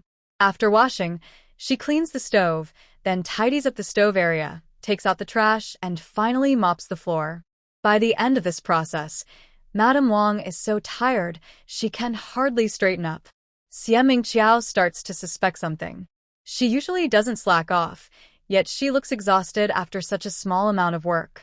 How does she manage the whole family normally? Meanwhile, Lin Zijing and Lin Jilon finish cleaning the dishes and are about to go upstairs when the old master calls them to the study with a serious face. Lin Zijing doesn't understand why, but feels nervous seeing the stern expression on his face. Her nerves are all tense now. The old master is sitting at his desk, writing with a strong and steady brush stroke.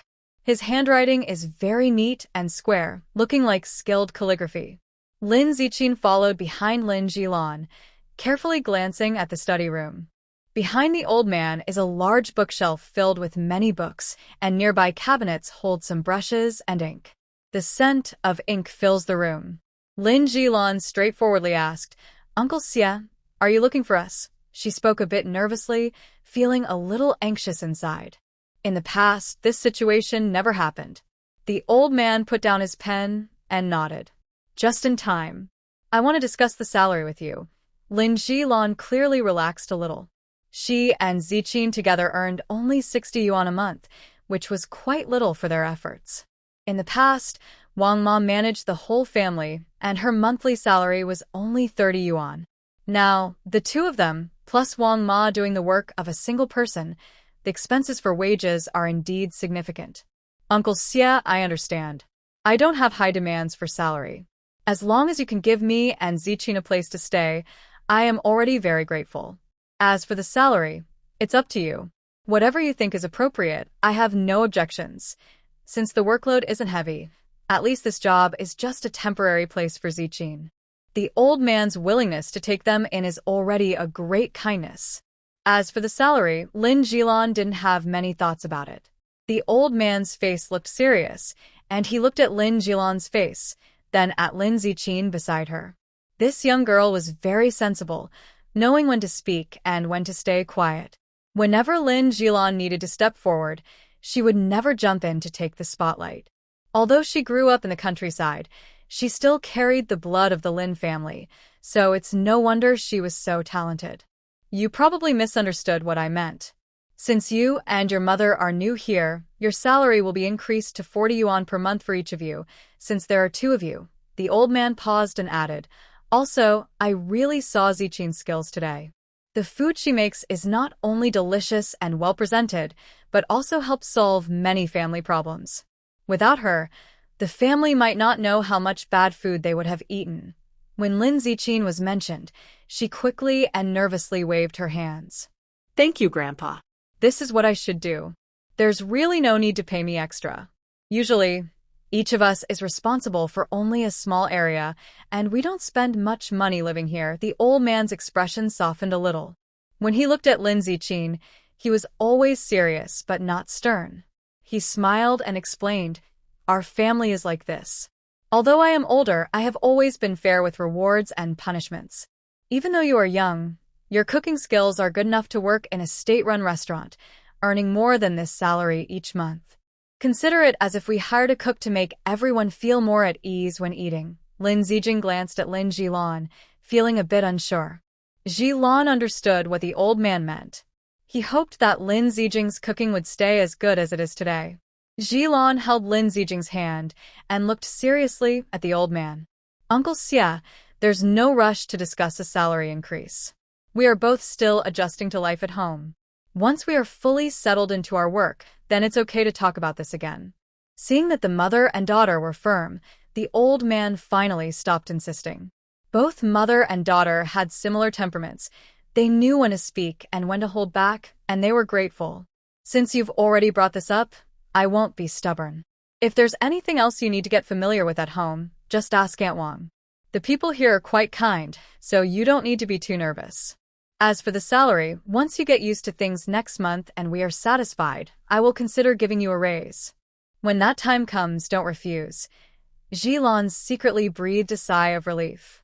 Although she knew the old man was kind, there were still many people in the family who didn't welcome them. If at this moment the old man suddenly raised their salaries, it might be seen by others as having hidden motives. Actually, she was already very satisfied. The Xie family is a wealthy and influential family with a long history.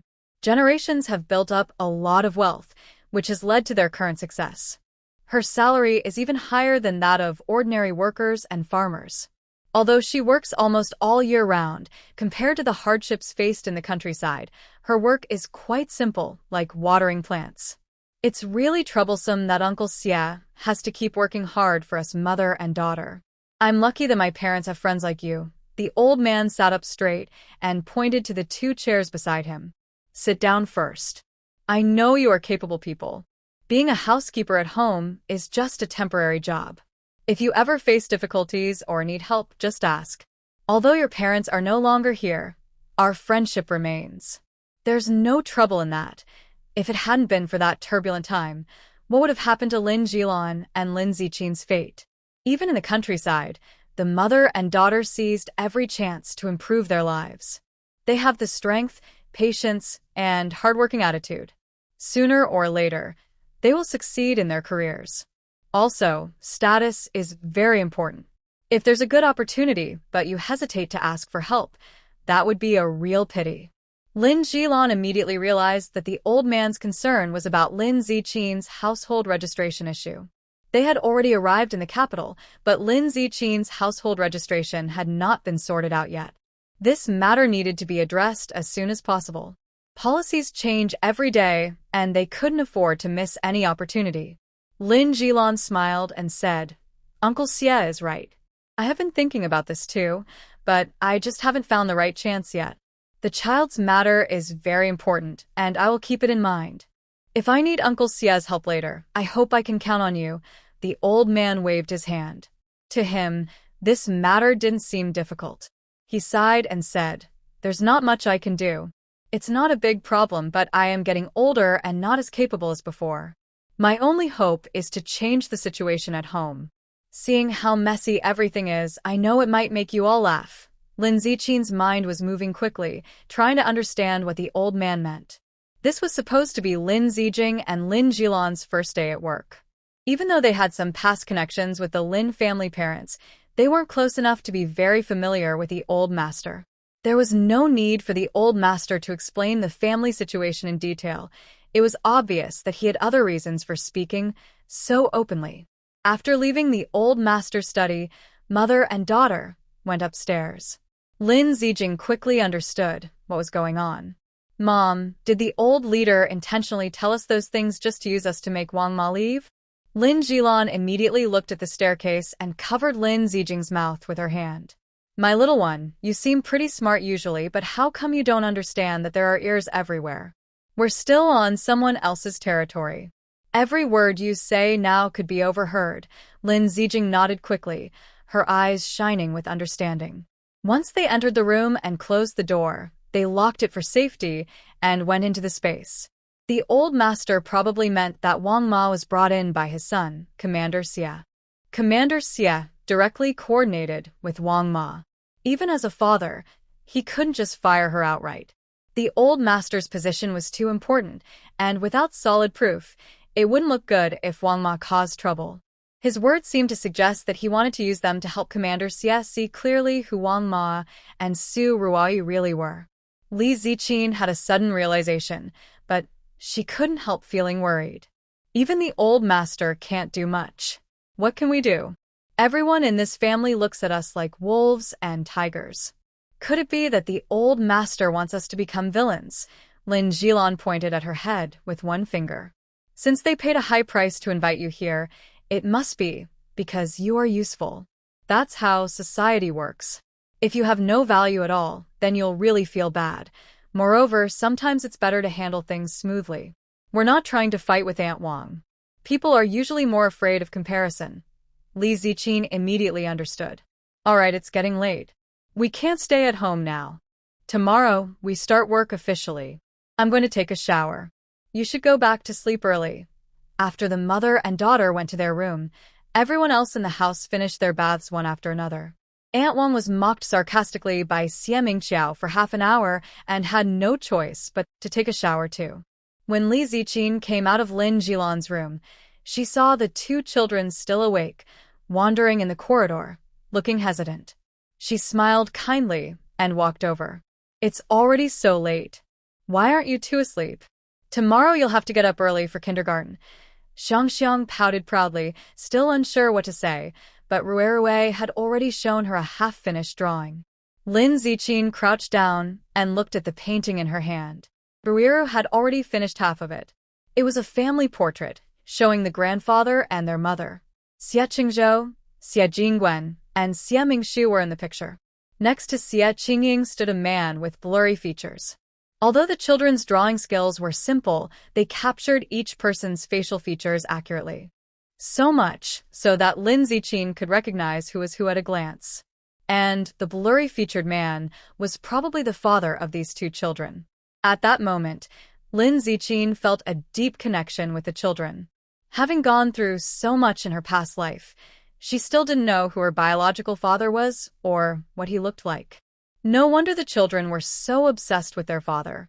Even in a simple drawing, even with a blurry face, they insisted on drawing him next to their mother. Children naturally need their parents' company to grow up. But because of their special family situation, the siblings had to rely on each other. In the end, all their hopes and feelings could only be expressed through this drawing. Lin Ziqin pursed her lips, thinking about her own father, whom she had never met. They would never have the chance to meet again. But in her heart, she also thought that her mother had loved him deeply for many years. At least, her biological father must have been a very good person. Xiangxiang looked at Lin Ziqin, who had already seen the drawing, and felt a little shy, turning his head away. This is the homework our school teachers assigned. We need our family members to help us complete it. Actually, we originally wanted to ask our uncle to do it with us. Ruiri nodded as well. Lin Ziqin looked at the spoiled little kid with a smile in her eyes. No wonder she was often teased by adults when she was young. She was really adorable. Now, what about now? Your uncle wouldn't be upset if he thought you drew him badly and refused to help, would he? Xiangxiang clasped his small hands together and reluctantly argued against Lin Ziqin. No, that's not it. Uncle is just very busy. He was called out for a meeting earlier, and now it's too late. We can't go to his workplace to find him. It's really annoying. After saying that, Xiangxiang secretly glanced at Lin Ziqin out of the corner of his eye. If you don't want to help us, that's okay. We already think our drawings are good enough. Lin Ziqin saw through the little boy's insincerity, so she directly asked Ruiri, "Little sister, can you invite me to your room? I can help you finish the drawing." Xiangxiang was very territorial and generally didn't like others to enter their room. He was about to refuse, but then he saw Ruiri holding Lin Ziqin's hand and walking toward their room. He initially wanted to stop her, but his feet moved on their own and followed along. Lin Ziqin opened the door, and the children's small room was very clean and tidy. However, there was dust on the tall cabinet, which Mama usually didn't bother to clean. The areas within the children's reach were all neatly organized by them. Lin Ziqin's heart softened completely. Those two poor little kids, without parents nearby, could only warm each other. Children with flaws in their personalities should be surrounded by more love.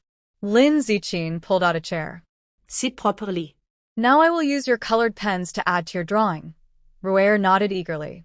Lin Ziqin smelled nice. Although the scent was different from her mom's, it still made her feel like her mom was nearby. Ruiri took out brand new colored pens from her school bag. Lin Ziqin held her hand. When drawing, your lines must be smooth. Don't make them choppy, or you'll become more timid, and the picture will look messy, eh? Lin Ziqin's lines were very smooth. Usually, it took her a long time to draw a perfect circle, but she could do it in seconds. Also, the hat on Mom's head has a red 5-pointed star, right? When we color, we should fill in the colors in order, so it doesn't look messy. Ruiri's small hand moved along with Lin Ziqin's. Soon, she finished filling in the remaining parts of the picture. She spoke softly. On the tree, we can also draw a small bird resting there. Ruiri and her brother can stand next to Mom and Dad. It will look very warm and cozy, right? In Ruiri's small heart, she felt a big admiration for Lin Ziqin. Xiangxiang originally wanted to pretend he didn't care, but after seeing Lin Ziqin's drawing, his eyes widened more and more. The colors and lines were so beautiful. Ruiri's own drawing was simple, with only basic colors. But after Lin Ziqin's changes, the lines became much smoother, and the colors looked richer and more layered. Drawing is about being brave. Never be afraid of making mistakes. If you do, just add another stroke to cover it. Sometimes, blending two colors can bring unexpected surprises. Lin Ziqin was very patient, even more gentle than Xie Qingzhou. Xiangxiang didn't expect Lin Ziqin to be good at drawing. Even the most proud heart was finally convinced at this moment. He loved drawing very much and admired the art teacher at school the most. The teacher only used chalk to outline a few shapes on the blackboard, and lively little animals appeared vividly. He looked at Lin Ziqin with anticipation, waiting for his own drawing. Lin Ziqin gently tapped his nose with one hand, and all the unhappy feelings before dinner disappeared. Lin Ziqin looked at Xiangxiang's drawings, which mostly used dark colors, and added some bright yellow and red with high saturation to them. Children's pictures should be colorful and bright to look nice. You should be happy every day, and you'll make more friends. Look how well you draw. Xiangxiang was praised for the first time and blushed shyly. He was very talented at drawing, and Lin Ziqin could see that easily.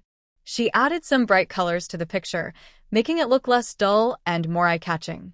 After finishing all the homework, it was already 9 p.m. Lin Ziqin patted Ruerue's head and said, "If you don't have any more homework, go to bed early. If you need help in the future, just knock on my door. I have many good ideas that will help you become the most popular kids at school." Ruerue nodded strongly, no longer shy like at first. Just as Lin Ziqin was about to leave, Xiangxiang suddenly called out stiffly, "Sister." She paused and pointed to herself. "Are you calling me?" Xiangxiang quickly bowed and blushed. "Sorry, we misunderstood you when we got home, but you didn't explain. Anyway, thank you." Lin Ziqin smiled softly. The little boy was quite proud. She helped them make their beds. "Okay, I accept your apology, and I want to praise you too." Xiangxiang looked confused and asked, "Why?" Lin Ziqin held his hand and said, "It's good to be cautious around others. It shows you know how to protect yourself and your sister. When you meet someone you don't like, there's no need to be polite all the time. Also, after realizing your mistake and apologizing to me right away, it shows you're a good child." Lin Ziqin gently touched his small hand and said, "A good child can be forgiven when they make mistakes." Xiangxiang stared in disbelief, his eyes wide. Everyone said he had a strange personality. Even many kids didn't want to play with him. But Lin Ziqin told him that everything he did was right. His eyes brightened more and more, and his gaze at Lin Ziqin became calmer. He thought he really liked this older sister. Lin Ziqin clapped her hands and said, "All right, your most important task today is to go to sleep first. When you wake up tomorrow morning, you'll get to eat something delicious." Ruer obediently closed her eyes, happy that she wouldn't have to eat those bad-tasting meals anymore. Every night before sleeping, she looked forward to breakfast the next day. She liked this feeling. When Lin Ziqin left the two children's room and closed the door, she met Xie Qingzhou just returning at the staircase. In the quiet space, only the two of them remained. Thinking about what happened on the stairs earlier, Lin Ziqin felt strangely uncomfortable. Especially, the feeling of constriction around Xie Qingzhou returned. She instinctively wanted to avoid him. When she saw Xie Qingzhou walking from the other side, Lin Ziqin simply nodded in greeting, then returned to her room. She deliberately ignored the deep gaze of the man. Lin Jilan had already taken a bath in the space, and when Lin Ziqin entered her room, she also went into the space. Inside, the spiritual spring water nourished her skin, making her feel very comfortable during the bath. Plus, the spring water has the effect of improving her health, so Lin Ziqin couldn't do without it. However, many eyes seemed to be watching them in this house. To avoid being noticed by the Xie family, Lin Ziqin still wore a nightgown and prepared to go downstairs to boil water. As she was coming down the stairs, she saw Xie Qingzhou walking up from below. His gaze lingered on her for a moment before quickly shifting away. She was wearing a white dress, with her hair loose, and her fair face was almost flawless, completely different from how she looked during the day. Lin Ziqin suddenly felt a bit embarrassed. She didn't know what kind of bad luck she had today, but every time she went out, she kept seeing Xie Qingzhou. She had just seen him go back to his room, yet when she came down to boil water, she still crossed paths with him. "Chief Xie," she could only nod slightly, politely greeting Xie Qingzhou, then hurriedly went down the stairs. The girl's fair, slender neck carried a subtle, indescribable charm. Her long hair flows like a waterfall. Because she tied it up during the day, the ends are slightly curled upward. When the two meet on the stairs, Xie Qingzhou passes by Lin Ziqin, and he can even smell a faint, pleasant fragrance on her. Even after working in the kitchen all morning, there is no smell of smoke on her hair or clothes. Instead, she smells like a light, sweet floral scent. Her simple, loose white dress outlines her soft, slender waist and long legs as she moves. Her ankles are very thin, and under the ceiling light, Her skin looks almost transparent, like a glass doll, so delicate that one might fear she could break if held too tightly. Xie Qingzhou's gaze is too intense, making Lin Ziqin feel uncomfortable. She quickly turns her face away, feeling a bit uneasy, and hurries to go downstairs. But the more anxious she is, the easier it is for her emotions to show. Her slightly red face makes others think of something more than just innocence. As she passes by him, her long hair brushes against Xie Qingzhou's shoulder, carrying a nice scent. Xie Qingzhou frowns slightly. He doesn't like close contact with the opposite love, especially not with someone as close as Lin Ziqin. They are not very familiar with each other, and the suspicion that had just been eased by a meal begins to rise again. If it was just a single meeting, it might have been a coincidence. But in the few minutes he was gone, they had already crossed paths twice in this narrow hallway. This made people wonder if Lin Ziqing had other intentions. Especially when he saw her come out of the two children's room, his suspicion grew stronger. When Su Ruoyi first wanted to become part of this family, she also used the two children as a stepping stone. However, the children are very perceptive, and naturally, they didn't get close to Su Ruoyi. Their personalities are very similar to Xie Qingying. If they like someone, they like them. If they don't, they don't. So, even though Lin Ziqing tried to please the children, Xie Qingzhou didn't pay much attention. The children are young, but their hearts are clear. They know who truly cares for them. Otherwise, Su Ruoyi wouldn't have been unable to win their affection all these years. Xie Qingzhou's mind was full of thoughts. When he finally regained his composure, Lin Ziqing's figure had already disappeared. He shook his head and quickly regained his reason. When he went upstairs, he saw Su Ruoyi looking at him with tears in her eyes. Xie Qingzhou didn't like Lin Ziqing, but compared to her, he disliked Su Ruoyi even more. He chose to ignore her and calmly headed back to his room. Su Ruoyi looked embarrassed, her eyes red, and followed him, timidly calling out, "Big brother Xie." Xie Qingzhou showed a hint of impatience on his face, but his good manners made him stop.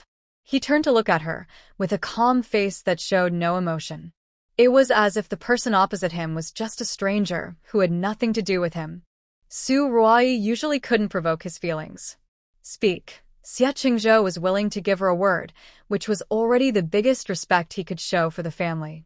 Su Ruoyi nervously clasped her hands, looked up carefully at Xie Qingzhou's expression, and bit her lower lip tightly.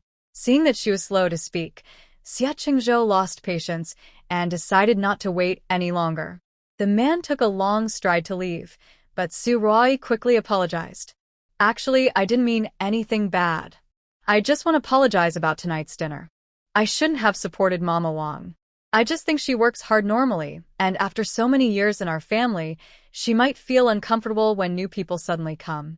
I didn't expect it to cause such a big misunderstanding, and even Grandpa is angry. I really didn't mean for it to happen." Xie Qingzhou's direct gaze fell on Su Ruoyi. Every time she came home, she tried her best to get close to him. This was also one of the reasons he didn't want to come home. "You know very well why you did it. Besides Ming Shua, no one else is the victim of this situation. You don't need to apologize to me. The person who truly needs to apologize is the fool who is still vomiting in the bathroom." Ming Shua has always been a cheerful and innocent person. He doesn't think too much about complicated things. He tends to believe what others say, which makes him easy to be used by others. But people can change, though their true nature is hard to alter. Aside from being a bit naive, he's not a bad person. Fortunately, our family can still protect him. So, apart from occasional verbal warnings, no one really tries to hurt Ming Shua. However, this time he truly became the victim. Sometimes, after hitting a wall once, a person might become smarter. Xie Qingzhou just hopes he won't be manipulated anymore. An adult should have their own thoughts. Su Ruoyi's tears fell like pearls, clear and beautiful, but they didn't touch Xie Qingzhou's heart. Seeing his indifference, she cried even harder. "I know I shouldn't have selfish motives. I shouldn't have assumed that Sister Lin Ziqin and Aunt Lin Jilan had bad intentions."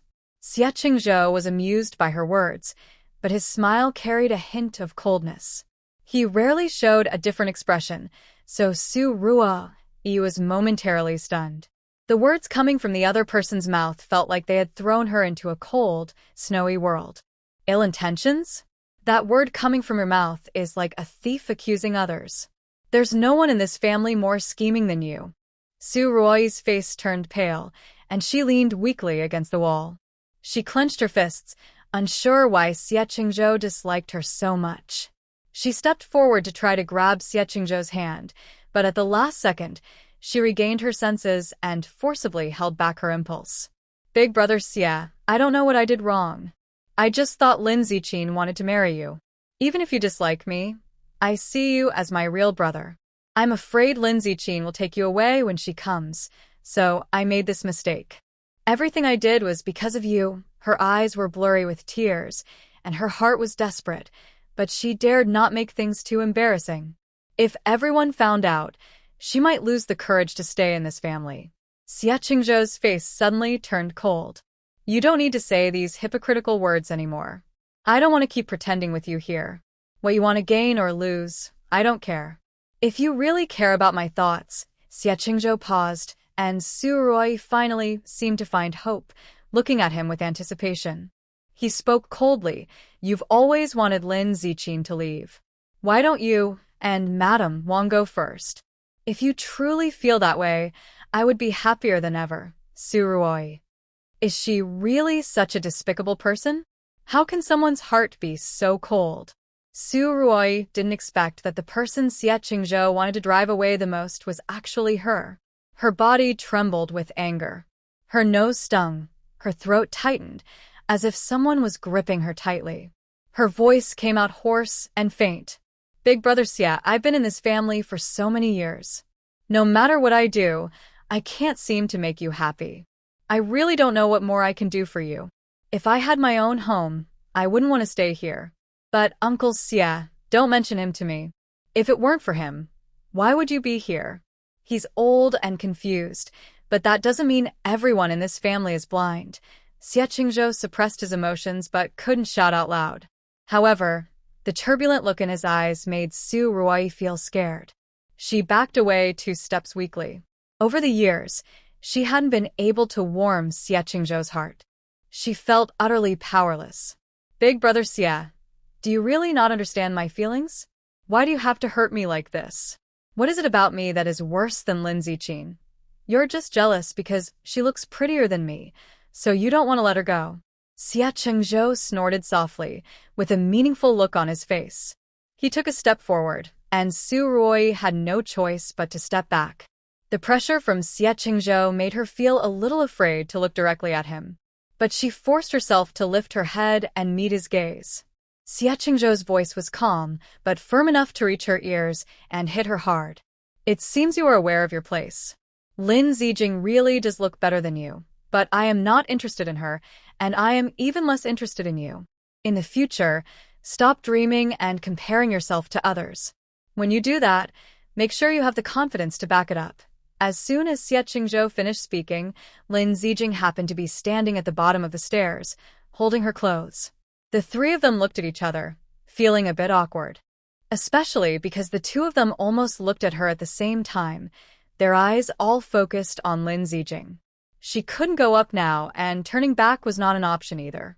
She wore an awkward smile, feeling annoyed inside, almost rolling her eyes in frustration.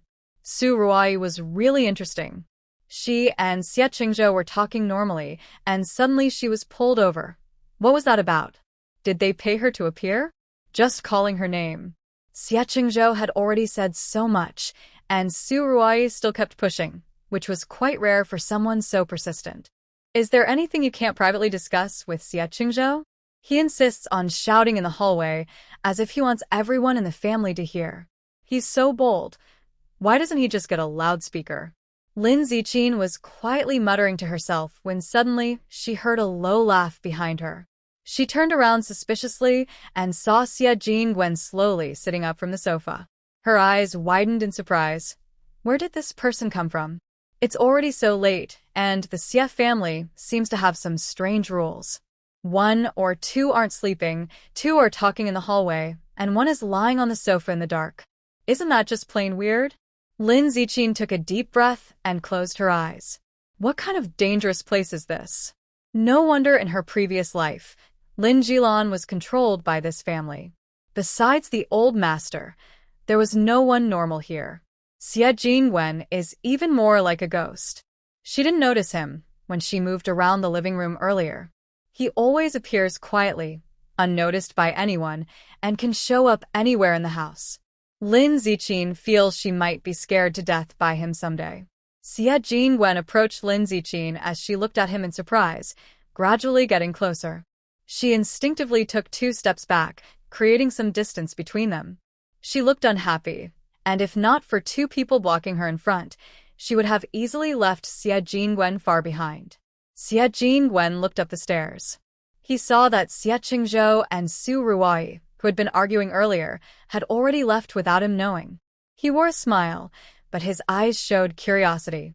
Just now, my older brother said clearly that he's not interested in someone like you. You should be upset to hear that, right? But it's okay. He's always been someone who doesn't understand caring for others. Our family is used to it. You'll see for yourself in the future. Lin Ziqin stared at Xie Jingwen without moving her eyes. She didn't seem interested in what he was saying. I advise you to give up. After all these years, my older brother has never liked anyone. He won't like Su Ruoi, and he definitely won't like you. He doesn't like anyone. Since he was young, he's never had feelings for a woman. You don't stand a chance at all. Speaking of which, the old master was almost worried sick about this matter. All the grandchildren in the family were reaching marriageable age. He had arranged many matchmaking meetings for Xie Qingzhou. But Xie Qingzhou either refused to go or didn't bother to talk to anyone. Many suitable young ladies were happy to meet him, but Xie Qingzhou was just like a stubborn tree that wouldn't bloom. The old man is eager to have a great-grandchild, almost obsessed at the idea, while Xie Qingzhou remains calm and steady. He can only turn his attention to Xie Jingwen, who is quite obedient. No matter who he introduces, Xie Jingwen always gives face and goes along, but most girls think he's intimidating. The old man still doesn't know what he has done to the girl to cause such a bad reputation. As for Xie Mingqiao, there's no need to mention him. He is always accompanied by Su Ruai. Any girl who knows about him isn't interested in dating him. After a while, the old man gave up and focused all his attention on the 2 children. The family is like this now. The old man feels powerless to change anything. Young people have their own ideas, and no matter how much he wishes, he can't do much. Everyone in the family is just pretending to get along, but in reality, they are distant. He really doesn't know what to do anymore. Xie Jingwen watches Lin Ziqin eagerly, carefully observing her facial expressions, not missing any subtle change. Her beautiful face reflects in his eyes, and he unexpectedly feels his heart beating faster. Lin Ziqin notices Xie Jingwen's intense gaze, which makes her uncomfortable. This person is always so nervous and strange. A person who seems normal during the day can turn into a completely different person when no one is around. Lin Ziqin suspects that he might have a mental problem. Maybe he should see a psychiatrist, as having frequent episodes isn't a good sign. Lin Ziqin looks at Xie Jingwen's proud face. It seems he really enjoys playing pranks.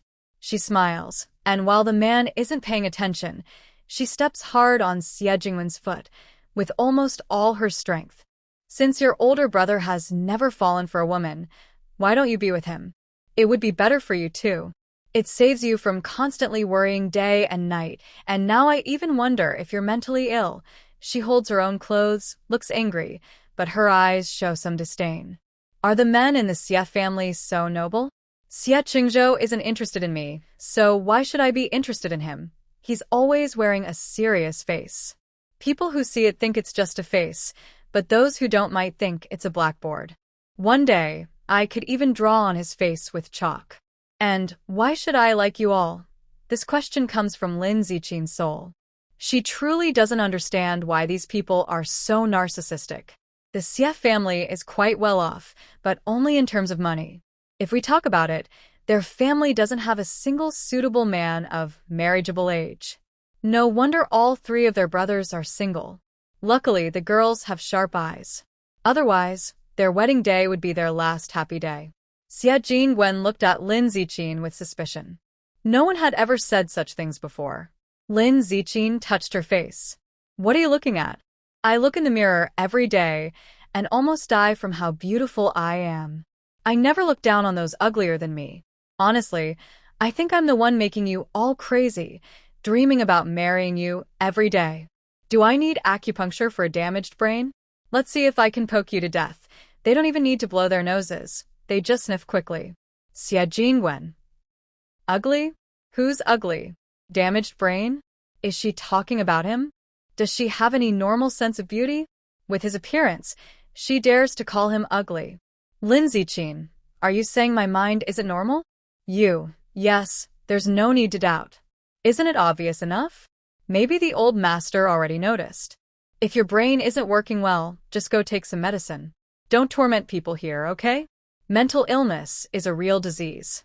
If you don't treat it quickly, it could be dangerous. He was about to argue with Lin Ziqin, but she had already stormed upstairs, her back view full of anger. You're already seriously ill, yet you still think you're normal. I think there's something wrong with the house's feng shui. Maybe it's the ancestral grave.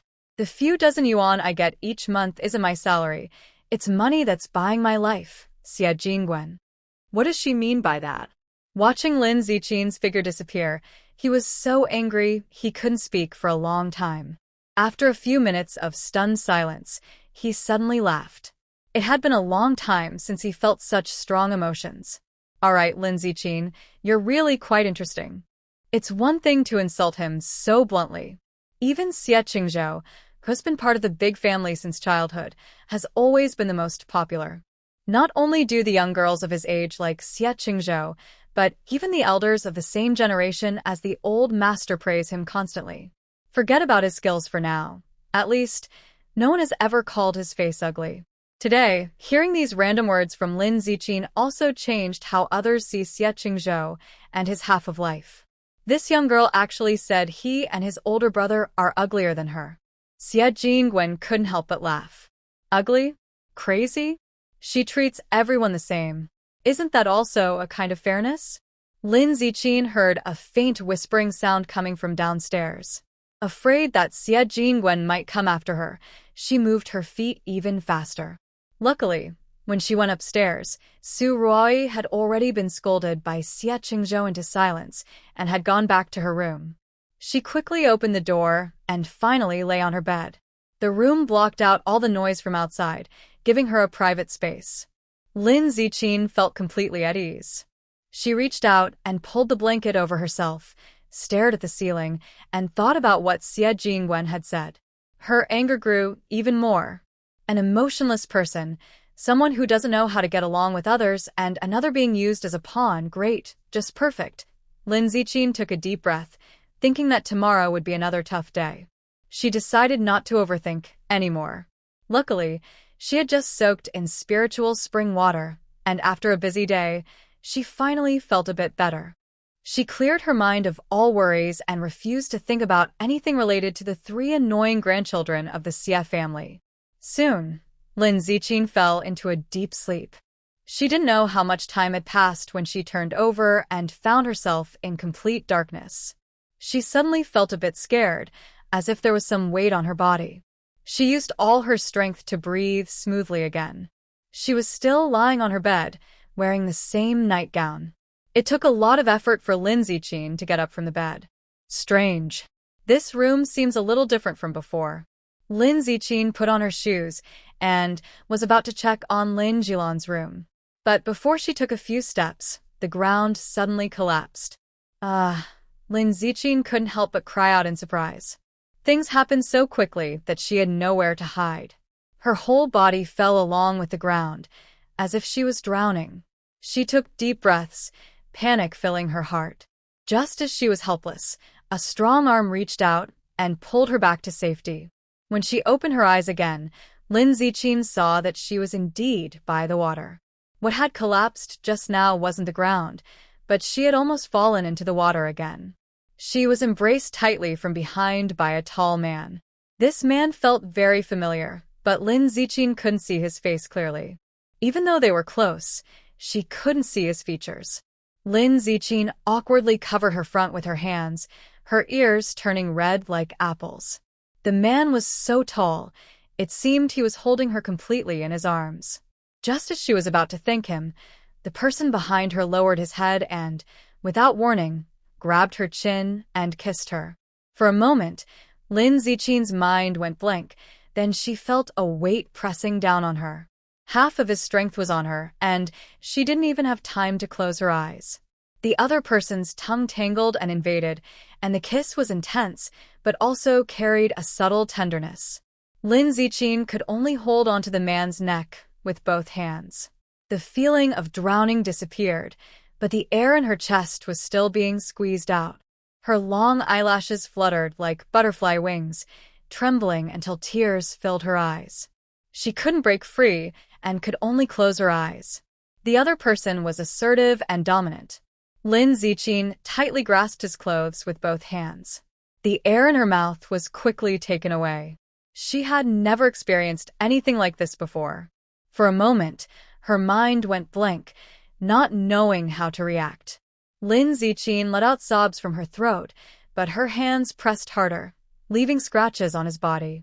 She only felt that his face was familiar, but she didn't know who he was. This sense of betrayal made her feel a strong sense of shame. She didn't understand why she suddenly felt this way, but in her confusion, there was also a hint of enjoyment. Although the other person was aggressive, his rough kiss carried a faint, unnoticed tenderness. The man's long fingers carefully held her at the back of her head, gently cradling her. Lin Ziqin instinctively wanted to push him away, but even breathing was difficult, and she had no strength left.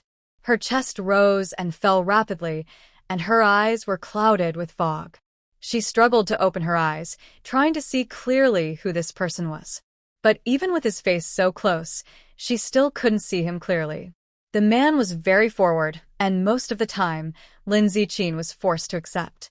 However, the strange feeling of excitement rising in her heart made her not dislike this sensation. She felt like someone drowning, floating on the water's surface, desperately grabbing for a lifeline. Finally, the other person created some distance, giving Lin Ziqin a brief chance to breathe, and fresh air quickly filled her lungs.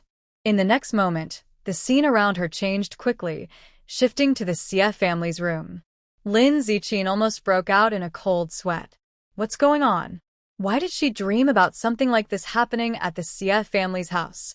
She instinctively wanted to get out of bed, but when she looked up, she saw the man still pressing down on her.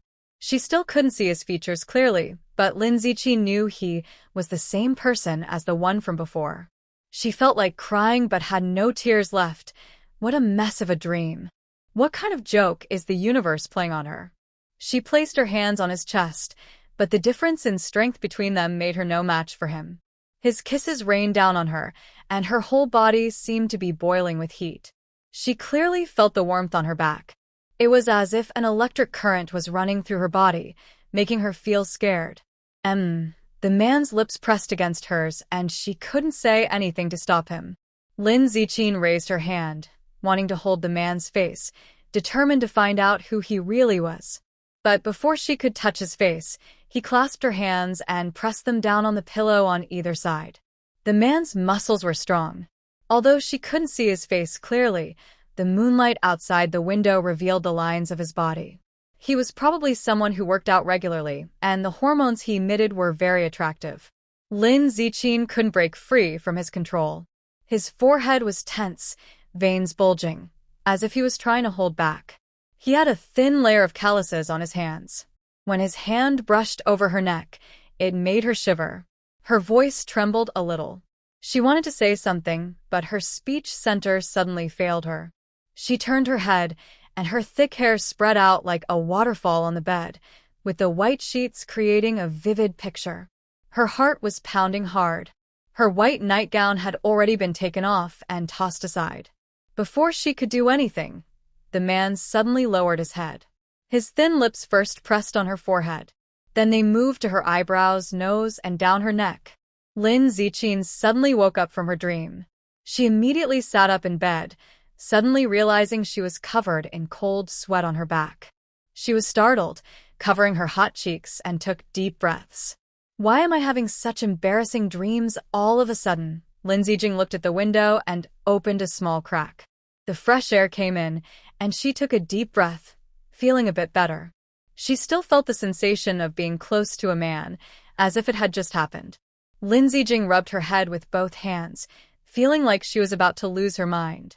In the dream, all the feelings seemed just as real life.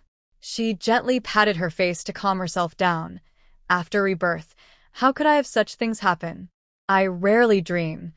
She was puzzled and saw the mirror behind the door. She pulled open the lamp and walked over. In the mirror, her face was still a little flushed, and her hair was messy. Lin Zijing pointed at the mirror with one finger, sounding a bit helpless. Why are you so unpure? Work is already so boring every day. How can you still have the energy to think about such things? Lin Zijing, you need to quickly push all those dirty thoughts out of your mind. As she spoke, she remembered the last moment of the dream. Her eyes flicked around, and she carefully loosened her collar. The vividness of the dream made her doubt that it was even just a dream. If she hadn't woken up in time, she might have really started to cry out of panic.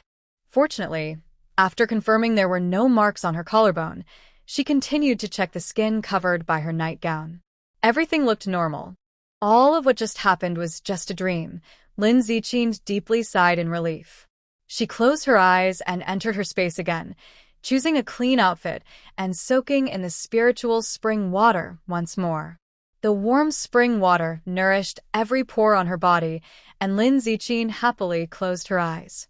She lifted one hand, splashing some water onto her collarbone, droplets splashing on her face, which she wiped away with her hand. Thinking about that frustrating dream, Lin Zijing leaned back in the bathtub. Strange, I usually sleep well. Could it be because I just arrived in the capital and feel so much pressure? Sometimes, when under a lot of stress, some people do such dreams to release physical tension. It's a normal reaction, but it shouldn't feel so real. Especially since she had two dreams, with only the scenes different, but the content and characters were exactly the same. Lin Zijing closed her eyes, pondering whether it was because she had interacted with many adult men today at the Xie family. She opened her eyes again, her beautiful eyes filled with suspicion. By the way, I've been single my whole life. Could my female hormones be surging today? Anyway, that's a possibility. Lin Zijing quietly noted today's date. She looked at the calendar on the wall, grabbed a towel, and wrapped it around herself. After drying her hands, she picked up a pen from the table and circled a date on the calendar. She was probably in her ovulation period. Usually, around this time, her period was also approaching. She needed to be more careful these days. After finishing all this, Lin Zijing didn't have to think too much. She simply changed into a clean, casual outfit. This time, she chose something simple and modest. In her dreams, she could easily pull off her dress, but now she was afraid of that. There are many things in the space that still need to be unlocked. Lin Zijing and Lin Jilan didn't know how to earn points yet, so they spent some time exploring other features of the space. Thinking that it was probably late outside, Lin Zijing left the space. The room was very quiet, illuminated only by the silvery moonlight shining through the window. Lin Zijing was no longer sleepy. She looked down from the window and saw that her house faced the fruit trees in the yard. Although Mama Wang wasn't very good at managing household chores, before she arrived, many fruit trees had already been planted in the yard. The old master often trimmed the branches of these trees when he had free time. Right now, the fruits were ripe and ready to be picked, especially the grapes and lemons. As soon as Lin Zijing entered the yard, she noticed these. The grapevine looks very tall, at least over 10 years old. Clusters of grapes hang on the vine, and the fruit looks bright and tempting. Right now, they're still a bit green. It will take at least another half-month for them to ripen. The peach tree doesn't bear many fruits, probably recently planted in the past 2 years. Maybe this is its first year producing fruit. However, Lin Zijing is most interested in the lemon tree. Most people plant lemons for their appearance. Lemons are very sour and usually not eaten directly. The scent of lemon blossoms also helps repel mosquitoes. Lin Ziqin crossed her arms and thought about the fish she marinated with lemon today. The slices of meat were incredibly tender, almost so soft that she wanted to swallow them along with her tongue. She really loves the smell of lemons. Although their juice is a bit sour if used properly, it can have surprising effects. Especially since lemon's acidity isn't as harsh as vinegar, making it perfect for marinating meat to keep it tender and smooth. She liked that even more. Lin Ziqin patted her head and looked at the lemon tree, which really reminded her of something. Compared to other plants, lemon trees are relatively easy to grow. However, they often get sick when bearing fruit. Perhaps some trees could be transplanted into a controlled environment, where the temperature and soil are more suitable for growth.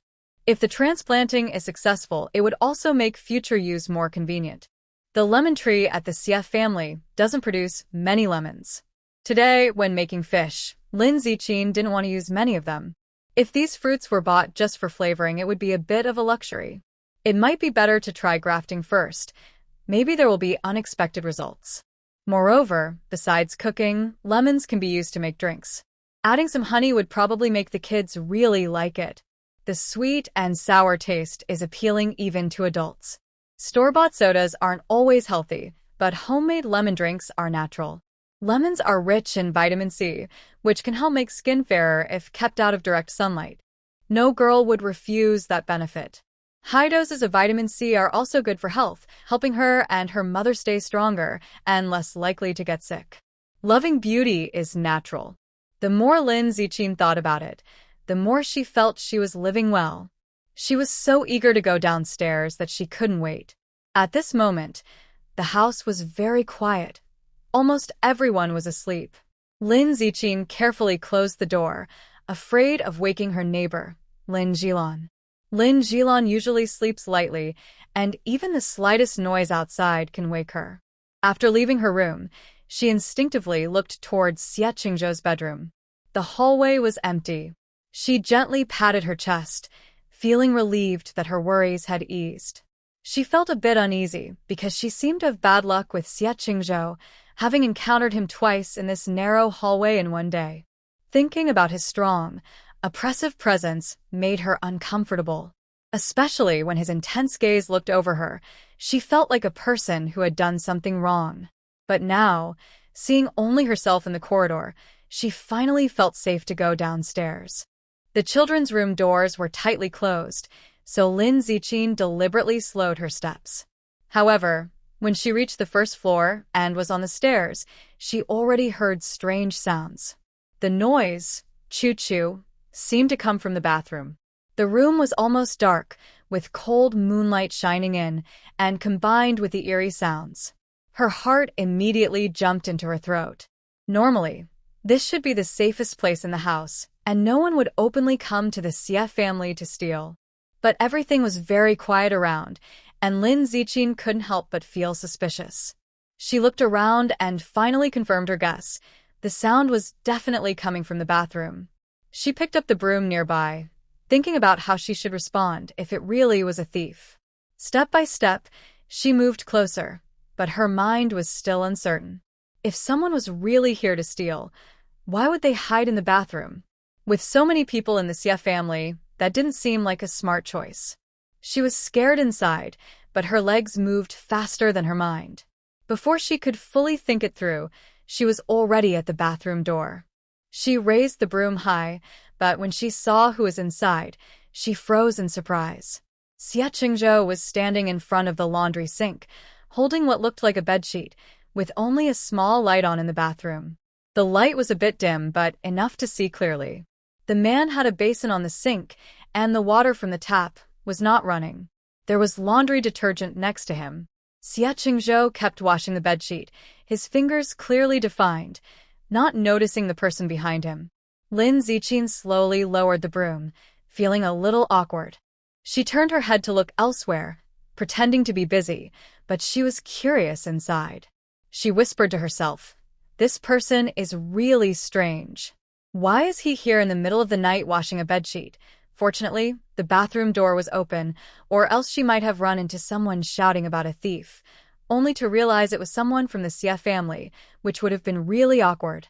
Lin Ziqin originally planned to leave right away, but when she looked from behind Xie Qingzhou, she saw he was only wearing a white tank top. As he vigorously rubbed the bedsheet, the muscles on his back tensed up, and the man's strong presence seemed to fill the small space. Uncontrollably, her mind drifted back to the dream she had just had. In the dream, the person's body lines looked very similar to Xie Qingzhou's. Same smoothness, perfect figure without a hint of excess fat. Just looking at his firm back muscles made her feel very safe. That person's arms were also muscular, just like Xie Qingzhou's, and Lin Ziqin's cheeks inexplicably grew warm. She was actually thinking that the person in her dream might be Xie Qingzhou. She pinched her face with one hand until she winced in pain, realizing her mind was really a bit off. It was probably because of Xie Jingwen. That person kept appearing unexpectedly, making her head a little fuzzy now. The Xie family really is a place full of trouble. Before she could clear her chaotic thoughts, the next second, Xie Qingzhou heard the noise behind him and turned around. The man's naturally stern face showed no expression, but his eyes still burned with warmth and passion. Especially when he looked at Lin Ziqin, his gaze was completely different from when they met in the hallway earlier that day. The warmth in his eyes seemed capable of burning someone, so Lin Ziqin instinctively wanted to avoid it. Why did he suddenly seem like a different person? But soon, she dismissed her doubts. Xie Qingzhou spoke coldly, his voice low and deep. "It's so late. Why aren't you sleeping? What are you doing here?" He also said she had no other thoughts, yet her bed sheets hadn't been washed, and she had come down after hearing the noise. He initially thought she was just here for work, but she eagerly revealed her true intentions. Lin Ziqin didn't know what Xie Qingzhou was thinking, and she felt a bit disdainful of her own dream. She quickly said, "I couldn't sleep. I saw some fruit trees in the yard and came out to get some fresh air." After speaking, she tiptoed to look toward the bathroom. Finally, her gaze settled on Xie Qingzhou's bed sheets. "Are you folding the sheets?" She had no other words, so she just blurted it out, feeling helpless. Who would have thought it was so late and they would still meet in this situation?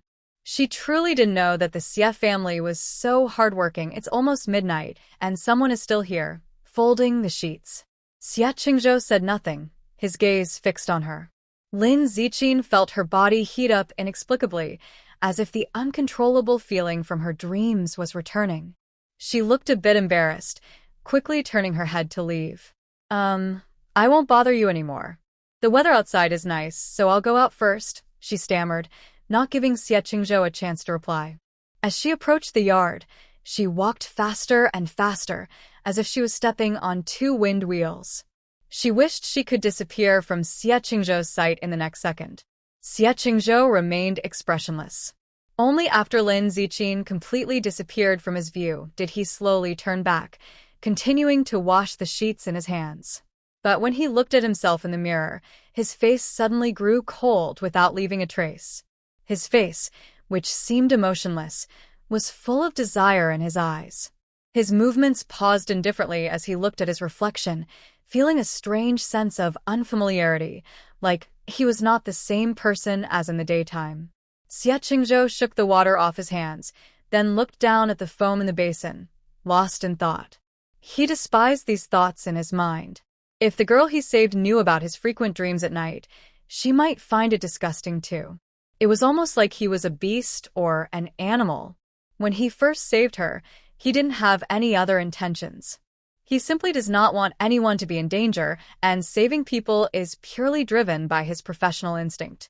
Over the years, he has always taken it upon himself to protect people's property and lives, never harboring inappropriate thoughts about anyone.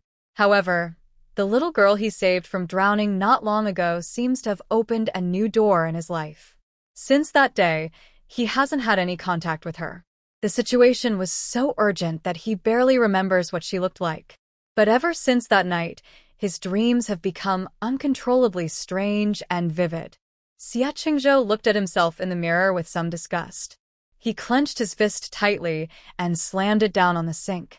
"Xie Qingzhou, you're just a beast." He couldn't control those bizarre dreams and didn't want to become so irrational.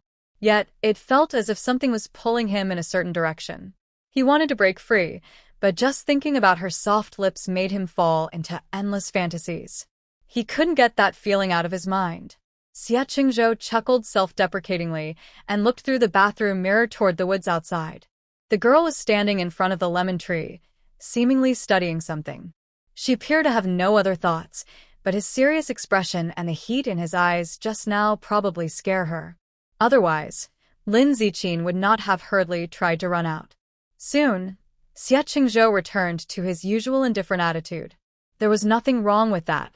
At least it could make Lin Ziqin realize to keep her distance from him. Xie Qingzhou had long been tired of any contact with others. Whether it was Lin Ziqin or Su Ruai, he disliked their closeness. If Lin Ziqin and Lin Jilan really came to work at this house, he would suppress his impatience and at least not deliberately make things difficult for them. But if they truly were as he suspected, he would never allow anyone to turn this home into chaos again. Xie Qingzhou was strong, so wringing out the sheets was not difficult. After cleaning the foam from the basin, he quickly turned on the tap. The water flowing out with a splash soon washed the sheets clean. The man used both hands to wring out the sheets and hung them up to dry, moving smoothly and quickly. When his hands were empty, he looked up at Lin Ziqin, and his usual cold expression returned. The fiery look in his eyes gradually faded, as if nothing had happened just now. Outside, the moon was bright, and you could see the shining stars. Occasionally, a gentle breeze would blow, and a cloud would pass by, covering the brightest star. Xie Qingzhou's sheets fluttered in the breeze, and his heart began to race uncontrollably. He closed his eyes and took a deep breath, planning to turn back to his room. But then he realized that Xie Jingwen had already appeared in the hallway somewhere. He stood above on the second floor, looking down from the stairs, almost able to see everything Xie Qingzhou had just done. Xie Jingwen carefully watched every expression on Xie Qingzhou's face. His smile was also quite intriguing. "Big brother, it's so late now. Are you not asleep yet? I just heard some noise downstairs and thought someone careless had broken into our house." Xie Qingzhou didn't reply. He lifted his foot to go upstairs, but Xie Jingwen didn't seem ready to stop him. He looked toward the stairs, as if searching for someone's figure. "I think I just heard Lin Ziqin talking. Is she still looking for Big Brother to chat so late?" Lin Ziqin was very interesting. She was the first person he found genuinely intriguing. Although he knew it was late, hearing the noise downstairs made him follow instinctively. Xie Qingzhou didn't answer him directly. He knew his younger brother well. His current personality had flaws. If he didn't change the subject, it would only make him more mischievous. Xie Qingzhou reached the stairs. The two brothers faced each other. Their features were somewhat similar, but not exactly the same. Because of their different personalities, they appear to have two distinct styles. Xie Qingzhou seems more cold and distant, while Xie Jingwen, though well-read and cultured, often gives off an aura of keeping others at a distance. However, every time he is seen, he wears a gentle smile that makes it hard for others to refuse him. Time is getting late. Rest well. The promotion assessment is coming up soon. Focus on work and don't think about other things for now. There have been many family issues lately, and I hope you can make your own correct judgments. In general, Xie Qingzhou has little hope for Xie Mingxua. But Xie Jingwen is at a critical point for promotion, so no problems can arise now. The Xie family is under the watchful eyes of many. Since they were born into this family, they represent more than just themselves. Also, Grandpa hasn't been feeling well lately. You need to pay attention to the family situation. And Xie Mingxua, don't keep letting him be used as a pawn. Xie Qingzhou's words are almost always the same old talk. Xie Jingwen looks at Lin Ziqin in the yard. She walks back and forth between the grapevines and lemon trees, finally stopping in front of a lemon tree. She casually gathers her hair into a bun, with some loose strands falling below her neck, giving off a relaxed, lazy feeling. She has a fair neck that shines softly. Her simple clothes can't hide her calm and beautiful face. Although Lin Ziqin didn't dress up specially, under the faint moonlight, her smooth, white skin looks like jade. Her lively appearance is like a freshly picked peach in the yard, making people want to taste it just by looking. Xie Jingwen's expression remains calm. His eyes carry a gentle smile, as if he can never truly see what he is thinking inside. His gaze falls on Xie Qingzhou. Usually, Xie Qingzhou doesn't come back often, and they rarely talk like this. Big brother, do you like Lin Ziqin? Xie Qingzhou usually has no feelings for others. Even after Su Ruari has been pestering him for years, everyone in the family knows her feelings, but he has never been interested. He feels no sympathy for Su Ruai, nor any negative emotions. He never considered her an important person. A stranger who doesn't matter won't stir any feelings in anyone. But Xie Qingzhou feels differently about Lin Ziqin. From the moment she arrived today, his eyes showed many signs of being affected. Even the old master could see it, and others noticed too. The only one who might not understand is Xie Mingxua, who reacts a bit slower. But after hearing Xie Jingwen's words, Xie Qingzhou tightly frowned. What's running through your mind? Don't talk nonsense like that in the future. I don't want to think about romantic stuff right now. Xie Jingwen's smile became even brighter than before. For a moment, Xie Qingzhou almost believed he was genuinely happy. Before Xie Qingzhou could speak, he started again. If that's really the case, then that would be the best. I also don't want our brothers to fight over the same girl in our family. Xie Qingzhou looked at Xie Jingwen with a complicated expression, as if he had many words he couldn't say. Matching his gaze, Xie Jingwen's final look shifted to Lin Ziqin, and his voice carried a teasing tone. Lin Ziqin is quite interesting. I don't like her, but I actually like her a lot. As soon as he finished speaking, Xie Qingzhou's face instantly turned cold. He calmly looked at the person in front of him, his expression serious. He knew there were many girls pursuing Xie Jingwen, as everyone in the Xie family of marriageable age. Once, the old master was anxious to arrange blind dates for them, but Xie Jingwen always found ways to toy with the girls. He always refused others with a very rude attitude. Xie Jingwen liked to see the girl crying when he rejected her, as if the more fiercely she cried, the happier he seemed to be. However, he rarely took the initiative to make a move. So far, Xie Qingzhou had never seen him do so. Xie Jingwen always believed in not taking the lead or being responsible, but he would strongly refuse. He enjoyed watching others' awkward, helpless, and fierce faces. Even now, two girls still clung to him persistently. No matter how harsh his methods were, they seemed never to give up. It must be said that the Xie family's good looks are truly outstanding. Otherwise, there wouldn't always be people following Xie Jingwen. Some say he's crazy, while others are obsessed. In this world, there are all kinds of people. Especially when they see his gentle and refined appearance, they always feel hopeful. Xie Qingzhou spoke seriously, his eyes full of seriousness.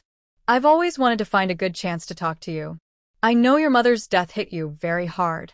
I don't know what exactly happened to change your personality so much, but I hope you never do anything to hurt others.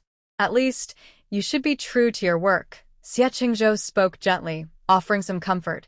You've been stuck in pain for so many years and haven't moved on. But that shouldn't be a reason for you to play with others' feelings. Lin Jilan is the daughter of Grandpa's old friend, and our families are somewhat connected. If things really get messy one day, everyone will lose face. Moreover, Lin Zijing isn't that kind of person. If Xie Jingwen truly liked her, it would only lead to sadness.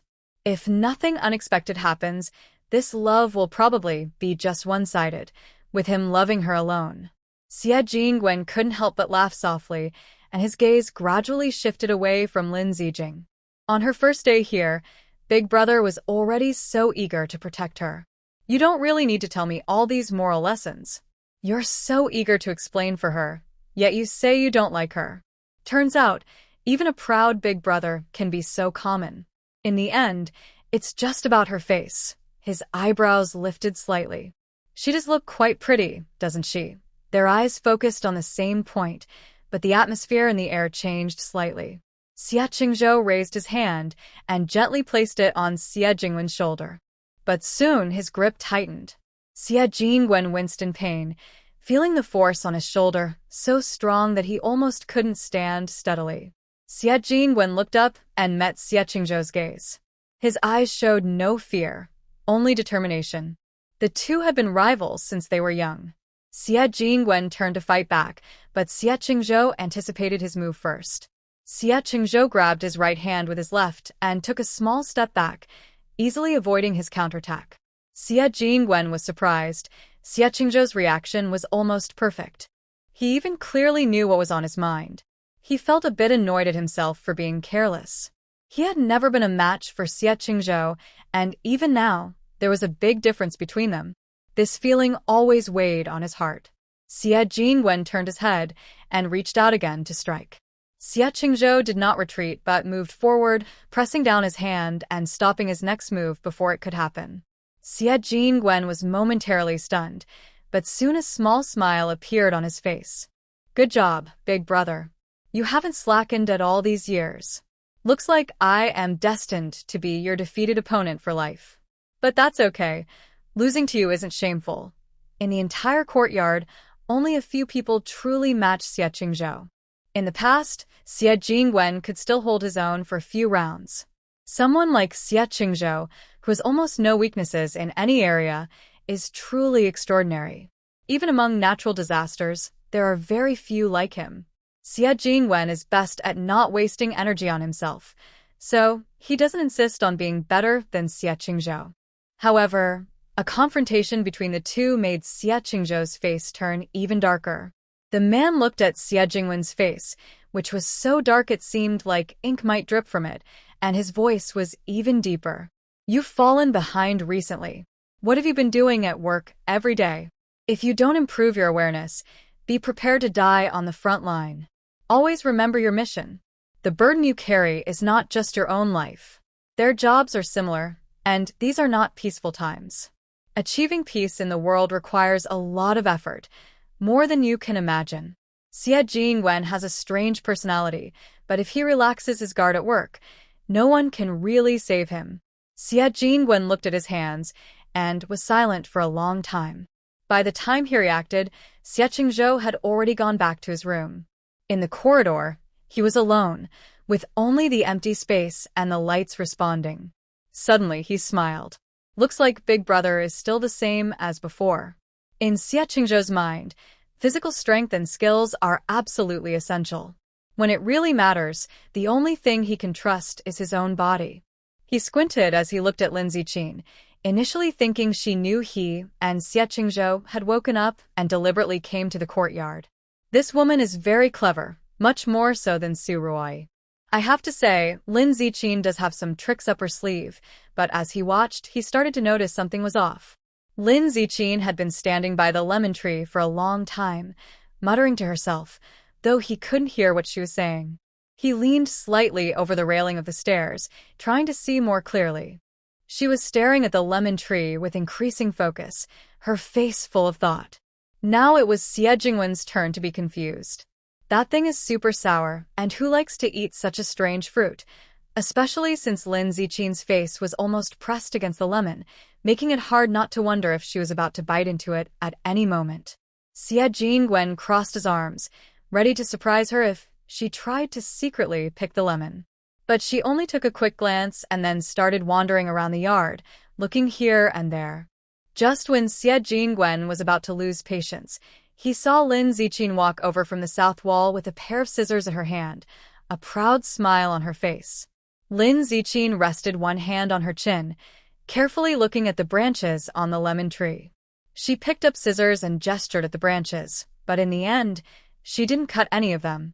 The lemon fruits are still a bit small now, with some white flowers just blooming on top. The smell is very nice, with a strong fruity aroma.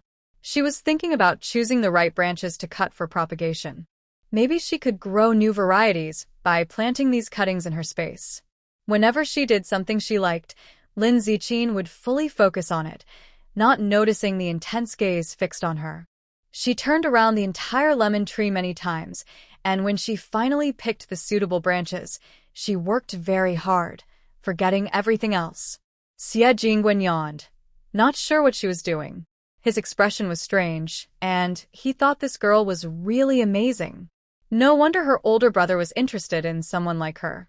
Lin Ziqin carefully cut only one branch with her scissors. I wish I had learned more from my mom back then. I don't even know if my cutting method is right. I think you're supposed to cut at an angle downward. Can I still keep these leaves? Lin Ziqin kept recalling the grafting lessons she learned with Lin Jilan back in the countryside. She usually does simple farm work like weeding and harvesting grains, but grafting is really difficult. She finally chose the most suitable branch, then put the scissors back in place. Xie Jingwen's eyes were red, and he yawned, losing interest. He decided to go back to his room first. Lin Ziqin took the lemon branch back to her room and placed it in her space. I've never grown this kind of plant before, so I don't know if lemon trees need very strict conditions. If I use the spiritual spring water and soil from the space to nurture it, it should survive. Originally, Lin Ziqin wanted to graft this branch onto another tree, but there are no fruit trees in her space. If this branch can sprout again, she could grow a whole lemon tree. Overall, this is much easier than grafting. After finishing all this, Lin Ziqin finally felt sleepy. She lay on her bed and slept comfortably. Early the next morning, she heard someone knocking on her door. Lin Jilan was outside, already dressed neatly. How did you sleep yesterday? Lin Ziqin tied up her hair, revealing her long neck. Fine. Why did you get up so early, Mom? Lin Jilan wore a gentle, loving smile. Grandpa is getting older and usually wakes up early. The children need to go to school in the morning, so we have to get up early to prepare breakfast. If you're not feeling well, go back to sleep first. I'll make breakfast today. Lin Jilan quickly prepared herself and then wrapped her arms around Lin Ziqin's neck. Actually, I woke up a long time ago. How could I let you go alone? Grandpa Xie entrusted me with the kitchen work yesterday, and I must not let him down. The mother and daughter happily came downstairs together, but Lin Ziqin was still thinking about the lemon she transplanted last night. She didn't have much experience, so she mostly relied on the soil and spiritual spring in her space. Lin Jilan took out a few eggs and skillfully cracked them into a bowl. Lin Ziqin started preparing the vegetables nearby. Breakfast was simpler than usual, but it still focused on a balanced, nutritious meal. Usually, Wang Ma didn't pay much attention to these details. I've already beaten the eggs into the bowl. Is there anything else I can help with today? I'll lend a hand. Lin Jilan followed behind Lin Ziqin, and they quickly washed the vegetables together. Lin Ziqin moved efficiently. The Xie family's kitchen was large and well-equipped. Her cooking skills finally had a good place to show. Lin Ziqin placed the vegetables into the basket to drain the water, then turned to wash the millet thoroughly. The porridge still needs to be cooked for a longer time, simmered gently over low heat. It's best to cook it slowly to extract the rice oil, which is good for the stomach and adds nutrition. Porridge cooked this way also tastes better. Mom, I plan to make a few thin pancakes later. Could you help me knead the dough first? The rest of the chores I can handle myself. It won't take long, and I can do it alone. Lin Ziqin had a simple plan for breakfast. She worked methodically, and mother and daughter had developed a good understanding. Meanwhile, Wang Ma was still lazily scratching her bottom and sleeping. As she got older, her sleep time became shorter. When the old man got up and went downstairs, Wang Ma suddenly woke up. She came out with her hair in a messy bun and saw the old man sitting on the sofa in the living room, reading a newspaper happily. Wang Ma's face changed suddenly. She glanced at the clock on the wall and raised her voice sharply. Oh, dear, the kids will be going to school soon, right? Look at my memory. Today, I definitely won't have enough time to make breakfast. Her eyes twitched as she quickly came up with an idea.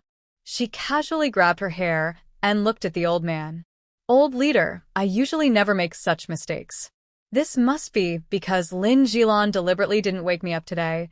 Usually, if there is any small movement or disturbance at home, she immediately wakes up. Maybe Lin Jilan is just pretending not to call her to get up, to make everyone think she is lazy. Yesterday, after Lin Ziqin's incident, the old man had already strictly forbidden her from entering the kitchen again. Today, they are causing trouble again, which makes Madame Wang very annoyed. The old man didn't know what had happened at first, but seeing Madame Wang so anxious, he looked displeased. After hearing her words, the old man chuckled with anger. He put down his newspaper and looked toward the kitchen. Little Wang, I think you must have been confused last night. I already told you yesterday that you don't need to be responsible for the kitchen anymore, and you don't need to worry about making breakfast. Since no one in the family likes her cooking, it's better to save her effort and avoid disappointment. Madame Wang slapped her thigh and suddenly remembered. Yes, I don't need to cook today. Her eyes lit up, and her smile became more obvious. It's Lin Jilan. It's already this time, and they still haven't made breakfast. Old leader, I said I would help them get more familiar with things. You know, these two kids have to go to school in the morning, and Xiao Xia and the others have early training. How can they have enough strength if they don't eat a good breakfast? She deliberately exaggerated the situation and kept her gaze on the old man's face. Also, you need to take your blood pressure medicine every morning after breakfast. You said Lin Jilan does the same. She's already here to be a nanny, and it's this late, yet she still hasn't gotten up. Isn't she delaying everyone's breakfast time? People say the morning is the most important part of the day. If she can't even have breakfast, how can she have any energy? How can someone be so careless? The old man's face showed mixed feelings. As soon as Wang Ma finished speaking, a fragrant aroma wafted over from the kitchen. Both of them looked over at the same time. Lin Zijing and Lin Jilan were busy in the kitchen. The dough was prepared last night using spiritual spring water. Lin Jilan said that Wang Ma often slacks off, so her breakfast preparations are usually half-hearted. Therefore, Lin Zijing had specially thought of a few different styles to suit everyone's tastes and needs. Besides thin pancakes, there were also fresh meat buns and wontons. Freshly seasoned meat filling was kneaded thoroughly, making it more firm and chewy than usual. Mom, there's some scallion and ginger water I soaked earlier by the sink. Can you help me pour it into the meat filling? Lin Zijing took a small piece of dough, about the size of a thumb, from the dough she made last night, saving it for next time as yeast. Lin Jilan poured scallion and ginger water into the meat filling, then added 2 drops of sesame oil. The fragrant smell quickly filled the room, making the old man's appetite grow. Lin Jijin looked up and saw Madame Wang and the old man outside. Their expressions were different. She chose to ignore Madame Wang and smiled as she looked at the old man. Grandpa, you got up so early? The first batch of steamed buns just finished. Would you like to start eating? Mom and I are about to prepare the second batch. We're making 2 kinds of fillings today. Please try them and see if they suit your taste. Lin Jijin glanced at the time. The first batch was just right. The old man eagerly swallowed. With such a delicious smell, how could it not suit his taste? He was not picky at all, was he? The steaming buns released hot steam. Lin Jijin reached out and tore one open. The aroma rushed into his nose, leaving no reason to refuse. Especially with the rich juice flowing out of the meat filling, the old man seemed to smell the fragrant bun skin. Madame Wang looked at Lin Jijin with a displeased face as she saw her happily bringing the buns out of the kitchen. Before, no one in the family had ever given her such positive feedback when she cooked. Lin Jilan turned off the fire for the millet porridge and served a bowl. Uncle Xia, the millet porridge is ready. Please drink some. It might be hot, so be careful. The old man eagerly sat at the dining table. The fragrant steamed buns made his eyes almost pop out with excitement. With one bite, the juice was plentiful, and there was no fishy taste at all. He usually doesn't eat ginger much, so Lin Zijin only added some scallion and ginger water. Before he could swallow his food, the old man eagerly gave a thumbs up. Good job. Making these steamed buns probably involves many steps, right? I see that kneading the dough and preparing the filling take a long time. You must have gotten up early today. Thank you for your hard work. Lin Zijin smiled, happy to be recognized for her cooking skills. It made her feel good all day. It's not a problem, Grandpa. I already kneaded the dough yesterday, and my mom helped me prepare the filling this morning. With 2 people working, it will be done quickly. Lin Zijin works very fast and moves quickly. Tasks that take others a long time, she can finish in a short period. In the countryside, many people like to work with her. Because of this, Lin Zijin earns more work points than other women. After finishing a bun, the old man's eyes brightened. The bun's skin was softer than store-bought ones, and it smelled of wheat when eaten. Zijin, how did you make these buns? I usually buy buns from breakfast shops, but they often taste sour, and the filling isn't good. Your buns are very skillful. It seems my decision to leave the kitchen work to you was right. I really trust you this time. The old man held a warm bun in his hand, and even though his fingers were red from the heat, he didn't want to put it down. Lin Ziqin was preparing the second batch of buns in the kitchen. She made 2 types of fillings to suit different tastes. Since there were many people at home, breakfast needed to be more filling, or some people might not eat well. Her fair hands skillfully pinched the dough into buns. She looked up, but her hands kept working. I added a little baking soda to the water for kneading the dough. This neutralizes the acidity of the flour, so only the flour's aroma remains. It should taste good. Lin Ziqin used spring water, which naturally enhances the flavor of the food, bringing out its best taste. Because of this, she didn't add any baking soda herself. Lin Zilan carefully placed the wrapped buns neatly on a rack. The water in the pot boiled again, and Mama Wang muttered to herself, "What's there to be proud of? It's just a bun. Anyone can make one." She's showing off because she thinks she's got some skills. Who knows what she's put inside? At such a young age, Lin Ziqin couldn't possibly have put anything strange inside. Maybe Lin Zilan had already discussed everything with her before coming. They were just targeting the Xie family. She had underestimated them yesterday and was easily tricked.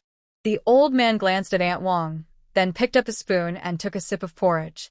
The millet porridge was cooked just right, with a layer of millet oil floating on top, and the aroma of millet filled the bowl. Aunt Wang usually just boils water and cooks the millet quickly, not cleaning the rice thoroughly or cooking it for too long, which makes the texture less good. In comparison, Lin Ziqin's porridge was thicker, with the millet fully expanded, and she had prepared some small pickles last night. This made her feel much more energetic. Such porridge is truly worth more than gold.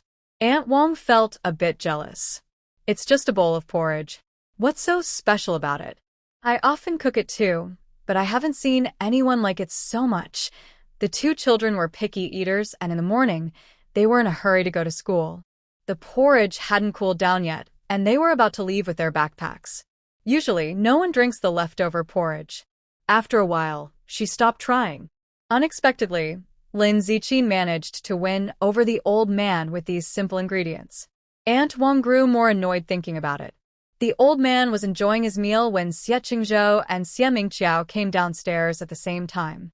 Seeing Aunt Wang standing there, Xie Mingqiao looked suspiciously toward the kitchen. "Aunt Wang, what did you make?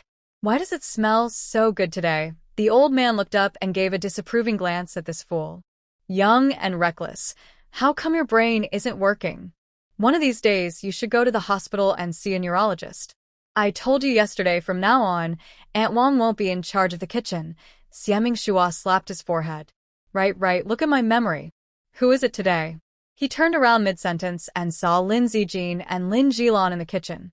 He immediately stopped talking and muttered under his breath, "Tisich, you 2 sure like to show off." The old man frowned, put down his chopsticks, and held a bun in his hand. "It seems you have an opinion. Since that's the case, you don't need to eat at home this morning. Someone needs to teach you some manners. You're getting more and more out of control." Ever since Su Ruoyi arrived, Xie Mingshua had been acting thoughtlessly, which gave the old man quite a headache. Xie Mingshua snorted. "Fine, I won't eat. I'm not even that hungry. It's not like I care. The food at work is much better than this anyway." Last night, he had been starving, and even though Lin Ziqin had cooked plenty, she hadn't given him a single bite. Holding a grudge, Xie Mingshua disliked Lin Ziqin even more. She looked like a nice person, but who knew she could be so petty? Such a small-minded woman. Seeing her this morning only made his mood worse. The old man glanced at him calmly, without saying another word. He took a bite of the bun, and the rich aroma of meat filled the air. Xie Qingzhou buttoned his shirt and was about to sit down when he heard Xie Mingqiao's stomach make a loud noise. Gurgle. The sound from his stomach made Xie Mingqiao feel embarrassed, and he blushed for the first time in a while. Lin Zilan's smile was a little hard to hide. If she hadn't known Xie Mingqiao's personality from the past, she might have believed his stubborn words. Xie Mingqiao awkwardly touched his stomach, and Lin Ziqin ignored him. Soon the children would need to eat. Making buns was one thing, but the other dishes couldn't be stopped. Mom, I'll fry the pancakes first. Please help me prepare some small pickles. I'll go divide the plates. Xie Mingqiao looked at the buns on the table. The old man bit into one, and the filling almost burst out. Darn, the aroma was just too tempting. He stood at the top of the stairs, neither sitting nor standing comfortably. Lin Jiqin had already washed the pot and added a little oil. Wang Ma didn't take good care of the pot. What was once a fine pot had become rusty because it wasn't cleaned properly.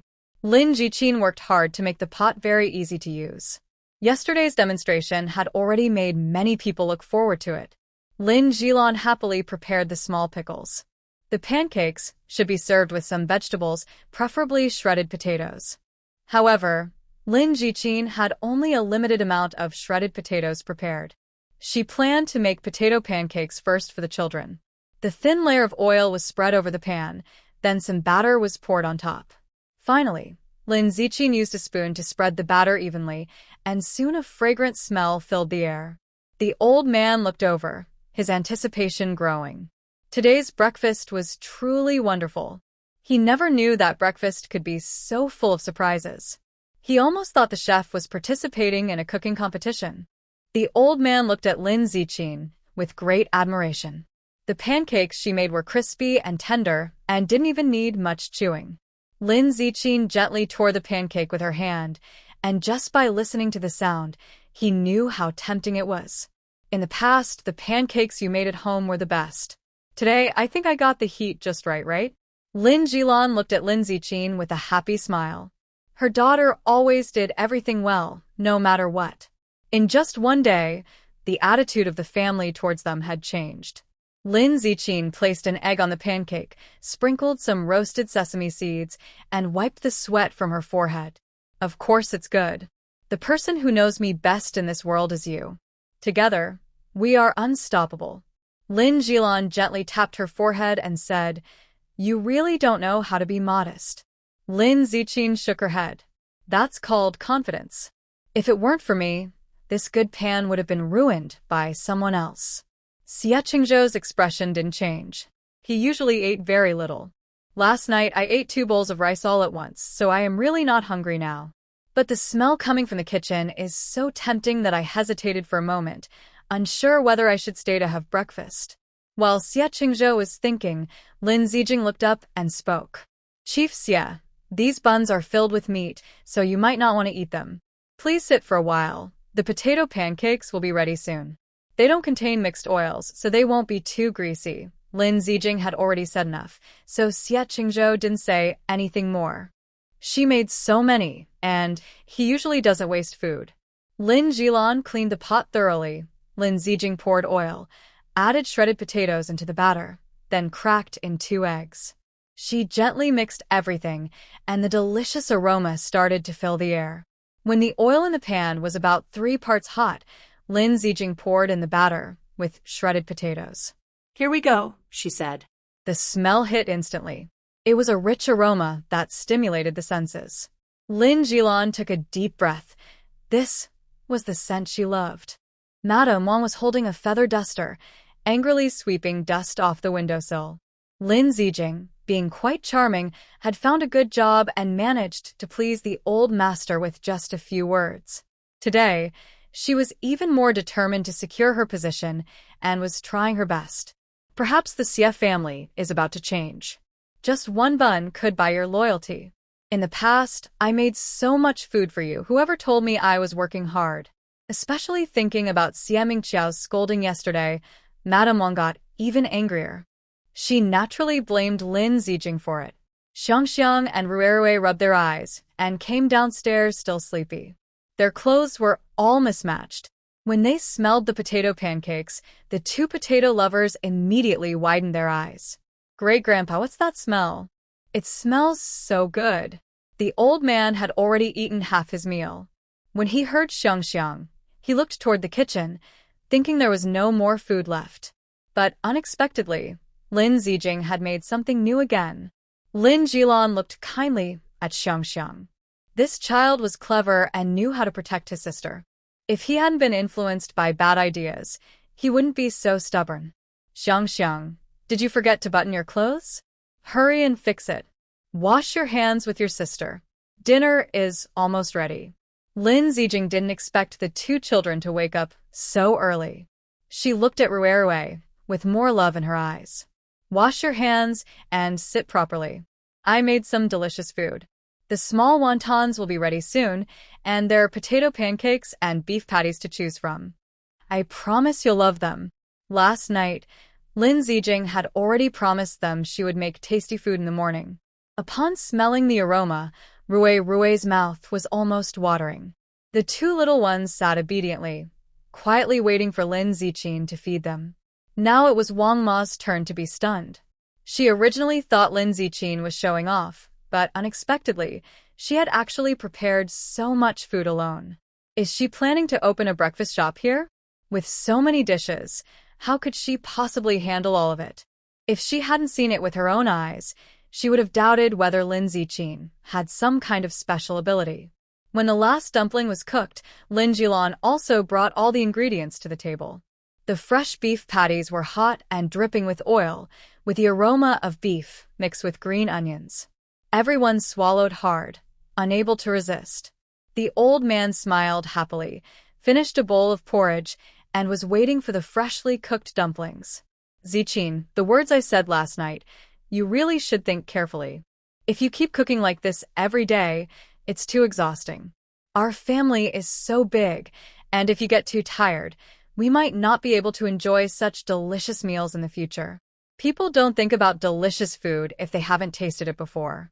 But once they've tasted it once, especially something special, they won't want to endure hardships anymore. Thinking about the food they used to eat, the old man couldn't help but feel a wave of nostalgia. Lin Zijing was almost like a savior to their family. Otherwise, if she hadn't cooked these two meals, he would know that the children actually didn't mind eating simple food. Lin Zijing prepared a few small wontons for Xiang and Ruerue, placing them in bowls, and also brought out some steamed egg cakes before speaking. These are easy to make, Grandpa Xia, don't worry about me. My mom will help too. The food we eat isn't complicated. I like to tinker in the kitchen when I have free time. Just knowing you like it already means a lot to me. The two little kids eagerly took bites of the potato pancakes, which were fragrant and crispy.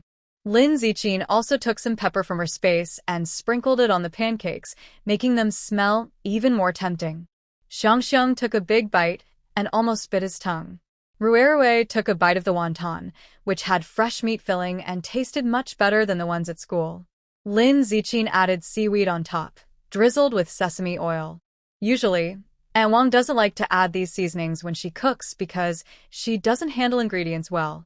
Sometimes the food is too salty, or the natural flavor of the ingredients isn't removed. Yet, she still blames them for being picky eaters. Lin Jilan's smile almost couldn't stay on her face. Eat slowly. Be careful not to burn yourself. There's plenty more. Do you want a piece of beef patty? Lin Zijing peeled a tea egg for the children.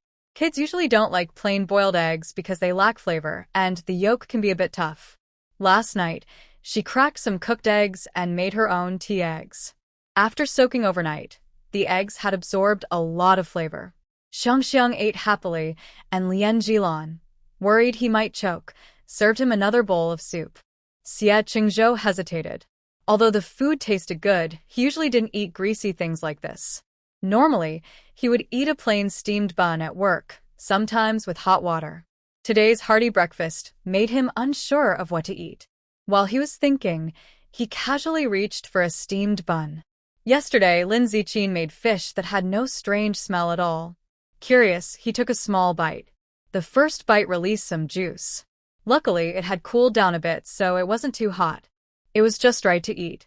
The flavor of the bun, with its meat and wheat aroma, brought out the best of all the ingredients. Xie Qingzhou never knew that meat buns could taste so good. The old man looked at the beef patty, as if he suddenly felt much younger. It turns out that when people eat what they like, they really feel different. He eagerly reached to pick up a piece of beef patty, but Xie Qingzhou gave a light glance and casually took a potato pancake, stopping him. You're getting older, and your digestion isn't as good. You've already eaten a lot today. Overeating can be hard on your health, the old man. Who is the grandpa, and who is the grandson? He felt a bit annoyed. But his stomach was a little full, and when he saw Lin Ziqin bring over some wontons, he could only watch longingly. The old man patted his knee heavily with one hand. Wow, I really fell for it. If I had known there would be so many delicious foods, I wouldn't have eaten so many buns all at once. Who knew what Lin Ziqin had prepared? He was even proud, thinking he was the first to eat. Lin Zhilan couldn't help but laugh and cry. The old man, at his age, still has a childlike personality. You can have 2 more wontons. Don't be greedy. Since everyone likes them, we'll make more next time. These don't take up much space. Knowing Xie Qingzhou's personality, Lin Zhilan explained simply to help persuade the old man. Xie Qingzhou didn't say anything, which was taken as approval. The old man happily enjoyed the 2 remaining wontons in his bowl. Xiangxiang couldn't help but nod his head happily because of the delicious smell. Sister, you really didn't lie to us. These potato pancakes are so good. You're amazing. After apologizing last night, Xiangxiang and Lin Ziqin's relationship improved a lot. Ruerue also looked at her excitedly. Although the child didn't speak, Lin Ziqin could feel her kindness. I always keep my promises. I said I'd make something tasty for you yesterday, and I won't go back on my word. People should keep their promises. Lin Ziqin forgave him so easily that Xiangxiang felt a little guilty. He looked at the old man and, in front of everyone, sincerely apologized to Lin Ziqin. Sorry, sister. I shouldn't have treated you like that yesterday. I won't do it again. You're a good sister. Unlike my aunt, Lin Ziqin rewarded him with a steamed bun filled with soup. You're still young, so I won't argue with you. Admitting your mistakes and trying to improve makes you a good child. Tomorrow, tell me what you like to eat, and I will cook it for you. Seeing Lin Ziqin getting along well with the children, Madame Wang felt like her eyes were playing tricks on her. These 2 kids, one mute and one hot-tempered, could also be so obedient and well-behaved sometimes. She even wondered if Lin Ziqin had put some kind of magic potion in the food because everyone in the Xie family listened to her. Xie Jing initially had no appetite, but everyone's exaggerated behavior made him curious enough to stay. He ended up eating 4 buns and a bowl of porridge. He was surprised at how much he could eat. Even when he was exhausted, he had never eaten so much before. Maybe his body could still develop further, and perhaps he would grow taller. Xie Qingzhou ate slowly, but his expression was no longer as cold as yesterday. This meal was unusually harmonious. The old master gently patted his stomach with some regret, and then seriously told Lin Ziqin, Ziqin, from now on, if you do things like this, you should tell me in advance every day. That way, I won't be so surprised. Today, I didn't even get to eat the beef pancake before I was full. That's not fair to someone like me, who doesn't eat much. QAQ, Lin Ziqin felt both amused and helpless. She didn't know whether to praise her cooking skills or feel sorry for the old master who had been suffering for so long. All right, next time I'll give you a heads up in advance. If there's something you really want to eat, just wait a little longer. Madame Wang watched the family gobble down their food and was stunned. Usually, her cooking tasted about the same as Lin Ziqin's. When did these people become so considerate? The old master had already eaten several buns. Xiangxiang barely swallowed a potato pancake before sharing a small piece of beef pancake with Ruer. Little sister, you should try this too. It's very tasty. The 2 little ones shared their food happily, as if they had discovered a new world. The old master pointed to the seat beside him. Ziqin, you and your mother should sit down and eat too. You've been busy all morning. Don't go hungry. Lin Zhilan kept waving her hands. Uncle Xie, we already had egg noodles earlier. You really don't need to worry about us. Xie Miqiao looked at the table full of food. In less than 10 minutes, most of it was gone, which made him feel uneasy. The 2 steamed baskets of buns that Ziqin had made were already empty. There were 8 beef and potato pancakes left, and only the last one remained on the table. Xiangxiang's mouth was stuffed full, looking like a small balloon about to burst. Xie Mingqiao widened his eyes, feeling like today's sun was rising from the west. Xiangxiang, Don't you usually dislike eating? You've already eaten 2 potato pancakes, so you probably can't finish this bowl of wontons, right? Xie Mingqiao now felt almost regretful. He shouldn't have spoken so confidently earlier. Without comparison, there's no harm. He originally wanted to show his loyalty to Su Ruoi. But he didn't expect that everyone else would be so easily won over by Lin Ziqin's cooking skills. Seeing that the table was almost empty, if he didn't hurry to grab some food, he would really go hungry. However, Xiangxiang protected his bowl of wontons very firmly. Of course I can still eat. Great-grandfather said we shouldn't waste food. We should only take as much as we can eat. Xie Mingqiao was stunned, not knowing what to say.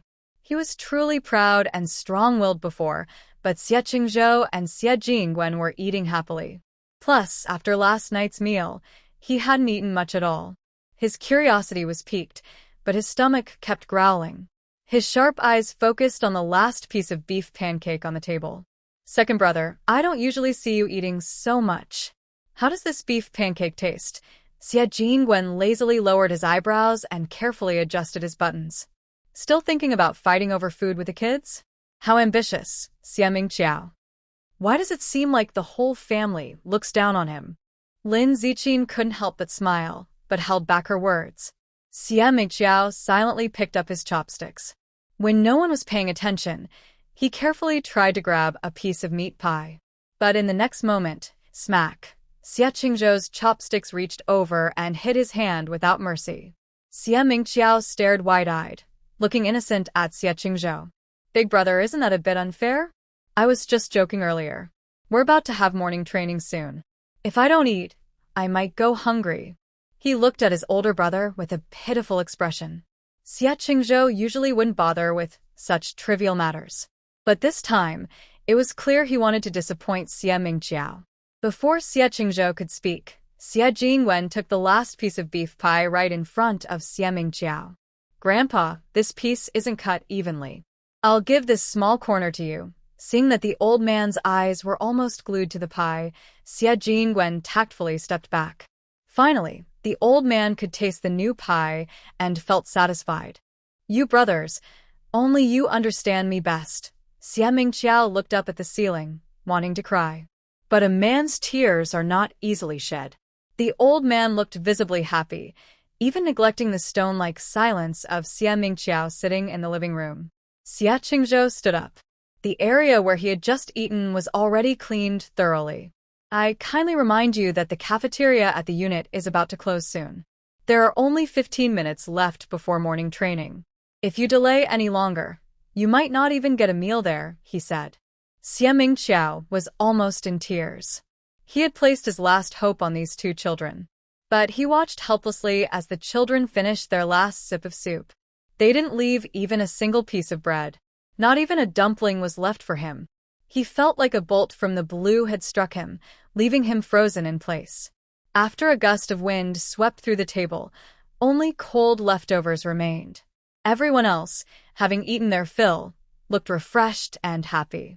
Xiangxiang and Ruerwei got down from their chairs and went to prepare their school bags. Xie Qingzhou no longer looked as stern as before. Xie Mingqiao took a deep breath. Things are changing. I think this family is about to turn upside down. A noise came from the kitchen. Lin Zijing and her daughter Lin Jilan had already started cleaning up the pots and dishes. It was clear they had nothing left to eat. Xie Mingqiao gently clapped his mouth twice. What a fool I am. Why do I keep forgetting? Last night I didn't get to eat, and this morning I didn't eat again. Watching everyone start packing up and prepare to leave, Xie Mingqiao muttered to himself. Are you all here to escape from hardship? Usually, Wang Ma cooks more than this, but there are always leftovers. The old master even specifically told them to try to finish everything and not waste food. Actually, Lin Ziqin usually makes enough for the whole family. But unexpectedly, this family performed beyond expectations. At first, Lin Ziqin thought there would be leftovers, but it turned out that Xie Mingqiao's portion was just enough. Maybe, somehow, it feels like heaven is deliberately not letting him eat. Big brother, second brother, you probably did this on purpose. I didn't get a single bite of breakfast today.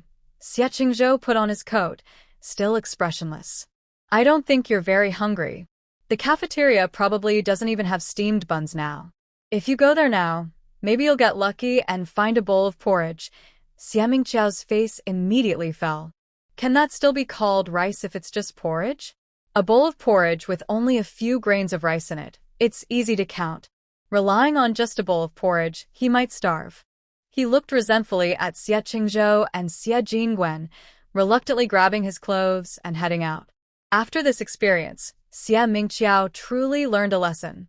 In the future, no matter who they offend in this family, they must not offend the cook, or else they'll be going hungry themselves. Especially now that Lin Ziqin is the one in charge of everyone's appetite at home. Usually, Xiangxiang and Ruerui are not so obedient after meals. Lin Ziqin can even fix their picky eating habits, so she must have some special skills. Xie Mingqiao secretly vows to be the first to come back at noon. He must eat the meal made by Lin Ziqin and absolutely cannot give anyone else a chance. Seeing the children look so happy while eating, Lin Ziqin feels relieved. Last night, while drawing with Ruerui, she also checked their pulses. The children have been undernourished for a long time, and their digestion has some problems. She specially cooked wontons with spiritual spring water, hoping to help improve their health. But occasional use might not be very effective. For now, adding a little spring water just enhances the flavor. When boiling medicine, she also adds some for the two kids. Relying only on these methods isn't enough. Lin Ziqin plans to prepare some child-friendly traditional medicine for them at noon, then deliver it to the school so they can drink it while it's hot. When Su Ruai wakes up, the downstairs will be busier than usual. She changes her clothes and goes downstairs. Xie Qingzhou and Xie Jingwen just left not long ago. Lin Jilan is tidying up the house, Wang Ma is cleaning the dining table, and Lin Ziqin is taking the kids to school. Su Ruai turns to look at the dining table, which is empty except for used dishes. She frowned, feeling even more uncomfortable inside. Lin Zijing had only been here for a day, and she was already challenging her position in the family. Just as she was about to speak, the old man got up from the sofa and spoke first. Zijing, are you going to take Xiangxiang and Ruerui to school? I happen to be going the same way. I ate a bit too much this morning, so I'll go for a walk outside. He usually didn't move much, mostly reading the newspaper or listening to the radio at home. Today, he seemed to be in a good mood. Lin Zijing took Ruerui's backpack and said, "All right, it's good for you to get some exercise. I noticed your eyes looked a bit dry yesterday, and you blinked a lot. Going outside to see the flowers and grass is good for your eyes." Madame Wang watched as Lin Zijing took care of everything, trying hard to make herself more noticeable in front of the old man. "Comrade Lin Zijing, maybe I should go and take Xiangxiang to school. You haven't been there before." Xiangxiang is quite mischievous at school, and the teachers often have to talk to him alone. Xiangxiang's face showed a moment of embarrassment, but he quickly became firm. "I'm not mischievous. They said I and my sister are unwanted children, but I won't let them say that about us." At first, he would tell Xie Mingqiao about this. But the family simply saw it as kids playing around, and the teachers didn't want to make a big deal out of it, so they let it go. But Xiangxiang didn't see it that way. Some things naturally come with a price. The speaker may not mean to offend, but the listener might feel hurt. The harm caused by this situation is real. He cannot pretend he didn't hear. Whenever there is injustice, he will always stand up against it. Even if no one else cares, he doesn't think it's his fault. Lin Ziqin frowns and says, "Are there really things like that happening?" Xiangxiang stops, thinking Lin Ziqin will say he's overreacting, so he doesn't say more. But Lin Ziqin tightens his grip and says, "Next time someone says something like that, tell me. I will stand with you and make him regret it so much that even his mother won't recognize him." Xiangxiang's eyes light up. Lin Ziqin is different from those boring adults. He lowers his head and asks, "What if his mother talks to the teacher?" Lin Ziqin comforts him. "So what? It's his mother who didn't teach him well. It's not your fault." Ma Wang frowns and says, "How can you teach children like that? Good kids, and you are ruining them." Lin Ziqin turns to look at her and says, "What should I do? Let them be bullied? Why can the bullies feel at ease? But those who are bullied must be humble and polite. If I slap you, would you thank me? Ma Wang is speechless, but the old master admires Lin Ziqin even more. The two children jump happily and leave the house. Today feels like New Year. They not only ate lots of delicious food but also had a beautiful older sister personally take them to school. It's really nice to feel supported by someone. Watching a group of people leave, Su Ruai stood confused on the stairs. What does Lin Ziqin mean? She is a living person standing here, and Lin Ziqin didn't even greet her. She didn't even leave her any breakfast. She is considered the mistress of the Xie family. Does Lin Ziqin really see her as part of the family? Aunt Lin, did your daughter forget that I am still here? I may not have the same last name as Xie, but for so many years, Grandpa has treated me like his own granddaughter. Why didn't I get breakfast? Lin Jilan looked up, still holding a cloth. Miss Su, the breakfast prepared today was enough, but we didn't expect everyone to eat so much. You woke up late, so naturally, you didn't get any. Although she was apologizing, her words showed no real regret, only pride in her daughter's cooking skills. Also, you're not the only one who didn't get breakfast. When young Master Xie left just now, he also left hungry. Su Ruai was speechless and said nothing. Madame Wang pretended to be polite. Miss Su, I think I should go get you a bowl of noodles. The old master and Director Xie are not here, so no one can boss us around. Her tone was sarcastic, and she had been feeling frustrated all morning without breakfast. Her words subtly hinted at Lin Ziqin, but she didn't get any response. Lin Jilan is the nanny hired by the old man for the family. They both do the same kind of work. The old man has been at home, so it's not easy for her to openly ask Lin Ziqin to prepare a new meal for her. Mrs. Wang said this as she went into the kitchen. The people in the Xie family don't appreciate good food. The meals she used to cook were mostly eaten by Su Ruai. Such a lively young girl. How well she's been taken care of. The dishes Lin Ziqin made probably contained many additives. Who knows if they might upset her stomach. Mrs. Wang quickly prepared the water and was about to put the noodles into the pot. Su Ruai watched from afar, already losing her appetite. She was relieved that last night's incident was over, but just thinking about that bowl of soup with ingredients made her gag uncontrollably. After finally sleeping through the night and suppressing her nausea, just recalling it made her feel sick again. Lin Jilan went to the yard, while Mrs. Wang kept talking. From now on, we must be on the same page. I see that mother and daughter aren't easy to deal with, but that's okay. No one else will get to enjoy my good cooking anymore. Her delicious dishes would only be enjoyed by Su Ruai. That's a loss for everyone else. Su Ruai felt helpless, her words stuck in her heart, unable to be spoken. She didn't really want to be the only one enjoying Mrs. Wang's cooking. Just thinking about the unclean things she had eaten before made her feel sour in her stomach. Her normally normal stomach suddenly started to ache. Su Ruai waved her hand and walked toward the sofa. Forget it, Mama Wang. I don't feel well and don't have much appetite. You don't need to bother anymore. Mama Wang stood in front of the stove, looking reluctant. My noodles will be ready soon. When you're not feeling well, you need to eat something warm. Eat a little, and there will be something in your stomach so you won't feel so uncomfortable. Su Ruai said nothing and just acted as if she hadn't heard. On the way to school, Xiangxiang and Ruerue looked visibly happy. Lin Ziqin looked at the thoughtful old man and hesitated before speaking. Grandpa Xie, I want to talk to you about something. The old man looked over. I know your temper. Just say what you want to say. Last night, I checked Xiangxiang and Ruerue's health. Both children have some stomach issues. I was thinking of asking for your opinion and helping them with some health adjustments. Since they are young, they might need to use some herbal remedies. Grandpa Xie nodded. That's good. Before you came, the children were very picky eaters.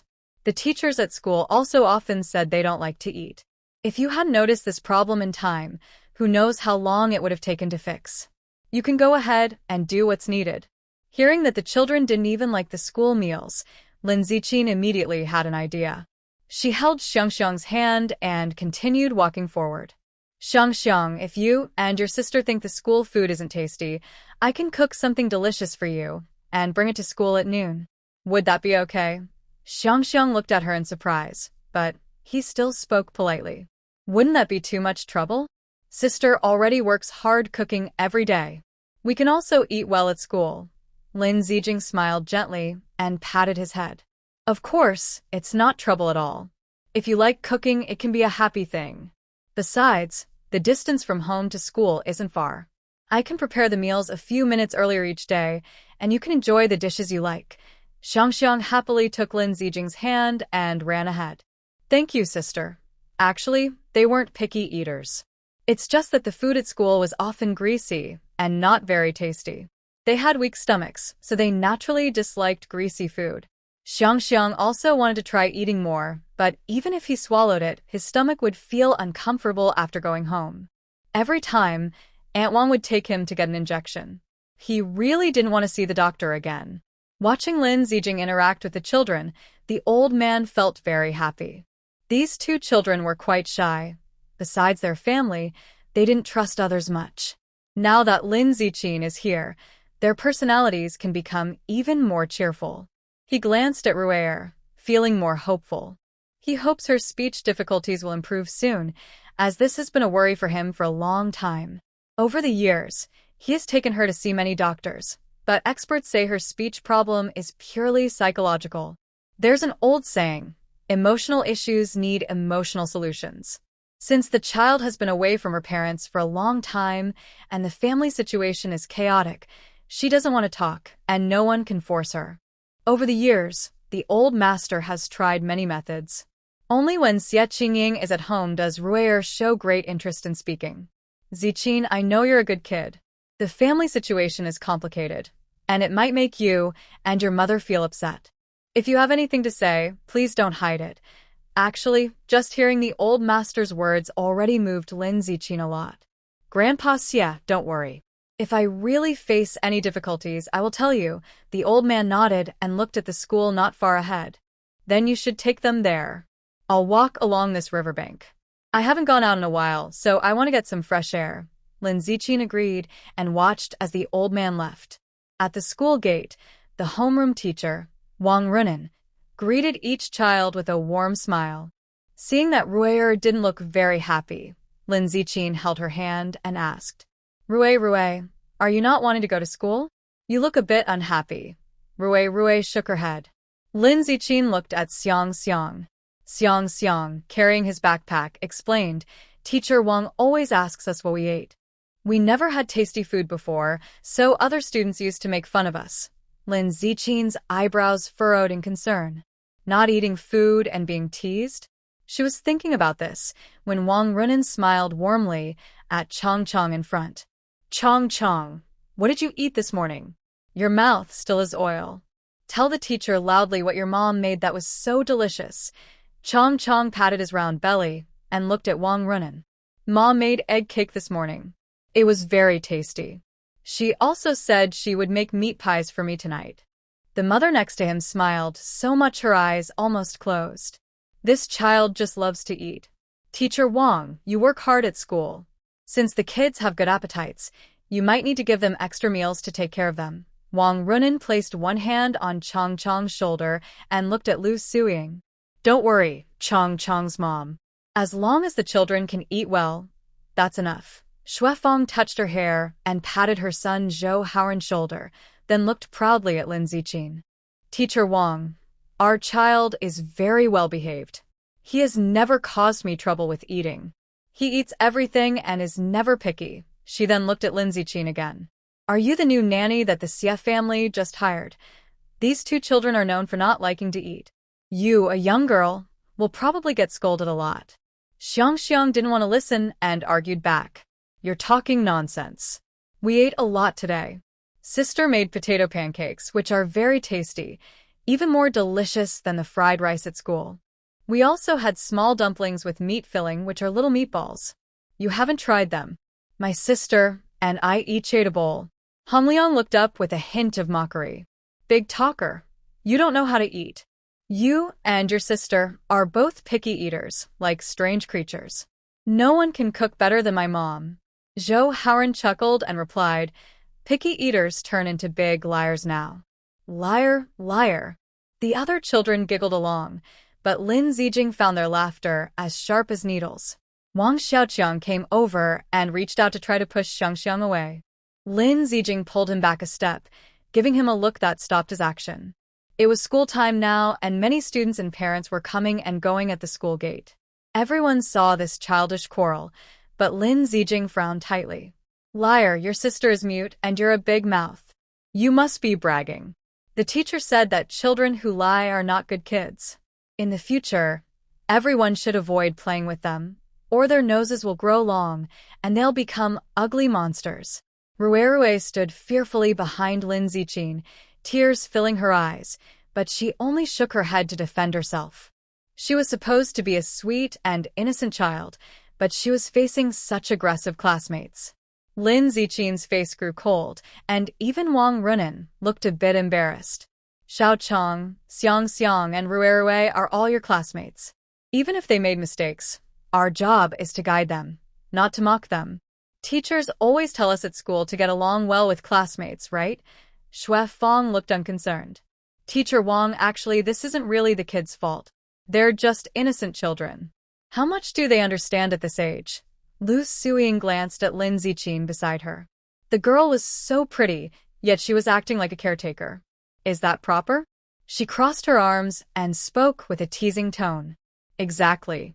Everyone knows that the Su family sister-in-law makes the best food.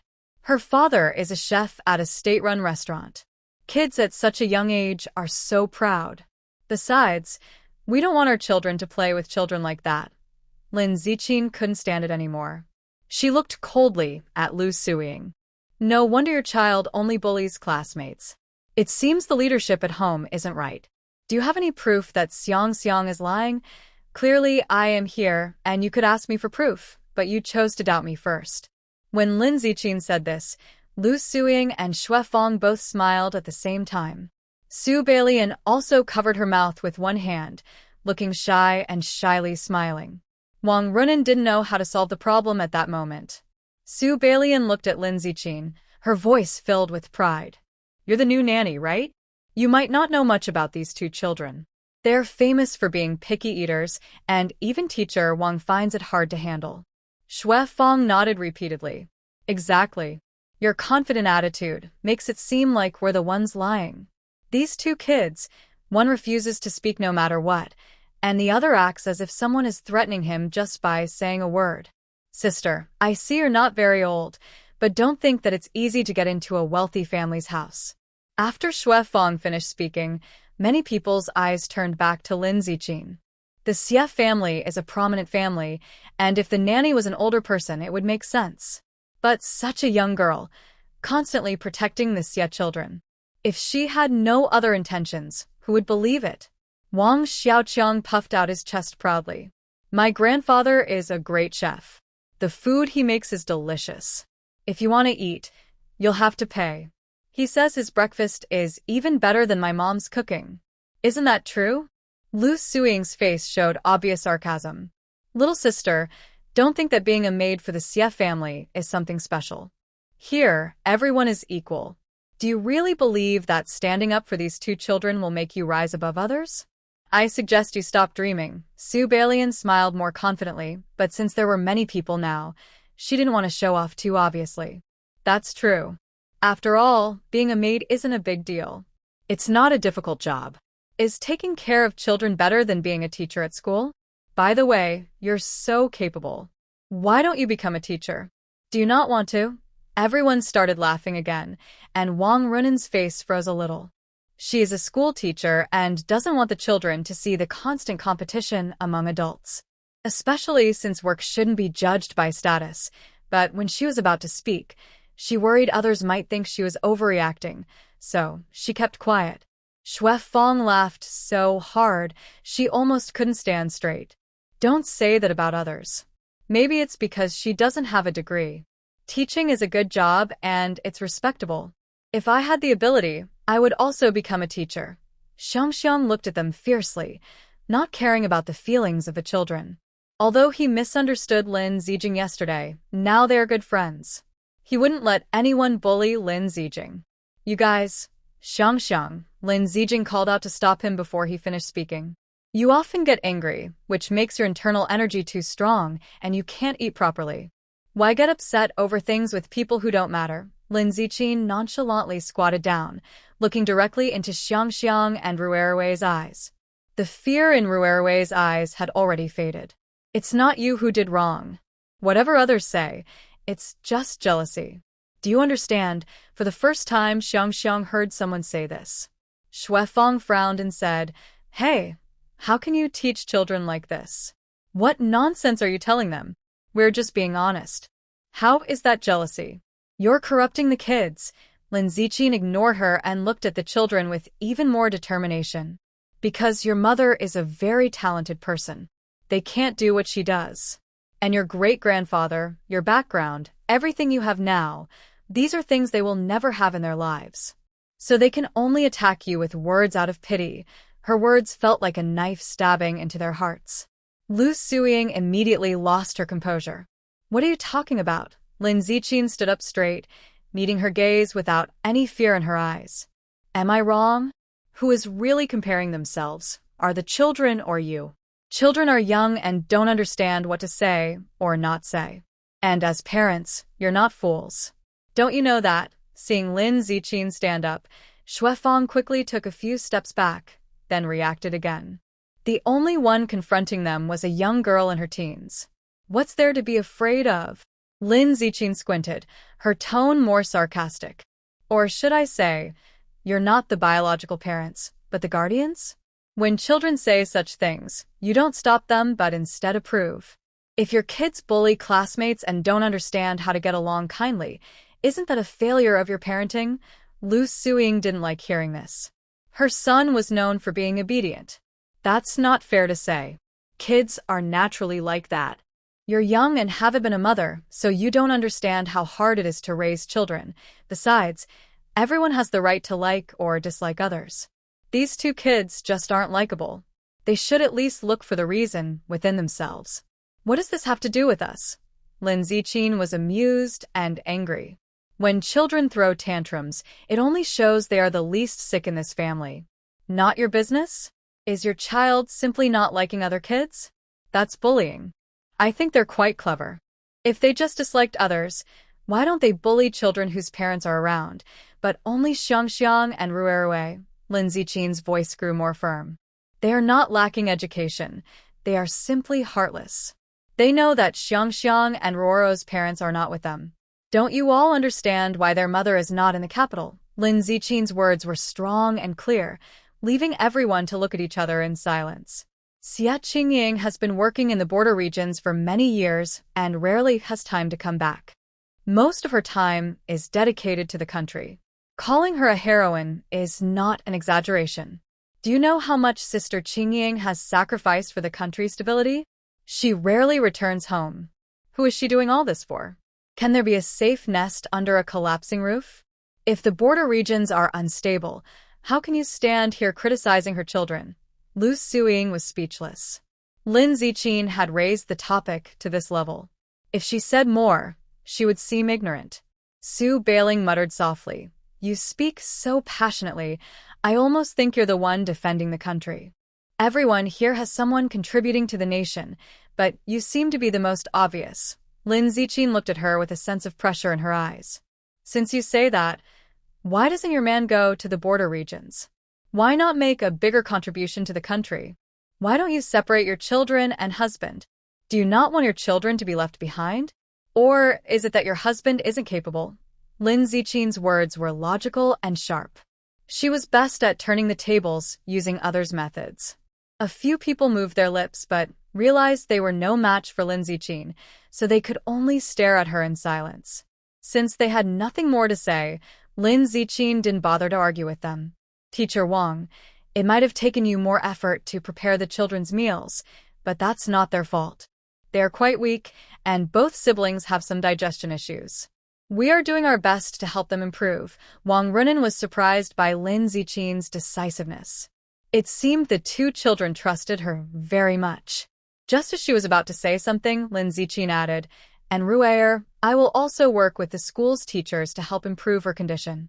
I am responsible for their 3 meals a day, and I will make sure to help them get healthier.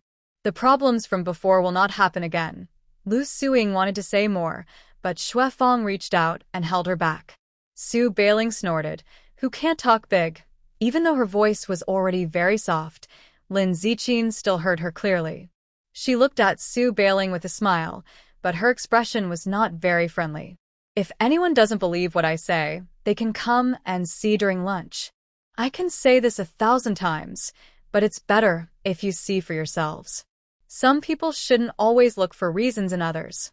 Just because you don't know how to balance nutrition doesn't mean you should blame the children."